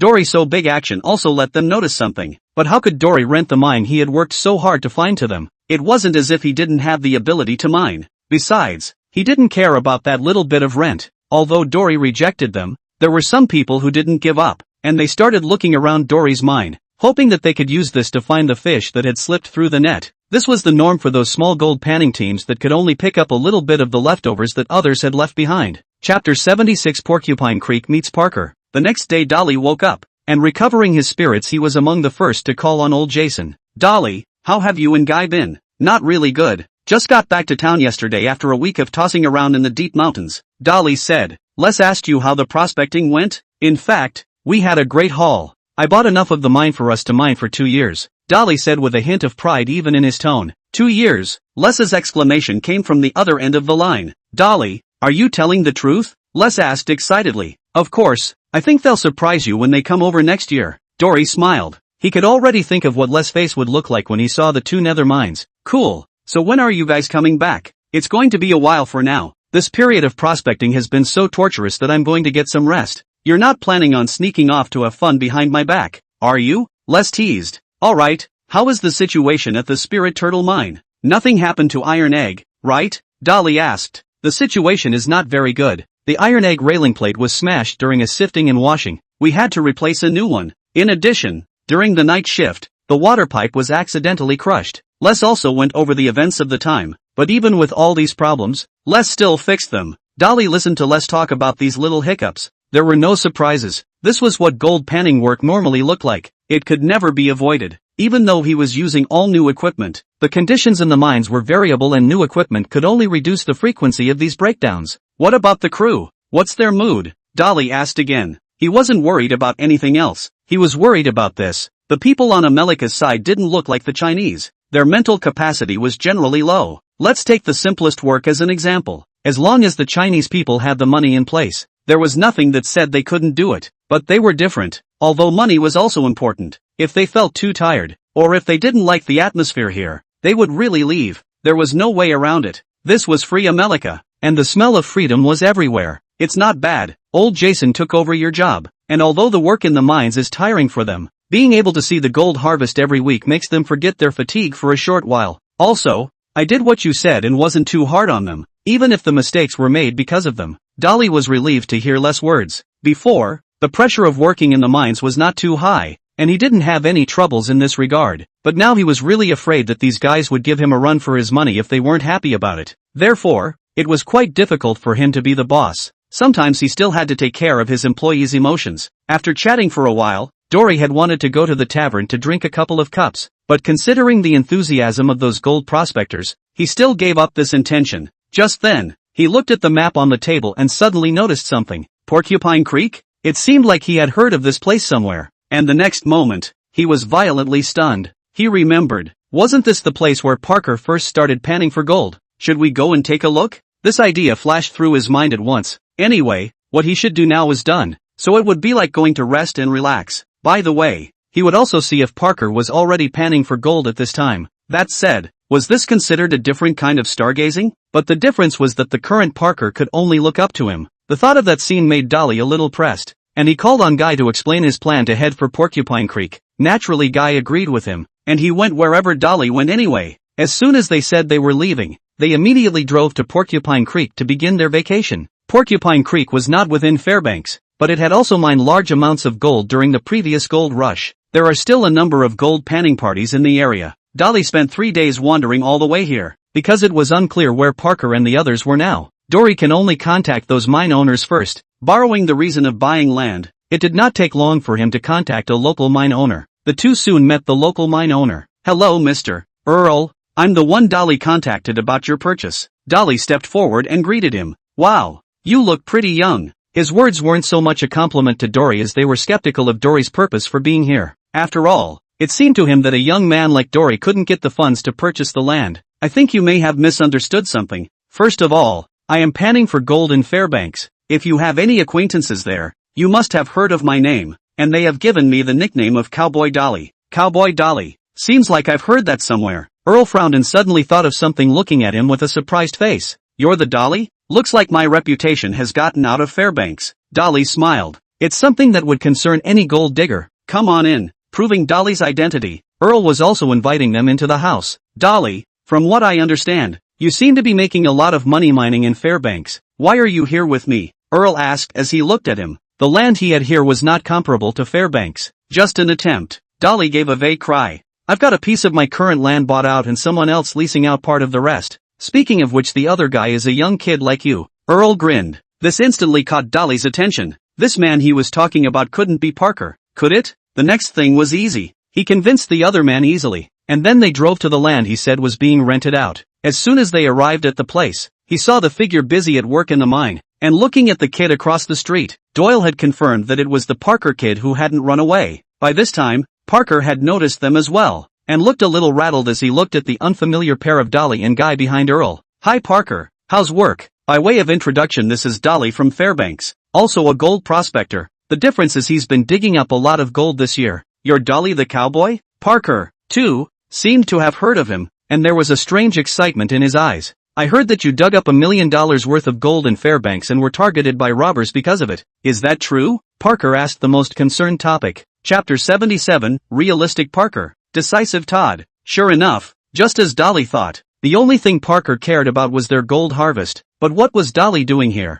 Bragging, of course. As a matter of fact, that's just the harvest from one of my mines. We're digging another mine right now, and it's bringing me almost over 300 ounces of gold a week. Over 300 ounces. Parker froze. It was hard for him to imagine what kind of harvest that was, knowing that his goal for the season was only 300 ounces. But the other party's harvest in 1 week exceeded his goal. Dolly watched the rich expression on his face and felt a sort of inexplicable sense of relief. The next thing he noticed was that a couple of camera crews standing off to the side pointed their lenses at him, and it was clear that the gold rush was on. How did you do that? Parker couldn't help but ask the question. Dolly wasn't much older than he was, and he was curious as to how he had achieved such results. Luck combined with a modicum of experience. Dolly laughed. Parker didn't care. How could a real gold digger talk his way out of experience? So what was the purpose of your visit here? Just an accident. By the way, to see if there is any land worth buying here. For us gold prospectors, land is always a target to be chased. Hearing Dolly's words, Parker nodded empathetically. He was indeed worried about land right now. Need a tour of my mine? Parker began to invite him. Sure. Parker then led them inside his mine. This is my ore washing machine. Although it's very old, it can still sift and wash at a speed of 100 yards, and I hope it will bring me enough harvest. As Parker introduced them, a few of the team members on the sidelines noticed Dolly and the others, of course paying more attention to Guy. After all, the average person didn't carry a shotgun on their person at all times. Looks good. At least it's way better than I was, Dolly said. So what kind of equipment did you use back then? Parker was also a little curious when he heard that. Dory shook his head. No equipment, just hand panning for gold in the streams. I got lucky and found a place that might contain gold. With that money, I was able to officially start my gold panning in Fairbanks. Dolly really wasn't lying about that. Parker had gotten off to a much better start than he had. At the very least, he didn't have to worry about equipment or money when he started. But you succeeded, didn't you? Only those who succeed are worthy of praise. Dolly nodded. It wasn't as if there weren't gold diggers worse off than him, but like Parker said, only the successful were remembered. As a matter of fact, I'd like you to help me see to it that I'm aiming for 300 ounces of gold this season. But up until now my haul has been less than 100 ounces. Parker finally stated his purpose after making small talk. What can I get? Dory's words made Parker froze. He didn't expect Dory to answer like that. In fact, as far as Dory was concerned, although he admired Parker, but admiration was admiration. What right did he have to help the other party for free? However, he didn't immediately reply back. With Parker's background, even if this gold rush was a complete failure, it wouldn't affect his next gold rush in the slightest. This was the heritage from the gold panning family, and most importantly, Parker would be going to the Yukon to develop in the future, and there was little competition between the two. Doyle looked at Parker and waited for his answer. If Parker was trying to pull the wool over his eyes, he immediately turned his head and walked away. After some thought, Parker still dialed a phone number, and it didn't take long for Parker to give an answer. $2,000 for your help to me this time, but I need to see the gold harvest before I pay. Dolly shook his head. Parker was still too young. $2,000? Did he care if it was the $2,000? The key was Parker's attitude. If it was him, he would never utter the behavior of paying after seeing the gold harvest. Of course Parker's idea was fine. Your advice won't give me a significant increase in gold, so why should I pay? But in Dolly's opinion, you yourself have already taken this part of the risk. Where in the world is there anything 100%? This time, he rejected the other party very directly. Facing Dory's refusal, Parker looked a bit surprised, and without waiting for him to react, he left the place with Guy. Looks like you guys didn't have a good talk, Earl said as he looked at him. Dolly shrugged. As it happens? How about the other guy who contacted me to say he was planning to meet with you when he found out you were coming? Who? Todd Hoffman. Dolly froze. Todd Moldy Bean Drum was here? That instantly got him interested. Unlike Parker, he really wanted to see this Todd guy. He remembered that when Todd had started out, there had been a lot of talent on the team, and to be able to screw himself up in a situation like this was an ability. Since Todd wasn't on his land, Earl had just given an address. Following the address, he soon met Todd, the legendary Moldy Bean Drum. Hello, Mr. Dolly, I'm glad you're here. Compared to Parker, Todd was much more enthusiastic. After all, the other party was also a businessman, and in the case of a request, his posture was in place, even if Dolly was younger than him. As a matter of fact, Mr. Dolly, I'd like to ask you to come and help me plan my mine, which is in a bad shape right now. Todd was also straightforward with his purpose. So what can I get? It was still the same sentence, but based on Todd's attitude, his tone changed. Well, $5,000, that's the highest price I can come up with. Todd immediately gave his answer after thinking for a while. Compared to Parker's hesitation, Todd's hesitation made him appreciate it, but he still shook his head. Compared to money, I prefer to be paid in gold, and I need 10 ounces. Hearing this, Todd's brows immediately furrowed. 10 ounces would be $12,000 at the current price of gold. He couldn't help but start thinking, spending $12,000 just to hire such an outside help as Dolly, was it really worth it? $5,000 he could still grit his teeth and pay, but this had already exceeded his mental expectations. I need to confer. Todd didn't answer immediately. He needed to confer with the players. After all, the Gold Rush team members had also paid a lot this time, and he had to ask for their opinions. Dolly naturally didn't mind. He wanted to see if Todd had the courage or not. If he dared to fight, then Dolly wouldn't mind helping him out. This guy didn't pose much of a threat anyway. Chapter 78, slugging it out without knowing what's going on. No thanks to you, Todd. Todd called a halt to the work and called all the team members together. This season he had split the team into two parts. He led one part and the remaining part was led by the other partner as well as his father. The part of the team he called out to was the first squad he was leading. Obviously he didn't want his father to know the news. When Todd spoke up about his deal with Dolly, the group of team members looked at me and I looked at you, none of them knowing what to say. 10 ounces. It didn't sound like much, but realized that their haul from last week was only in the single digits. To ask them to spend an extra amount of money for help, or without being able to see the results, was a little hard for them to accept. But who was Todd? The man who could grow a team and pull in sponsors with just his mouth. And he quickly convinced them with his 3 inches of talk. Of course, the main reason was that he was the big boss here. After getting the team's unanimous agreement, Todd once again explained that he was not allowed to tell his father, also known as Jack Sr., about this. On Dory's side, he and Guy were also sizing up Todd's mine. It had to be said that Todd's team was still large, AD9, AD10, and 4 A20 trucks with 2 excavators. In a way, Todd's equipment had surpassed his. Of course, Dolly wouldn't believe that Todd had purchased all of this equipment. I'm afraid that it was all rented. This was also the situation that many gold diggers started out in, and Dolly had come to the same thing in the beginning. In no time at all, Todd walked over with his crew, and following them were 2 cameramen. Behind him, Dory saw many familiar figures, and one of the younger ones caught his attention. Mitch the mechanic, the future right-hand man under Parker, who was now but a youngster. Okay, I'm willing to accept this condition, said Todd as he rather reluctantly took out a glass vial containing his harvest from the last 2 weeks. Dolly looked at him and smiled. I thought you'd say no. In fact, I didn't think it would work out. Yes, it was hard for me. 10 ounces may not mean much to you, but it's nearly 2 weeks worth of harvest for us. Todd was also honest. Okay then, deal struck. But you hold on to this gold and give it to me when it's subsequently sifted and washed. Todd's quickness was also recognized by him. Thanks. Todd was not vague. Okay, let's start with the situation of your mine. I need to give you advice based on that. Dolly looked at him and spoke. Todd nodded and then took him to the campground where he pulled out a map and pointed to the place on it. This is our mine. We did some exploration work here before this and it showed that there was indeed gold here, but the results of the digging were hard for us to accept. What kind of equipment did you use for exploration? Dolly asked,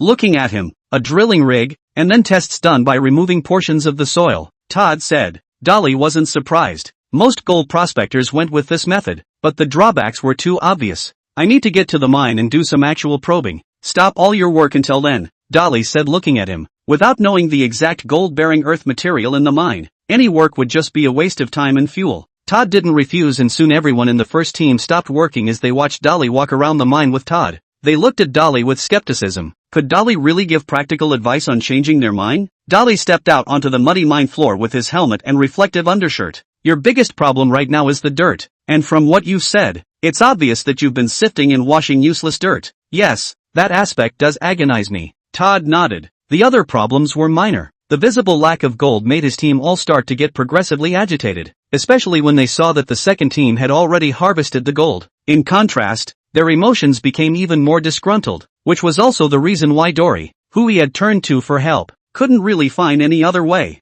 Seemingly seeing Todd's emotions, Dolly let out a comforting cry. But since I'm here, you don't have to worry about that. I'll help you find the right soil. Really? Todd was a bit disbelieving. Since I've been in Fairbanks, the mine I've chosen hasn't failed. But perhaps that's why it's been such a success that it's been targeted by someone with an axe to grind. Dolly grinned. Todd shrugged at that. Indeed, there was no stronger evidence than being targeted by a robber. After all, robbers wouldn't patronize poor people, and their kind feared that the robbers wouldn't even have the intention to look at them. Not a moment later, Dolly finished strolling through their one material yard, and Dolly said the same here is simply not worth the need to sift and wash. He really didn't understand how these guys had managed to sift and wash here for so long. He then started probing towards the unmined area next to him, and soon he found a trail of gold under one of the jungles. Following this trail, he continued to probe, and soon he judged the size of the field to be worth sifting. Then he looked aside to Todd. This is your least mine, right? Todd picked up the map and took a look.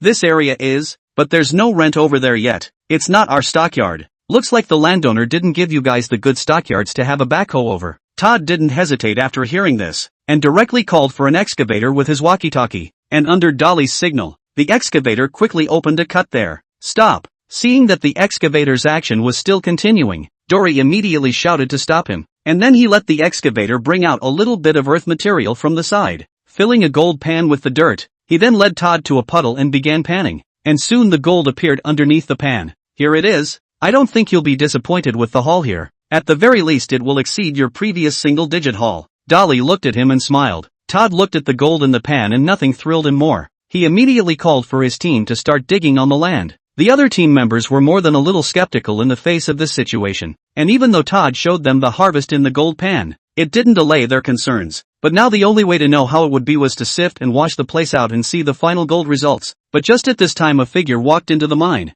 Old Jack had come. Chapter 79, You're so good. You must have dug up a lot of gold. Old Jack cursed at Todd as soon as he came up. Obviously he got Todd's loser behavior from somewhere, and thought this was a stupid gamble on his part, sending 10 ounces of gold to Dolly for nothing. But Todd seemed to be because of the results of the test, and he was not the least bit vain, and began to quarrel with Old Jack. It must be said that these two men really knew how to play the effects of the show, and Dolly looked on with great interest. You're an incorrigible fool. Eventually, not knowing what they had said, Old Jack cursed at him. He then looked over at Dolly, seemingly wary of guy behind him, and didn't lean right over, instead going to see how the crews were progressing with their work. Looks like you're in trouble. Looking over at Todd, Dolly spoke up. He can't understand my behavior in doing this. Todd sighed. It was his father after all, and he couldn't treat the team members under his hand the same way. Understood, but as a leader you are not up to snuff. Dolly looked at him. One of the first things a successful gold digger learns is to deal with the relationships between his team. Yours is too chaotic. You are the leader. Then the team can only have your voice. All you have to do is lead the team to success, not argue with them about anything. Todd fell silent at his words. Indeed he had noticed the problem as well, but the situation was already here. In the end, you just didn't find enough gold, causing the team to distrust you, which is a big problem. That's why I desperately need a sum of gold to prove myself now. Todd sighed. If he saw gold during the next sifting and washing process, then it would prove that his method of finding Dolly's help was correct. Then he could truly take control of this team. Won't let you down. Dolly smiled, and just then he heard the sound of an argument in the distance. It was Old Jack who was arguing with the excavator driver, and Todd rushed over to him. What are you doing? Todd looked at his father in disbelief. You guys are just fooling around. The earth that really contains gold is the top of the bedrock layer, not these useless earth in the middle. Seeing Todd arrive, Old Jack also cursed at him. Then he turned his spear to Dolly. He's just a guy who doesn't know anything, and you actually paid him to help? At this point, all the team members looked at Todd and they all stopped what they were doing, showing that Todd didn't have much trust in their hearts anymore.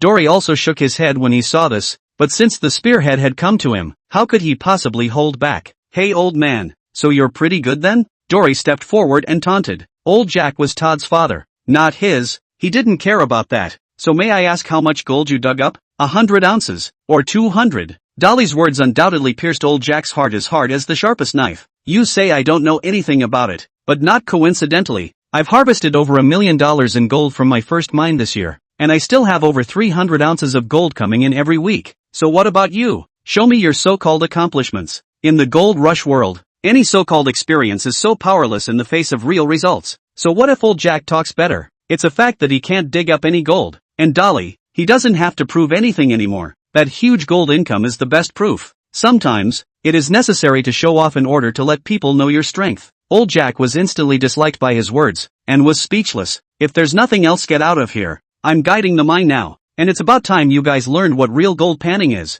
said Dolly, looking toward Todd. The other instantly understood what he meant, and, while comforting, led old Jack out of the mine. When the final sifting and washing comes out, you'll know you're a complete clown. Old Jack could only use this way to dislike Dolly back. In response, Dolly acted calmly, waiting for the final results to come out to know who the real clown was. Without old Jack's interference, they went back into their normal digging mode. Dory looked at the mine in front of him. Indeed, according to normal people's experience in gold panning, they should have to dig deeper, but the land was variable, and the area Dory had chosen was indeed where the gold content was highest. As to why this was so, he didn't want to study that, he just wanted the gold underground. 2 days into the digging, and they had stockpiled enough dirt for testing. Todd immediately had the washers turned on to start sifting and washing. He was under pressure to see the results of this sifting and washing, and at this time old Jack also came to the side with a black face. It didn't take long for the washing machine to run before Dolly realized that there was a problem. They were losing a steady stream of gold. This must be where there is a problem. Dolly did not say straight, but took the gold panning disc to the side of the sink. He took a disc of wastewater discharged from the sink. With a casual panning he saw the gold attached to it. He had Todd come over to take a look, and instantly he frowned as well. You're losing gold, haven't you checked before? Dolly said looking at him. Todd had no choice but to stop the machine and check for problems. The mood of the crew fell once again, but there was nothing they could do but try to find out what the problem was. Then Dolly started asking about this washer, only to have Todd say that he had it customized. Hell, this guy has no experience in gold mining and he customized a washing machine? It's a wonder there aren't problems. Dory sighed. The washer is the most important piece of equipment in the mine. If you want to keep panning for gold, you'll have to spend a lot of money on it. It didn't take long for the almighty mechanic Mitch to quickly find the problem. The flume was bent for some reason, causing them to keep losing gold. Now it was just a matter of leveling the sink, and it took 2 hours before they finally fixed the problem. But in the subsequent panning, Dolly found another problem. Their washers were going too fast, and there wasn't enough water pressure to flush as much of the gold-bearing earth on top of the dirt as possible. Todd had to shut them down yet again, which brought their emotions to a head, and they thought Dolly was amusing them. They secretly agreed that if they didn't see any gold at the end of the day, they would teach Dolly a lesson. Dory didn't know what they thought, and he didn't care. He was just lamenting now. No wonder that old Jack was hiding the gold. On Todd's method of doing nothing, not to hide some as really will go bankrupt. Chapter 80 Todd, call? Know the gold content of my invitation to foreign aid. Checking the screening and washing efficiency of your washing machine was the thing that Dory was most concerned about, which directly affected their final harvest. Like Iron Egg, he'd made several adjustments based on the conditions at the Spirit Turtle mine, as well as bugging less to keep an eye on the tailings and wastewater. In the end, he was told to judge whether the washer was going wrong in some way based on old Jason's daily separation results. As for Todd's side, it was all one word, dry, and he seemed to simply believe that if he dumped dirt into the washer, he would harvest gold. How he lost before Dolly no matter, but this time it is about his face. Say what cannot be by Todd so reckless, or washing machine repair good at this time. It was already dark, but all the team members did not mention the off-duty thing. They all held their breath, wanting to use the sieve wash to hit Dolly's face hard. They were really tired of seeing Dolly's arrogant flames. Sometimes people were so strange. They obviously needed the gold so desperately, but they all wanted to see Dolly's failure. This complete test lasted until midnight, and when the batch of test soil was all sifted and washed, all eyes looked towards the water trough. Under Todd's command, the crowd slowly opened the sink, but a scene that shocked everyone happened. Under the light, the gold in the sink reflected a dazzling light. The densely packed light spots were a light shining into their hearts, and at this moment, they instantly felt that all the day's fatigue had disappeared. Todd, gold is gold. We've never seen so much gold. A team member couldn't help but speak. At this moment, they were already completely immersed in the joy of harvesting. As for Dory, they had no time to care. As for old Jack who was squatting on the side, his face darkened even more when he saw this scene. He didn't want to see such a scene more than anyone else. "Humph, we have to wait until the weighing to know exactly how much," old Jack said unwillingly. It wasn't clear what the result would be before the end, but at this moment, everyone understood that old Jack was holding on for dear life. The harvest in the water tank right now was something they had never seen before. Although Todd was also excited, he still directed them to collect these concentrates. Afterwards, he brought the collected concentrates and invited Dory to the gold separation house to witness the results of this first test together. Dolly naturally agreed. He wasn't relieved to let old Jack separate the gold alone. In case this old thing's hands were not clean, then wouldn't he be planted? During the period of separation, all the team members were discussing the results of the sifting and washing today, which was a feeling they had not had before. Not long after, old Jack walked out with a black face. When the group of team members saw old Jack's face, they knew that this harvest was stable. Todd held the gold and looked at the crowd. From the spirited look on his face, it was easy to tell that the harvest this time had satisfied him. Afterwards, Todd slowly poured the gold in his hand onto the weighing tray, and as the gold was poured in, the numbers on it kept jumping. Soon, the number exceeded 10 ounces, which was their harvest for almost a week. But it didn't stop there. Todd was still dumping gold, but after all the gold was poured, the number on the weighing tray also stopped at 27 ounces. Looking at the number in front of them, the crowd let out a gasp. 27 ounces, almost all of their previous harvest, and this was just the result of their one sifting and washing today. How could this not make them excited and thrilled? If they followed this result, then they would be able to harvest almost 200 ounces of gold a week on average. At this moment, they really had a vision for the future. Looking at the excited group of team members, Todd smiled. "Everyone, you've seen the results. The facts prove that Dory's choice was correct. Now we have found rich enough land. Believe me, 27 ounces is not our limit. We can still harvest more." With Todd's words of encouragement, the crowd was also pumped up. There was nothing they were looking forward to more than gold. But right now, old Jack was still undeterred. He thought that it was just an accident. They just happened to come across the earth material that contained gold. But at this point the team doesn't want to talk to him. Yes, they had a problem with Dory before, but no more now. As long as it allowed them to harvest gold, it didn't matter if they were a little more tired. By the next day, everyone's mental state was clearly different, and one by one they began to look forward to the next harvest. "I've never seen them so energized." Todd let out a sigh of emotion. For gold prospectors, gold is always their first motivation. Dory smiled. Just when Dory thought their gold panning would go on smoothly, he still underestimated Todd's gold panning team. First, the excavator slumped for unknown reasons, and then the transportation convoy collided. When Todd saw the scene, that familiar feeling came back. He covered his face and hurriedly notified Mitch to repair it quickly. The rest of the equipment continued to dig for earth there. Soon, a week's time passed, and Dolly had kind of seen Todd's bad luck in this week's time. Almost every day, various equipment failures were occurring, which was even more outrageous than the pile of crap he used before. And it was only through Mickey's powerful repair techniques that they were barely able to keep them running. And on that note, Todd was asking Dolly for advice on how he dealt with these problems. To this, Dolly's answer was to buy brand new equipment so that the failure rate of the equipment could be minimized. This answer made Todd numb. How could he have so much money to buy brand new equipment? Even those large gold panning teams, they rarely bought brand new equipment. It would cost too much. Soon it was time for their weigh-in for the week. The team members were laughing and talking, without the heavy atmosphere of the previous week, and they were looking forward to the real week to come, and how their harvests would be. The results came out quickly, and they had guessed some of it when Todd filled a thermos with their haul, but the final result still left them in disbelief. 283 ounces. When this result came out, everyone froze for a moment, followed by a burst of ecstasy. 283 ounces. This has far exceeded their expectations. Seeing this, Dory also nodded. "Not bad, you guys are almost catching up with my harvest." In the face of this Versailles words, this time they didn't have any anger. They knew very well that they could have such a colorful result this week. It was all because Dolly had brought them to find the earth material that really contained gold. As for old Jack, he no longer had the face to continue to stay here. The ironic gold harvest made him a complete joke, proving that in front of the real gold harvest, the so-called experience and seniority were so ridiculous. And Dolly also used this harvest to prove his vision and status.